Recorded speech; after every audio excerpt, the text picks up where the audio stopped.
Hold on, give me 1 second. Tournament.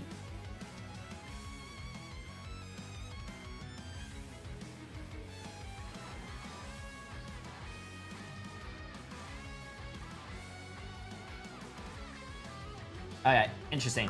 I was copyright striked on YouTube for the Luna Snow songs. Pretty funny, pretty funny. How's everyone doing? Good morning, good afternoon, good evening, my fellow chatters. How is everyone doing today? I hope you guys are ready. Just started stream. We're about to watch the tournament. I wonder if I could dispute it.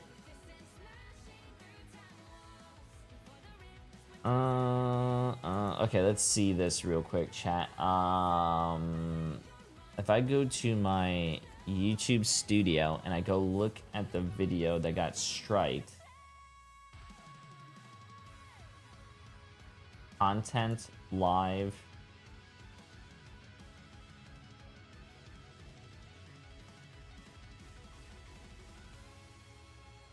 Wait, how do I go to see analytics? Details? Wait, what the hell? Where does it say I got mono? Copyright? How do I see details?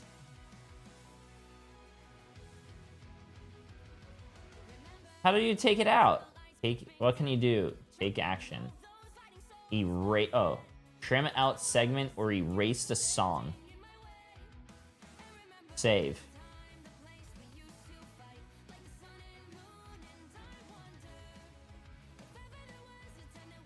Okay, interesting.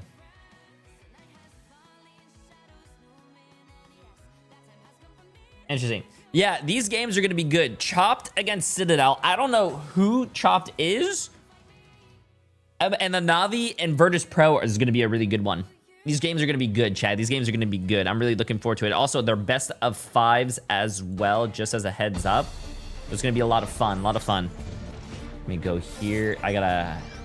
Before I get into anything, though, I gotta get my account going here, chat. There we go.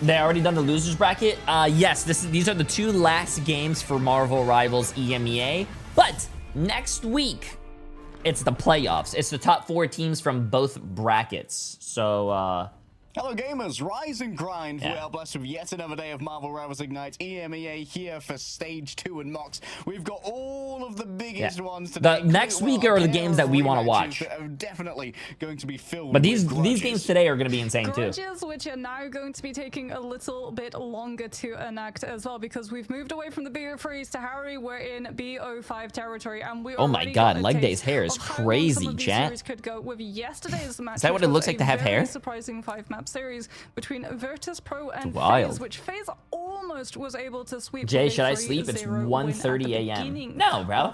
Just stay up. However, Virtus Pro were able to the tournament has been fun to watch. Yes. Yes. Yes. It's been against a lot of fun. One of their major rivals as the Ignite stages. No, bro, if it's 1:30, go to bed, man. Go to bed. Tomorrow's Monday. You might have work. Na'Vi has been the absolute bane of Virtus Pro's existence. I'm so upset I missed like all of it. To be honest with you, these are the 16 teams. You didn't miss much. What you want to watch is next week, Thursday, Friday, Saturday, and Sunday. We're going to stream all those games. Those are the games that you don't want to miss. We are playing for the seeding in the grand finals of Chopped versus Citadel. Chopped versus Citadel, which is another one of our grudge matches, and this time it was the surprise win coming on from Chopped. They impressed when we saw them in MRC. They were able to pick some insanely good, talented players coming on out with the likes of DRP and Beetle, as well as Tuzi and Crazy Kitty. So now we get to really see whether or not Citadel were able to go back and VOD over that match and come back with a new potential win plan, as we can have a look and see how Group B went down. As I mean, I don't think it surprises anyone really that Na'Vi was the team that made it all the way through from the upper bracket. What I think surprised a lot of people, however, was how much distance there was between Na'Vi and VP when they first played in that upper bracket finals. Oh yeah, that Na'Vi versus VP game is gonna be crazy. For one of the domination. No, I've never gotten into Puma gaming shoes. I wish. Those shoes do look comfortable. Watch that one. You can actually access the replays in game now by going to a live streams portion of the tournament tab at the top, and then you can scroll through to the match you want, and you can view the replays in game, so you can get your favorite POVs. Like if that's Jerky's Magic, that might Wait, be you can actually fucking do that? There's no fucking way. There is no fucking way that you can actually do that. Holy shit, I gotta look at that. Out of their little hibernation caverns, like they take 2 maps to get I'm here early enough. He reads YouTube. Oh my god, I always read YouTube throughout my stream. Chat, it's hard to read my. Usually I can't read YouTube chat or Twitch chat. I'm in the middle of a game when I'm playing. Yeah, I think Na'Vi, though, they have a trump card up their sleeve. That being I told you, I'm pretty sure you can rewatch the games you missed out. Yeah, but I didn't know. No, see, my creator brain, I didn't know you could go to the in-game tab on. I know they had a thing in their client, but I didn't know. Let's just say someone popped off. I didn't know I could actually go watch that person's specific POV. I didn't know that. But speaking about things that they're not going to want to keep away from them, it's a lot of money. They just added that, yeah. The closer you are to that first position, the more I have to go look at it because I know they use 2 different clients. There's a professional client. Goes to the team who comes there's a pro client that they use to play all these games on, and yeah. More importantly, Harry, I think we'll see. That allow those 3 teams I'll look to after this. to Atlanta and DreamHack and compete in the end of the year LAN for the champion of Ignite as a whole. Yeah, everybody is desperate to go to Worlds, but 250,000 smackaroos. You can watch the full what do you call POV at TTK probably. I'm gonna be honest with you, I don't want to watch that. Here's for schedule from today: Chopped versus Citadel, which is a rematch of a 2-1. I'm better than TTK. Close series, and Na'Vi versus VP, which is a rematch of a. Yo, what's up, Bellas? What's your favorite trip you've been on? My favorite trip? Probably China was really cool. Again, where Na'Vi had a considerable struggle getting one over on an opponent that previously they'd looked. Oh, wait, this is the funniest thing. J3, objectively speaking, you ain't actually be the most healthiest Marvel Rivals big streamer. Every other streamer streams the game constantly and complains all stream.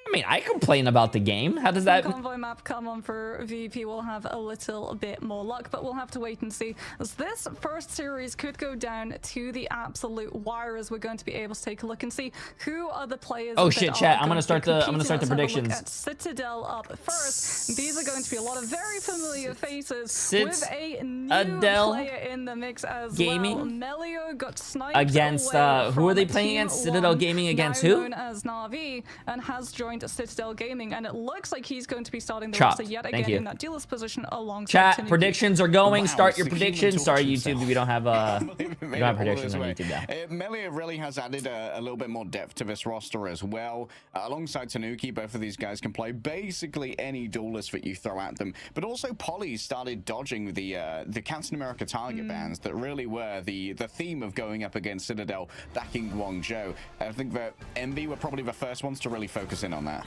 Yeah, we're gonna have a look now and see a rematch coming on from Chopped versus Citadel, and I want you to have a close look at Beetle, who's going to be playing the whoa, this is the Chopped team. They have Tuzi.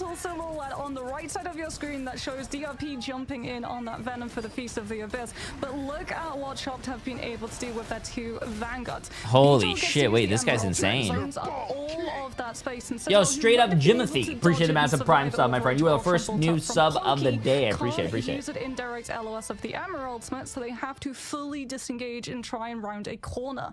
I've seen Crazy Kitty before. I've seen Tuzi. When DRP is able to catch them on the disengage and immediately. I don't think I've seen anyone everyone else, though. Feast of the Abyss. And that is to say that Chop's I Vanguard don't know. line is I have bad memory. incredibly strong when it comes to those dive opportunities. Yeah, we talk about pre-existing synergy, like sticking together as a team a lot. And Oh, you're fine, comms, Fish. And while Chopped may be a super roster that was... You've had MASH on your team hastily like put multiple together, times. full Like I said, bro, stage I'm gonna two, be completely DRP honest with you. have been playing I don't together fucking for a remember long it. I time, play, probably listen, with chat, a if I big play 50 crown games of jewel Marvel team Rivals a picks day, previously, that means picking up 50 real times duelist 6. Chat, what is powerhouses that? like 2Z and 300? Kitty put so much behind this roster as well. I believe MASH also came from Pep. That's like 300 fucking people I have on my teams or against me. I can't remember every single fucking person. And times that by 7. How many people do you think I play with? I play with a lot of people. Oh, and Red M Panda. I appreciate him as a new tier 1 sub, my friend. Yeah, Chopped did win that last time, and you know what? Let's have a closer look at how last time went between these two teams. Specifically, let's have a look at the ban format. As you can see, I am a console player, but I learned so much from your videos. Hey, I appreciate it. Appreciate it. Means a lot. It means a lot. Give me 2 seconds, chat. So one-sided Ultron coming on through a lot of the time for Citadel. Melias really like to start playing that one. It allows them to pocket something like a Star-Lord or a Phoenix, as well as keeping it out of the Jeff's way so that you don't have to worry about Rage of Ultron shutting down the It's Jeffs, as we also got to see a lot of bans going the way of Magneto. Once again, managing to strengthen the Star-Lord, because if you have Galactic Legend, Meteor M is able to absorb the entire duration of it, so now a strategist is forced into burning one of theirs, plus you don't have to worry about a Meteor M crashing down on a Jeff's head, and that's why Chopped really started prioritizing being able to play that Phoenix. We got to see a lot of it getting saved, as well as Luna and Invis, the two strategists that they started leaning, so they could run a traditional 2-2-2 composition if they wanted to play something like the Phoenix with a different duelist alongside it. Yeah, Phoenix is kind of a pluripotent when it comes to comps as well, being both an incredible poke duelist as well as having that excellent melee damage up close, as we've seen, I believe, from Jerky previously, decimating backlines, rolling up on people and just, you know what, I'll get a quick 2-piece. Actually, it was 2Z who managed to do it. I think that was actually on to Citadel. Oh, no, it was on Insomnia, decimating their backline on Celestial Husk. With a quick flank on the Phoenix. Those melee weaves are diabolical, and also it makes it really hard to 1v1 Phoenix because she gets healing over time whenever she detonates a spark as well, and that's I forgot to get my socks and put them on. You guys don't want to see my little so I wouldn't be surprised to see a lot more Phoenix today. Don't Yo, Red forget M Panda as well. I appreciate the massive gift sub. Absolutely when insane. I was looking at some of the matches a little bit closer in my own personal time, Jerky was actually watching over my shoulder, and he told me that there were a couple of fights where he popped Ensong Inferno just I think like that's because mental. I think that's because I'm older. I'm more mature. Complaining the appropriate amount. Everyone complains, but if you trash talk all day, you hate what you're doing. Ridiculous. Triple kill. The game is trash. Makes no sense to me. I think most of the other streamers are kids. So I wonder now that we head into the series fresh, whether or not the Star-Lord is going to be on the chopping block immediately, or if again we're going to be trying to see a couple of different compositions getting weakened out first. Because if you're trying to play something like an Ultron or a Human Torch or a Phoenix, Star-Lord is one of the best heroes to be able to go head to head with those flyers up in the sky. You get iframes, you get automatic reloads on activation of your right click, in which case you get 2 of them, and if your team is running something like an Invis, he's going to be getting that shield staggered in front of him too, to make sure that he can get all of that sustainability up in the skies. We are going to be heading to Celestial Husk, our first domination map. I mean, it's also not out of the question that maybe you'd get the Rocket Network team up as well from Citadel, who have been playing an uncanny amount of Rocket Raccoon recently. Alex has been pulling that out on the domination maps. It's going to be a Jeff first ban once again coming through from Chopped. Do Citadel try and go for the one-sided Mantis, or do they prioritize saving something else? Jeff has really been a problem for a lot of these teams, having to deal with the speed that he can set up those dives and also just taking out that Venom. And indeed, Citadel are going to be able to secure Melio, this Ultron, which now puts a lot more pressure onto Chopped in terms of what they want to try and ban on out. Yes, if you went for the Mantis, you would be able to damage boost things like your Feast of the Abysses or something like a Namor in the neutral, but Citadel Gaming haven't really run the Namor on Celestial House. They've much preferred to have it on Hall of Djalia by going going for the Ultron, they're now allowing Tanuki to either be an absolute menace Oh, on sorry, something like I'm back, I'm back. Star-Lord, the Torch, or the Phoenix. There's so many options, and Chopped can't waste a ban on a duelist. Sorry, I'm back. Earlier, Melio is going to be in place of Pokey to start with today, which I believe is actually a departure from what the is this, previous chat? game between Grand Citadel and Chopped, where I Finals. think they started with Pokey on domination. Bracket and more going to be stage. taken away now. We might see a pivot towards a ban on the Venom to try and take away that Citadel team-up from the versus Jeff for symbolic Chopped. shenanigans. Yeah, there indeed goes the Jeff. Chopped now going to be removing that Mantis, considering Citadel Gaming didn't go for the save onto it. Star-Lord still has not been targeted just yet, which does make me a little bit antsy at the end of my suit, because Tanuki has been an absolute Wait, yo, menace Jay's number when it 4 comes to and that Twitch one. star Chopped are gonna born be in saving Florida their according own to Star-Lord, famous though. birthdays? So I do like this. What is that? If we do see a fight go up into the sky, it's not going to be the Human Torch, who is so vulnerable against the Star-Lord, specifically Galactic Legend, because if you're running something like a Cloak and Dagger, or even if they have the Jeff with that healing pool coming on through, Torch actually physically dive into it to be able to receive the healing. He can't float on top of it. And now Citadel Gaming, they see the Star-Lord and they decide that it's not going to be an even fight. They're going to remove the Ultron, which means that Citadel are always going to have better survivability. Jay, is that your when it actual comes hair to in the dogfight thumbnail? up in the air. Yes. Okay, last ban here. Is it going to be something to try and guarantee survivability for its Jeff, like banning a Phoenix or potentially a Magneto? No, instead we're going back to the old Guangzhou style, trying to kneecap Polly. See, you know what's amazing too for Citadel Bro, Gaming? the thing says It I have a used to be dog. if I you don't have a banned dog. out something like a Venom, then Also, I'm you not with didn't have Florida to worry Mayhem. about I haven't a been with Captain Florida Mayhem in America, years. Or if you banned out a Captain America, you didn't have to worry about a Venom. Now you actually have to burn a Vanguard ban on one of those, because Polly can flex. And we've also seen some of these teams really start turning into a full dive comp playstyle, where it's not Venom plus Emma or Venom plus Mag. It's literally Venom and Cap just running at your backline, even in a 2-2-2 format, so they can just wipe everybody down from this assassination style hits, and the fight doesn't go long enough for you to punch the lack of sustainability. All right, Celestial Husk is where we are going to kick off our first group grand finals. Group A gets decided here. The seeding gets decided here. Playoffs await next week. Both teams are in the playoffs, chat, but this is for seeding. So they could still see each other again. Yeah, I was gonna say it's seeding, but it's also vendettas. Citadel like Let's see to this. talk Let's see the this. talk whenever we talk to them in the Citadel interviews, Gaming and now or we're gonna have to Chopped? see if, well, they can walk the You know, walk, they can fly the fly, I feel like I because have to can cheer already for see Citadel a because they Solo have and a Phoenix going to be coming on for the side of Citadel. they have our So they have our Chopped are friend going on to their have chat. hands full having to deal with No, all of Chopped the Chopped is angles, not Berber as they're just gonna Patapim. portal themselves directly onto Berber either Patapim high is ground or Citadel the point Gaming, itself chat. and try and fortify We had this themselves up conversation in a yesterday. boxed I up thought position. I thought Berber Patapim was But actually Vertigo just dove out of a portal right into the waiting arms of Melio, who gladly receives the visitor.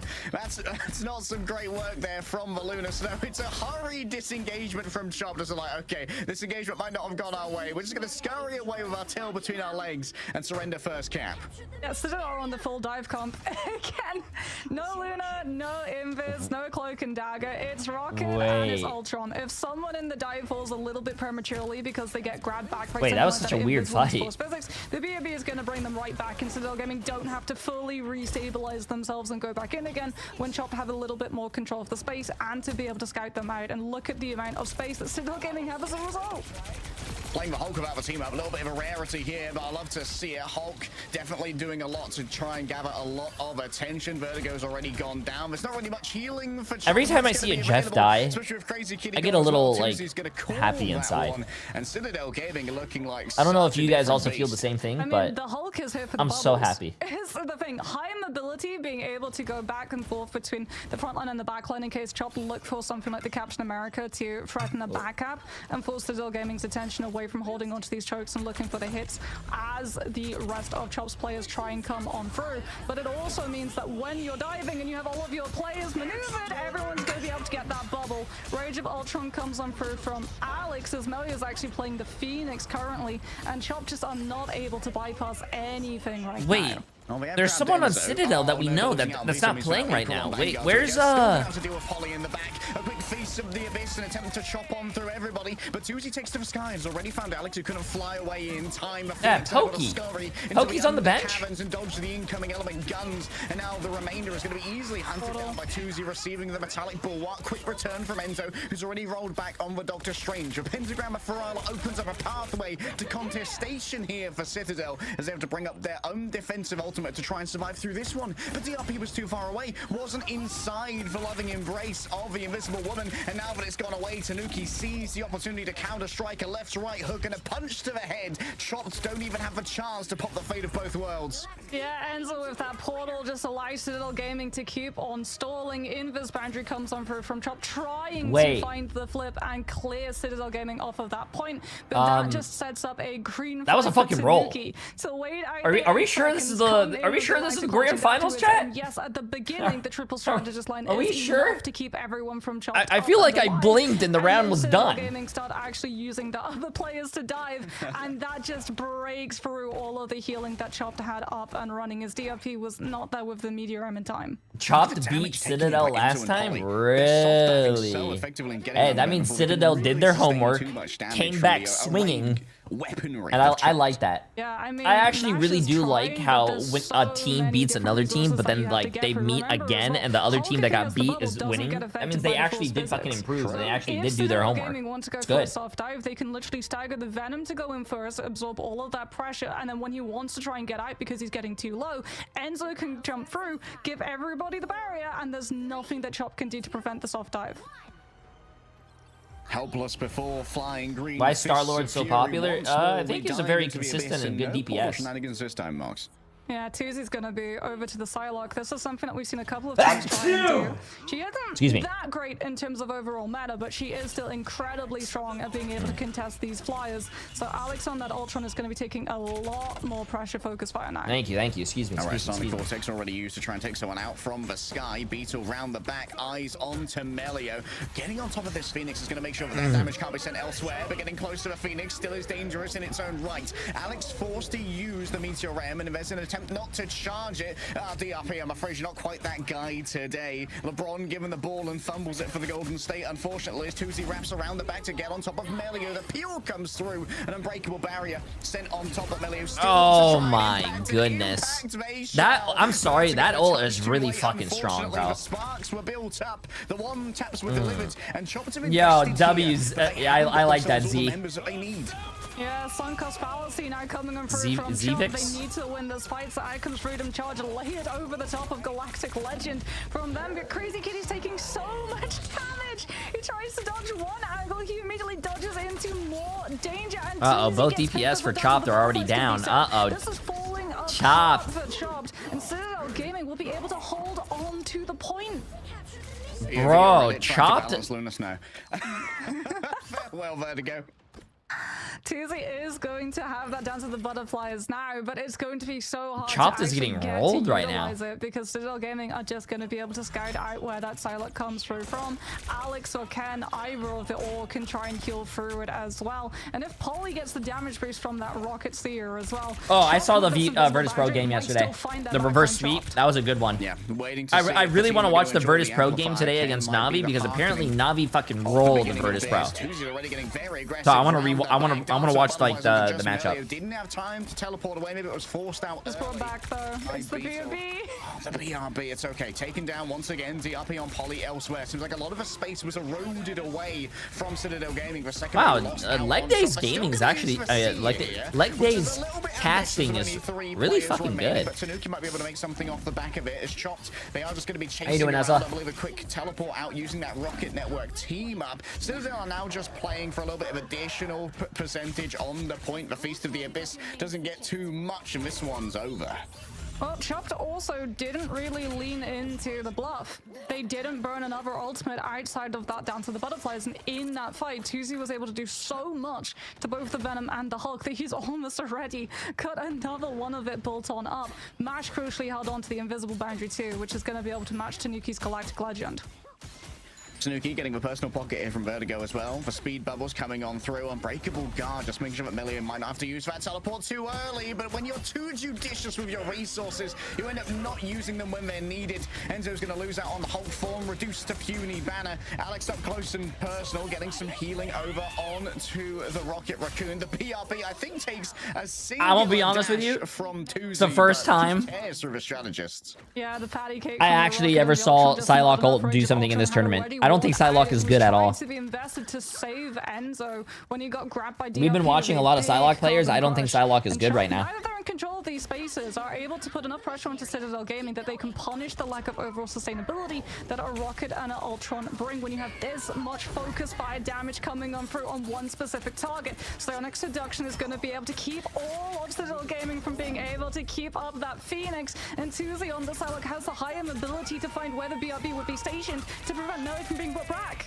Oh, already Polly has got two. Tanuki up in the sky inside the healing pool. Chopper feeling a little bit clean against all of the damage incoming. A little bit of an awry ultimate coming through there from the Jeff, but I'm pretty sure Vertigo just didn't want to expose themselves to the damage of an arrayed Citadel Gaming. Chopper still in control here, which is incredibly important as the Cosmic Yarn Amplifier is going to be deployed, giving over shields and damage boost to all who stand within its range, but it's easily taken on down here by Chopped and their focused fire. Crazy Kitty reigns above it all, looking over towards the Phoenix. Is going to require raw tracking to take this one Damn, down. they actually killed it. That was nice. Chopped are able to get through that 400 HP summon. You can see the chase on Melio is hugely emphasized here as Enzo looks towards the back. I think a quick stun onto another one of the strategists using that Hulk smash. Tuzi over onto Ken. A personal delivery. That is fucked up. Rocket Raccoon. I'm pretty sure he has that for that one. Melio's was some fucked up shit right there, bro. Mash opens up the portal, and it's going to be a last-second contest once again from Chopped. Yeah, Mash coming in front of the Doctor Strange, but Chopped crucially don't have ultimates right now. Alex is so close to Rage of Ultron. Can he manage to find the placement off of it to allow Citadel Gaming to start to come back into this fight? Tuzi's been able to find the Hulk. There goes the Rage of Ultron, and Chopped have absolutely nothing to deal with it other than Mash on the Doctor Strange looking to shield it off. But for Citadel Gaming, with their very ephemeral comp, they have to stay static on the point during all of this as overtime starts to tick on down, going up against the Tide. Melio doesn't really have that much to try and play with. Crazy Kitty can't quite avoid the cellular corrosion. Look at how low everybody is, and this is where you really start to struggle with the Ultron and the Rocket Raccoon. The healing, bro, it's crazy how some of these controller fucking tank players, it's crazy how good they are. But you're playing an eternal bond. You just like, can't burst through this at the moment. Crazy Kitty once again takes to the skies, wants to ride to galactic legend, and it certainly is going to be a long one, as this surely is going to go to 3 sub-maps on domination. For Celestial Husk, uneasy to claim. The Citadel damn, bro. Damn. Wait, chat, we might have a game, bro. It's not over yet. When you're running that, I thought Citadel was just going to roll the other team. These fights have to be fast, or you have to be able to reset the majority of your composition while having one person bounce the point and keep it under your control. The second that Chopped actually managed to gain a foothold on that point, the percentage is going to rise. Wow, never mind. Psylocke, chat, never mind. I think Psylocke is still really good. She just doesn't have the same burst potential. I mean, fucking 22 and 6 with 16 final hits, 15,000 damage. I mean, apparently the character's still good, just not as good as before. Off of the Phoenix and onto the Psylocke himself. I mean, there's a reason why. I think you just have to have a different playstyle with Psylocke. I think Psylocke is more of a character that could get in, finish a kill that's very low, and get out. You can't now as Psylocke now. You can't just go in there and just fucking one tap someone and then just like keep one tapping people. That she has being able to chase down onto things like the Rocket as well, so that Citadel Gaming weren't able to just levy the BRB to bring crucial players of their own back, or potentially send one of their vanguards in to take a hit and then come back on through. As we can see a full change up from the composition coming on through from Citadel Gaming. This is counter Psylocke measures at their maximum. We've got Namor coming on out, emboldened by the Hulk. Gamma Squid, good to go. Crazy Kid can get through this. Shadow, yes you did. You needed to see that. Cast of a Feast of the Abyss. A patty cake back and forth around the Guardian Shield. Sustains the back line of Citadel Gaming through the Dance of the Butterflies that was given over by Tuzi. Chopped, we get the cap for free. Oh, Citadel, a little bit of a fumble there off the back of their fight, and you can see that Tanuki kind of just gave that one up. Didn't want to try and play this out. Melio doesn't quite get the same vibe. Chokeslam. Oh my, yo, poor guy, bro. Poor guy. They're just being not gonna let in him that cross the map. scenario Citadel and you Gaming, just the getting problem for them staggered, was that they had to play the oh, passive not a engage good game feeling, with man. their strategists up above the point itself because of the dance of the butterflies coming through from Tuzi. That's how Chopped were able to pick up the point as quickly as they did. A great force physics as well onto Enzo, almost pulls them down into that puny banner form, and they're just going to be able to continue building off of the momentum from the Hulk getting out by trying to find the Venom and driving back in. Okay, 5 ults here from Citadel Gaming, but can they use them efficiently is the question. Defensively, this point is so easy to contest. Oh, an early force here. Enzo's already been forced to use all of Oh, their he went to go defensive counter the options. Hulk I don't know if by that's gonna be too swallowing much to him get and off the wasting map his here, so time. we're just gonna be He's just stopped it up though. Yeah. That was the entire That duration. hit nearly the of the whole wall break that of whole Hulk. duration of the In front Hulk goes is this just Jeff. done. That was a nice move. Takes to the skies inside of Invisible. Another reason why I hate to Jeff. try and activate their ultimate. Sees Beetle fleeing away, but can't really find any squishy targets right now. Only the Vanguards are presenting themselves, and Crazy Kitty emerges from their subterranean lair, ready to duel up in the sky. And you can see that constant refreshing of the Guardian Shield onto Crazy Kitty, making them even more difficult to assail. Chopped You don't even play Hulk? Yeah, but I play other DPS characters, and every time I ult, there's sometimes the Jeff swallows me and I can't ult. Hulk is the only character that doesn't have a channeled ability like that. Just all pile in the damage.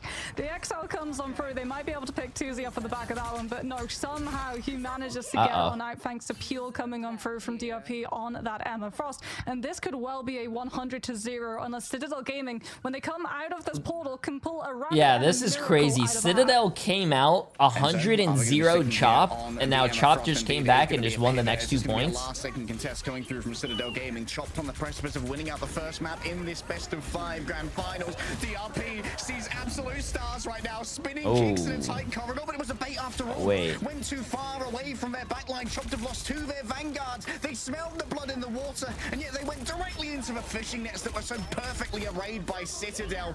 Bro, I love his casting, bro. His casting is so funny. Invisible ultimates couldn't get it done. They smelled the blood in the water. Which would provide all of the yeah, Chopped actually did throw. I don't know why they pushed so far into that little that room, but yeah, he kind of pushed so far he couldn't get healed, and he kind of got punished for it. As possible off of all of these players who are going to be stacked one on top of this other. Crazy Kitty sees the Doctor Strange and sees dollar signs in the eyes. Vanguard getting grabbed by this Wolverine is going to be curtains for Citadel Gaming's push. All right, Crazy Kitty. I've seen a lot of their Wolverine in the past. Going to be an opening up here with the Sonic Seduction. Quick cellular corrosion moving over towards the back. It's Jeff looms in the distance, and it could be, oh, looks like it's just going to be a disengagement here. Don't want to try and play it into the Sonic Seduction. Instead, we're just going to prioritize getting that raw healing. Oh, an interruption on the Eye of Agamotto from Melio. Holy shit. Absolutely not. Bub and tackles him out of the sky. The Sorcerer Supreme beaten down by pure clawed action. Citadel Gaming now trying to counter-strike using the Galactic Legend. And there are so many squishy targets for our available. But look at that concentrated. Dude, no one's fucking dying. No one's dying, dude. The VIP package delivered to the Wolverine. Oh, he's got the last stand here. Manages to find the Feral Launch onto the air, onto so many of the players. They're going to follow it up too with the invisible. Oh, Chad, this is not looking good for Citadel. Pinned into the Ensong Inferno, followed on up by Tuzi, and chopped off of the back of that. Find the flip. Citadel Gaming have to keep overtime and play. Piece of the Abyss is up for Polly, but there's no follow-up damage from the Dance of the Butterflies just yet. Tanuki on one side, Enzo on the other. Crazy Kitty pulled back on him, but the healing is so good. They are just taking such good care of this Wolverine. Holy shit. State carves through even the toughest diamond. Adamantium claws are met with 1,000-folded steel. The Dance of the Butterflies can't quite find the final blows, but Tuzi's already wait, it's doable, it's doable. The Shinobi's found Taroni as Vertigo looks to just try and wait, I never even noticed that. The hat? The usage of the healing. I actually never noticed that. Do you guys see the hat when he's ulting? Blood, and it's been smelled there by the Wolverine. Tanuki too far gone. Beetle with a last chance here, keeping it contested, but remember that Chopped is still in control, so in this time, all Citadel need to stay on the point at all times. DRP. I don't understand how this is still in overtime. Reinforcements here to a beleaguered Chopped team. Crazy Kitty's gone for a disengage, and Beetle's found round the back, was alone in the back lines. The invisible boundary might well be the hearkening of a recontest of a last stand. Oh my fucking god, bro. The Citadel supports are crazy. Yo, bro, this is insane.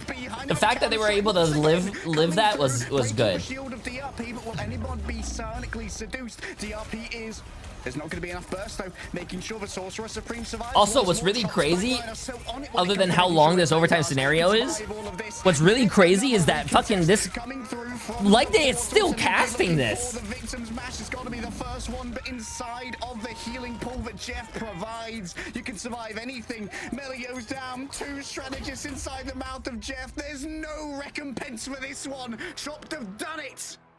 What a back and forth between those two players. Dude, that casting, I don't even think he took, I think he did that all in one fucking breath. I don't think he actually, I don't think you actually heard him when he do it, was it? I don't think you actually heard him do that. He was just doing that all, oh my god. Also, Chopped bringing that back and winning after getting fucking rolled first point. Holy shit. And the Luna for Citadel finally turned the tide. 2Z. To be able to clear the board of that point. 2Z. 23 final hits, chat. 23 fucking final hits. Oh, also, I should probably go over here, right? Because, when we went to that triple Vanguard setup, 23 final hits, 30,000 damage. Holy shit, bro. For me, won it for them. Last Stands being able to pin Citadel Gaming all off of the points that Chopped would be able to keep monopolizing that space, and then knowing as well where they would be landing, so that match would be able to build the invisible boundary around them for the slow impact rather than having it up for sustainability for the side of Chopped. They really committed hard to try and find those picks, but it won them the fight because they kept being able to find those stagger installs. Citadel never got a full regroup recontest. Man, I don't think I've ever seen a fight so long that we had 3 pentagram of Ferrari used. 3 portals. Because that one opened up with Enzo swapping over onto the ever fast. Wait, there was 3 portals? That overtime lasted that long? Bro, a portal cooldown is 200 seconds, chat. That was a 3-minute fight. It was absolutely wild. Citadel as well, like when they came through with the dance of the butterflies, holy stacking shit, with the Fuse of the Abyss damage, it looked like that would be it. It looked like it was like, okay, they're going to be able to find the flip, it's going to go 99 to 99, we're going to have all of that overtime, but Citadel would be the one with the point control. And then the Wolverine, I don't think I've ever heard her cast like that. Who? Hold my maple syrup. Moxie? I don't think Moxie is the... When you have 2 casters, usually there's like a play-by-play and there's like a color caster or something, so like one's... Every single time one of them there's just two different types of casters. Go down, fully heal them back up. I mean, the focus from the strategists was second to none. Chop showing exactly where they are on in this grand. They're a great team. They're a great team. I need to they complement each other. So we'll be right back after this break. Damn. Damn. That's a good game, though. That was a really good game. Have you ever competed on the highest level in any game? Yes. I used to play Team Fortress 2, and then I also played Overwatch. So tell us more how Citadel did their homework. Hey, listen, John, they only did half their homework. They didn't finish it, bro. They didn't finish. Are the finals today? Yes, these are the grand finals for EMEA, but the playoffs are next week. Next week is going to be a lot of fun. So next week's Thursday, Friday, Saturday, Sunday. It's going to be a lot of fun, chat. Make sure you guys are here. Those are the... next week is basically who we find out from EMEA who goes to the $1 million tournament in Atlanta. And then for NA is a week later. I don't know why NA is not at the same schedule, but hey, you know, smile.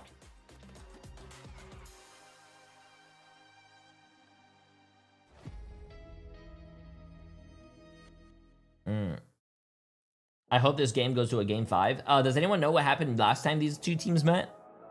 I know Chop beat Citadel, but what was the score? Probably 2-0? 2-1? Oh, it was a close game. Well, the good thing about this is that it's not a best of 3. It's a best of 5. So there's more room to do things. Also, this song got me fucking demonetized and copyright striked on YouTube. So, lovely.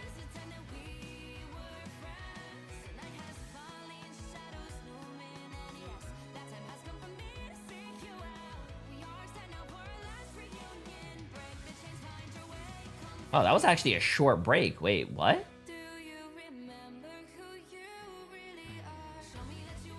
This is my favorite song. Yeah, I don't think so. I've heard this song like I think 5,000 times. It's a good song though. A dragon for 27 months. Appreciate it, appreciate it.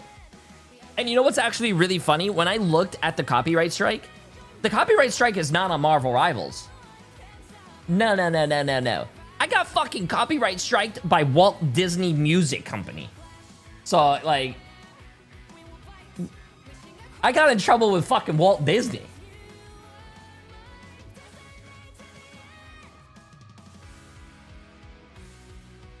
It's fine, chat. I think if it comes down to a legal battle between me and Walt Disney, I think I'd win, right?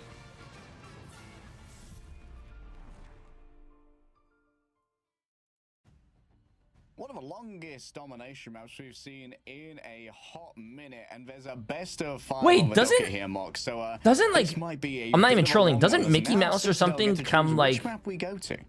I wonder Like- if we're gonna be seeing a different ban strategy come through. Isn't from it, like, Citadel, free to the because in public in, like, a moments few like years those or, when like, it 20 is years just, or some like, shit? over I'm, time like, it's not been even going joking. So long, losing both of your strategists to its Jeff in one go is a big old rough one. You're not going to be trying to burn a ban on something like a Wolverine. That was much more of a niche strategy to be able to take things and target. public like, domain the now? Doctor Oh, is Strange. it actually? I mean, Oh, what a shit. huge interrupt as well coming through from Crazy Kitty. Getting the lunge with the Feral Leap onto Eye of Agamotto was absolutely massive. Canceling a Doctor Strange ultimate, we see that pretty much every single day with okay, Emma and okay. Carbon Crush. You get Diamond Form off the back of that. To get the Wolverine to Am I be doing able a to, like, subathon? No. manage to get the CC onto the Strange before it hits Oh, him first. bro, come on. I That's loved actually Chop's logo. perfectly Look at great that, bro. timing, because you It's a don't get fucking CC cat. immunity when you wolf jump. Yeah. Choppy. And, like, that would have been ruinous for the backline. Like, the consistent shielding that a Captain America can Okay, provide is I might basically need a- just I for might his need own a cheer for personage. Chop to now, I bro. think the Emma was elsewhere, so the Aegis shield was not going to be coming on up. Let's get into map number 2. Idrisil Path Mox is on the docket. Here comes the Spawnhold strats. Chopped, though, are going to be taking the defense. Citadel Gaming actually decided to I want to take the switch from attack first Overwatch to and foremost, Rivals, as but we're actually Rivals gonna be seems seeing instant overstimulating. save Just onto play it. The Emma, so they'll be able It's a lot to of fun. prevent Chops Play and both Vanguard games. from Both being games able are a to lot of trade fun. their positions on the objective and eternally stall. Plus, if something like that Wolverine does come on through, you can avoid all of the consequences of those grabs and grab him yourself, as Chopped are going to be removing Pluto the is public Invis domain woman. So January weakening 1st. flyers, So what weakening does a something like company Phoenix need to as do well if you try and if take I him come off out with a angle character lane and let's just fight, say but in also 50 years the weakening character becomes 2-2-2 public? composition. Do they just Because have to pay normal like a 2-2-2 shit ton of fucking money traditional again to make it format not now in public? stage 2 Or is it Invis and Luna? So that really does limit like what do they Citadel Gaming's do? options. Yeah, I mean, also call it Vanguard cope, but Invis Woman is probably also one of the best counters to Angela. They can't, So and it's if you're 100 trying to, like, years. a Wait, 3 Vanguard really? rotation to touch that cut on a Hey Jay, I've been watching you for a on a few months now, and you defensive opened up a whole new hold, world for me maybe with that Rivals, removes and it's been a one blast when you're major watching, option man. to Hope you have a try great. and shut Hey, I appreciate it. Chopped Hope you have a also great day gonna be able too. to save the Jeff. Citadel Gaming going to be banning out that Adam. We do normally see Citadel try to target the Adam on Convoy and also secure one-sided Adam themselves. So to see the Emma Frost save from them is a little bit against the grain in terms of that tradition, as we now get to go to our mirror bans at the same time. What do Chopped and Citadel Gaming decide to remove? Ultron from Chopped and one-sided Emma from Citadel. When we looked at the ban graphics coming on through from these two teams, we did see that Chopped prioritized having one-sided Emma themselves. You have to So actively Citadel be really creating forcing new them out content of to their argue comfort that zone you should in maintain terms of its builds. copyright. Chopped have an I'm pretty option here sure. for a one-sided Invis, and there it is. Nice. This means I'm pretty sure that they they're still gonna make have access content, to right? Force physics, of course. Hey and the Jay, are Guardian teams shield like makes for Sentinels and really Rad are not in this unfair tournament? aerial Sentinels fights, and which can't Rad be are reinforced by both Ultron. NA It's gonna teams. make We it are quite watching difficult. Yeah, that means EMEA. in the NA arms race starts between later. your duelists, you have to get rid of the Ultron to make sure that things are even remotely fair.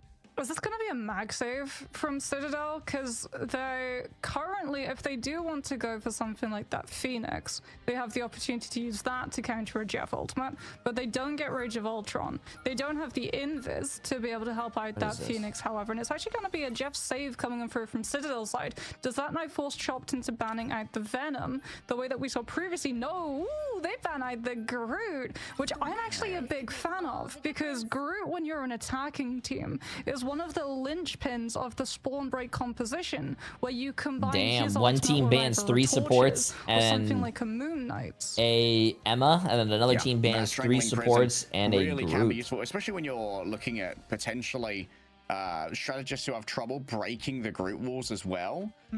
With if it's the 3-3, they don't have the duelist, they don't have the raw output to really break the Groot walls. Can be great for isolating a Vanguard away from the heals that would be forthcoming, and maybe being able to start cracking that composition off the back of an isolation.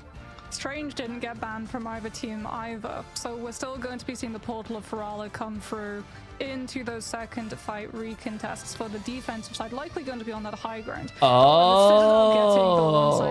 Could be a huge When a character enters public domain, its original copyright expires, allowing anyone to use, adapt, or build upon the character without seeking permission or paying royalties. But the other intellectual properties, such as trademarks, may still apply to newer versions or specific branding, requiring careful attention to avoid consumer confusion and legal issues. They'll be able to do the same, as it looks like they're going to be rolling on out with that Punisher, likely damage boosted by that Storm, so they can try and melt through this defensive hold as long as they possibly can. Yeah. Okay, and Ken going to be getting the PS here as well with the Joyful Splash. Already a quick grab onto the Doctor Strange. DRP down to only 80 HP. Damn. And the divvying up of the heals between Okay, I think they're doing the 3 tanks, 3 support special, but it doesn't look like they're doing it very well.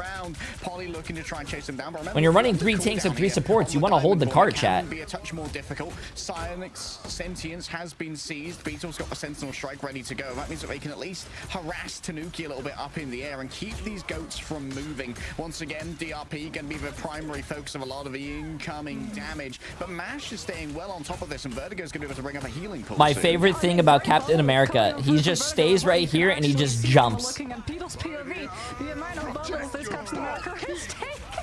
That's the target. Oh, bro, NZO fucking just solo ulting the poor little raccoon, man. Technically 2, as BRB was about to come back into play. That's fucked up. Yo, WBMX, appreciate the massive prime sub, my friend. Welcome, welcome. The picks, and do Chopped actually go back to spawn and swap onto a 2-2-2 format? In people's opinions, is Jeff a viable option in comps? Jeff is one of the most strongest characters in the game right now. Would likely counter Portal, but if you're Citadel Gaming, you're coming in with this fight with so many ultimates, it's a matter of not burning all of them. Uh-oh. Counter portal used here by Enzo. Chop's not going to be investing their own, which means they might be able to come back with it later on in the fight. Beetle already taking a bunch of damage, and the Omega Hurricane is going to be the opener to start this one out.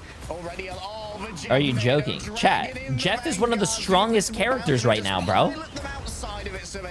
Why do you think all the pro teams are either banning it or playing it? He's MASH, all they can do is watch the weather front move on, and Citadel Gaming should be able to cleanly claim first. That's big for Citadel too, because it means that they're going to be able to pocket that Punisher with both the Strange and the Armor Shields if DRP tries to find the Meteor Arm to counterplay the Final Judgment, which is going to be most likely the opener coming on through from Citadel Gaming side, as it's going to absolutely melt down the Freedom Charge HP that Beetle affords his team.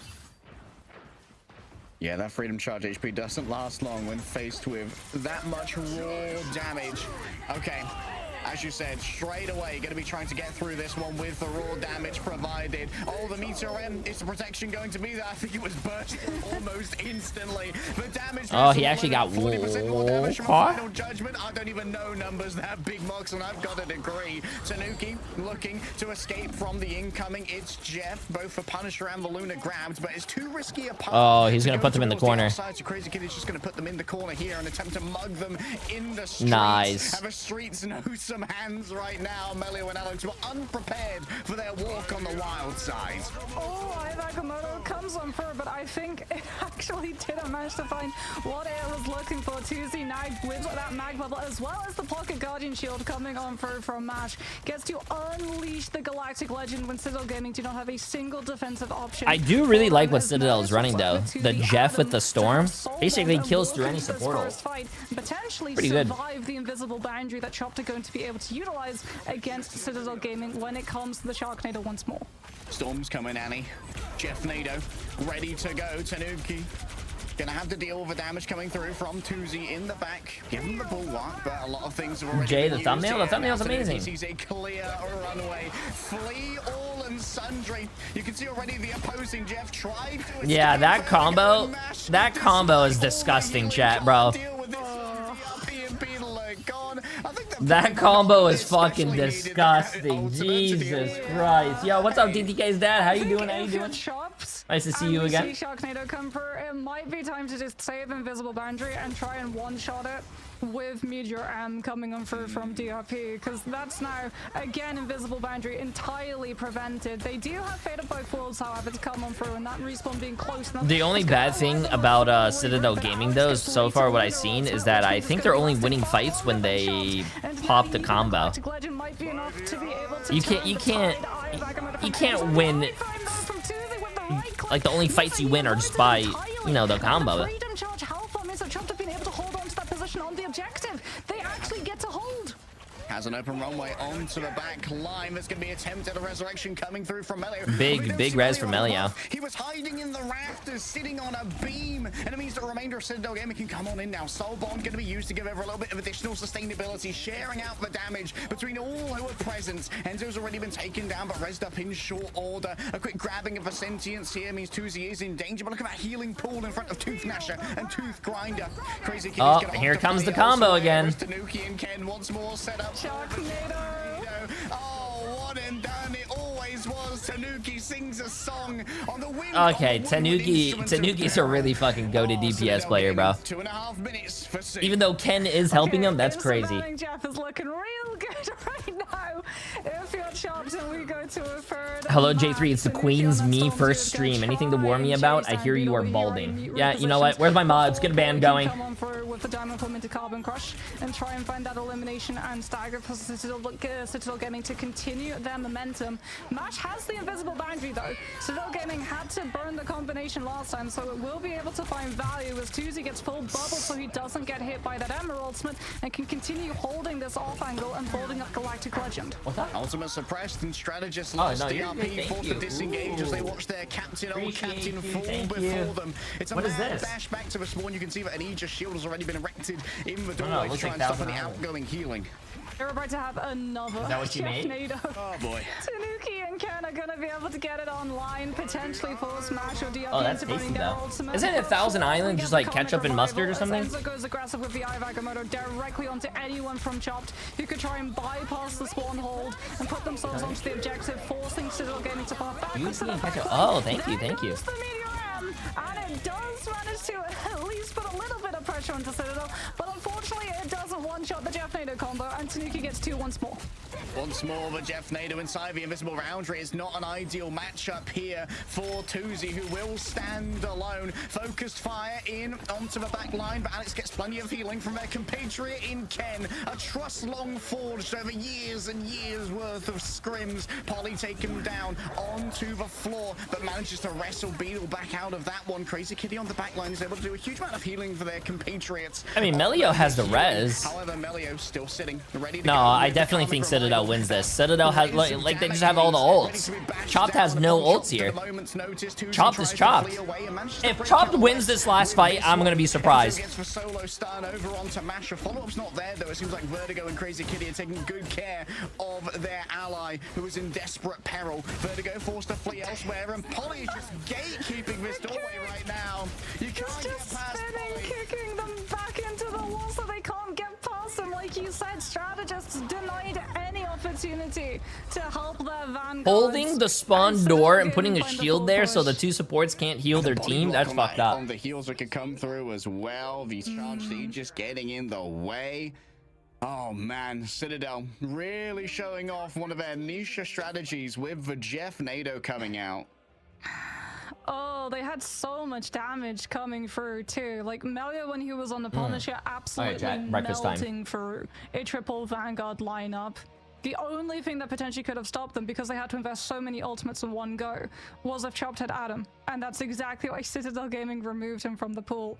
Because then if you're Chopped, you literally allow Citadel Gaming to throw everything, including the kitchen sink, into an ultimate fight, and then you just hear Born Again off in the distance.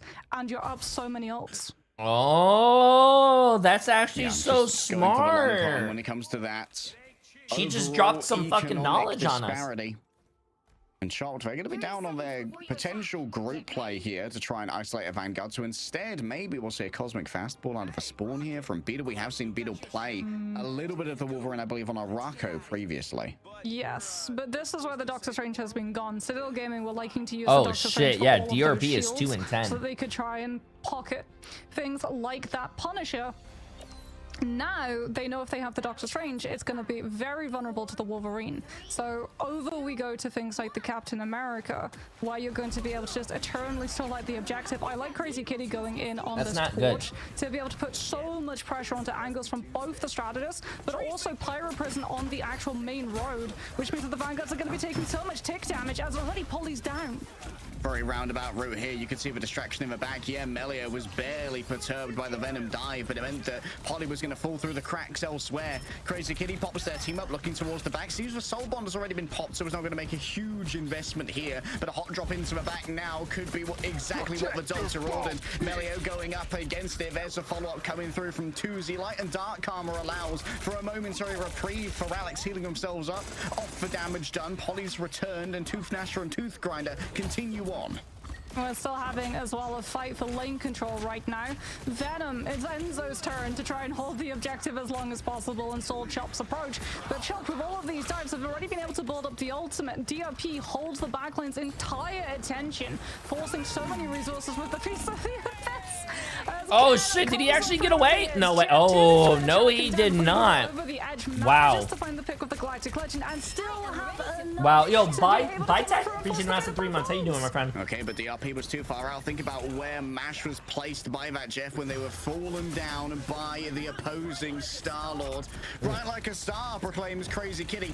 But is the power cosmic going to be enough to break through the walls of this citadel? The protean power of 1,000 forged atoms is laid down at Emma Frost's doorstep, but it's not enough to try and take them down. Instead, it's just going to be a quick flight away by Polly. Tanuki has no such options of disengagement without the movement technologies available, but instead it's just going to come back the long way instead. A quick resurrection given over by Melio. Oh, what an eat coming through from the Jeff. Vertigo doesn't quite have time to get to the edge here, so it's going to be a little bit of a attempted tech off the flight. Did you see that secondary push come through from MASH? That was a crazy attempt at a combo.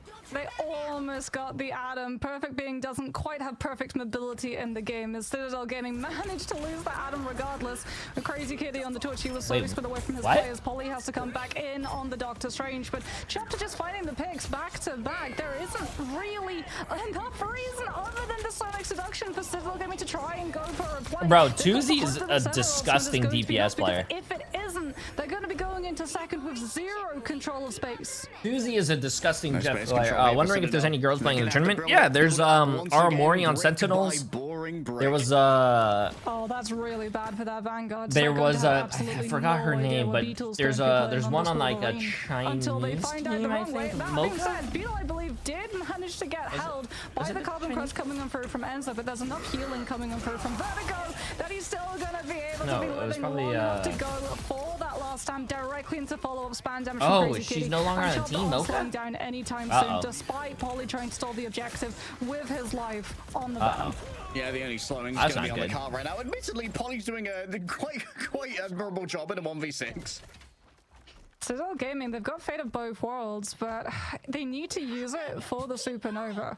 Ideally, Galactic Legend is healed through by the It's Jeff, but Chopped also have so much spam pressure coming on through with the torch on the top of it. Maluki It's gonna be from, enough for Citadel Gaming to be able to hold their own.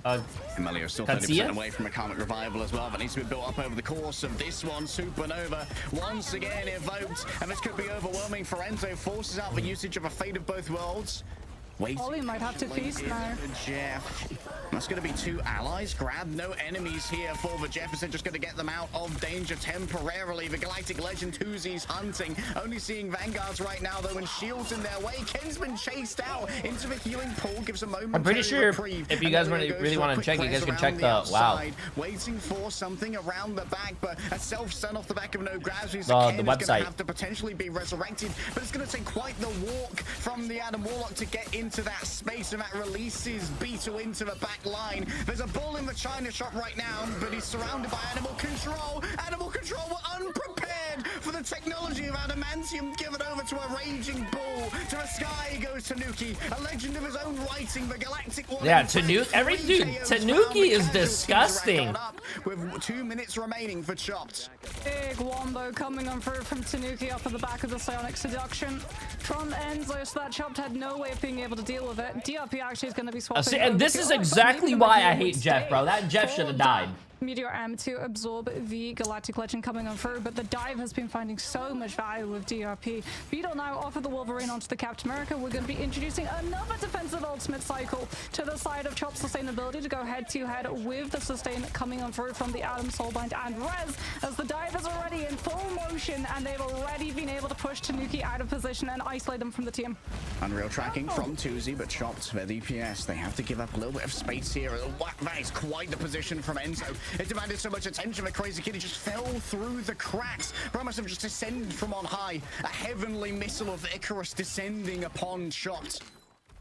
Big play from Citadel. They understood that if Tuzi on that solid was going in that deep against Citadel, likely Mash on the Invis woman would also yes, Kevin, that's my sub message. Able to have LOS for the shield stagger, and off of the back of that, they'd either be able to put pressure onto the Vanguards with the better Carbon Crush coming on through, or hit the backline and force Chop to have to turn their attention away from Citadel Gaming's aggression and onto a defensive option as Crazy Kitty tries to live the dive with the Goddard's boost, but there's not enough follow-up damage, and Polly is able to get through entirely scot-free. Out comes that Venom, also looking for a setup of Feast of the Abyss, potentially damage on boosted by Alex's ultimate, but no, it's just the Venom 1 versus 1 currently to block the doors. I mean, critically, Vertigo also desynced themselves for potential for a Jeff Nado, so no copy homework this time, Mox. Oh, Beetle's gonna have Freedom Charge. Shopta coming in with a lot of these ultimates, but Citadel Gaming, they do have that Comic Revival. And where that objective has been stalled, even if Chop burn ultimates now to be able to control the objective itself, they still have to win. Okay, chat, 5 seconds. Let's see it. And in overtime against a Comic Revival, you don't get the opportunity to track down the Adam as aggressively as before. Psionic Seduction and Feast of the Abyss pair from Citadel Gaming. Chop trying to avoid it with Freedom Charge and that Hurricane coming on through from Crazy Kitty, but like we said, that's 1-5-1. Oh, that's a big res from Citadel. That's a big res. Coming forth, Alex and Enzo return to fray, and so too does Polly. A frenzied arrival is announced, and a potential overwhelming of the Star-Lord. Polly finds that one with the Dark Depredations, and Tanuki just like an AC 130. Damn, bro. Hey, chat, we got ourselves a series, bro. It's tied 1-1. By Citadel on their own map pick. Citadel walk away 3-1. Hey, this is deja vu. Yeah, Tanuki. Tanuki is disgusting. I want to see the scoreboard. That was some amazing plays coming on through, and I mean, you could see as well the strength of being able to save that Adam and have one-sided Adam, because they had Soulbind, which meant that they always had a longer defensive rotation. Tanuki went 42-9. Chopped because they had to burn so much. 23 final hits through the choke against a Psionic Seduction and a Feast of the Abyss at the same time, just to get past the Vanguards and onto the objective. We saw Crazy Kitty having to invest the Hurricanes so that he didn't get mind controlled and thus taken down by everyone else from Citadel Gaming's side. And from there, Citadel know Chopped might be finding the picks just then, but they're all going to be brought back in a matter of moments, as we can have a look and see so many of these highlights going to be that Sharknado Jeff Nado combo coming on through from Ken and Tanuki, which just made absolute magic happen. Like you said, perfectly counterplaying the invisible boundary and just grabbing everybody out of it, and you're not even impacted by the slow either, because in the Hurricane form you're CC immune. Okay.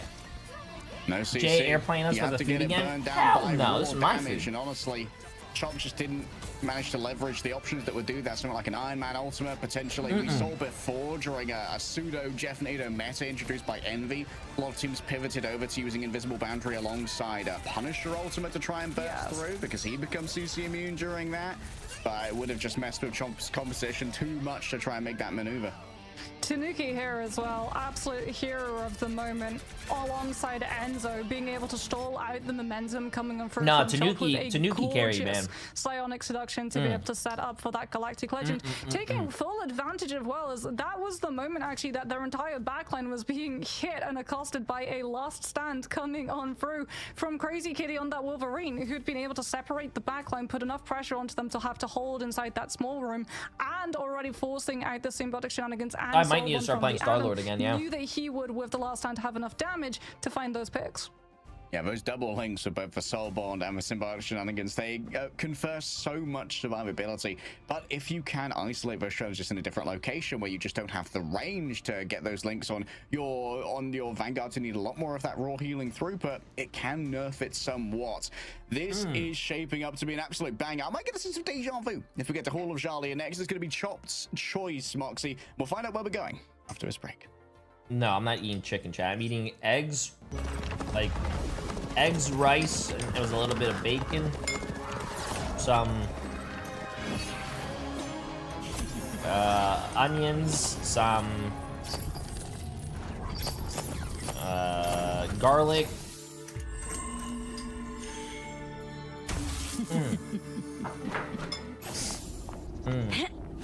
Rice for breakfast? Yeah, like leftover, like, have you guys never had like rice and steak for dinner and then you have leftover rice, so you just take the rice and you make like fried rice with it for breakfast with eggs? Yeah, that's normal.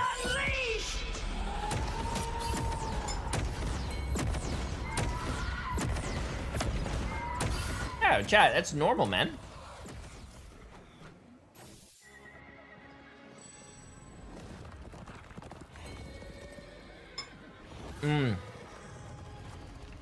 That's a good skin, by the way.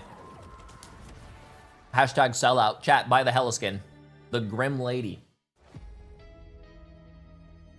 We know you don't cook. I grill sometimes. Emily is the chef around here, though. She could cook dishes around me. Mine are not as good as hers. Zerx, what are you saying, bro? How about boiling an egg? I've never, bro, who eats boiled eggs? That shit is disgusting. I actually don't like eating eggs in general. Boiled eggs are disgusting. Listen, I like my eggs scrambled with a little bit of cheese and a little bit of ketchup. That is the good shit.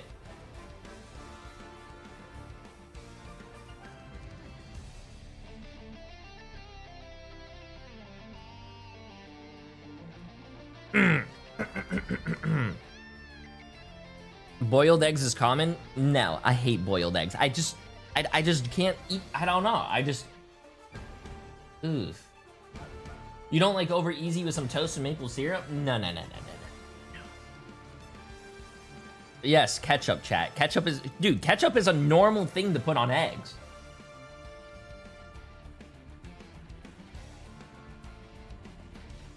Nah, man. The taste of the yolk is ruined by the sugar-infested ketchup. Good. Good. Jay doesn't even like cucumber. I don't trust anything he says. Bro, who likes It's just a waste. It's just water. It's... No.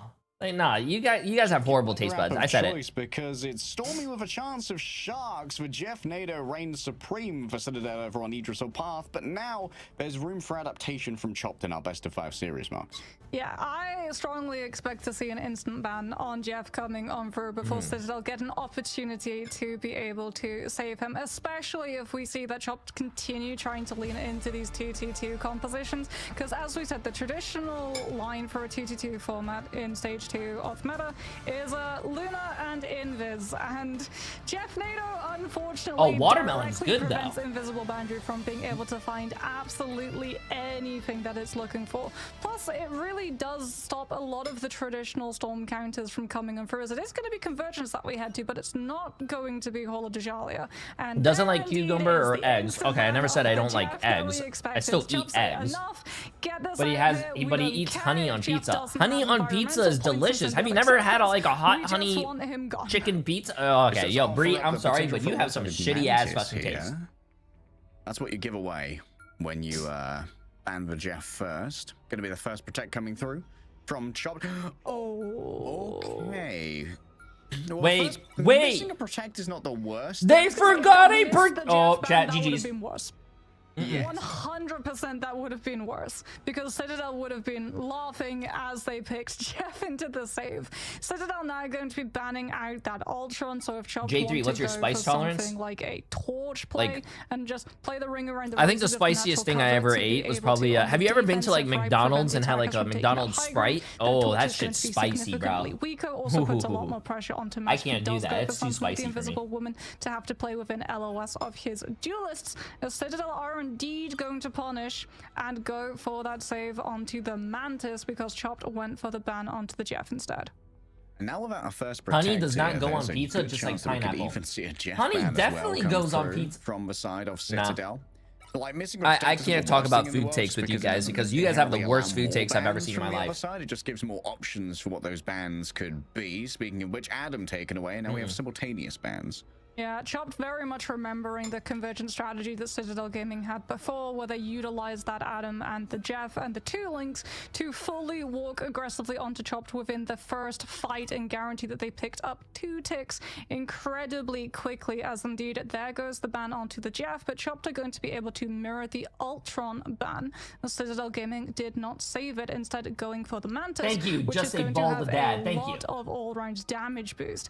I wonder, does this mean that we see a Star-Lord ban potentially come on through from the side of Honey Chopped? and pizza is Because so Galactic delicious. Legend If would you be guys picked up think that's bad, I don't incredibly quickly if understand. so. It also puts a lot more pressure onto them for having something like the Invisible Woman, because even though Invisible Boundary gets stopped by the Jeff Nato, it stops Galactic Legend incredibly well.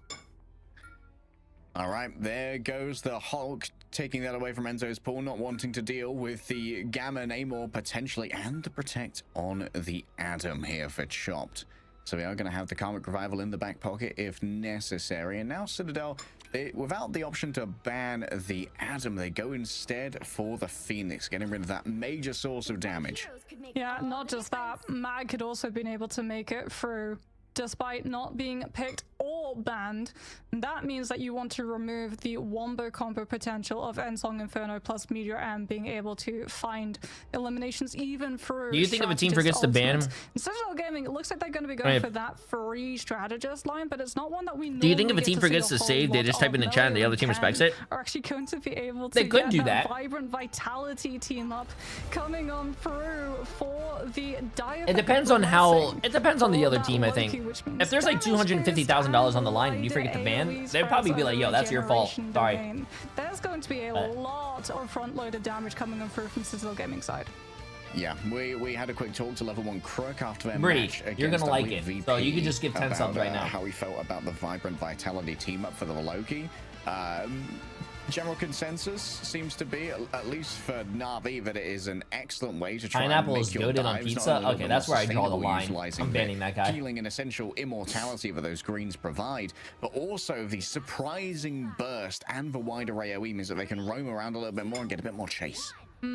They also Okay, chat, match Chop 3, let's see take it. the, Adam Warlock, so potentially can also manage to find a copy onto the Adam, so you can still get a revive. Though Alex being on the Luna also makes for a great copy target, as we can see Tanuki currently getting absolutely damage boosted to symbiotic Pepperoni circles pizza and with honey back is fucking on the Phoenix, bomb. already 15% off of just a stray couple of shots hit on Chop Stack. Oh, the ping was given over. I think the information was gathered by Polly. Gets pulled in after using the symbiotic resilience. You can see that Ken pre-positioned a clone there in case they didn't use the emergency greens, but that's not going to be necessary this time around. True, but Citadel Gaming have already been able to counter-rotate into Chopped, who are going to be trying to levy the high ground advantage, developing the angle for their Nemo, but Tuzi's coming under so much pressure. The damage boost onto the Venom. The Mag is going to be stacked with the backline and will be able to peel it, but Enzo now moves into position and tries to punish the lack of metallic curtain. And the damage boost on the Venom also changes the calculus with how you try and deal with something.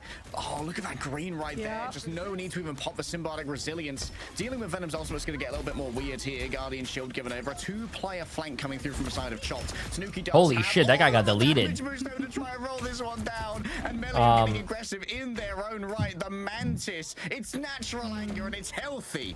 Not just that, but Melee is going to be... Anyone who thinks pineapple on pizza is weird has never tried it. Oh, listen, I love pineapple, and I love pineapple and like the diamond kick is my margaritas, chat, but not on pizza. If you put pineapple on your pizza, you deserve to go to prison. You deserve to be locked up.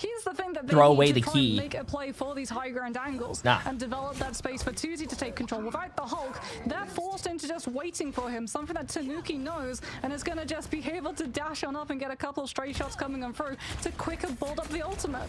A damage boosted Feast of the Abyss could be on the cards. Forcing out the blessing of the deep early here could be critical for the side of Citadel as well, knowing that that Namor is vulnerable for the next 15 seconds or so. Chopped are going to try and split angle this at the moment, but Citadel Gaming... Oh, that's a lot of damage in there. The bubbles aren't going to be there, and off angle themselves. Tanuki's been able to a very lethal in on to match to the point that they're forcing to using the linear. Oh! Out comes the end song Inferno.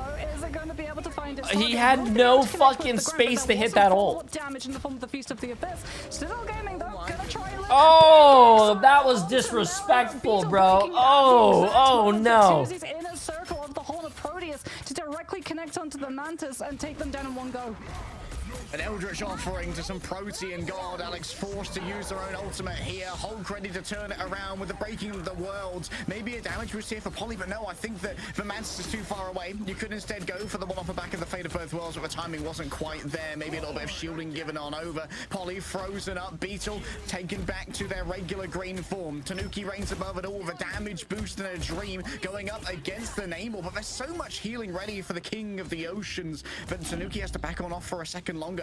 Can only really survive a little bit longer. Tanuki getting in real close here. Look at all the resources being given. No, man. The carry has been allocated and the resources have been given. DRP trying to do their best to just stand up against the tide being brought forth here by Ken. I like pickles on pizza. In the back, but can easily disengage. Where's my mods? Can we get some bands going? A stun on to Ken, who's taken back down to their low-key form. Enzo dancing around as best they can, putting on a show for liberty here. But democracy can't stand up to this nautical mastermind, and Tuzi reigns over them all. Yeah, Tuzi on this Namor has been absolutely integral to Chop's composition right now. Plus, they're going to be able to lay stake to that high ground already. Beetle developing that space already up there on that Hulk, guarding it away so that Citadel Gaming can't already position themselves to pressure Tuzi into utilizing that blessing of the deep a little bit early, as we can see him going head to head against Polly, just providing a little bit of extra healing coming on through from Vertigo to build up the invisible boundary. Yeah, Polly just doing their soft dives as best they can, forcing out things like the indestructible guard. Enzo rolling on forward now. Doesn't really have much charge to try and work with. DRP ready to catch the... Oh! Oh, what a fucking dunk on two supports. Oh, damn. Simply isn't there. All they can do is sacrifice themselves onto the cart. What's Tanuki cooking here? Not entirely sure what Bro's up to. Gonna send it on down. Obviously, the 400 gets burst through rather quickly in the midst of all of this. Tanuki is going to be able to get out of there somehow. Yeah, he gets to use Ensong Inferno to get a second health bar coming on through, potentially force as well Soulbind. Crazy Kitty doesn't actually buy into it. Beetle, though, gets taken out of Hulk form, and Tanuki rather still up on that high ground, keeping up the pressure onto Chop's players. Remember, onto those Loki clones, you get easy squid berserks off the back oh, of that's a feels bad, man. He went on that guy and just fucking exploded. Coming through from the Phoenix, a 2 versus 1. It was unfair, but it's unfair to be returned to life after all. Crazy Kitty takes that one on down. Multiple players crossing the path of Enzo means spinning kicks abound. A soul resurgence to bring Citadel Gaming back into the force, and that's going to be the Horn of Proteus. Not really able to get too much there. Beetle tried to corral players inside, but the shepherding was ignored. over to the World Breaker Hulk, knowing that almost over is the reign of the lunar snow. The greens are brought on out. A damaging strike from a Phoenix, yes, but not much gained in the form of casualties. A forced disengagement now for DRP. And I think that Beetle might be a little bit too deep in to try and survive this one. Could actually try and grab someone on their way out. But has to be careful not to be staggered in that banner form. Enzo needs to just dodge away as best they can with the Carbon Crush as the remainder of Chopped roll forward. With Beetle still in the backline of Citadel Gaming, stuck inside that banner form. DRP does have that Meteor M though, something that Ken is going to have to really closely watch for when he goes for this copy onto the Luna's Fate of both worlds. Poly with that Venom Piece of the Abyss, sees where the Magneto is going to be. Cantanuki. Oh my god. Okay, this guy's hitting some fucking crazy meatballs, bro. God damn. He's hitting some crazy meatballs. Now comes the fate of both worlds to push the team forward and potentially find the damage boost for the Piece of the Abyss. AoE a touch too strong. Melio rolling forward, becoming a duelist once again in their own right. Damage. Oh, that's not good, chat. Chopped going for that fucking res and dying right there. Oh no. Reses themselves. In comes the portal. There's going to be a last. That's not good. Courtesy of the sorcerer. That's not good. The pentagram of Frala is opened, and the body block is shied on by here. Vertigo could be knocked out of their own ultimate and potentially burst on through it whenever healing's not the most. Even post buff, Tanuki's getting up close and personal. The premier melee DPS has made themselves known on the point. I still don't understand how Chopped is. Oh, they teleported. Never mind. Overlord has no magnanimous designs, but the 400 HP is easily burned on through. Chopped put themselves in a corner, and Beetle's back on the emergency deployment of the Wolverine. I still don't understand how Citadel is like. God damn. Good shit. Good fucking hold. Good fucking hold. This is a game, chat. Down upon the nations that one day said that he would never fly. Citadel, hold on second. So the worry for Chopped coming. Pineapple belongs on pizza like tongues belong in anuses. It's not for everyone, but those who enjoy it are a little bit more sophisticated. Nah, ban that guy. Get him out. That's disgusting. Get him out. Ban. Able to have such a huge lead in terms of get him out. Shady. Appreciate the massive prime sub, my friend. To be so crazily pocketed from his team. He's already getting things like the Flake coming on through. Hey Jay, is this the world champion group stage? This is the group A finals. Next game is the group B finals, and then next week's going to be playoffs for EMEA. The top 3 teams in the playoffs of EMEA go to the $1 million tournament. Which is going to force Chopp's attention to have to turn around and deal with them, and that's going to free up the space significantly for Tanuki to basically do whatever he wants. No, top 3. Top 4 is NA. Top 3, buddy. So much of a Feast of the Abyss with even a minor damage boost coming through from something. 4 from NA, 3 from EMEA, 2 from China, 2 from Asia, 1 from Oceania. Alex and Ken behind you. Buddy. You don't really need to use the healing spells buddy. It's low-key Luna. You thought you cooked. No, you thought you cooked, buddy. I'm not your buddy, pal. Mantis does not need to hold on to those seeds to be able to use them for any form of healing. It is just damage. No, it's 3 from EMEA, 4 from NA. Full pocket has been given. Damage boost from the Mantis, idle aura from the Luna. They're making a player ready for this high ground to try and force Chops into burning some of these resources, but they have to do so in staggered stages. We have to first deal with Soulbind. All in onto the young prodigy of Tanuki, who takes a little gaze into the abyss that's offered by Chopped already. The Adam Warlock falling low, but of course live streams are aplenty here. Crazy Kitty just having to dodge away as best they can. Look at the double squids around the outside. The off-angle providers here by Beetle and Tuzi needs to be addressed. Big play from Poly though, was able to intercept where Chopped was looking to disengage from, and that means that Chopped have no place of safety. I think Citadel needs to give Tanuki a raise. That guy is that guy's scary. So the thing about the soul bond is that it shares out the damage, but if you are occupying the same pixel and both getting hit by the what percentage of viewers do you think can kick the shit out of you? 0. Just absolute none. You know why? Because we're all gamers and we never leave our room. We have to deal with Poly trying to get out the regeneration domain from Ken. We'll be able to save the Venom, and means that he doesn't have to give up his position too. So Chop once more denied an angle for their Namor, which is going to allow. Have you guys ever saw that guy? I think he's like a TikToker or something that just goes around and fights his viewers. huge overlap. Nice by Pauly. I mean, it was a combo from Tanuki, but Pauly getting into 3. Unsurvivable against Fatide. Citadel Gaming are ringing up upon Chopped, and already there's movement on the cart. Pauly actually having trouble getting out of here. Might be able to make a mad dash. Citadel Gaming, do you know that Crazy Kitty is going to have Karmic Revival in this fight? The problem for them is that Crazy Kitty used the self-revive in the fight before, and they're going to be able to play aggressively forward with the Sonic Seduction. Chopped have to burn Dez first to pull out of the Wait. background, and just gets kicked back into oblivion before he can Citadel Gaming up 2-1. That's symbiotic surface. Hey, remember, I just want remember, chat. The last time that these two teams met, Chopped won. So now, seeing Citadel win is winning is a little wild. Oh, by the way, Nanu Mike, appreciate the massive prime sub, my friend.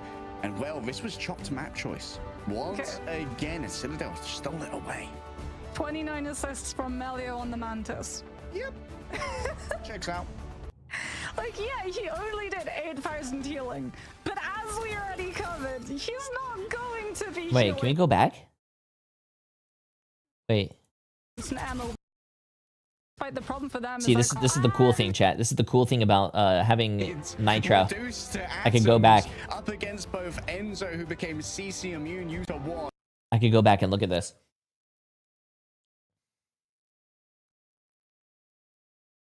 Damn, Pauly on the fucking Venom going 28-3 with 11 final hits. NZO 24-4. 22-3. Damn. It looks like the only person that was like, bam, Tuzi. Oh, I feel bad. Oh, I feel bad, chat.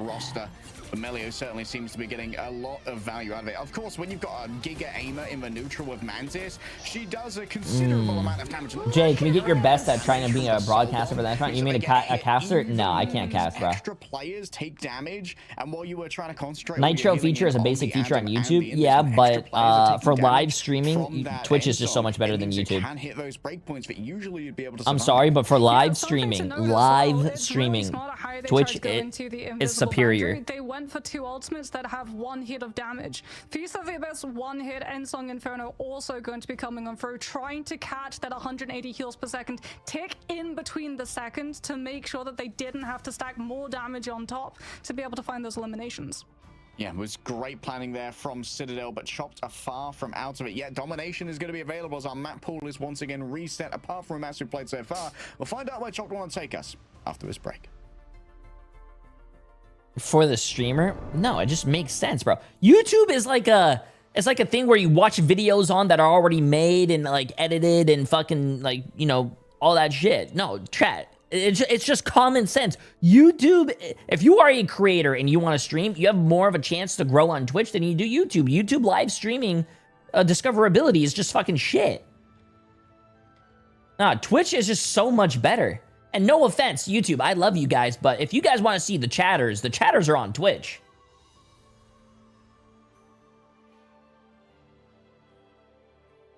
Yeah, it's just, I mean, like, look at YouTube. YouTube a few years ago were signing all these fucking creators to come over and live stream on their platform, and then they just gave up, and they're not doing any, like, you know, live streamers anymore because they know it's not good.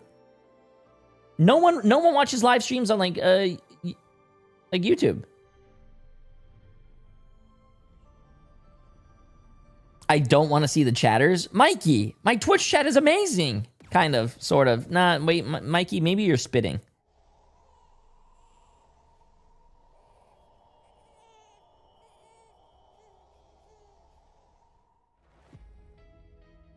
Do you need help or anything? Do you need help?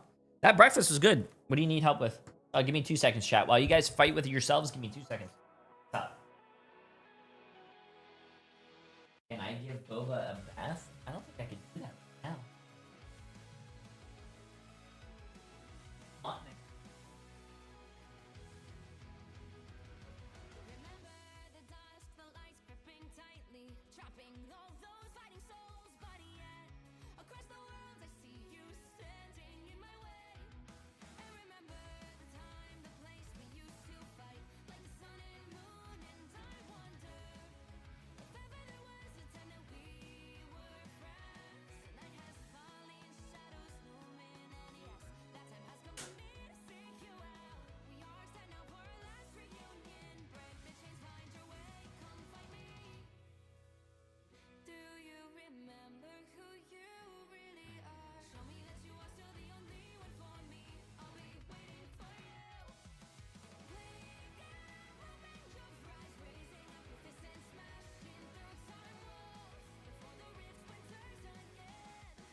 Is a map 5 on the horizon here between Chopped and Citadel, or is this going to be some good, honest, salt-of-the-earth, blue-collar 3-1 Marvel rivals? We'll find out as Chopped are going to take us to what could be their last map in the group stage.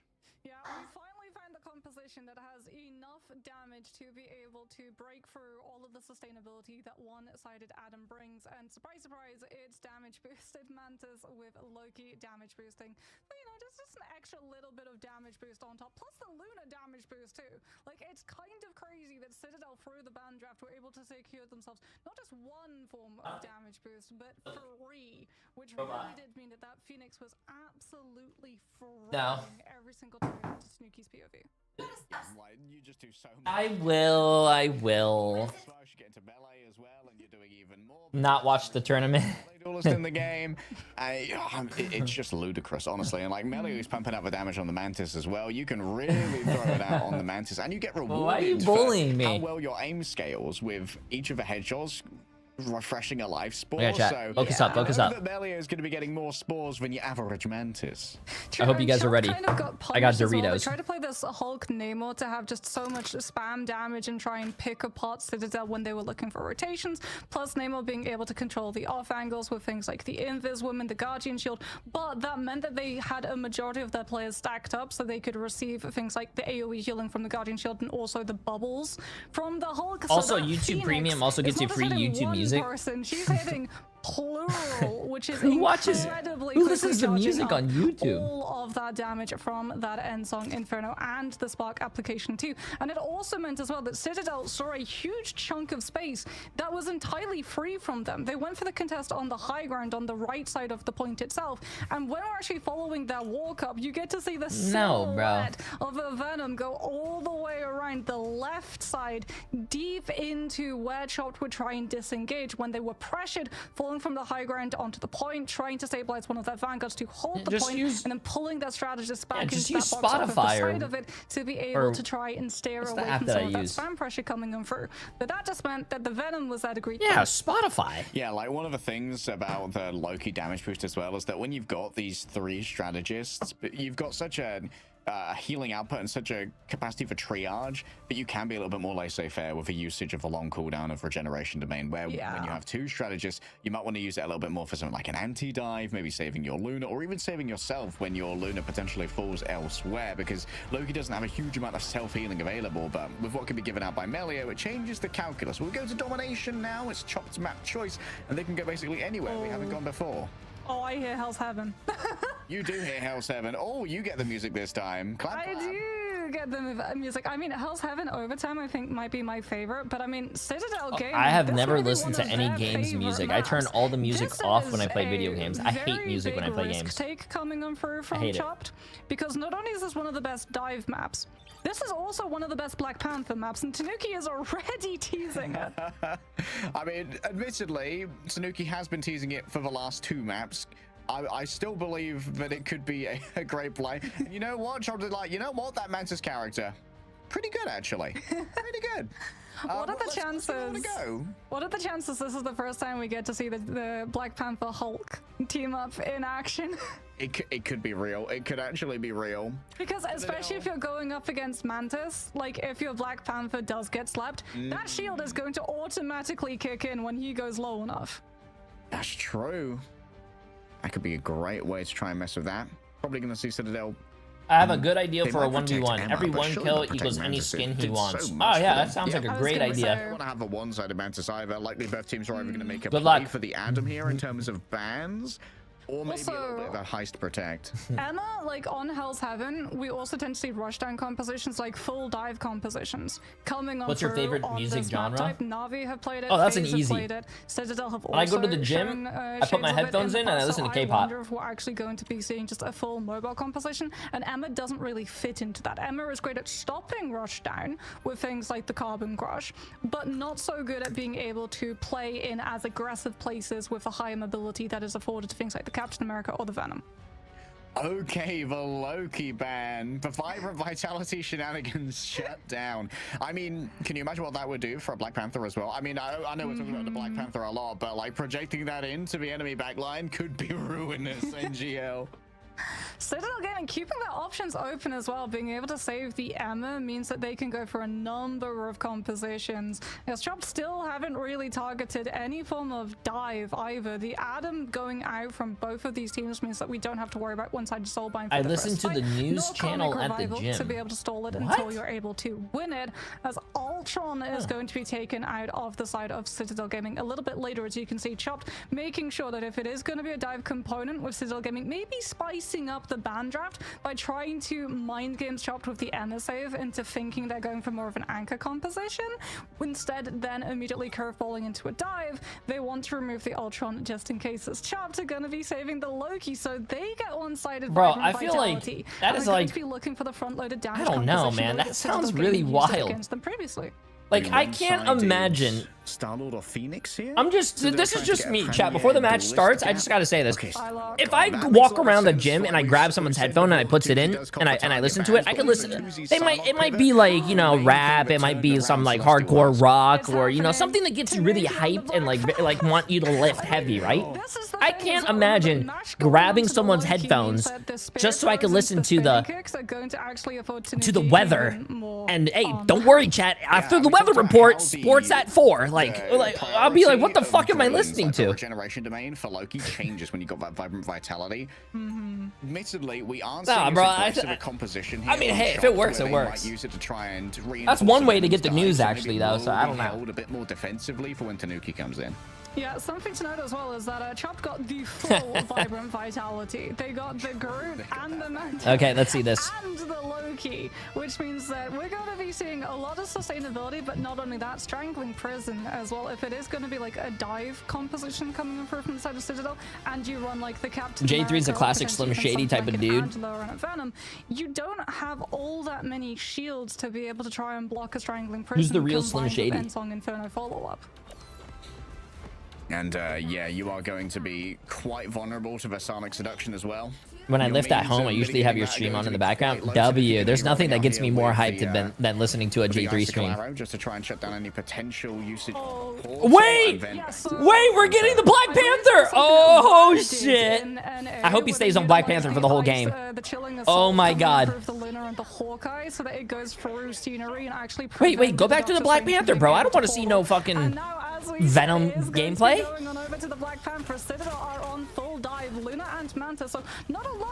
Show me the BP! Not meant to be long term. They're just looking for an assassination whenever someone walks past, and those backline becomes a little bit more vulnerable. Green's used. Now it's time for Tanuki to potentially feast. Looking at this backline, remember Vibranium marks onto these Lokis. Because I know you. And so he's going to have to try and disengage here. The Black Panther once again sent to a slumber party elsewhere. Just doing their best to carve through the group. Some primary fire. There's nothing wrong with that. Some good old salt of the earth panting around. And that is the Tanuki we know and love. Just, yeah, I want to see the BP, Emily! You know what? I think we might be seeing Thing at some point come through from Chopped. Just he knows people are watching, chat. He knows people are watching. Soldier, you do now off of the Trooper's Fist connection. This guy is literally aura farming in the middle of the tournament, bro. Because that cat is going to be incredibly slippery. He's already got his ultimate within the first fight off of those Loki clones, but Chopped immediately swapped off of. Ast ready to descend, but a spinning kick elsewhere. Heard Beetle sending out a Strangling Prison. Didn't want any of that smoke, but Melio's going to be the one creating smoke stacks here. Bro, dude, he is taunting them. He's destroying their mental. There's no way, chat. He is aura forming and destroying their mental in the middle of the game, bro. Ultimates for this next fight, but again, how do you survive all of these dive angles from coming on through? You really do just try and provide a little bit of attention elsewhere onto the points that Citadel don't have that premature position to jump on one of your players the second that this dive begins. Okay, a little bit of baiting here from Tuzi and the crew. I'm not sure if they know the exact location of Tanuki. Yeah, they do. They managed to hunt him down. That's one cool cat, but it's because he's been put on ice here by the Winter Soldier. Tuzi backing off to the healing. Wait, please tell me he still stays on BP. Oh my god, he's staying, Chad. He's staying. It's an unfair fight, but already he's been afflicted with a spark. Nice slow there onto the disengagement of Enzo, but that invisible boundary is so far away from the remainder of the team. They're all in onto Ken. Tuzi's turning around the corner just to pop, chat. Here comes the Black Panther. Instantly chokeslam. Oh, chat, there goes the Black Panther. 07. No second chances, no forgiveness. Oh my god, he's still going. Contestation ready. Big plays coming up from Chopped. However, no point flip just yet. Ken comes up through with the portal Ferala. We go into freedom charge, and Polly is going to allow Citadel Gaming so much sustainability to hold on to this point. Vertigo is forced into utilizing the fate of both worlds because Chopped used absolutely everything they had in their arsenal to try and disengage it, and now Citadel just have the overall numbers. Oh my god, bro. Oh my god. We didn't get to see him kill 3 people. They only showed us the end. But he's... Bro. Really they're emoting on them. It's nap time for Citadel Gaming, but Cholt won't be the ones putting them down. However, it's worth noting, over on Celestial Husk, Citadel did absolutely dominate on the first point, and then Chopped hit them with a full reset. True. Tanuki is 10-2 with 4 final hits. Melio's popping off though. 15-1 with 6 final hits. They were able to use Beetle on the Captain America, and Tuzi is the only other person that's doing anything on Chopped. He's 8-3 with 6 final hits. To look at him, stalled out long enough as well for all of the damage boosts to have run out that when the dive hit, Chopped actually had the opportunity to survive it. But now we're going to be seeing big swaps coming on for onto Eldritch Monument. There's pillars around the point itself, which means I don't want to tell Chopped how to win because I'm not their coach or anything. But chat, you know how one way Chopped can like win? It's really simple. All they have to do is just offer Jay3 a multi-million-dollar contract to put me on their team, and they'd start winning. They'd 3-0 every single team in the game. All right, Tanuki. Prowling readily around the edges. Quick love tap. A kiss between the Venoms over there. Tanuki looking towards the back. Actually sees the armor pack. He's going to be able to do some work on the BRB. Oh, won't be able to get rid of Tuzi though. Who's already fallen on down. Oh, if he got that kill, that would have been one of the most craziest things I've ever seen. Once again, descend on some weakened opponents. Enzo falling low. Following after Tuzi. Nice right click for the iframe. Dodges all of the incoming damage. But the damage has already been done to Chopped, who loses their front line. DRP and Beetle unable to be healed through effectively. Yeah, and Chop now losing that spacing to be able to scout out where the dive is and just use the spam pressure, all of that damage from Torch and Star-Lord to be able to burst through the sustainability afforded by just a Mantis and a Luna in a 2-2-2 format. Out comes Supernova just for Chop to be able to bypass the choke. Alex goes for the fate of both worlds, though. We could still see Citadel try and make a play for another turnaround of this fight. Ken's fallen since, however. Ensong Inferno being held for as long as possible. Melio also utilizing it for a full heal, and he might just detonate it directly below so he doesn't get picked afterwards. Taken down easily there, though. Beetle isolated on the other side. Oh, I feel bad for Chopped right now, chat. I feel bad for Chopped. I feel like Citadel Gaming is just like they're like playing with their food right now. The Captain America Ultimate of the Galactic Legend, not the most common thing I've ever seen. Ken doing their best to dodge around. I feel like they're literally playing with their food. The Soul Resurgence, and Alex is going to bring Tanuki back into the fray. Lord help us, he's ready to bast, but it's not going to be using it right now to begin with. Seeing the extra shields given over by the Cosmic Yarn. Amplifier knows that it's not a fight he wants to take. Beetle amplified and drawn on forward. Citadel Gaming is still in control as Melio plays around the outside. I want to see the BP. Oh, go to the BP. Go to the BP. I want to see this. The backside, eyes given over, and it's full hearts here for Tanuki. The heart-shaped herb will carry him elsewhere as he does not want to commit, and Tuzi sends him back to the spawn. Okay, Chop now get an opportunity, especially off of this late stagger onto Melio. Now they can scout out where this dive is going to be and should be able to counter-rotate. They need to make sure that they're playing in spaces the dive is going to have problems. Eternal Lurker, Micah, appreciate the massive new tier 1 sub. Welcome. Appreciate it. To back it up, because they have Ken on this Mantis, still has the potential to find picks onto match with the invisible boundary.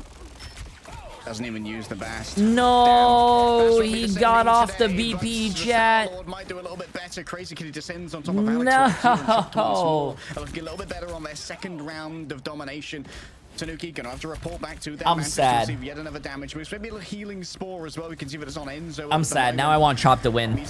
Now I want Chop to win. Heading towards the back. Oh, the solar corrosion doesn't quite connect, but Ken's not quite so lucky.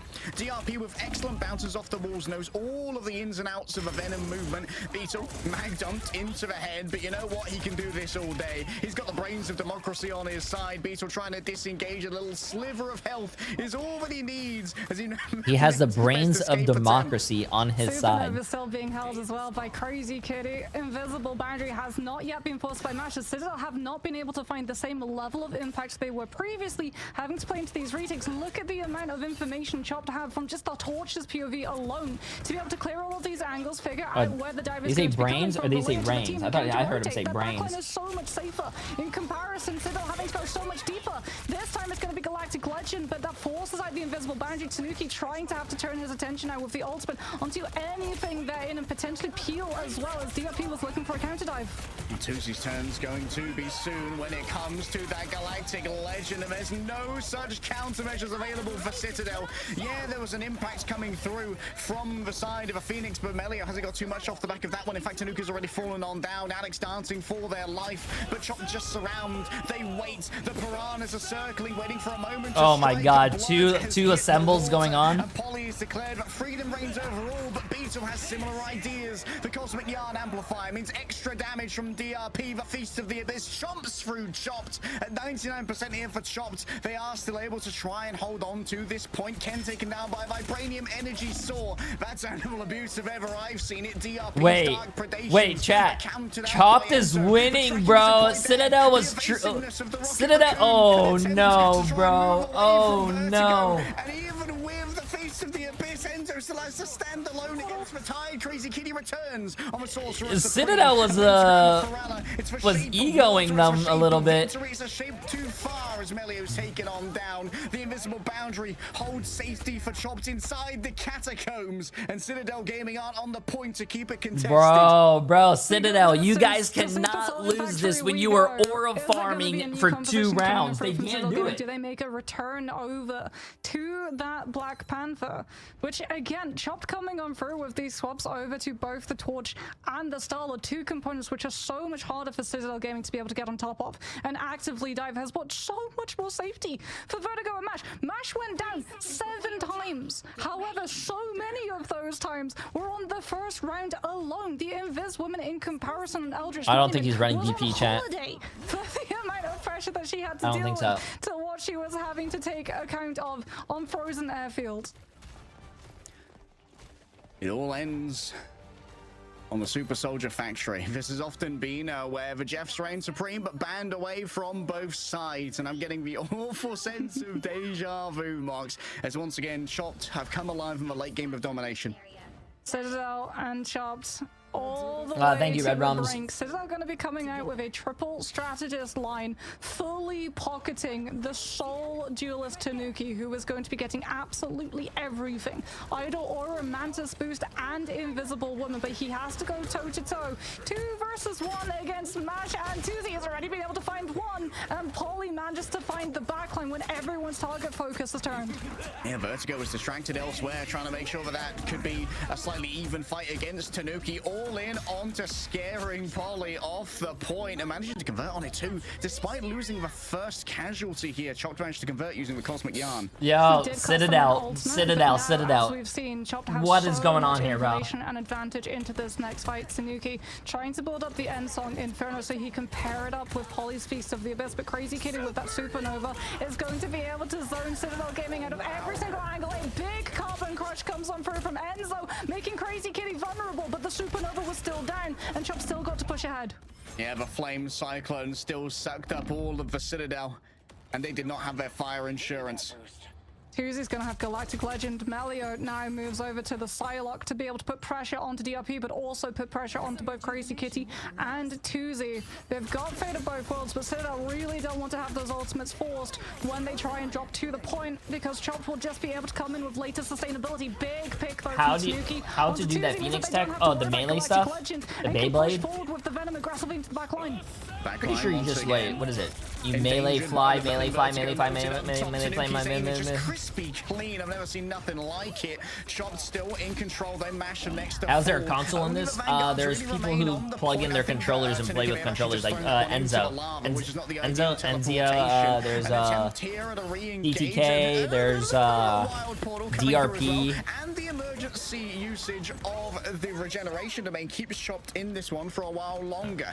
Up comes the invisible boundary. It's countered out by Alex. Looking forth, it's Emma Frost who tries to claim their minds. Tuesday does their best to dodge away from incoming deliberations. The charisma saving throw doesn't work on out, but it might well be the dex that works out instead. No, Melio has the hit markers to hit the AC indeed. Tanuki looking for all of these vulnerable players. Oh no, chat, bro. Compared to the element guns being pumped forth from Tanuki, bro, and it's finally Citadel needs to hold this for the rest of the game, Oh dude. goodness, If they don't, we go to the last match. Before Tanuki's in position to follow up and stack the damage with Galactic Legend after all of the strategist ultimates from Chopped has ended. However, Chopped 95% on the point, just need one singular fight. Citadel going to have to play this absolutely perfectly. DRP on that Venom going to be pulling over to the point and pulling a lot of that attention. Oh no, bro. Oh no. But at the same time, there's been a trade of the backlines, and only one has the Rocket Raccoon to be able to bring them back. Yeah, the BRB brings Alex back into the fray. DRP looking elsewhere. Once that back line, a frenzied arrival could be everything, but with the Cosmic Yarn Amplifier, it's too dangerous to try and touch the point. Tanuki has to try and make it work, but the Blaster Barrage is easily gunned down by Chop to have all of their arrayed members looking for the stragglers, the refugees of Citadel Gaming, and they're not allowing entry here despite Polly's proximity to the point. The deja vu rings real. Well, to be honest with you, to a climactic map 5. To be honest with you, you cannot ask for a better series, chat. We are on match 5 of the first game of the fucking day, bro. That is what's fucking awesome. But what's also not awesome is how Citadel was oral farming so fucking hard that they actually lost the fucking Having to round. contest the point flip and dropping off of the high ground, not being able to find any opening, having to as well respect the fact that Chopped had better ultimate economy when the fight turns into that brawl situation. Oh and my, moves Mr. away Puff from a dive Senior, window. appreciate the massive 18 months, my Still friend. losing out on the Luna because he was able to puff He should have on the stayed on point BP. to join his Starlord on the He should have stayed high ground BP. catwalk and find the pick necessary to give Chopped the confidence to start utilizing those ultimates before Citadel had anything to match. Yeah, Dive is beautiful to watch, but it's also hard to watch. Big shout outs to our observers here at Ignite, managing to catch that map so perfectly that we really understood what was going on at all times. And you know what? Sometimes you rage bait with emotes and you do actually get them angry. Sometimes you don't want them angry though, Mox. Sometimes that's a dangerous proposition. Well, the torch as well. Crazy Kitty and Tuzi. So many times we see just teams go for something that is entirely undiveable. Ultron is one, however, Citadel removed Ultron from the pool, understanding that he would be making that dive's life an absolute misery, as well as the Black Panther too. Well, to be honest with you, at any point in that map, Ultron had to be given the boot almost immediately. And huge props as well to Chop for being able to survive the Black Panther. They gave up the Loki. Well, to be honest with you, I think the Black Panther was working, but the reason they probably switched off is maybe they wanted to troll chat. Maybe they wanted to lose because maybe they don't want to hit the first seed because maybe they don't want to play against the other. I don't know. Maybe they want to lose chat. Because if you think about it, maybe it's a 5-head fucking strat. Maybe they want to lose this so they can get an easier bracket for the playoffs so they can roll through the playoffs. Think about it. Think about it. Oh, they're having a break. Think about it.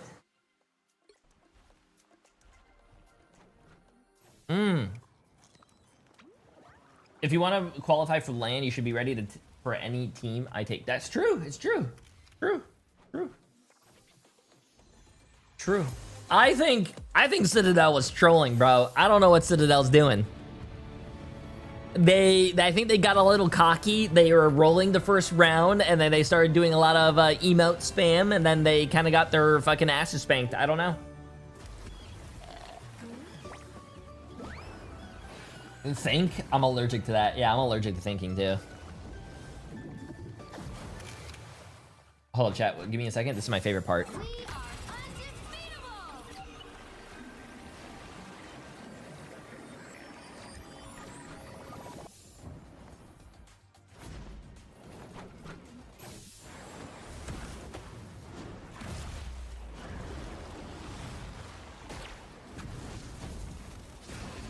Oh yeah, I don't know if you guys knew, but when he ults, his shirt burns off.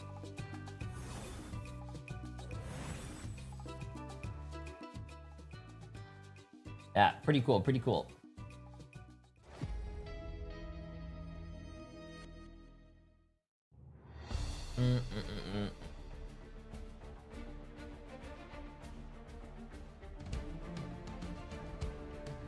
Jay looks kind of hot as Widow. What? He's telling this for the 67th time. I think that was the first time I actually said that today. I don't think I actually ever said chat. Did I say that today?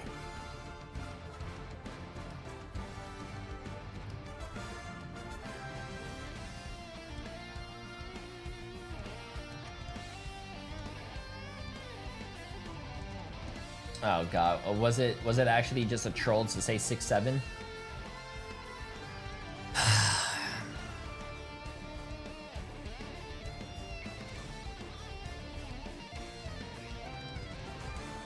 Wait, I have 45 seconds. Oh my god, oh my god, oh my god. Wait, I need to look at something. Chat, I have 45 seconds. I have to check something. We're not missing any of the tournament. I just have to check something.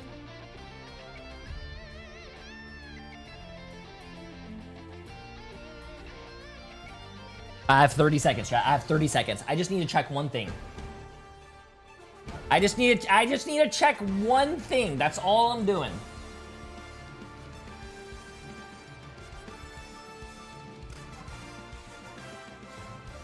I just need to check one thing.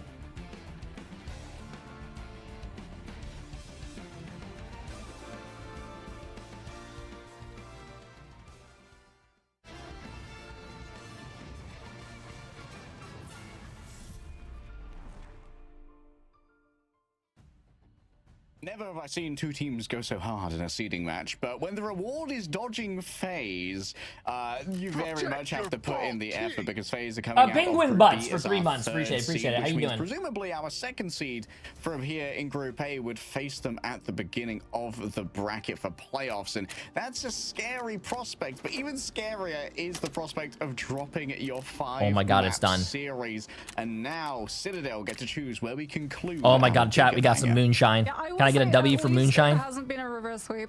Like there's something a little bit more taxing on the mind about being up 2 maps and then fumbling the bag 2 times in a row and then going into the 5th one with that playing on your mind, essentially going, we could have won this, we could have finished this out, we should have won this, and then tilt's gonna start coming into play, right? And you can't afford to tilt at this point in the game. You just have to go, okay, that was that game, that was that round, this was the ban draft, and we're going to be changing this about our ban draft coming in, and now we're just going to continue trying to play our own game. And that's something that Citadel have always been known for, both when they were under the name of Berber Patapim, and then when they got picked up to Citadel, they didn't really care about what was meta. They made their own meta, as we got to see with things like the Black Panther. So if we do go to something like Call of Duty, I feel Are you like gonna play probably Arc gonna be Raiders? seeing something a little To be bit honest with you, I don't know if I like Arc Raiders. Traditionally see, maybe they go back over to that Hulk Namor to try and control some more of those off angles I don't against know. the Third Flyers. person. But that's my worry, Harry. Any of the convergence maps that are left, Central Park or Holodajalia, are really good flyer maps. And I mean, they just lost to a I gotta flyer work out, chat. composition. That Okay, listen. Human Torch I just gotta go swap work was out. Huge from Chopped.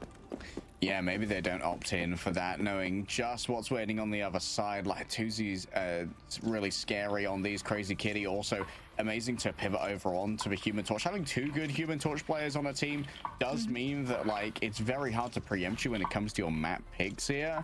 And for Citadel, it's going to be all about just, like, gathering their own, like, chakras a little bit as well. You know that Salah's going to be making them do the simultaneous clap to try and get on the same page. But, like... when you have you guys actually ever done a clap so everyone can get on the same page? Yo, chat, you guys ready? Clap in 3 seconds. 1, you know, they 2, 3. Some kind of forever. Are we all on the same page? Are we all on the same page? On the floor. We're good? It happens. Sometimes you just motivate the enemy to come back at you all the more difficult, and that could also. Are we all good? No, you guys didn't clap. Back of mental attacks can really start to afflict you. Wait, where are we going? Yes. The banger is playing. Okay, so it is a dodge of convergence. And yeah, we talked about it. We were worried, like Holo Jalia too. The last time these two teams met up, like I just clapped without my Citadel hands. Gaming Wait, what do you mean? walked their attack What? around the first time around, and Chat, then behave, failed bro. to pick up the It's point Sunday, percentage bro. necessary It's Lord's the Day. second time around. So I feel like that's another reason why you would try and dodge that one, because you don't want to sorry, repeat I'm the same working out mistake right now. twice. As we're going to be seeing, yeah, Mantis getting into the band out as both of these teams not repeating the same mistake of letting that one through the draft. All right, might see Jeff ban here, potentially Adam. Maybe we look towards a Vanguard ban. I would be interested to see if once again Citadel pivot into what they did on Idris or Path and getting rid of the Groot late in the ban phase. Yeah, I feel like Ultron's definitely going to be targeted as well, because it does strengthen things like that torch onto both the attack when he gets to wrap around and put pressure onto your backline, as there are so many angles that open up for the attackers if they're just allowed like 2 meters out of their spawn room, while also really strengthening a defensive hold off of how quickly and frequent you're going to be able to build those Rage of Ultrons. Chop prioritizing the save onto the Invis isn't really a surprise, because it's really good pressure onto things like Dive, which we've already seen Citadel Gaming go for, having to go for soft dives with both the Venom and the Hulk, so they don't have to worry about. I just noticed that you can time out a chatter with bits. That seems toxic. I love it. Oh yeah, that's a thing that we have in this chat. Itself in a sustained So if you have a friend in chat and you want to time them out, you can just use bits.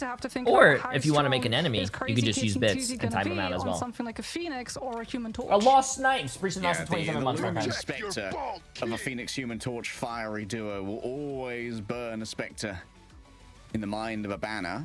Let's have a look as to where you cannot Citadel are ban gonna me pivot from now. my own They're chat. likely going to be going up against an Ultron, and we know that that is a great enabler for something like a Human Torch, and the Invisible Woman is also up, so maybe you have to ban the Torch here. Maybe the hand has been forced. Emma. Allow it. Okay, so Citadel are going to be able to really strengthen up a dive composition. Yes, they have to worry about the Invis. They also have to worry about the Ultron, because you really can't dive him as a hero either, given the fact that he's literally above you. So you can't take ground damage all that frequently from something like a Venom teamed up with a Captain America, as they're actually going to be able to play their own Ultron too. So no one-sided Ultron.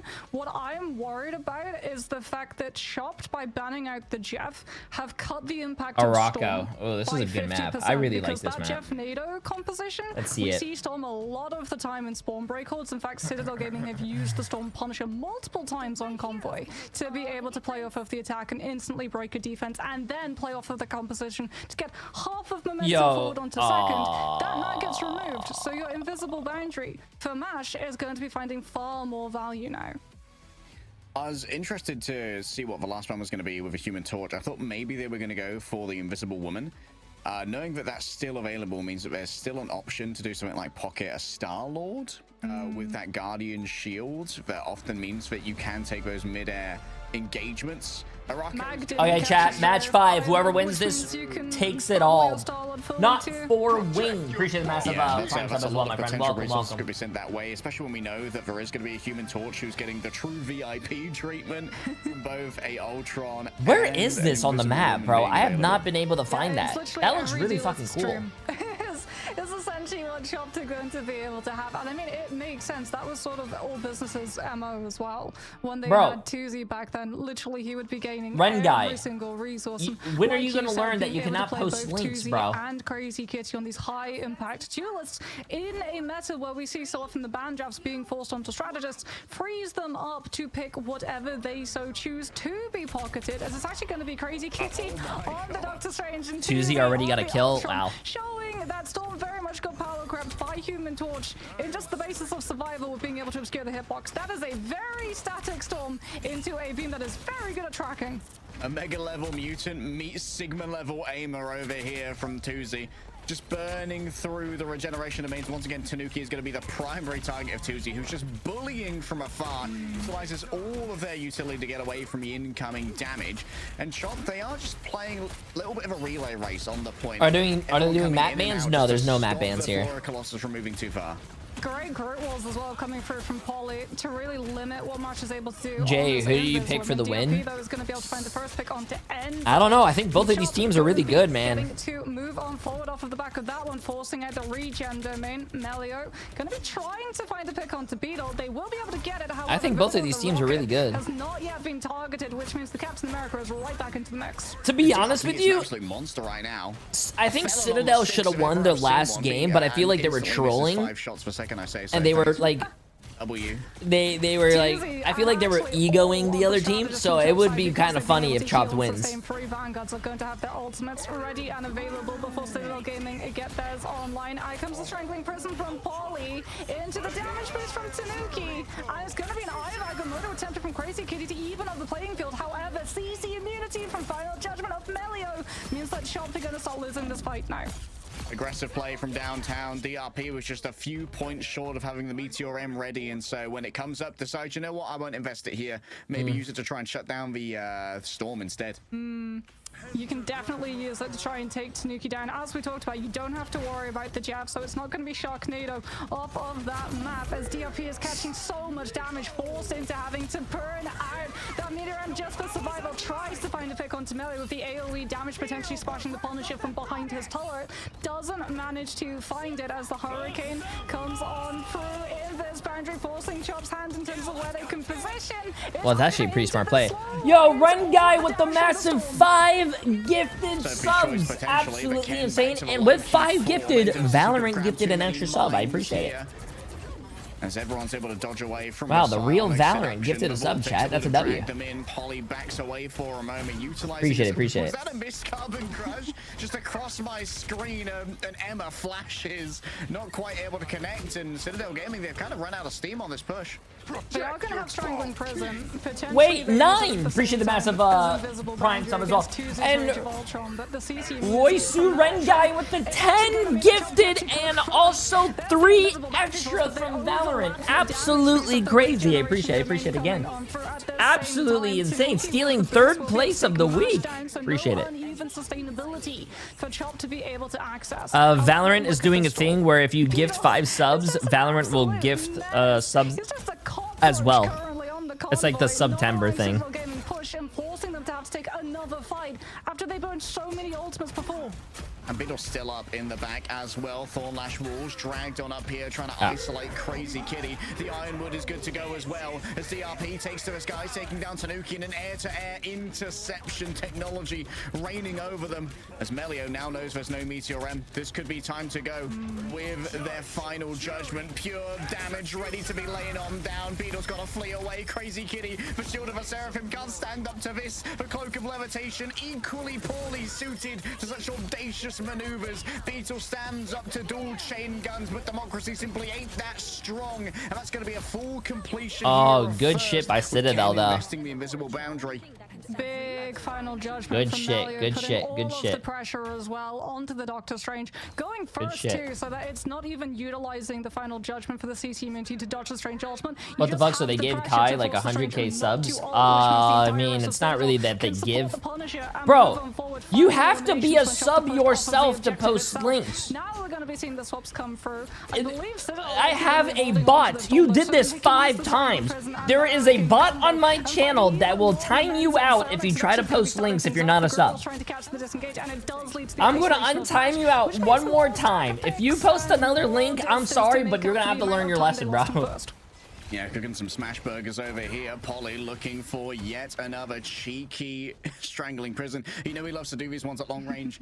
Catching those strategists unaware, and Vertigo. I understand it's my own link, but the bot doesn't know that it's my own link. Still, there's so much free pacing given over to the Flora Colossus.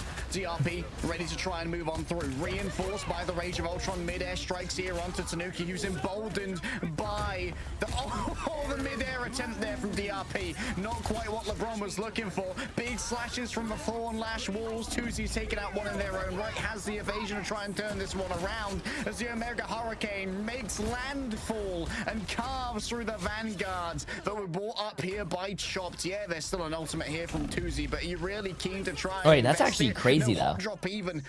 Wait, that's actually crazy. You're telling me that Valorant gifted over 100,000 subs to Supernova state, potentially even melt through the invisible boundary. that streamer? Got his name. But like, it's much time. They held so well on someone else has to give 5 subs or more for the Valorant to gift, and you're telling me they actually gifted so much that Valorant themselves gifted over 100,000? That's crazy. Push himself up onto that ledge, and Precious Citadel's walk up. They're gonna be starting the fight with all of their resources. Beetle once again doesn't have something to try and deal with the Punisher ultimate. The Meteor M. Ren guy again with 5 gifted. So Valorant had to gift a sub. Absolutely insane. I appreciate it. Assault rifle proving too much for all the powers of Clintar combined. Flame cyclones litter the ground. Yes, but Citadel Gaming are ready to just roll back in thereafter. An isolation onto a Vanguard disengagement, not really on the cards. One player dragged on in, and this is forced out with defensive. Wait, ultimate. what? It's and that's fate. I've seen the thing where it's like Kai paid people to sub in different countries, so it's super cheap and they have to match him. They've got to lay a Rage of Ultron over the back of it. With one ultimate, Citadel Gaming have forced 2 and can go Pretty sure that's a...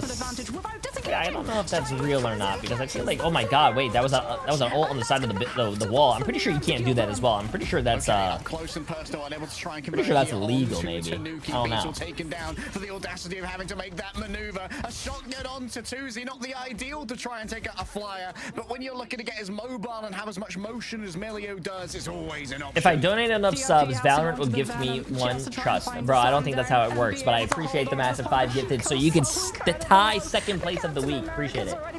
Yeah, I'm pretty sure that's fraud. The convoy. DRP gets carbon crushed out of his own Feast of the Abyss, and Citadel Gaming went from what looked like being full held to walking to and free like an afternoon stroll by the river. Oh man, the carbon crush on the Venom there, holding aloft for Symbiote. Zeus, offering to your grace, take him in your storm. You're just trying to summon 4. I'd say that's closer to the circle of life. You know, yo, Citadel. Like a circle of anti-life to me, if ever there was one. Oh, Citadel Gaming though, that play. Citadel's kind of cooking. Psionic I don't know. Seduction is going to seduce the Invis woman. Right? If she tries to go for invisible boundary, she would walk either directly out of it or potentially somewhat further where Citadel Gaming would be able to find an isolated target. The only option that Chopped had to be able to deal with that Emerald ultimate was the Luna. And then they know that Final Judgment does too much damage per second for the 180 heals per second of Invis boundary to stand up to it, so they had to overlap Ultron and Invis to stand a chance of holding the space. Instead, I'll just go, okay, cool. We pop Final Judgment, we're not going to move forward. You've burned 2 ultimates now, we're going to wait, and then we're going to come through a Strangling Prison and catch your flyers when you're not going to be able to shield them. Huge big brain play. Just some great macroeconomic understanding. It was instilled in Citadel. Dude, what happened in J3? Chop just went AFK now? I think I see an Angela. Wouldn't be the first time that we see her, and indeed, Tanuki is going to be on the Vanguard full dive composition yet again for Citadel. I feel like Citadel Gaming's just playing to have fun, bro, and they're winning. I don't know. They're running Angela now? Uh-oh. They were running BP earlier? Play here, knowing that they're going up against the Rocket Raccoon. They know that they can maybe have access to that BRB early and force counter rotations from the harassed and harangued Rocket Raccoon. Wrapping around the back, maybe an Assassin's Charge. Crazy Kitty loses out in the duel to Melio. And look at this, it's just unfair fights wherever you go. Moving as a 2, but losing 1 means that it's essentially just a mad dash from 2. Oh, look at this contest. Yep. This is disgusting. Don't forget as well, not only is this Angela going to be able to get off of the pit. No, the Venom swings out. Okay, DRP survives another day. But as I was saying, Tanuki is going to have so much to say because he's got the Ultron drone, but he's also going to be able to get the overhealth when he drops down with the Axis. As the Wolverine from Beetle is spoiled for choice in terms of targeting. Nice shot. Nice fucking shot. The BRB could bring Polly back on the cap too, which is absolutely massive for Chop's momentum. The Tuzi's flicks are nasty. This guy's a mechanical demon no matter what he's playing.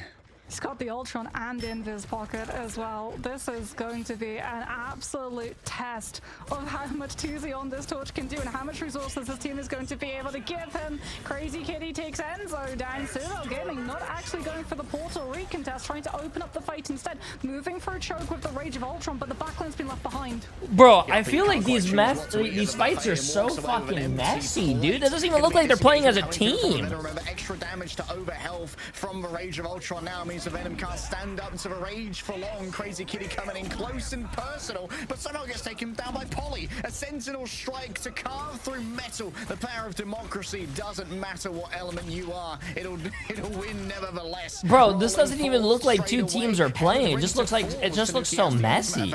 I'm not sure if it's going to be necessary. I think they're gonna probably save it for when Mash uses Invisible Boundary and try and pull him out of it like a strangling prison. Oh, Wolverine Beetle almost finds the drop off from Enzo. There goes the Heaven's Retribution, but there goes the last stand at the same time. Beetle and Tuesday combining their ultimates and immediately Citadel Gaming fall. Great combination there. Beetle now playing the Dorman. Isolation onto Mel. Oh, Polly barely stood a chance. Opened up with the assemble. Beetle's more about disassembly right now with the adamantium claws. Tanuki coming in close and personal. It's going to be all over Vertigo, trying to get rid of that Lunar Snow. Chasing it down would be fantastic as Melio doing their best with the Rage of Ultron to just heal through everything. Can't see what he's shooting at, but he's sure that it's effective somehow. I think there's some manner of body blocking going on the other side, potentially from a Flora Colossus itself, but the cart's going to move on forward. The mission area continues rolling. Citadel back in control temporarily as Wolverine is distracted on the backhand side. Vertigo getting the work done. However, Alex and Ken have fallen. Over health given over to Enzo off the back of a big chop, but I think the damage has already been done here. The Rage of Ultron carves through the over health in little time that is needed, and Tuesday's just freely running down with these fire clusters. Poor Angela just hit the floor. Stalling up for a very long time. Yeah, I'm gonna be honest with you guys. If you told me what happened first point, I would not be able to tell you. There was just so many people going around the back, you know, flanking. So many. I don't know. Is over to the Starlord. We've talked about it. Starlord has been one of the most. Yeah, it seems like a team deathmatch more than like an actual but Mash with that Invis woman and tournament. I don't know. Gonna be able to protect Tuesday a little bit better. Beetle wrapping around the outside, last stand ready to go. Big pull coming through from the Invisible Woman. And now Beetle still has their passive, so they're emboldened to move on forward. Tuesday starting to lay down the damage. Another big pull. The Invisible Women are absolutely on it in this blast off. And Tanuki taken down now. It's still extra space for the payload. It was temporarily stalled out by the Venom. Ken's gonna have Invis Boundary, but you can't use it until Beetle's expended. That last stand, wait a minute. No, yeah, they're pocketing the shit out of Tuesday, definitely. It's incredibly deep. Tanuki's like Tuesday's getting the snowflake, he's getting the what do you call it, Ultron drone. They want to keep him alive. I mean, I would want to keep him alive too. He's a carry. That focus fire, and Chopped again managed to find the eliminations to win the fight and keep the convoy moving. And going into this next fight, they've got 3 strategist ultimates to be able to out-sustain the Endsong Inferno. Melio's going to be taken to the skies. Question is, will they find the value that they're looking for? Beetle isolated here, frozen up as well, but Crazy Kitty still emboldened. Flies above it all, laying down the Rage of Ultron. Won't be converting it into casualties due to the amount of healing, but was brought out by the Invisible Boundary. But Polly is chasing after this. A great dodge onto both the Thief of the Abyss and the Endsong Inferno. What survivability shown here by Vertigo. And this will surely be a completion in favor of Shop of Tanuki being taken down. Yeah, there are plenty of tendrils being extended from Polly, but I don't think they've got the healing or the sustainability to try and make it through this one. DRP blocking out whatever they can as Polly stands alone. Everyone else just forced to feed. Wait, Chopped is going to bring this down to one final push. Last stand chat. You guys think Chop can fully cap this with 2 minutes? So you can put more pressure onto this. Is there a place where I can find absolute fire? DRP friends? Going to have that Feast of the Is there a place where I can find to make friends to play this game? Yes, twitch.tv/Jay3. You can make friends in my chat. It's pretty easy. Look, watch, chat. Does anyone want to be my friend? Citadel Gaming from taking a position on the high ground and pressuring that torch, and Supernova's going to split the entirety of the team. The backline on the Vanguards can't depart entirely. Cool. Never mind. I'm just going to go fuck flattened myself. against the wall. The Poly chart just cut down instead. Pirate Prism drawn on up here by 2Z. Enzo unable to really convert into any mind control off the back of the Sonic Seduction. Tanuki looking for something grabbing, and that's going to be Beetle taken within his claws, but he's still got to worry about the Flora Colossus moving this entire time, which is why Tanuki's making an effort to try and roll onto that instead and stop it in its tracks in the underpass. Ken has invisible boundary. Can I point out that something that Torch wasn't banned and he wasn't saved, so how's he being played? Them against mashes, but it is a matter of moments you don't. be able to hit that finishing line, because like you said, you can only save 2 characters, man. You can't save the whole roster. It doesn't make any sense. Going to the underpass means that 2Z's movement has been limited. That was a good ult. Perfectly to catch on to both Ken and You save characters to prevent them from getting banned from the other team. You don't save characters to play those characters. I mean, you technically do save those characters to play those characters, but like... Yeah, and to mirror mashes, but Chopped, they have to use this Lunar Ultimate and Rage of Ultron potentially to try and survive, because they're they've got the Wombo combo. They're going to have so let's just say for an example, Chopped banned Human Torch, but they saved Human Torch. That means they can play Human Torch. They saved it. The other team can't ban it. But since they banned Human Torch as well, Citadel can't play it. But the sustainability is still going to be there. A prison has been erected here by 2Z to try and trap in that back line, and Poly's still got some space to work with on the cart and the Feast of the Abyss on the backhand side. Mash brings but if a character's not banned or saved, Chad, that just means that the character's still going to be playable. By the battle recall beacon, Beetle getting up close and personal already, 69% of the way towards another nice ultimate. As they're dragged on forward once again by the auspices of a lunar snow. Plenty of healing given over by Alex, but thus far we are without casualty in this fight. Oh, 2Z is popping, man. 2Z's popping. Oh, that was such a lucky ult, bro. From the stars above comes a very angry Canadian, and his rage sustains him. It drags him forwards, and it drags us to extra rounds, surely. A Citadel are thin. Bro, this series is not gonna end, dude. We go to overtime, chat. Chop is gonna have a minute. Citadel's gonna have a minute, like 37. This series could have gone. Was that Beetle the only way? I'm scratching my head trying to figure this out, because we didn't get the M as POV. It must have been a Wolverine Feral Leap. Could have been a freeze. Maybe a freeze from Vertigo as well. It was either a grab from the Wolf or a freeze from the Luna coming on through, because if that Sonic Seduction had come on out, Citadel Gaming win that. No other way to put it. Would have suppressed all the ultimates as well. Meant the Beetle wouldn't have had options to try and cover that. Yeah, those are the bans. So just an example. Look, they saved Inviswoman so they can play Inviswoman. Doesn't mean they have to play it, but look, they banned Jeff. So the other team can't play Jeff. Man. If the other team didn't ban Jeff, they could still play Jeff for their team. Again, being able to survive the damage boosted Feast of the Abyss and Ensong Inferno at once by just do-si-doing around that pole on second. Unreal value. These bans don't work like comp bans. These are tournament bans. By the way, Elite Snake, I appreciate the massive 3 months, my friend. Oh boy, we are going down to the wire. We said it was potentially going to be a 5-mapper. It's not just a 5-mapper. It's 3 rounds of domination, multiple times, and overtime rounds in Convoy. Who will be able to take the win? Citadel Gaming did manage to stall Chopped for an awfully long time, but so too did they get stalled out as well. As now it becomes an absolute race. You've only got a minute, so you have to start in a composition which you're going to be able to follow on through. And Chopped think that they're going to be able to find it with, once again, the Wolverine and the Torch trying to take so much pressure onto that backline, so at least they can start moving this convoy forward. Never let your ranked teammates tell you that Ultron Invis isn't enough healing. Tanuki spreads out the damage with the Blaster Barrage, but up here in the sky, it's just a raw damage duel between the Flyers. No, I don't think saves should ever be in ranked. I'm sorry. HP, 2Z up close and personal.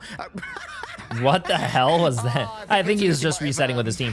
Saves should never be in ranked, because you're gonna get those Spider-Man players who go, "Hey team, bro, save my Spider-Man. If we save my Spider-Man, I'm the best Spider-Man in the game. Just trust me." And then they're gonna go 2 and 16, and you're gonna be like, "Why the fuck did I save this guy's Spider-Man?" Have you guys ever had that person on your team? Have you guys ever had that person that was like, hey guys, don't ban Spider-Man because I am the best Spider-Man. Trust me. So you don't ban Spider-Man when the other team has like a really good Spider-Man?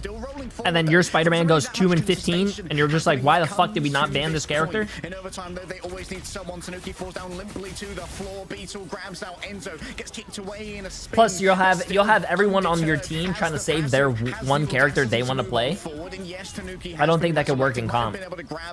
This is a team-based game in this tournament, and they scrim and play with each other. It's a lot different.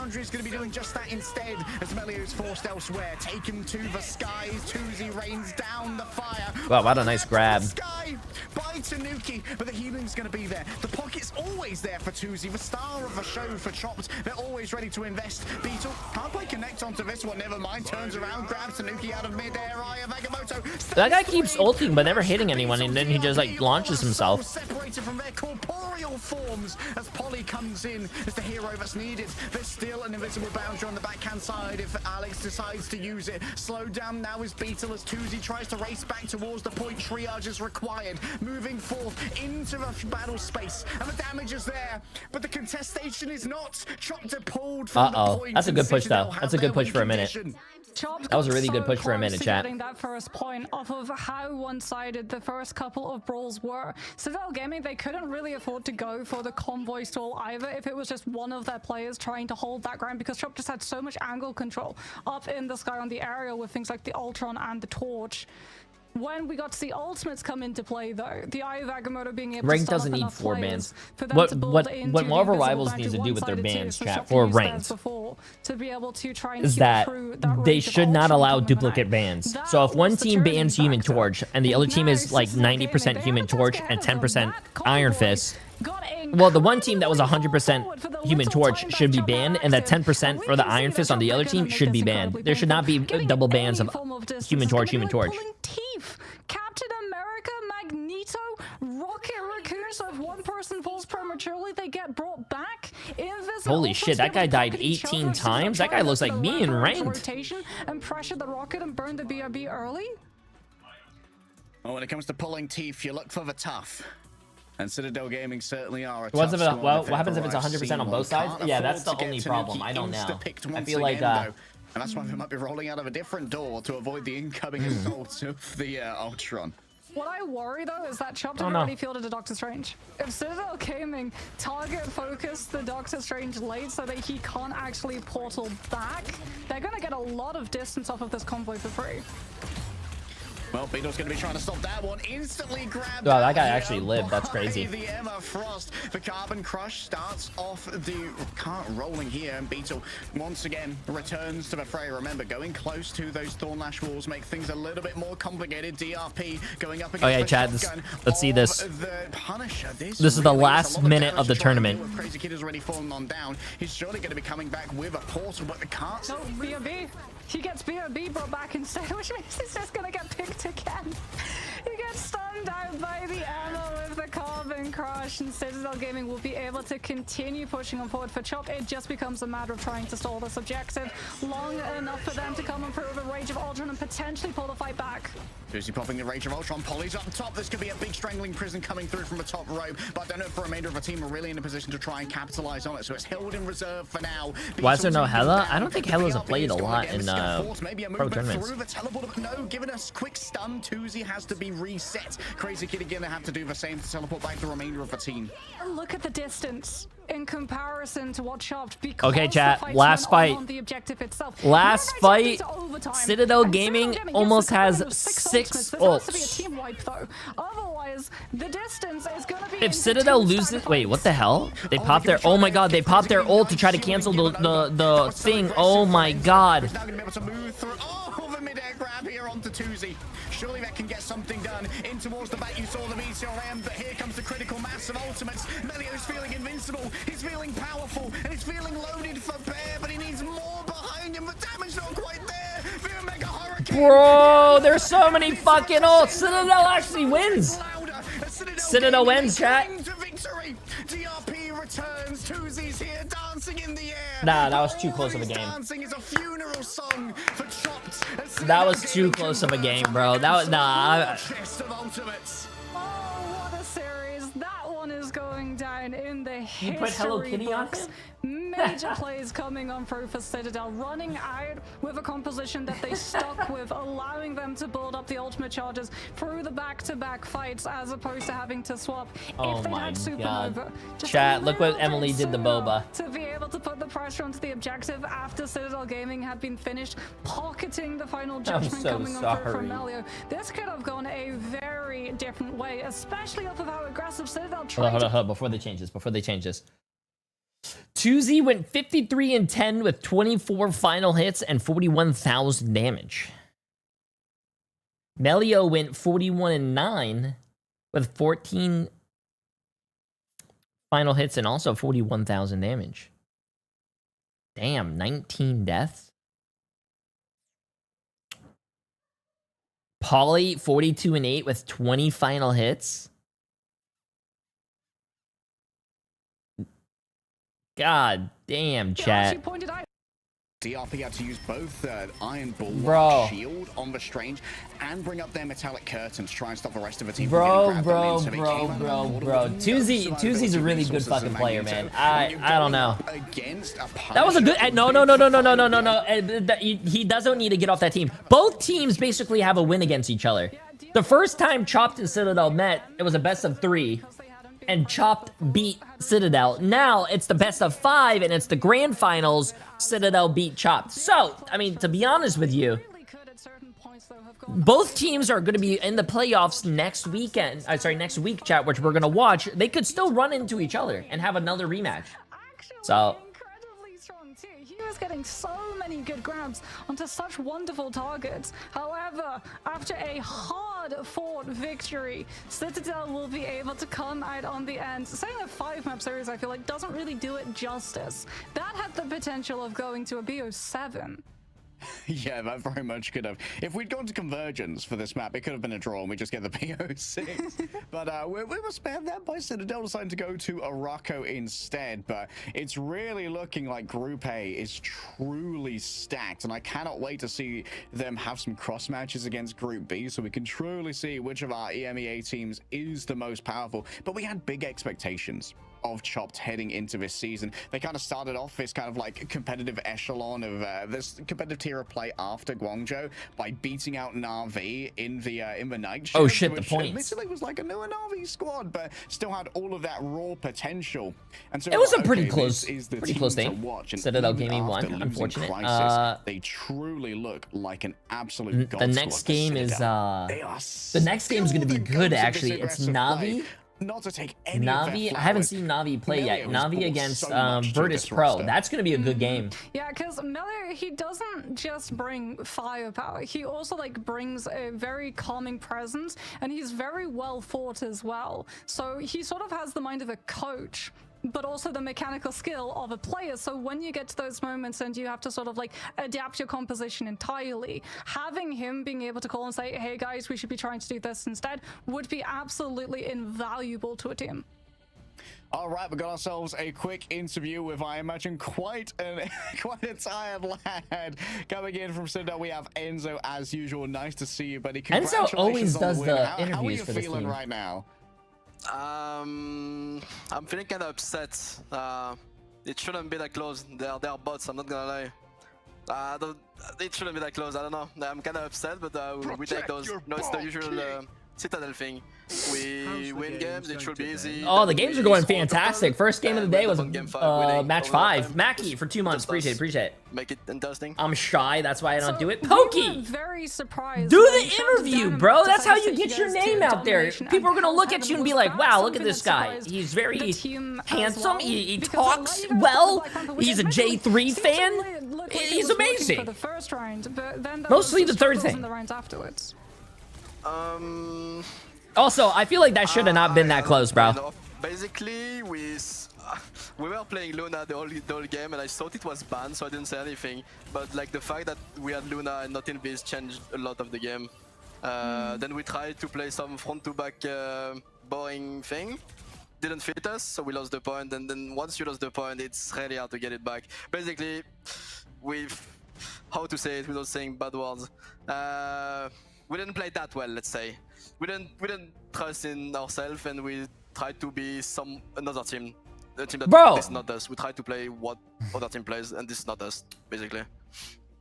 You talked about Invis versus Luna on Hell's Heaven. What does Invis woman bring to the table in the current meta that makes her so good and so ubiquitous? Basically, the 2 drafts we played, you don't really wanna. You don't want to have anything that can get dive, basically. And the fact that we have a Luna, which is like really easy to dive, and they have an Invis that is invisible before the fight starts, it's really annoying because we just can't find a target, and they have a free target to run at. So we are not really confident. It's a draft we picked up in the last week, and so we still need to work on it. We're not really sure I'm pretty sure that could have went both anyway, But bro. that's pretty I much think it. any team could have won. So This was a good moving now series. Into playoff stages, we know that you guys are going to be seated at the top of your bracket. Looking at some of the teams, since we're going to be seeing those groups now merge, is there a team in specific that you didn't get to match up in the group stages that you want to go head-to-head in playoffs against? I would say Navi, but I think this has to stay for the finals. This has to be the best match of this tourney. VP, I'm not gonna mention them. They are not a thing anymore. I After love what being happened on the yesterday, bench. I'm just rage baiting on Twitter. I'm, like, happy to Pokey, face bro. them. I was actually Get in scared, the goddamn maybe I have game. to face them, but I thought you were. thanks God, I thought you were have to gonna face get VP thrown second in, match, man. so it's We fine, missed you. already. But I think it's what's gonna happen. I think VP is gonna get smoked, then they're gonna get C2. We're gonna play against them again, match 2, and we're gonna roll on them. Thanks God they won and phase up kinda through the games. Damn.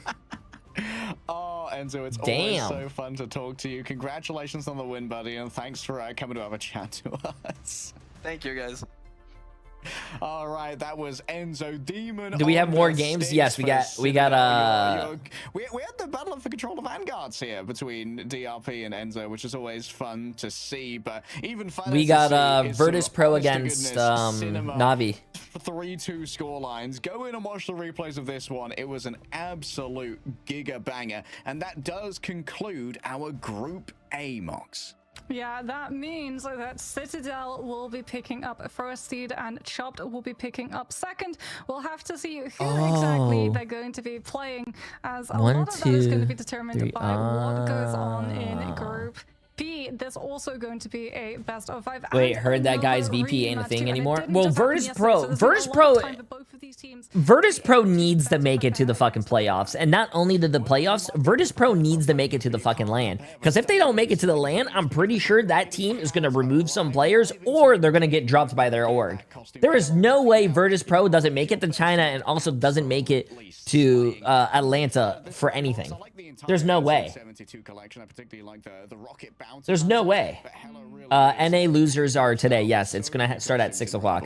Yeah, and it's just about to be the spooky season too. So, you know, you can dress to be able to match with the date that's going to be coming Spooky season, Halloween. We actually get to see Hella slip on through Resident Sleeper.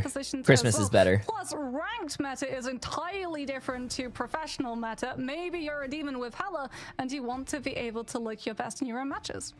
Yeah, we've seen a couple of players crank out the Hella now and then to try and use their comfort hit scan pick to really deliver. But when it comes to deliveries, I'm expecting our next matchup to deliver.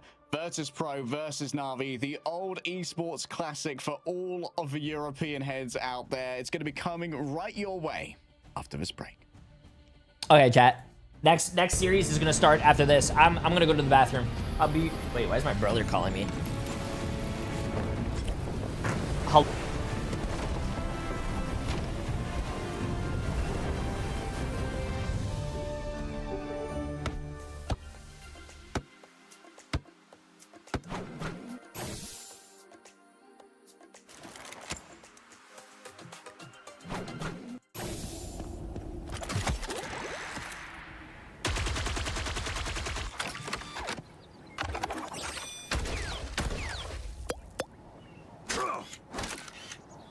Smoke screen!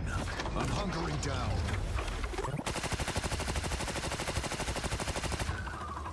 Judge! Jury! Executioner!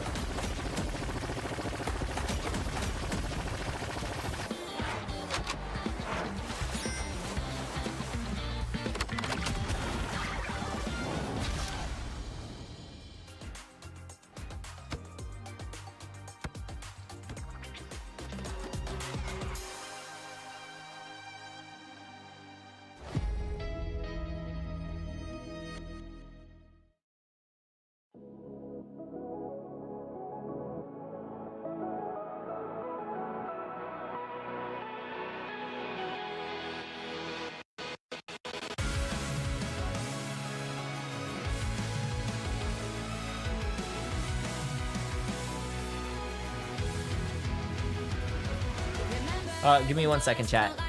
Jay, we can't hear you? Yeah, because my dad called me. I was on the phone with my dad. Give me 2 seconds. I gotta go to the bathroom, and then we're gonna watch this this next one. I'm gonna start the predictions for you guys, so you guys can get your gambling going. But good luck, good luck, good luck. Navi versus Virtus Pro. Before I go to the bathroom.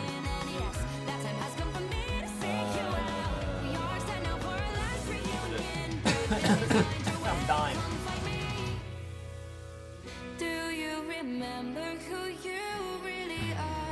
I don't know. Navi, remember chat, Navi is the team that won the mid-season finals in China. Virtus Pro needs to show up.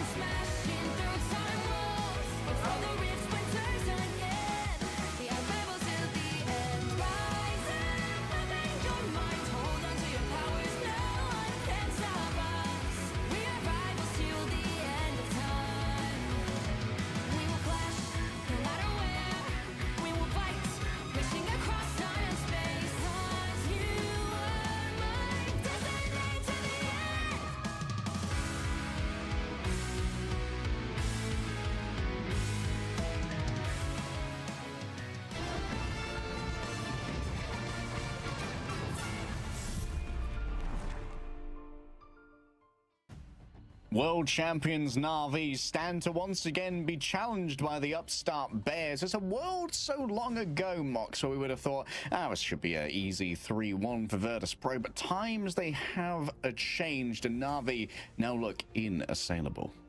Yes, Na'Vi, we were, you know, a little bit on the fence considering they'd just lost Melio coming in very, very late to that roster lock as well. But Crisis and Jerky have acclimatized to the team through those trialing periods, and we've got to see a lot of synergy coming through from them. Plus, the fact that Virtus Pro have struggled against dive component teams in the past does mean that I'm sure we're going to be seeing a lot of the bans drafted towards a potential of that Na'Vi double strategist full dive composition that they utilized so brutally against NJC earlier. Yeah, it definitely seems like Virtus Pro, they're some sleepy guys, you know. They take a while to get out of their hibernation cave, warm up. We do have a best of 5 series here, so maybe they can take some time to adapt. Although someone smarter than me can probably break it down better. I couldn't help but notice they did a lot better once they started first banning Jeff in their reverse sweep against FaZe. And you know what? This roster does have all the talent that's needed to try and bring it to Na'Vi, but do they have the drafts?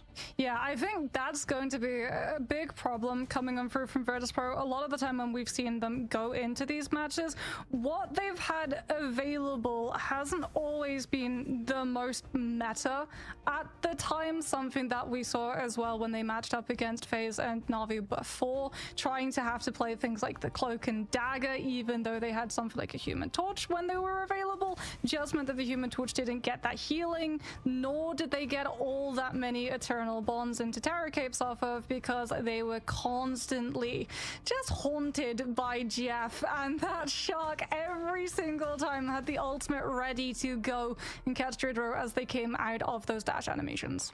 Yeah, I think there's a lot of value to be had as well from just banning Jeff when you're up against Na'Vi, given that there's someone on this roster who I would personally consider the greatest Jeff player in the world, and also a little bit of a free thinker when it came to playing Jeff even before he was considered good. Fate is very much that guy on Jeff. Even before the game came out, Jeff was terrorizing the early access lobbies piloted by Fate, thinking, you know what, maybe I could make something happen with this character. Remember when the game first released, and like literally for the first week of December, every single bit of content creation was complaining about how OP Jeff was, and to nerf the Shark, and people had to be like, well, actually you can dodge the ultimate. It used to be bigger. Remember that? Jeff used to be larger. Yay! Oh yeah, I remember like the compilations, like ways different heroes can avoid Jeff. So like, Grid can put down a wall between like the epicenter and himself. You could obviously the one became most popular is Cloak and Dagger's Dark Teleportation to just confer the iframe onto everybody, because it's only a single instance of a capture that can come on through. But like Na'Vi's roster needs very little introduction. But as a Vanguard player, I'm always here to glaze. Trust me. Like bro is just the IGL of the century, an absolute RTS player. their inner hero shooter, somehow maneuvering all the pieces to always have the perfect dive work out. Not just that, Navi's ban drafts have been absolutely insane. So before we head into round number 1 against these teams, I want to have a closer look at how this draft system has gone down between these two teams in the past. So let's have a nice little bit of magnifying glass put over these moments, because the draft system, it's so important in Marvel Rivals. These are not universal bans in Ignite, so we really get to see targeted compositions and also trying to get the better draft from your opponent. The Mantis ban, we expect to see coming on through. All right, chat, I'm back. Highlighted the importance of the Jeff. They're going to immediately go for the save on that one. This then forces Virtus Pro into needing to ban something like the Ultron. Worrying about a full dive composition with Jeff, Ultron, Venom, Star-Lord just makes it a little bit too tricky on maps like Domination, where they're going to have so much mobility. Sorry. Backline. Yeah, so like I was saying before I left, Navi is basically the same team that won in the mid-season finals, the $500,000 tournament. But I think Melio left that team. Melio went to he was in last game. Chat, what map was he? He was on Virtus Pro from the Venom Jeff Flyer Citadel, composition, and who just won. Ban now comes onto Virtus Pro to weaken the Flyer, because I don't know, man. Like, I would feel really bad if I was on the team that literally won the mid-season finals. You literally just fucking won, and then you leave the game, you leave the team to join another team, and then that team loses, but the team that you just left that won is still winning. Bro, I would feel like I made the biggest mistake of my life. Through from their side, making that Flyer duel even harder for Na'Vi to be able to win. Na'Vi's next move we're going to get to see is banning out that Adam, one of it's a best of 5, not a best of 3. One of the highest win rate comps in a Domination, and also going to have that Soulbind in a triple strategist lineup is something that you simply cannot allow. And here, this save from Na'Vi is the thing that actually allows them to win so dominantly against Virtus Pro. Because Star-Lord is what they decide to pick, purposely knowing that I am rooting for a fantastic series. I don't want to see a 3. Wait, this is a best of 3? Up the pressure with a Star-Lord of their own, while also banning. Wait, no, chat. This shouldn't be a best of 3. This is a best of 5. I don't know why it's showing only 2 up top. Yeah, I think the UI is wrong. Allowing Na'Vi better sustainability Yo, if these fights go long. Yo, Blizzard. Your guys' stuff is wrong. you wanna see the notes? Here you go. This is how you ban draft. There's gonna be agents sent to your house to capture that notepad. We're gonna steal the Declaration of Independence. No.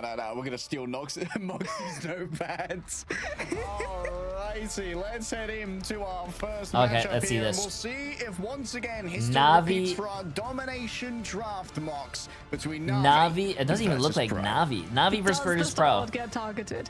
Are we gonna see a Magneto getting targeted? There you go. They fixed it. They fixed it. Now it's 3. Where Virtus Pro just banned the Star-Lord on the 3rd map that these teams played against each other. What's it going to be? Instantly, it's a Jeff ban coming on for no surprises there. But do Na'Vi utilize the opportunity and punish the fact that you're so worried about Fate's Jeff that they guarantee themselves a one-sided Mantis for level 1 Crook? Yeah, level 1 Croak loves some Mantis. We gotta talk about YouTube thumbnail. All the more There's difficult to nothing try wrong and with my deal YouTube with. Once thumbnail. again, we see Ultron protected here for Virtus Pro, and we know how Navi have responded to this previously. It's Flyers. Virtus Pro, triple strategist line or potentially Flyers. Na'Vi are going to force them now onto having to go for a Flyer-style composition. Jeff gets taken out. No Jeff, no Venom team up coming on through to be able to counter dive Na'Vi if they decide to get aggressive. Wow, holy shit. Yeah, we just ran a poll for chat. 82% on Navi, 18% on Virtus Pro. Woman, though, in case Virtus Pro do indeed try to put fire you guys don't think Virtus Pro win it? Or a Phoenix to play the off-angle guard control, or indeed a Namor if Na'Vi decide to go for dive and Virtus Pro look for the Hulk Namor to target it out. Yeah, now with the Jeff being first banned as well, you're not forced to use your last ban on that Venom to shut down symbiotic shenanigans.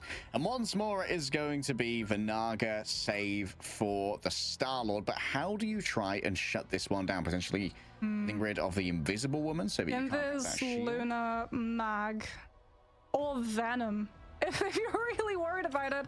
But the problem, yeah, I was gonna say, if you Damn, banning ban all out the support Venom, characters, you're just gonna chat. get a 4 Captain supports America banned for each who's team. gonna be able to do the exact same thing, only with more solo survivability. So removing that Luna is actually stronger for Virtus Pro, because now they're going to have one-sided idle aura for Phi to be able to match up. And I also like the fact as well, he's starting off in the Star-Lord rather than something that's easier for the Star-Lord to be able to target out, like a Phoenix or the Torch. Yep, just having that evasion ready to go. It's a different draft, a similar one, but it's a brand new day. And it's a longer matchup here for Virtus Pro and Na'Vi. No, they Stamina do is need going to. to They play do a need to role. make Adaptability what do you call it? is going to play more a role. support On characters. Celestial Husk, everyone's going to come out 100% They need to energy, take a little break raring and ready to on go. DPS characters. Na'Vi, though, Don't gonna be showing no more something a DPS little characters, bit please, new and on start Celestial bringing out Husk more too, because supports. they were able to get that Mantis. I saw a Loki, and that's also going to mean that Phi on that Star-Lord is going to be up to the task of dealing with the doppelgangers, coming in with the AoE spin to be able to melt all of the doppelgangers down in one go. Certainly is some good returns on those spins. I remember that Fate is going to have that team up here with the Mantis potentially. Na'Vi, though, they're going to have faster ult builds. They got the one-sided Mantis, so every single time the damage boost is onto Naga, he's always going to be leading 5 in terms of that ultimate charge, especially because he can be as aggressive as he wants. They got Rajaro on that Magneto to be able to bubble him. Yeah. Going to be a lot of freedom to work with. Jerky's actually playing the Invisible Woman. This is not something we've seen from Jerky previously, usually picking up the Mantis, but of course the Ultron rather, but that is banned this time around. Damage boost onto Naga, not going too far. Okay, let's see this, chat. Very reserved playstyle, waiting for Nevix to come Almost in. basically the same team comps, but not really. Trust me's turn to move Trust towards me the other side. on Attempts to counter-dive now, on but Na'Vi though is Virtus Pro one of the spreading best out the fucking damage tank on players I've ever Blast. seen in this Spark is in deep in trouble anything. up in the sky, and you can see that He constant is a application fucking of the disgusting Guardian tank Shield player. on to the Star-Lord to make sure that he stays in relative safety. Quick swing from Trust Me into the frenzied arrival. Is going to have to use their symbiotic resilience once again. It's just an all-out brawl for the first capture.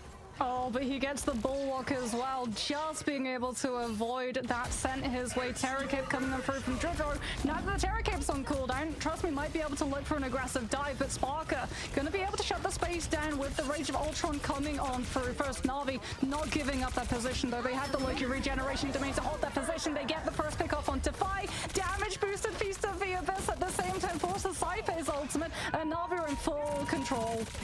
Mighty Legend gonna ring out. Sparker dips away from the incoming healing of Valona, knowing it's about Wow, to you don't expire. fucking do Pancake is any strong damage to inside both of of those the supports Dire when they're Force pocketing each other. I think the Damn. damage might well have been done here That's already to crazy. Virtus Pro. At this point, they're just stopping the initial capture to give away some additional 3 percentage points. And there was a really cool play from Rajaro there, using the jump pack from a rocket beacon in order to go up and use the metallic curtain in front of the Ultron. That was crazy. Yeah, I mean, there could be an even better play coming in through from Rajaro in a matter of moments. Meteor M to absorb pressure from Galactic Legend, potentially turned into Eternal Bond wipeout as well. Fate with that regeneration domain going to be back on cooldown too, to have the God of Mischief alongside the Invisible Boundary. They might not even need to use Meteor M against the Solid for that reason. All right, Rajaro waiting to find something with the Meteor Ram inside the Invisible Boundary, an attempt to No, shut he's this not one gonna be down. able to hit Forced it. Move Yeah. elsewhere to a safe That was a good position play by up in the sky. Dreamchild to not get hit.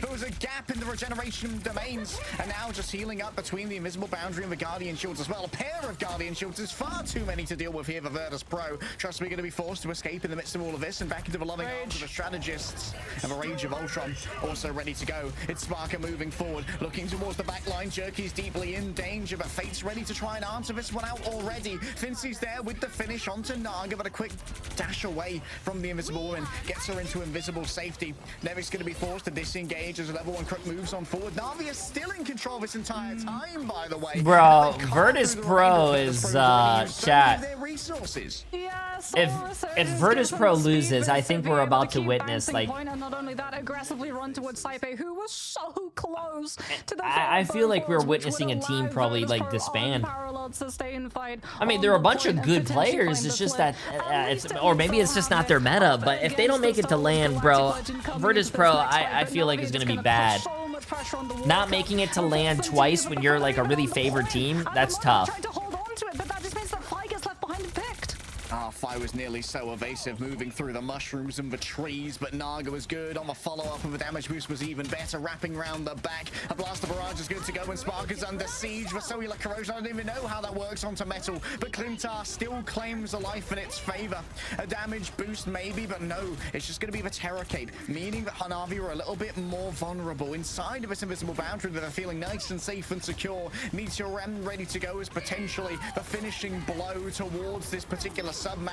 Level 1 Crook dodges away from the Sonic Seduction, grabbed in, Terror Cape and Finty can convert. Inside of this though, it's going to be a Meteor M dug directly on top of a Vanguard. Nevix and Finty nowhere to be seen. The meters are there, the sustainability can't be brought forth, even with the Eternal Bomb. Oh, wow. What a lamp. That lamp actually saved that person. I thought they were going to die when they jumped.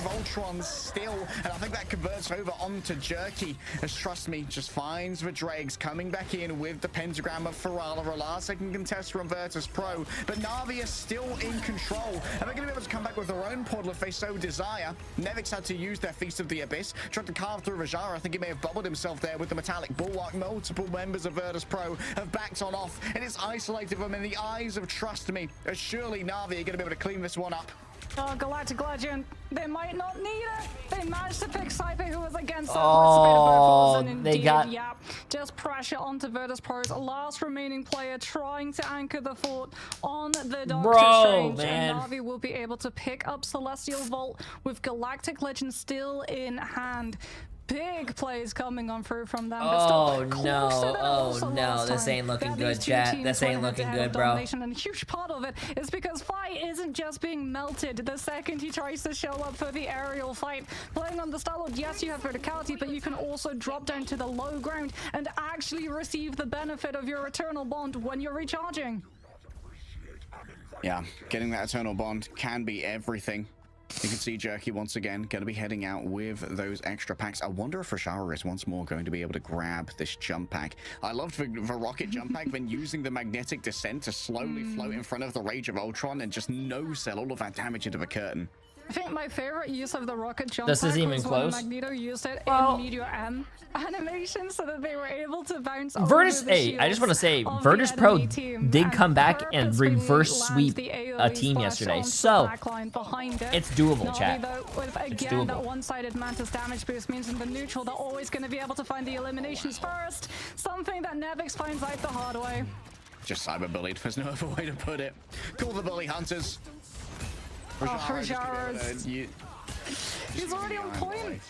This is the thing for Virtus Pro. Like, Finzy's on the Emma to try and prevent rushdown on something like that Venom and also go head-to-head against the Magneto when it moves to the point control. However, they always get fully ran past with the backline taking so much pressure. Fatal Boatfords early came out from Saipe to make up for an absence of a Vanguard to be able to keep the point in play, and Na'Vi just Wow, calling Naga for the actually Galactic living. Legend Never yet again, trying to zone mind. Virtus Never Pro off the point. mind. Naga down super low. You can see the augmented regeneration domains there. Gonna have Fate chased away. Spark able to get that one at range. Still Virtus Pro unable to get the first cap, but finally we're gonna start accruing percentage for the first time. What's up, Exile? This is big for Virtus Pro too because Sparker cannot be dove. He has Rage of Ultron, however, Rajara with that Meteor M now has a decision to make. Does he use that Mag Ultimate against the Ultron, or do Na'Vi try and simply disengage it and play around the terrain? Finzy's not going to give him the choice. Out comes the Sonic Seduction, forcing Fate to go for the copy onto the Mantis, and Na'Vi gets told out of the rotation. Naga shut down in short order. Tridro so far away, but they're not going to be an option to try and burst on down. Saipe is going to be catching most of that. With Meteor M now gone, it's time for Sparker to try. Hey, no, hey, they're showing up. They're showing up. They got 2 picks. I feel like Virtus Pro, chat, we know Virtus Pro, there's a lot of their players from Overwatch, but for some reason, when I look at Virtus Pro, I think of them as like... It's huge from Virtus Pro going first, not allowing the Na'Vi grandpa to team. figure I don't out and know. coordinate who they're going to hit, where they're going to hit, and when Like- they're going to go. Big tempo change up means that Na'Vi don't just get to leverage having the higher burst potential to find these eliminations. Wow, calling them Unk? I feel like like they're the grandpa team, bro. Bro, when I was playing professionally on Overwatch in 1956, my team actually trialed out Saipei. We actually, listen, they're just as old as me. They're the Unks. They're the Unk squad. The healing's good. Coming through from a Fate of Both Worlds, Luna manages to rebuff the aggression of the Venom as well as the ultimate that was invested right there. Naga plays around the peripheries, knowing there's no point in it over-investing when you're looking into that Luna ultimate. Instead, it's going to wrap around the back and try to find a solo victim. Fate needs to do duplicitous movement away here. But I'm pretty sure Nevix was, yeah, Nevix was one of the first in Overwatch League. I mean, Saipei, I think, was in Overwatch League, I think, as well. I'm not so sure. Sparker, obviously. I don't know too much about Finzi was as well. I don't know too much about Dredro or Phi though. They can't be eaten up by the meteor itself, and Virtus Pro seem to have a brand new lease on life and a brand new understanding here on the Celestial Husk. Hey everyone, have a nice day. What's up? How you doing? How you doing? Hope you have a great day. We said it. Unk 3, what rank are you? Silver 2. Wait, Dredro was on. I didn't watch a lot of Overwatch League, so I don't know too much about it. Baited into going Human Torch and went Starlord instead. Absolutely massive coming on for Phi going as a content creator, we were not allowed to watch Overwatch League, or we would have been demonetized. By the way, I don't know how to say your name. Hej? Appreciate the massive Prime sub. Appreciate it. The point long enough for Na'Vi to try and find any regroup and keep that point contested. Now means that the Cloak and Dagger gets a free ultimate without having to worry about being taken down early. Virtus Pro can go Jay3, I have a big Spanish test I need to take today. Can you wish me luck? What's up on Twitch? Wait, why do you have... It's Sunday. Can struggle with mag survivability as well when you're going up against two Vanguards. You have class on Sunday? Eaten by the Meteor M, as well as the Ultron as well, all of whom can damage the Magneto while he's channeling. Have you seen much Punisher in the last day or two while watching? Feels like not a lot. Sometimes. Coming out, Nevix on the high ground already scouting the rotation so he can hit the dive before it goes for his backline and forces an ultimate. All right, we're laying them on the way. This is allowed for Virtus Pro to back off into the It's just my initials. Okay, makes sense. The healing options of the Mantis are not really that great. Just has to use those spores and then wait for healing over time. Well, Call of Duty was also on YouTube, but Call of Duty, you had like some streamers were able to co-stream it, and they had some big fucking co-streams, I remember. So, Kiosa, appreciate the massive new tier 1 sub as well. I appreciate it. It's going to try and make something work. Both the Vanguards invest their ultimates here. I don't know if Virtus Pro really have the best read on that. Oh, Jerky too with the invisible boundary for the slow onto Virtus Pro's back line. So the Vanguards either try and peel their players and give up point control entirely, or play point control and give up their backline entirely off of the damage boosted Feast of the Abyss coming on out. And that should be enough to secure Na'Vi. The first point cap, kind of got rolled. Are not giving this one up. Finzi onto the Doctor Strange, goes for the teleport. Saipei already had his ultimate available. Fate's gonna try and go for a copy onto the Resurgence, and Naga gets the setup with the Galactic Legend looking to target. Oh, he's going in there, bro. Trying to go in with your ultimate ability on 3 supports who are going to pocket each other, nothing's going to happen. You're going to tickle them.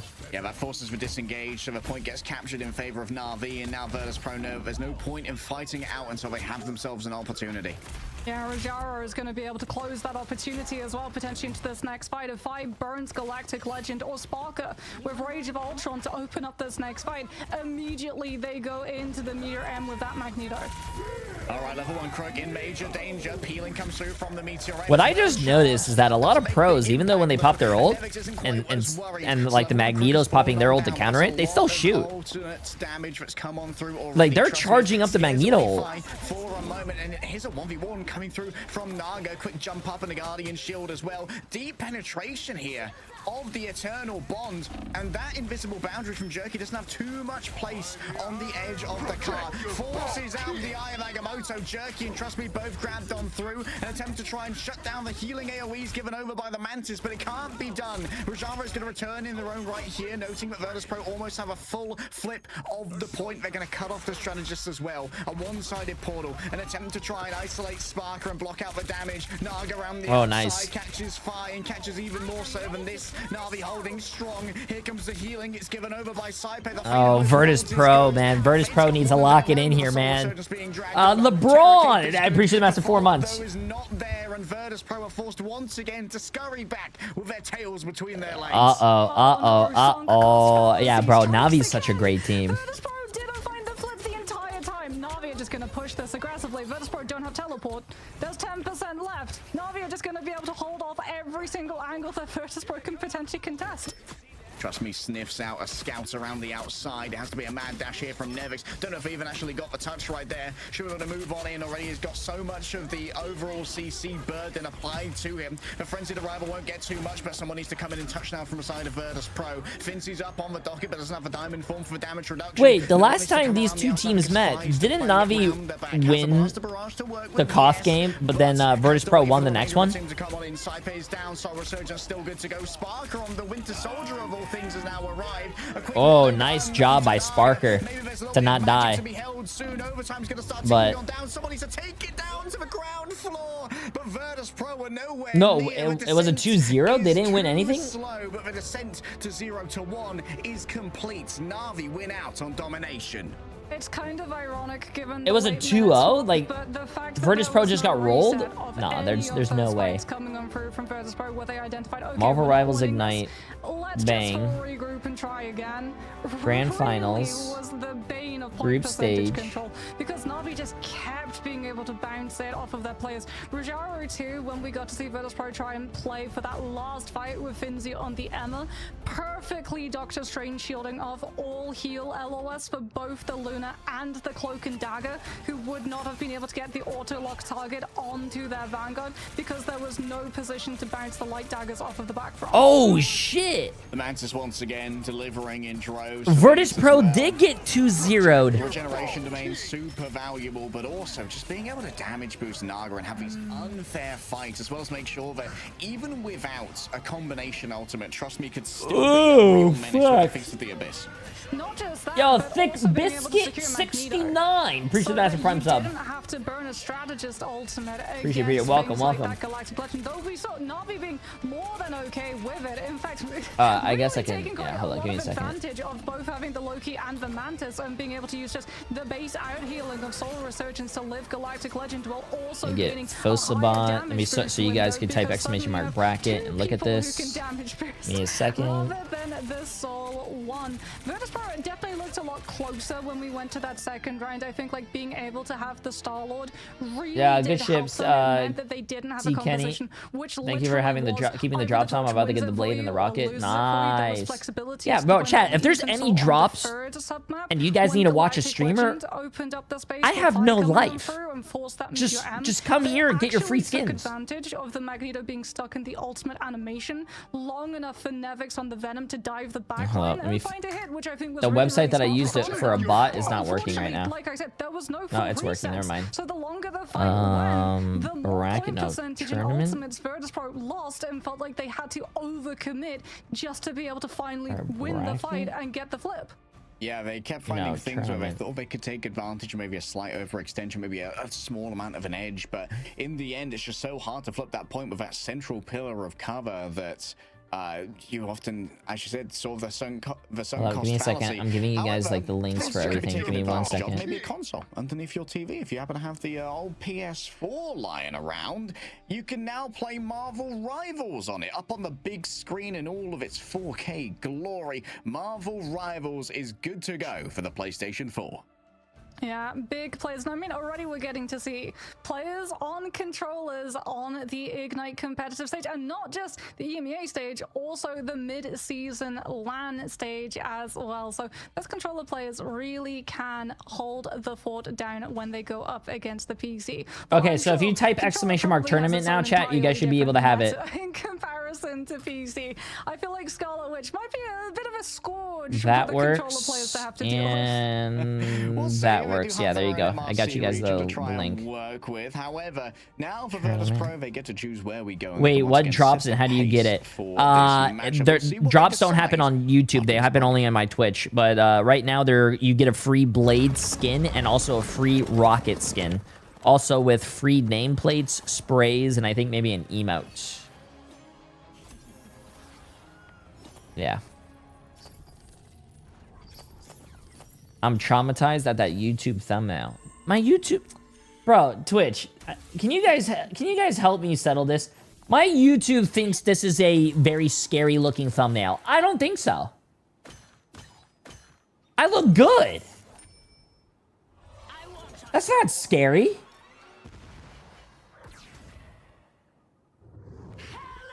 That looks good.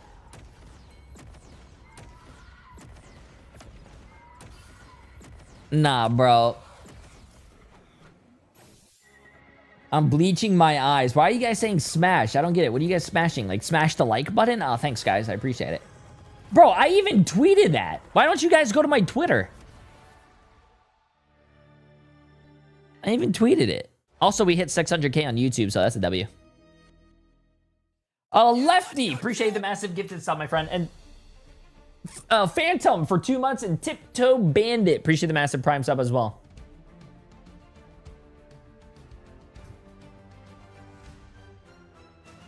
Real photo, by the way. What the?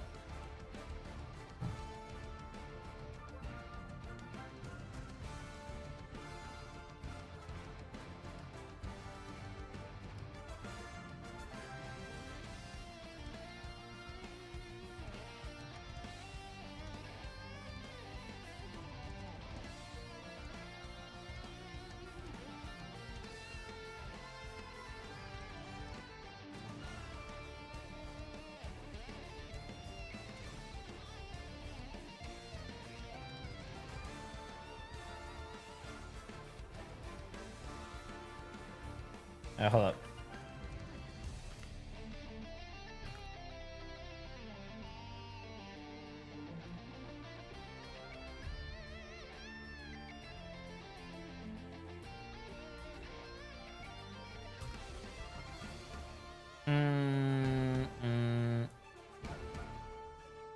There you go. Did you see yesterday that someone in Flash's chat was trying to make it look like his success was just riding off of yours and Flats burned him in return? Damn. No, I didn't see that. I only watch myself, and yeah, I don't watch anyone else's. That's fucked.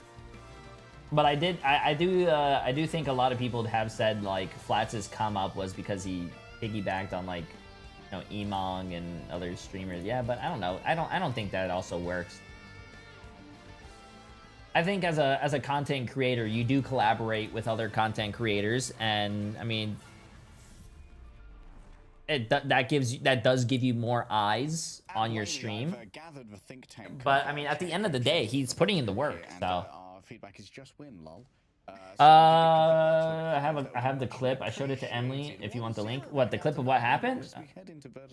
Sure, I guess before this match starts. Going to be, as we've talked about, I think I don't think it's.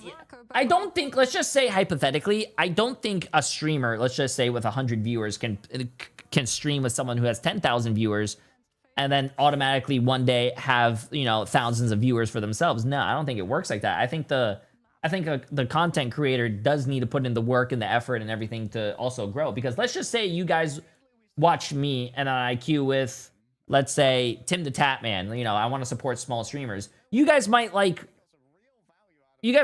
watching me, but you don't like watching Tim. But if you do find out like you like watching Tim, then you guys are gonna start watching Tim, and then you guys have another streamer to watch. Okay, let's see this. Second at any point, then it is going to be a little bit of a pain. Oh, it's a pretty quick clip.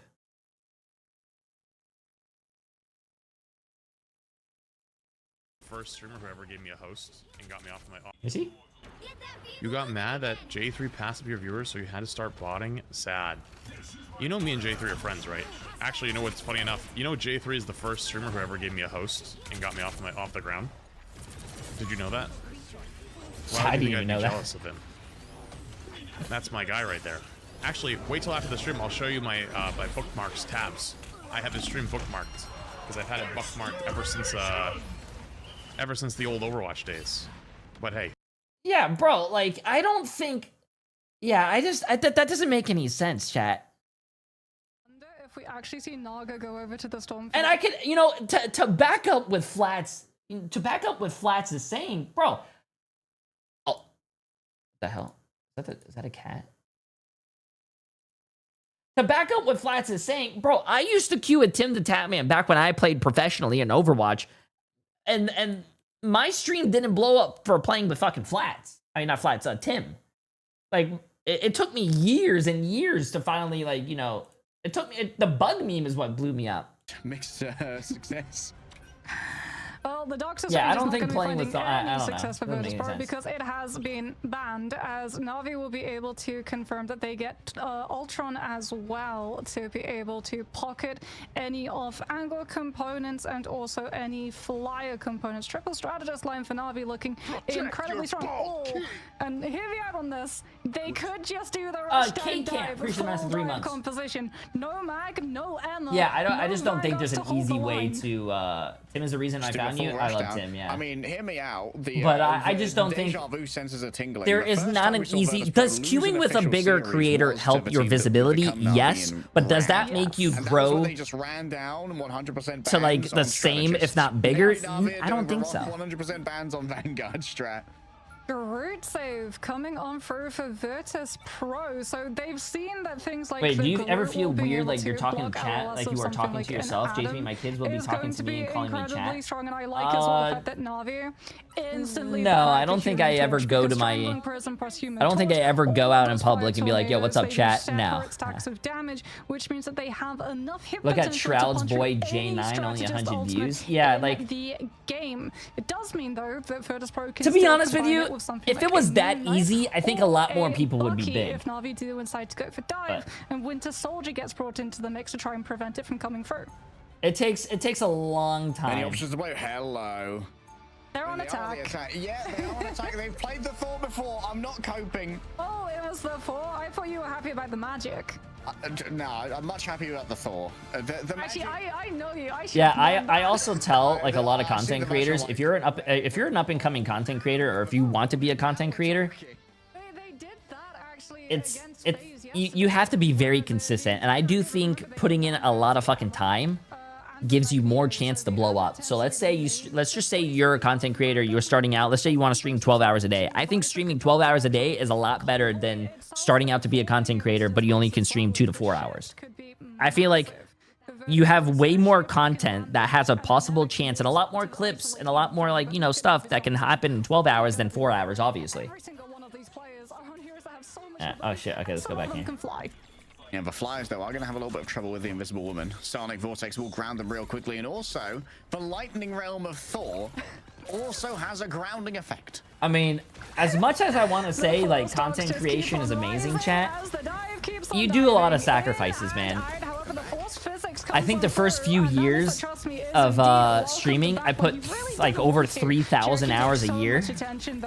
I was like averaging like 3,500 hours a year of just streaming. It also means that brawling on the cart can be a little bit more dangerous when the Thor is throwing out those Awakening Rune lightnings. Oh my Yeah, goodness, streaming Rashada like on 12 the fucking hours a day, every single day. It takes a toll. Alone. He's just a little guy with a gun moving in towards the back. Trust me, doing some damage. Look at all Like the basic, Vanguards like I think moving all of together. COVID, yeah, nah. It's a lot of time. Like there's a lot of times you want to like, you know, take a break or hang out with your family, but to be honest with you, the time that you take away from streaming and let's just say hang out with your family or do stuff, that's time that you could be used to like growing. And like we don't have a normal job. If we don't stream or if we don't make content, we don't get paid. Against the Rage of Ultron, there's the Winter Soldier. The Earthfind is Yeah. applied to Jerky, but he's still got the shield uptime and uses the Assassin's Lunge. And if we want to take like, let's say I want to take a vacation, yeah, but chat, you're gonna, yeah. Attempts to pull him back on And also, let's just say I take a week off. If you take a week off, let's just say you guys will go start watching someone else, and if you guys start watching someone else and making your routine go around that content creator, then you guys forget about me. And it's a lot of different stuff. Here comes the counter coming through from Jay3, of course, against many flying enemies. Okay, anyways, chat, let's go back to the tournament. Go back to the tournament. Bullying of Nevix gonna be everywhere. Hell's ready to descend. I'm really excited that Angela's getting played though by Navi. Of Trust Me, Heaven's Descent.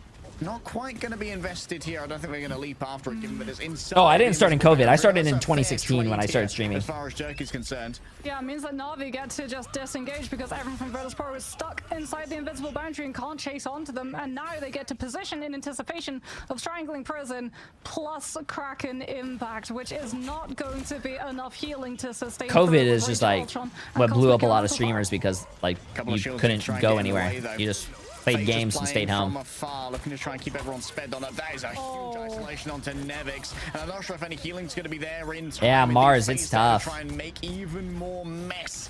And Na'Vi, they effectively rebuff this off a single isolation. Yes, Na'Vi is a team is rad. The team that was rad for the mid-season finals in China is Na'Vi now, chat. They only got signed for the mid-season finals. But he's got so much mobility that he's still able to get out almost entirely unpunished. Freedom Chapter Yes, there's NA today. run at the back line, forcing the Winter Soldier to have to turn his attention to deal with the Captain America, which again means that there's no follow-up Kraken Impact from the Also, my rank is not Diamond 4. If you keep typing exclamation mark rank, you get a new rank every time. Pops off. Never mind, Fate just gets decimated for a second, but anyone hits the ground. Jerky doing their best to disengage. There's still a little bit of pressure on the car here to stop it from moving forward. Rajara is forced to flee away and avoid the bionic hook. Also, those are Overwatch ranks, yeah. Am I sticking around for all the games? Yes. I am watching EMEA, I'm watching NA, I'm watching everything. Gets a huge pick onto Jerky as well, except Asia and Oceanic. I can't stay up that late. Manages to carry as well. Trust me, we've still got Kraken Impact sounding on off. Sends Trust Me to the spawn dimension for a little bit. Rajaro taken on down and grounding again and again. The stone haymakers begin to connect. Rajaro just plays around the outside, just being professionally annoying. I know I do it as well. In comes the Feast of the Abyss. Jerky taken. Look at Fate. Fate is just playing the Jeff chat. And the invisible boundary is going to complicate matters a little bit, but that's okay. When you've got a stream as large as Jeff's, all you need to do is aim in the vague direction. Wait, they capped! Rolled on through as it seems to have been. They got off the court! The tag around here of Na'Vi, and we move over to second. Yeah, Na'Vi losing their players now, also going to be losing the opportunity of setting up an aggressive dive on second, and it looks like Fate is, I duo with him a few times, chat. You guys know Fate. He's a good guy. But I don't like him.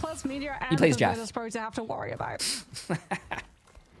Yeah, that's a big combo that's really going to be potentially deadly for someone like Saipe. But given that the overall shielding available with the invisible boundaries, sleep streams became a thing during the pandemic. No, sleep streams were always a thing, man. People who do subathons do sleep streams. Nevix has clobbering time to open things up. That's going to be able to stun out everyone on the side of Na'Vi, given the fact that it goes for shield. So Fate's going to be opening up aggressively with an edge Jeff, and Virtus.pro have to position around. Oh my god, Fate just got fucking blown up, bro. Oh my god. He's looking for an opportunity. Saw Naga on the start, looked to apply it, wasn't able to, but that's still enough to force out the invisible boundary coming in through from Crook, which the second that it drops, Virtus.pro get to move on forward with clobbering time, and Na'Vi have no way of dodging it outside of Fate with a good eye for him. Message received by Fate going over instead. Double Vanguards grabbed on up Rajaro, and trust me, all they can do is watch as they approach Oblivion. Dredro takes them on down, saying, Saipe, you can take it from here. And the remainder of Virtus.pro is still rolling on forward. There's going to be a last second contest, yes, as Naga takes to the skies to avoid the incoming Wow, they're actually going to give it up. Nice. Virtus.pro went from getting full held to capping 2 points. Good shit. Na'Vi determining that it's not worth it. Just going to be setting up for a better hold on for it. They've got the wombo combo. They just need one fight win to take away the momentum from Virtus.pro, and then they get so much poke damage. The Thing and the Winter Soldier and the Thor do so little pressure from afar unless the Bucky can find those hook angles, and both the Grid and the Magneto are going to be making it incredibly hard for Sparker to find that value, as we can see with now the distance. Na'Vi are in the driver's seat with the amount of damage. Oh, all of you Thor doubters are going to start feeling real silly when you watch what defense is going to get done here. In comes the Ensong Inferno. Doesn't really connect on too much. Joker was turned it around right there inside of the invisible boundary. Seems to be going well. Up comes the Eternal Bond. It's very aggressive coming through from Na'Vi. They're just claiming all of this space, knowing that they want to have this corridor to shoot down when they're going up against a Thing and a Thor who have really bad poke management. Rajaro held on as well to the Meteor M, didn't combine it with Jerky, so now they actually have takedown potential onto Tell him, Sparker Dread, tell him. before the Kraken impacts can start Also, winning now. Virtus Pro this fight. I would not do that. All right, here comes the invisible boundary. Straight away from level 1, Krug doesn't let them see where the Meteor M's coming from. An attempt to connect, and yes, it does hit the ground, but it seems like the God of Thunder might be all that's needed. No, instead the Metallic Curtain, no sells the entire thing. No stuns given over. Trust me, offered the Metallic Bulwark towards the back. It's Naga rolling on forward. Everyone's so far away from the puddle that was left on the floor by Dreedra. The healing's just not going to be there. Even more, the Guardian shield. Oh no, I think he's dead. They're already gone. Oh. Yeah, there are some trades. Nevix has their seed. I think Twitch did nuke a lot of bots, but I think they reverted the change. I'm not so sure. I don't know what's going on with Twitch. Hey!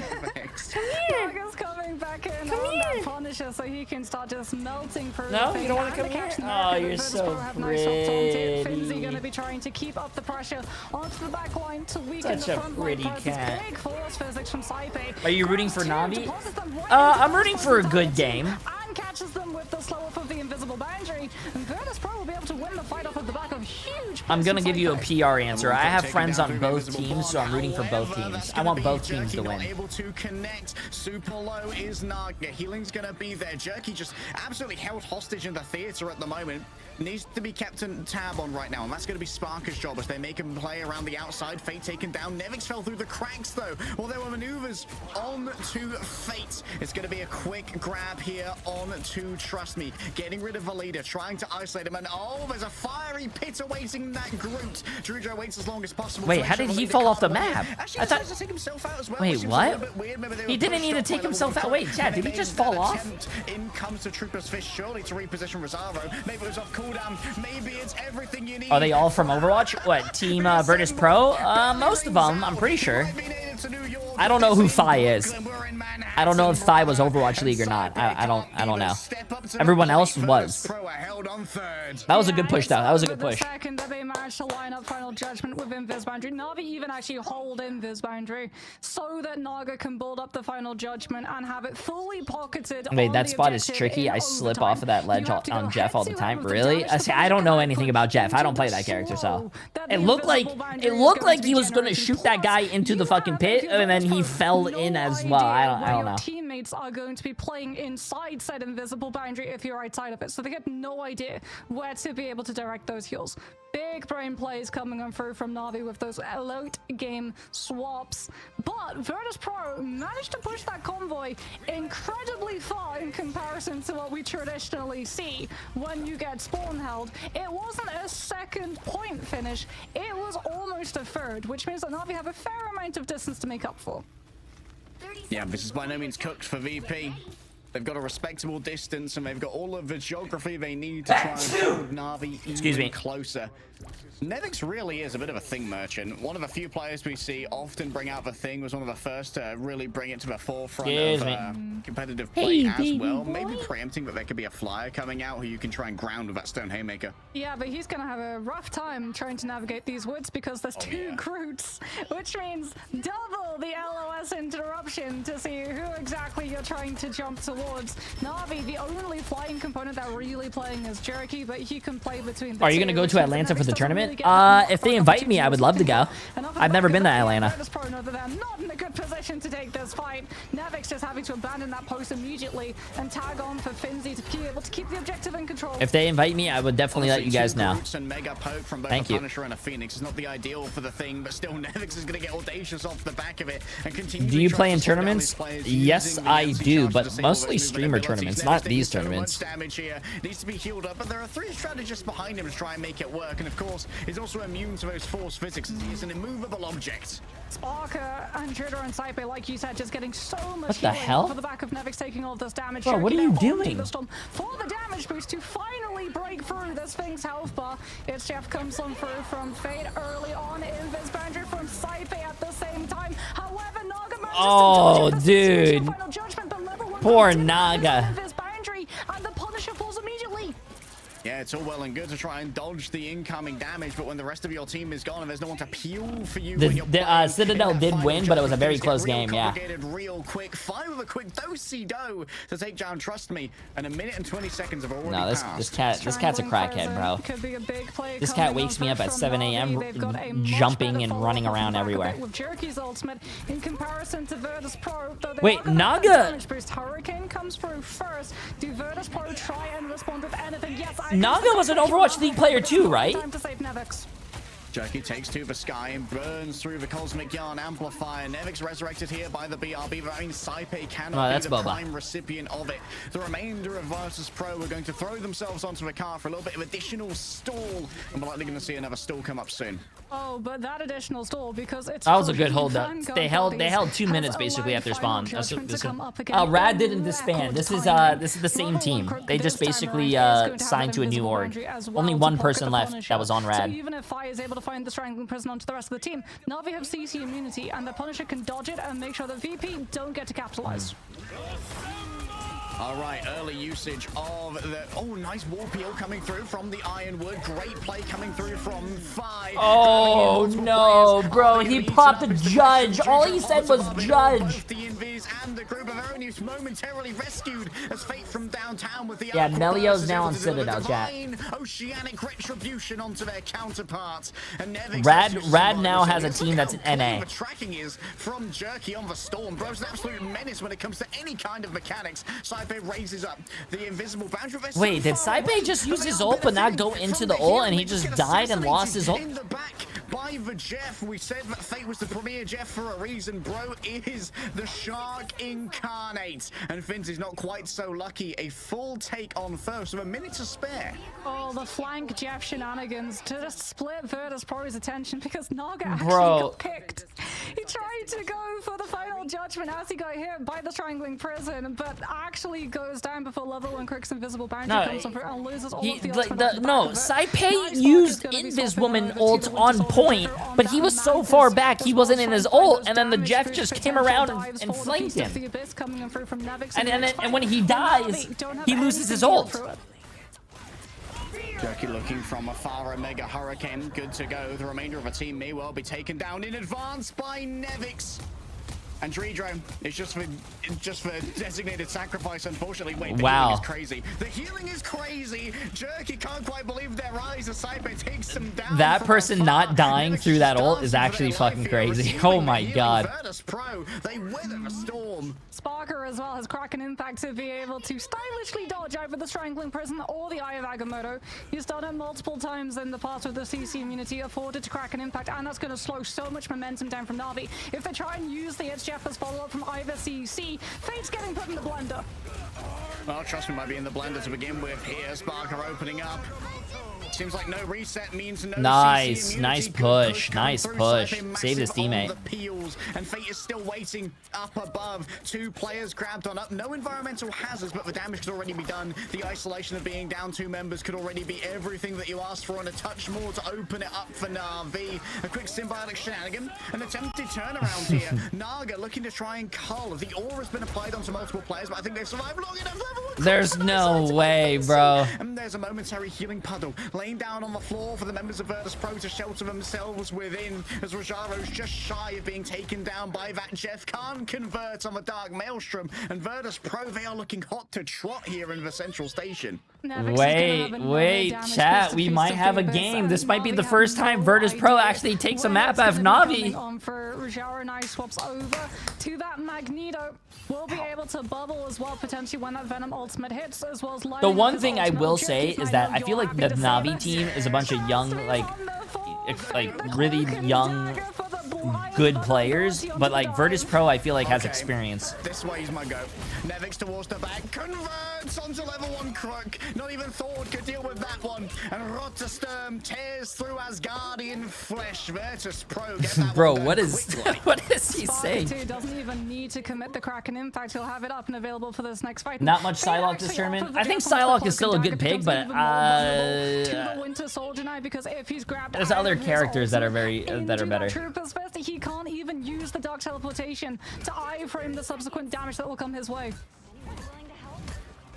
Things get real complicated real fast when you're looking at those immobilizing abilities. Trust me, gonna make a play to try and get rid of any incoming assailants from the high ground. Fincy just takes Jerky's attention, and it's time to start farming up some of that old charge. The Ensong Inferno ready to go. Jerky already low in their own right. Spark are playing around the outside, waiting for everything to be done before they can come in with the final notes of a song in the form of the Kraken Impact. Walking away, gets given the culling aura, but just drops them down as best they can. I believe a quick sleep came out. Here comes the God of Thunder. Holy shit, all these ults are getting popped, but no one's dying. One person died. But the iframes are good. The culling aura's not given over, and that means no resets available. Sniper just gets ran down by the Phoenix, and in overtime, these respawns are going to take so long. Yeah, Navi's pushing up even further too. They know that they haven't cleared all of the members of Virtus Pro. And if Finzy on the Oh, they got overtime spawns, bro. They do have Jeff ult. I don't know if they can touch and have Jeff ult.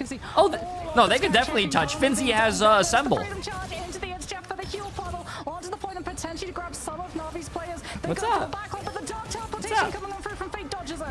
Arc teleportation is sick. Rajro even better. Dredro taken down, and only Saipe now remains blocked off by the metallic curtain. Spark goes wide with a Bionic Hook, can't connect onto any player, and now Jerky's just in an all expenses paid luxury trip to Damage Town. Sparks are accrued, and Sparks will fly as Virtus Pro are going to have to defend on last. Navi have momentum, but they've only got a minute and a half to be able to get almost all the way to the end of third. Now, do we see any swaps coming on through? Finzy still going to be on that Captain America, rolling out ahead of his team. I know, bro, man. To play nuisance. Emily put Hello Kitty on him. Listen, chat, I don't know. Anything's trying to occupy those Winter Soldiers' attention to clear the way for Nevix on the Yeah, Phoenix does need a nerf down. Well, the Venom opens up real strong here, but is already rebuffed with a lot of damage, forcing out that symbiotic resilience. Na'Vi know they have to give up a little bit of space here as Virtus Pro walk on forward. They want to get at least 2 fights out of a defense here on third, but Rajro is going to start taxing the health bars of the back line. Guardian Shield in the way, the Eternal Bomb moves forward, and you know that it's going to be incredibly difficult to try and take out anyone in the midst of all of this healing. Finch is already away. Fake's been taken down. Like you said, the Trooper's Fist stops with Dark Teleportation, so now all that healing that Na'Vi were counting on is missing, but Virtus Pro is still down on Fincy.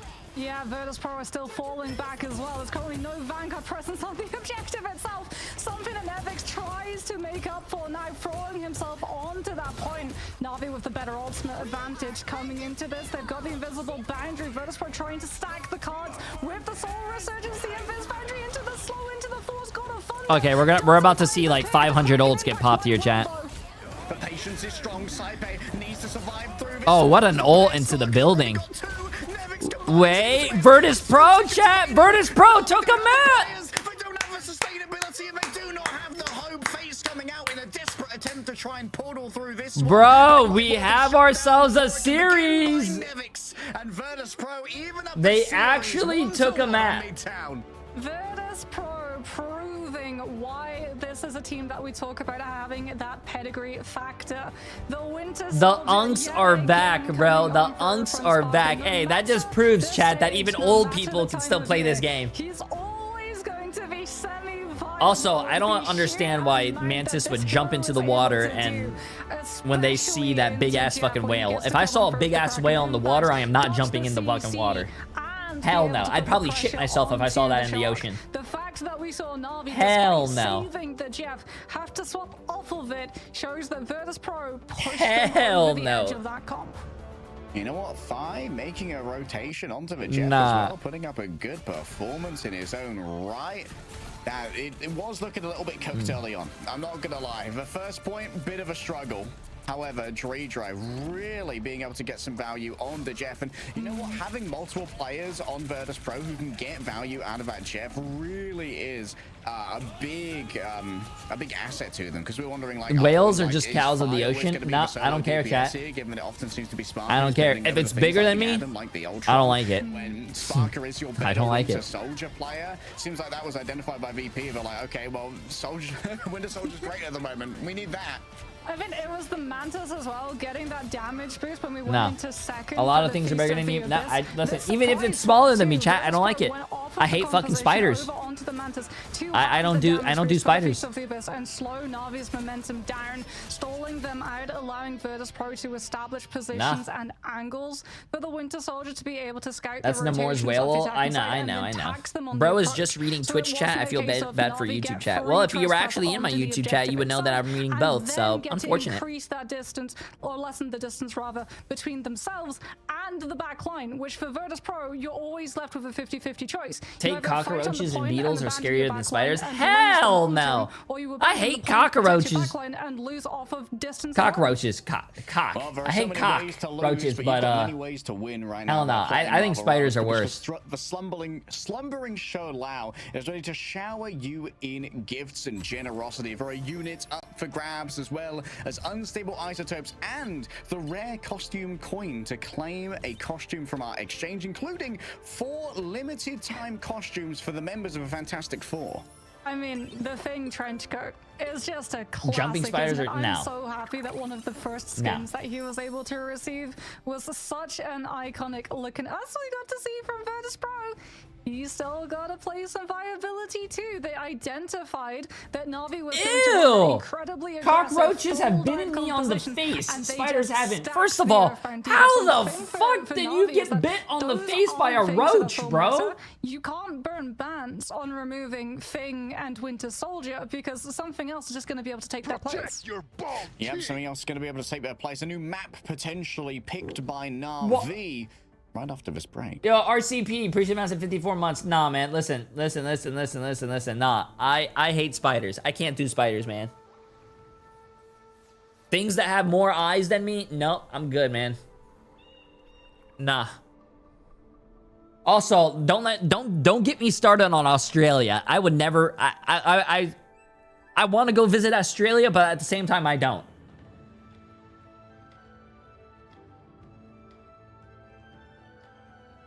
Nah, man. Possums are scary? Possums are not scary. Did you know, isn't it like possums can't have rabies or something? Pretty fucking cool.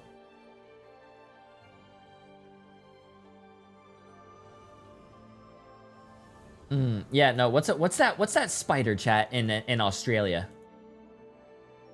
Is it called the huntsman spider or something? Huntsman spider. Oh, hell no.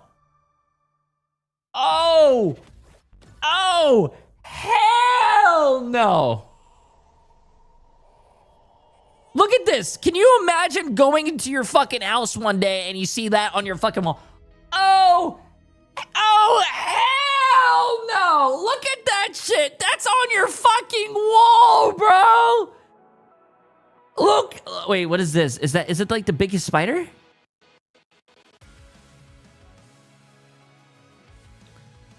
Is that a fucking spider killing a possum? Oh my god!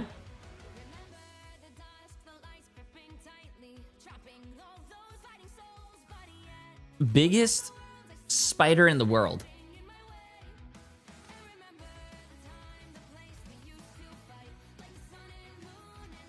Oh, hell no. That's one thing. What the fuck is this? what the There's no way that's real. But can you, bro, I don't understand how people can get tarantulas as pets. And they're like, wow, yeah, this is such a great pet. No, it's not. You keep it in a box and you feed it. And bro, why would you let that thing climb you?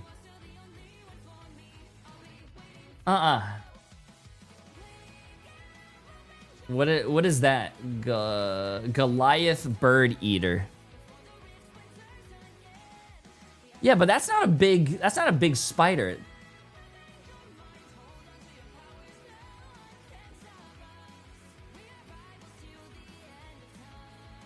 I understand it's big, chat. It's big, but it's not like a huntsman. Huntsman is bigger. The huntsman spider is the biggest in the world now.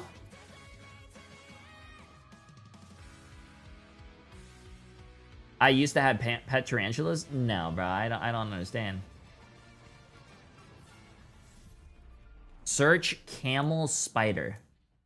As far as I'm concerned, if both teams played Thor, they both won. So here we are, 2-1. No, 1-1 here between Na'Vi and VP. Ew, that thing looks... I mean, it looks ugly as shit. What the... Choose which one we're going to. Yes, That looks like a scorpion and a spider mixed in the one. Ugh. Just because it's going to put a lot of pressure to instant ban out that Jeff. Okay, chat. Anyways, back to this. Back to this. Back to this. Second and third of this map. Wait, that's not Central Park music. That's Hall of Jalia. Okay. Well, Hall of Jalia does still have some environmental hazards to deal with. It's also a very strong dive map too. So This is also where Na'Vi handed Virtus.pro their first series loss ever. yes, They're trying to back awake in a stage trauma one. response, perhaps? Well, Flashbacks? they did enough. The threat and paranoia of Fate's Jeff potential has been enough to guarantee that Virtus.pro instant ban out that Jeff, which frees up the Manta save from Na'Vi as they went for the choice of attacker side, which means that they get first save before Virtus.pro get the opportunity to get a double ban. However, Virtus.pro are going to be able to save themselves the Jeff after banning Na'Vi out of it. Okay, this might force out something like a Venom ban from Na'Vi.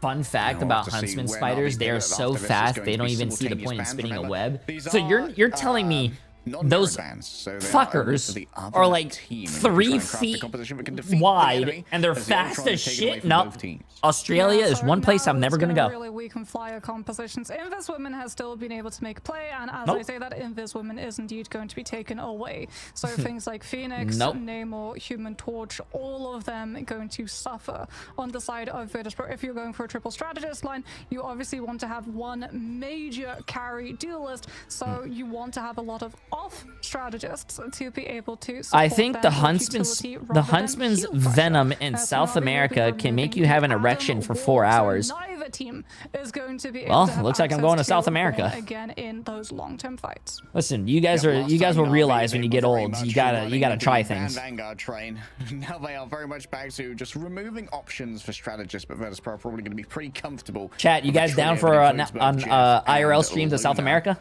We have seen a rising resurgence of Rocket Raccoon in a bunch of these matchups as well. Don't know if it's going to be quite as popular here on Hall of Jalia. However, taking away Veloki, making sure that they don't Mantis. have that vibrant team up from Mantis. Yeah, damage boost, especially like if you're attacking and you have damage boost for your Starlord, or if you're defending and you have damage boost with Namor.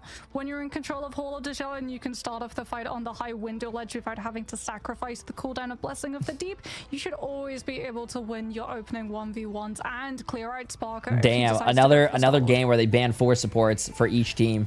All right, Star-Lord once again going to be reigning over it. However, many options here for Virtus.pro. Na'Vi are going to be very confident here on Hall of Jalia, given they have shown off some very interesting looks on this map before. They brought out something that they said they wanted to just try out in officials. They were never confident enough about it. I believe that was the Ultron Jeff, but they played against one of our teams that got eliminated. But given that Mantis is open at the moment, I imagine we are going to see a pivot towards a Mantis composition where you can really take advantage of that damage boost. Yeah, that was a lot of just front-loaded dive coming through from Na'Vi when they went head-to-head with NJC, and it was just aggression, aggression, aggression. Why does without NJC pause, sound like a not fucking allowing boy the other band? team to start to settle in and clear their comms to be able to Okay, let's see track or this. scout out where those players would be coming from. As Na'Vi are going to be starting, as we said, on the attack so that they would be able to guarantee that they got that one-sided Mantis, and Rajara are already going to be back onto that Magneto to give all of the resources to Naga on the Starlord. Finceration stand in main on business and get that long-range cleave, heal, and damage from Thigh. Of course, the MVP status of Naga is going to be coming on through. Oh, Saipe's already down. What a combination of damage. Holy, where do they go? Oh Before no, the bro. shenanigans could even come through too. Fi tried, but Saipe was already long gone. Driver looking to disengage the team off the back of that dark teleportation as they have to stabilize their forces, give up 2 ticks, and then come on through and contest the third. Yeah, Sub is going to be able to roll on back. 100 charge here. Oh, Defensive to try and he play needs with his 1 supports, HP down though. to He 0. needs his More precise supports. to finish. Nevic's next up on the He's gonna have docket. to Can't really TP. stick around ground for long, but has to.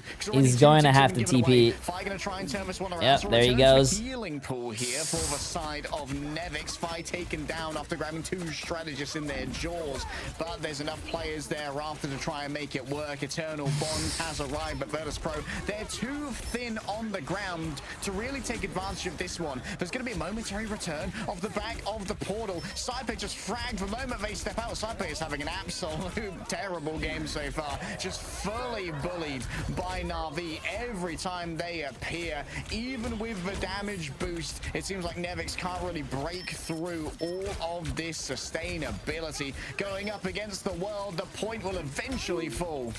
Oh, Na'Vi just have so much damage potential, being able to find that crucial. Hey, that was a good hold by Virtus Pro, even though they lost a person very early on, though. And then it's just a matter of taking out all of the regroup. Yeah, and level 1 Crook is a really good support player. Has ended. Rajaro too now gets to utilize Meteor M against Sparker's ultimate, while also putting pressure onto Saipe to not been fate of both worlds. Because if he goes first and uses it, Sparker's ultimate can charge enough of that Meteor M to have the lethality to take the Luna down. Damage was conferred onto Trust Me, I believe, so that backline is going to be in heavy danger. Up comes the invisible boundary. Sparker has to dodge away, even with the Terror Cape afflicting multiple players. There's still more than enough healing inside of that boundary to try and sustain it. Fate and Jerky, though, fall on down. Rajaro tries to dunk down on top of Saipe, who this time says, absolutely not. You've got me down for the last time, father. And now it's going to be quick eat coming through from the side of Fire. Not sure if he's grabbed too much here, but there's too much zoning coming through from the side of the Emma. Oh, that person almost made it on the map, though. Dimension. And yeah, that's back to the drawing board. Yeah, that's actually a great reaction to Soul Resurgence, because the Mantis doesn't get CC immunity in her ultimate like the Luna, so you can actually move the AoE so that no one gets the speed boost. Finzi as well, utilizing the Sonic Seduction so that Na'Vi don't get to hold that position and take the Jeff out prematurely, and completes the full ultimate. Now, Strider now has got that Eternal Bond, also doesn't have to worry about Rajaro's ultimate because it was used previously against Saipe. Trust me, towards the back. Feast of the Abyss, ready to go. Damage boost hasn't been delivered. Instead, they're looking backwards here to try and deal with what Nevix was bringing to the table. Level 1 Crook's already down. The Eternal Bond still has to be... Wait, chat, triple support wasn't meta when we were watching the tournament last time, right? Before the mid-season finals. I wonder what Marvel Rivals is going to do to combat this triple support stuff. Going to have the fate of both worlds for this next fight, but Virtus Pro again are going to keep taxing Navi's. I wonder what they're going to do, because there's no... They're not going to come out with roll queue. Still has cover to be able to play around. Finzi waiting for the approach. I think the only time they ran triple support is for the res comp. Damage boost given on over the same for Naga here, so this backline's in deep danger as Trust Me goes towards the back. Spark has already forced out the fate of both worlds from the side of Jerky, and everyone can just gather up around the Luna and enjoy copious amounts of healing. Trust Me moving once again to force back Virtus Pro down the corridor, an attempt at rebuffing, and Naga just gets flattened against a wall, pancaked into some Star-Lord stew. Spark now ready to go forward, slowed on down and crossing the boundary. Yeah, using no. the iframe to avoid the slow, and then coming back in I with do Cypher, agree that there has to be... There are some characters that you need for triple support meta. Easily dealt with by the Magneto. Trust Me, not fully controlled just yet, and Naga's able to move away from all this, using the shields of the Wakandan warriors to his advantage. The healing pool of Jeff has gone away, and look at this for Sky High noticing. Oh, that's an early duck teleportation. Oh, Rajaro almost caught Trigro coming out of that one. They're going to be able to catch Navix, though. Naga does get traded by Finzi, however, and Trigro, with the Eternal Bond, also, again, not having to worry about that Magneto, doesn't have to use the last dash to get into cover, and Virtus Pro can play aggressively into Navi's space. Another big Terror Cape come out, forcing Navi away. Sparker is so close to building up that Galactic Legend too. However, this time around, when they burn out that Lunar Ultimate, they do have to worry about Trust Me's Feast of the Abyss to sync up with the Lunar Song. Real question, Jason, if a team approached you with a position as a pro player, would you accept a deal, regardless of Overwatch or Rivals? Because in tournaments, you're kind of built different, you know? No.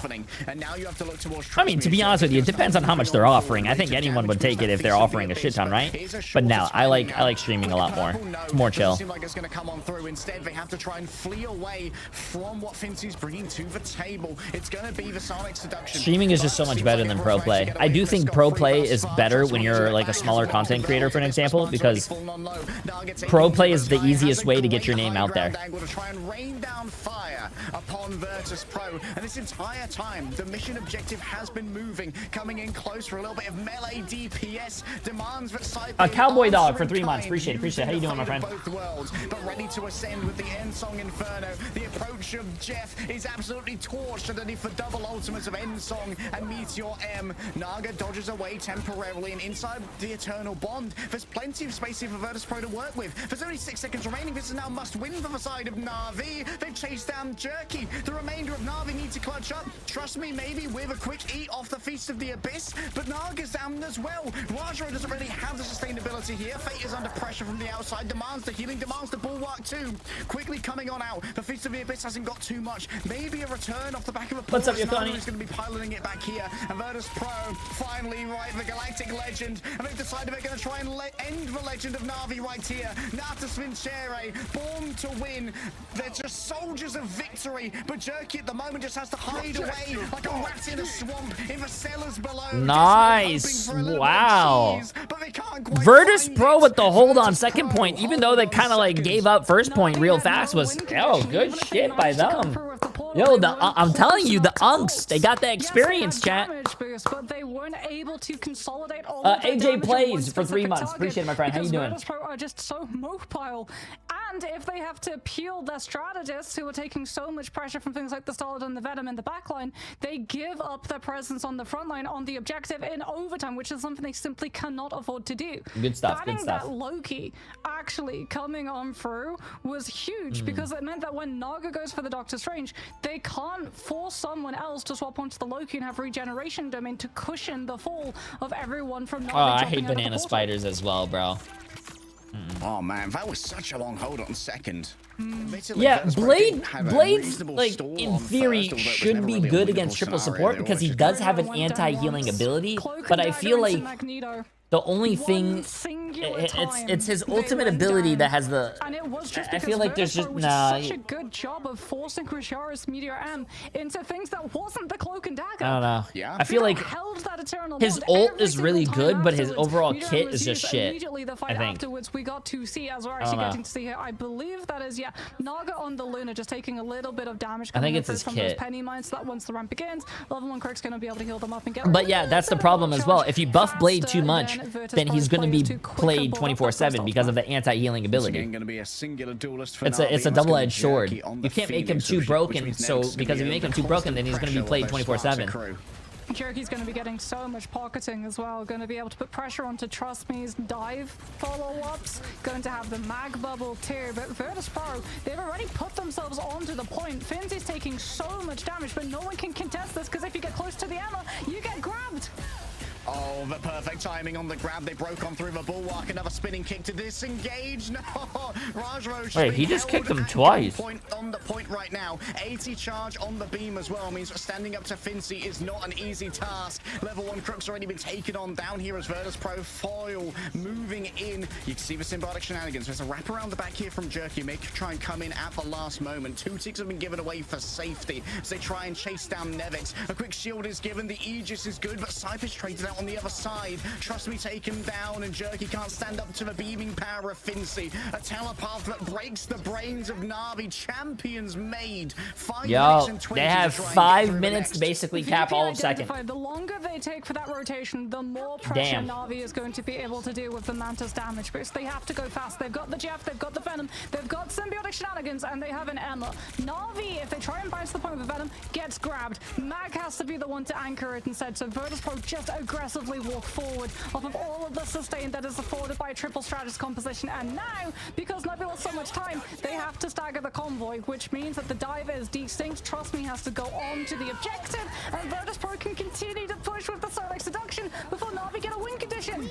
4 players put in a corner, so they're all eating from the cup of the blast. Jay. Appreciate that. Thank you for the sub, my friend. Once more, Drujo finally dunked on, but it's been a great cost to the side of Na'Vi. Ready to come on down with the Damn, I feel so bad for Jeff players when they ult. They just get a Phoenix ult on top of their head, die. GG's. Saipe, with the fate of both worlds, just gonna shepherd everyone Galactic away. Legends free. Chaperone them.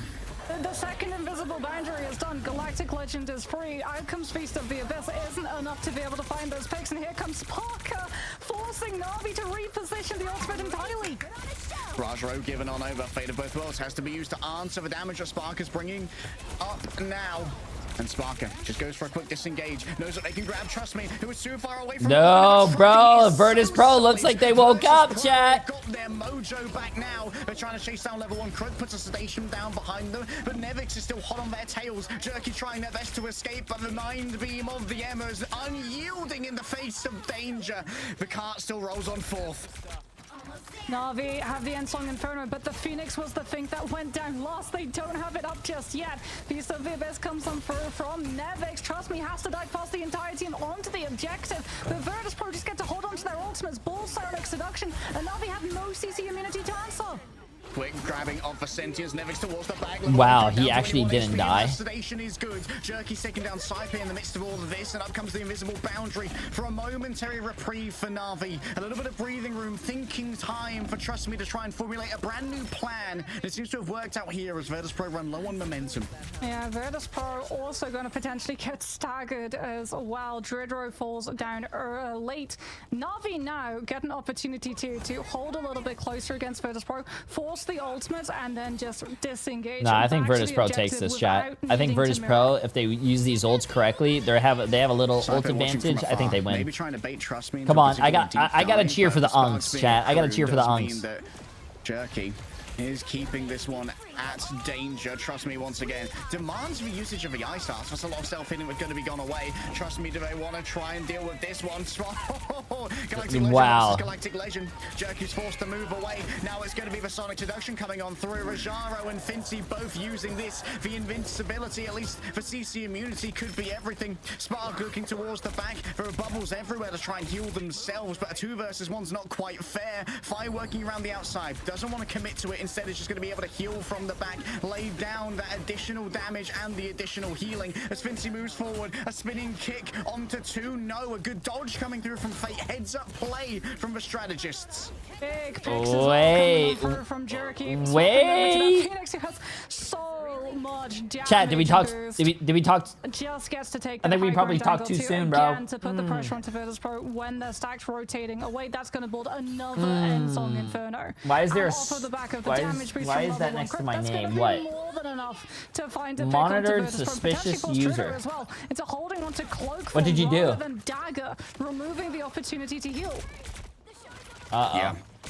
Holding the peril of the that's why you're a monitored suspicious user. What did you do, bro? A soft dive of Trust Me, big resource already expended, but Trust Me's had to respond in kind, using their E, the symbolic resilience, to get that additional HP as Sparker slowly erodes all of his space. Nevix tries to convert onto level 1 Croak, but the healing is just too much here, and Jerky is just feeling free as a bird, able to just rain down from on top. Here comes the Galactic Legend, and I think that this is already cooked.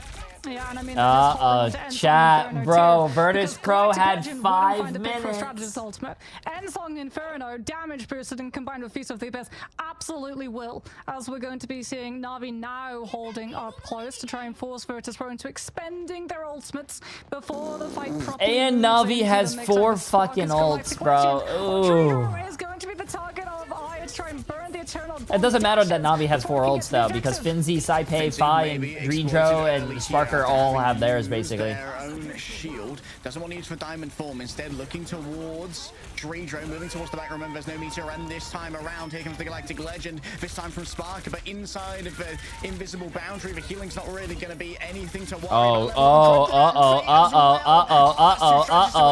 And 2 strategists all they have because they're running with double duelists at the moment. Na'Vi are running. I still no. This is actually really good. This is really good. Na'Vi didn't use all their ults because they still have another recontest, chat. Especially with the efforts of Trust Me.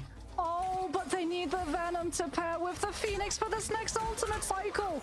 No, they could touch. They could definitely touch. Oh! They ate the. Oh! They ate the TP!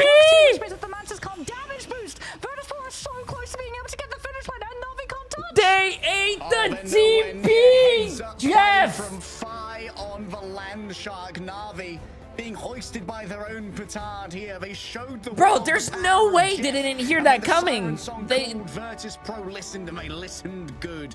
For their first time, they are in a lead in the series against Na'Vi. Huge plays coming on through from Virtus Pro. Salt in the wounds as well, by the way. Hey. When Rad originally beat Virtus Pro, they did it with Cloak and Dagger. Wow, level 1 Crook with the most It was final Cloak and hits Dagger. So playing not only is the Jeff strategy Mantis. been turned now That's against crazy, Na'Vi, chat. so SVP too is 17 and the 7 with CG, 10 and final Trevor hits. That guy's absolutely fucking huge cracked. there, coming on through with the Eternal Bond. 41% to pave the accuracy. way for Okay, Virtus so that's a Pro good to walk accuracy on forward Mantis. and Finzi to get to actually close up the distance onto Navi's players and use Psionic Seduction to catch on to multiple players. Blind comes out from Dridder onto Trust Me as well, so they can keep up the pressure onto the van. Yeah, He I thought doesn't I was gonna get say all I of figured that someone sight would be able switch figure to out to where exactly what do you he call wants it, to swing Magneto, away so they from. can bubble To be Strange able when to he's survive, TPing, but they didn't do hands that. down, play of the game has to go to Fi on that Jeff, because eating that teleport attempt. But was I'm pretty sure they absolutely weren't massive thinking for about Virtus Pro that to in be the able to moment. I'm continue pretty that sure they fight. were thinking about, Yeah, oh, but this is the the only last way fight, for this is Trust the Me to ults, really let's get try to touch back in point, good blah blah time blah, and combined with TP. the inside I don't think they were defense, thinking they about all move that. Fragging power. Fine. I called it out on Midtown. Bro's got a shark in the back pocket. Doesn't always have to be Dredro, apparently. Getting some real value, and it allows Spark to Yo, really roam this free is on crazy the because the scan last of time, the, I don't know, we the weren't Solid here Boy to can watch really this, throw chat, cherry pants. because I was Yeah, helping my and dad. Safe is also But, on the Luna Snow, which means that he doesn't The last need time from the LOS Navi and on Virtus the Pro Solid. played with each other, against each other, every is single time you can see Navi Spark won itself, 2-0. there's just that little snowflake So, icon directly the above fact it, which that means they're, the second you side know, base starts healing his winning now fans, is a little Sparky crazy. gets 35% of every single one of those heals that trickled his way too, and those stack as well. So if he takes a direct hit of healing from the Luna, he actually gets 135% heal benefit. And you know those direct hits are coming from Saipe. Bro's a mechanical demon when it comes to the strategists. But now, Na'Vi, they're up against an unconventional amount of pressure compared to how comfortable they felt in EMEA so far, really being the kings of our little region. As far as we've been concerned so far. Maybe but yesterday helped them get their this is grounding the after a match full we were 5 promised. games. When we first saw Na'Vi versus VP, it ended up a 2-0. We're like, okay. Are we cooked? No, we are not cooked. We are so back, Mark. We've never been so back, especially because we've now done all 3 of our map types, which means domination comes back into the cycle. I thoroughly expect us to see it going to. Why do you think Domination Starlord is the map. most picked in the Whether or tournament? not Na'Vi are on the same page. We'll have to see after. We'll be back after this short I break. have no idea, chat. You would probably have to ask one of these pros. Is this watch party sponsored? Yes, I'm getting paid $400 million per 2 minutes I watch this tournament.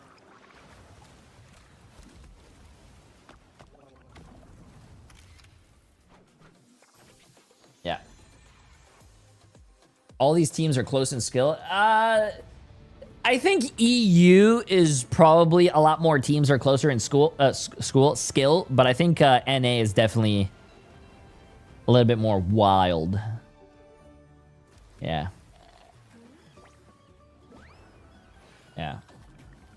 Can you buy me some corn chips, please? No. No.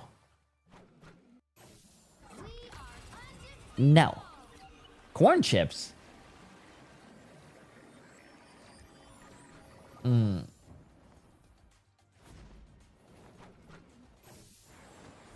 Starlord ult forces defensive ults. His invincibility, frames, and health boost mobility to shut down flyers. Starlord's hard meta.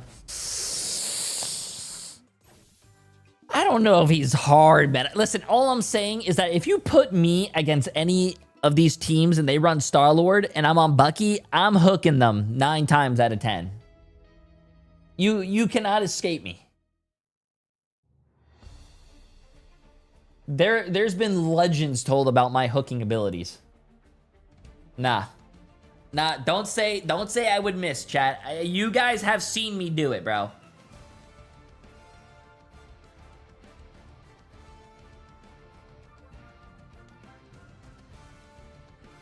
Also, it doesn't really matter if you're running 3 supports, 2 tanks, 1 DPS, and you're playing Starlord and you pop your ult and you do force out a support ult. You're still running 3 supports. I don't think like that's gonna do anything.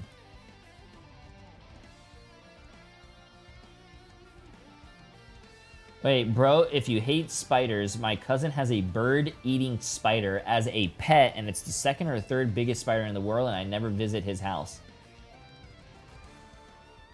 Why? What happened to your Star-Lord, Jay? Why did you stop playing him? I still play him every now and then, but why?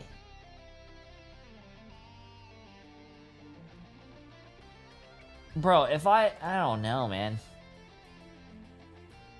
I don't understand why people have spiders as a pet. Like, it's not like a dog or a cat or something that's gonna love you. It's a spider. Spiders aren't gonna cuddle you at night and be like, wow, warmth, love me. No.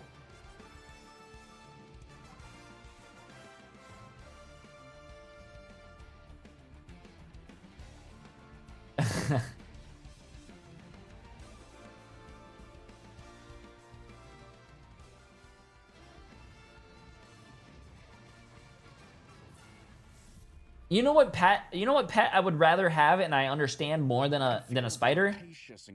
I would rather have a squirrel.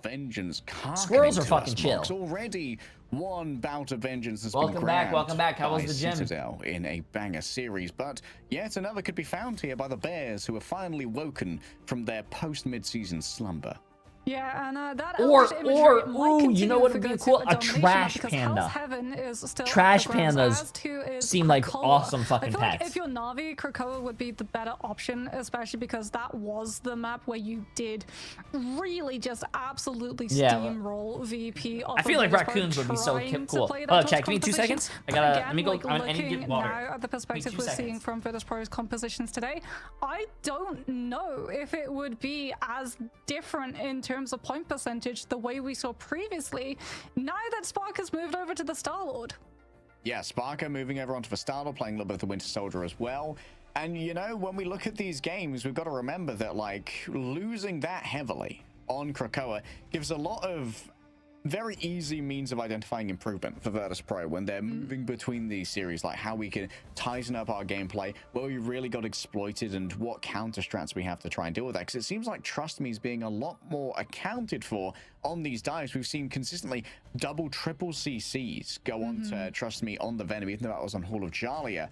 But we are continually seeing these resources being used to get that early advantage and exploit the aggression that Trust Me brings to the table. Yeah, they're planning for the soft dives. Like, they're really doing a good job of scouting the Venom, and as we talked about, like, Ultron is really good for scouting positions, but so too is Star-Lord, because again, he's playing up in the sky. He's trying to play around cover as well. So a lot of the pathing and rotations that a Venom is likely going to be trying to take to get into a backline unnoticed, Star-Lord is more than likely going to be able to catch, in comparison to something like an Emma or a Magneto, whose entire vantage point is essentially the space in front of them. Yeah, like they have their zone of control, but it could be very limited by their range, and also they can't really affect doors that are so far away. And that's one of the reasons why we've seen the pivot over towards prioritizing the Luna as well, because it allows for Sparker to take these far-ranging kind of skirmishes, knowing that you have Nevix on the other side playing the Venom, and Venom's just going to soak so much damage, which means he can soak a bunch of healing, and that can be delivered very easily over to someone who's going to benefit from it a lot more in these kind of narrow doors like Sparker. That, and because Na'Vi, when they've dived with multiple players on like one specific target, so being able to come on through on that Luna and having the pierce means that Cypher's ultimate is generating insanely quickly, because it's not just healing your friendly teammate, it's damaging every single body, trying to stack damage on them at the same time. Yeah, like, the Luna just brings so much to the table, as well as having, we could argue, the best ultimate in the game. Like, yeah, though it's 2 seconds shorter now, but yes, it's still incredibly strong, and she is still incredibly potent. If you took a wing mirror off a Ferrari, I'm still taking the Ferrari.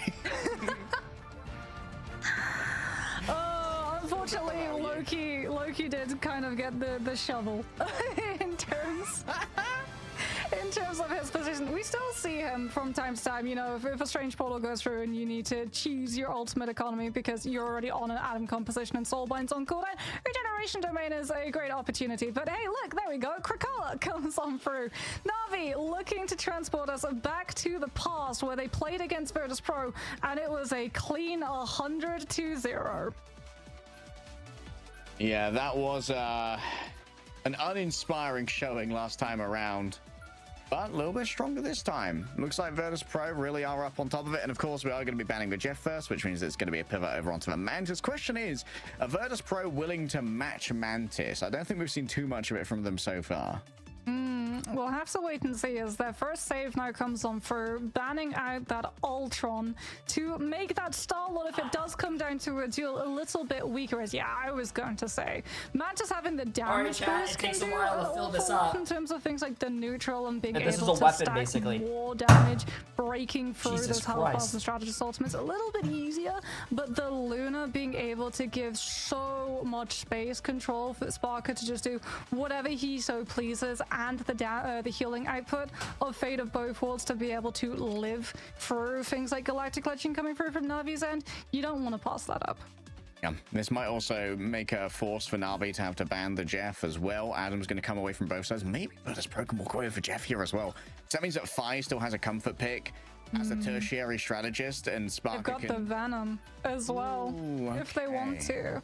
Ooh, 2-2-2 composition coming on through, as Venom has not yet been targeted. Na'Vi getting that Mantis likely also want to claim the Venom for themselves so that they can have damage boosted Feast of the Abyss. So going for the Invis and the Luna, who can chain together CC against the Venom, is a very good choice. With that in mind, I was about to say, do Na'Vi ban out something like the Emmet Frost? But no, they are going to ban out the Star-Lord so that Sparker doesn't get the opportunity to go for that and might be forced onto the Torch, which we've already seen Na'Vi be able to deal with handily.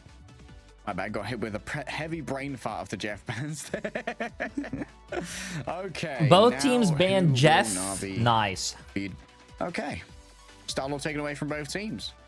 That's a good ban. Nice. No It Star-Lord does for mean that there's both gonna be a teams. lot I of like that. capacity for these soft dives from Trust Me to really be reinforced from the buffed up regeneration domains, but Virtus Pro has shown that they can deal with that so far. Fincy moving over onto the Emma Frost has definitely been a big part of it, threatening constantly that Carbon Crush.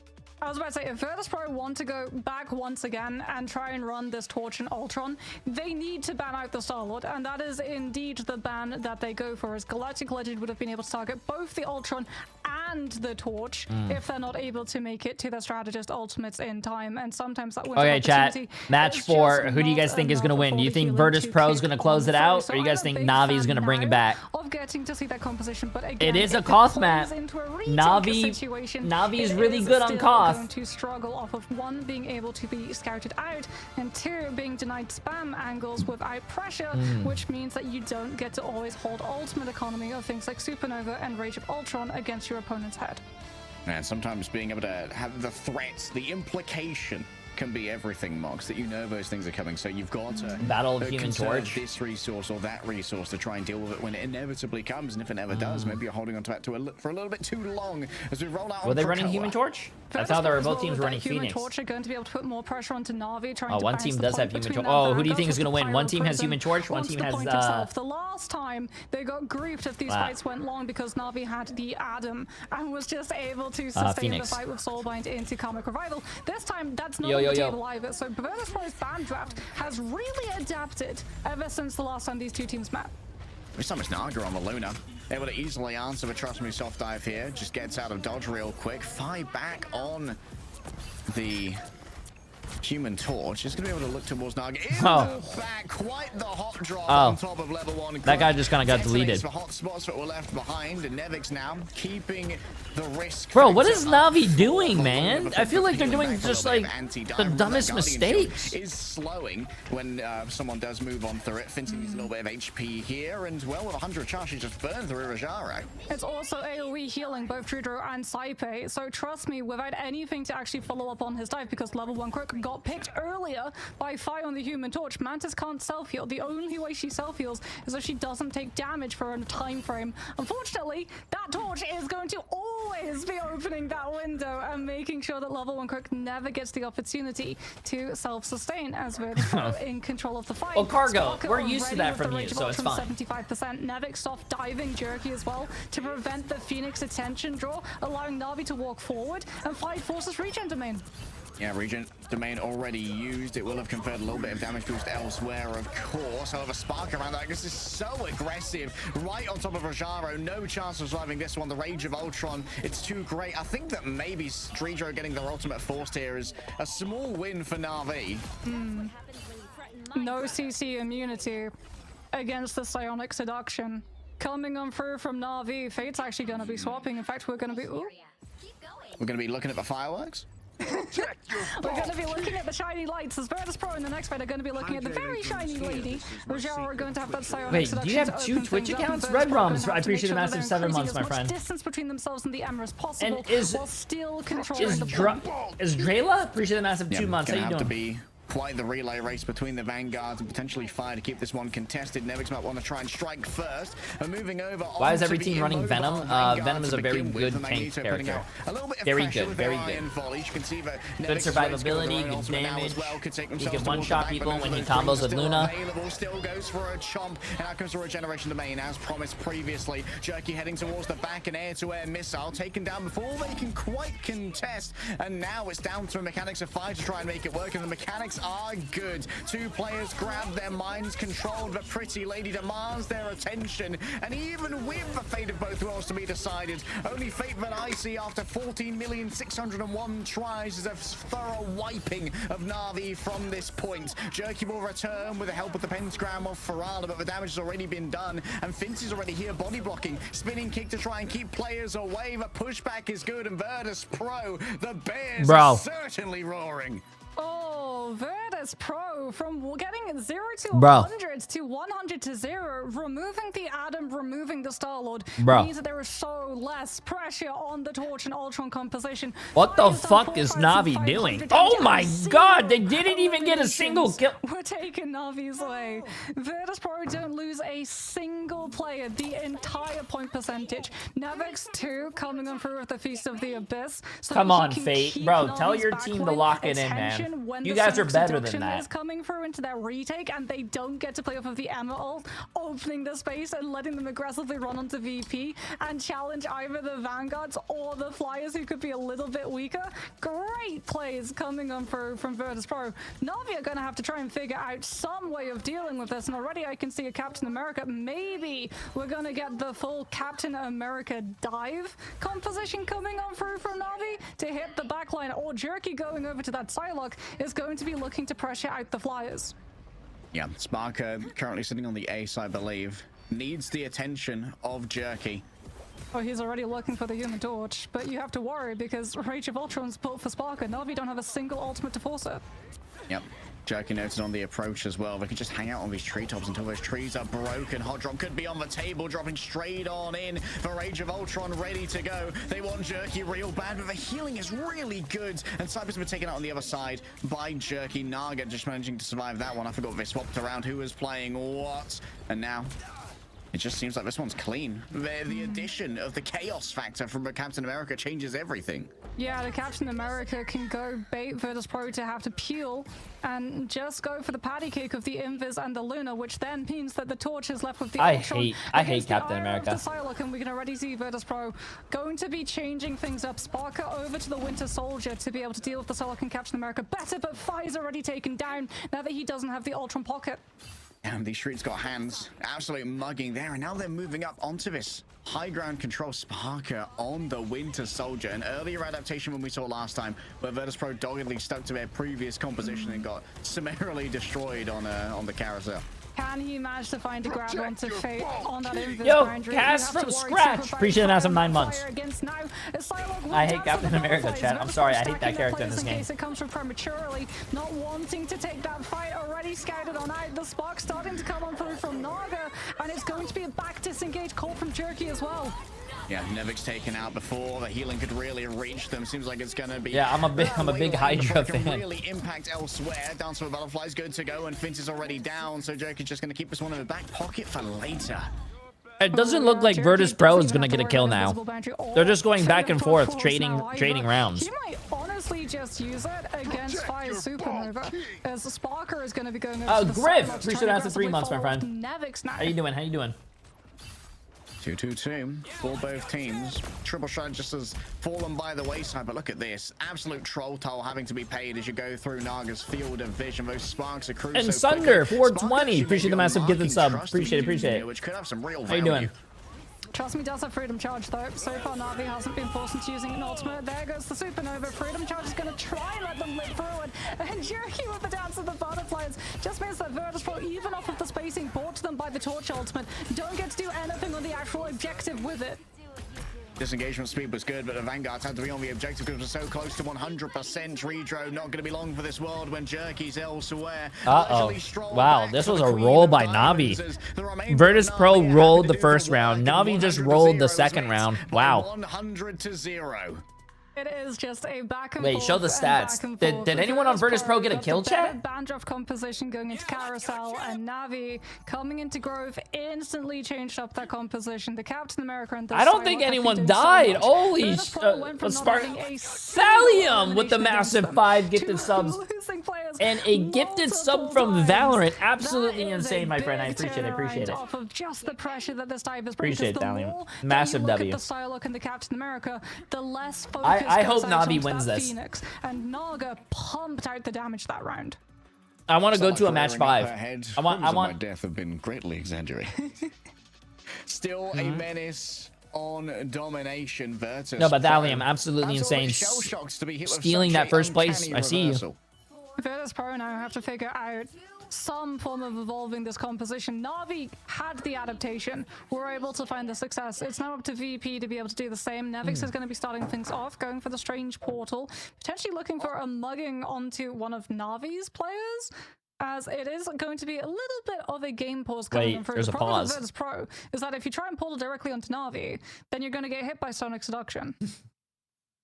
I think even if I give subs to myself in my chat, it doesn't count. It doesn't count towards the In this first fight, while you're leaderboard. playing with the Doctor Strange, you do have the best counterplay in the form of a Shield of a Seraphim, which is the most reliable shielding that can cover up multiple members and still only take a moderate amount of damage. But that will be carved through real quickly by a Psylocke and a Phoenix. Yeah, and I mean, if you don't try and teleport on top of them, then Na'Vi are going to be able to utilize the zoning potential of Psionic Seduction to be able to lock themselves Yeah, up I think and it doesn't. becomes a matter of bouncing objective between all of their moving components while also diving Virtus Pro's every single approach. It's not aesthetic, is it? I appreciate the massive prime sub, my friend. Welcome, welcome. Are so unforgiving in the same manner that we see them if you lose these fights prematurely on the other submaps. Excuse me. Yeah, like the first fight is just so important, and that's why we often see like J3 does not big, sleep. I like, open Twitch and his man is grinding. some Well, I gotta watch cost, the tournaments. ultimate investments. I gotta watch. between I gotta teams watch when the it seems like EMEA it's and the lost, NA they can games clutch with you it out, guys, because man. In the end, sometimes just having When are they gonna control add Professor onto the X? map Good from that question. defensive position, it's Flexing even more wins valuable than games. having a True. distinct ultimate advantage.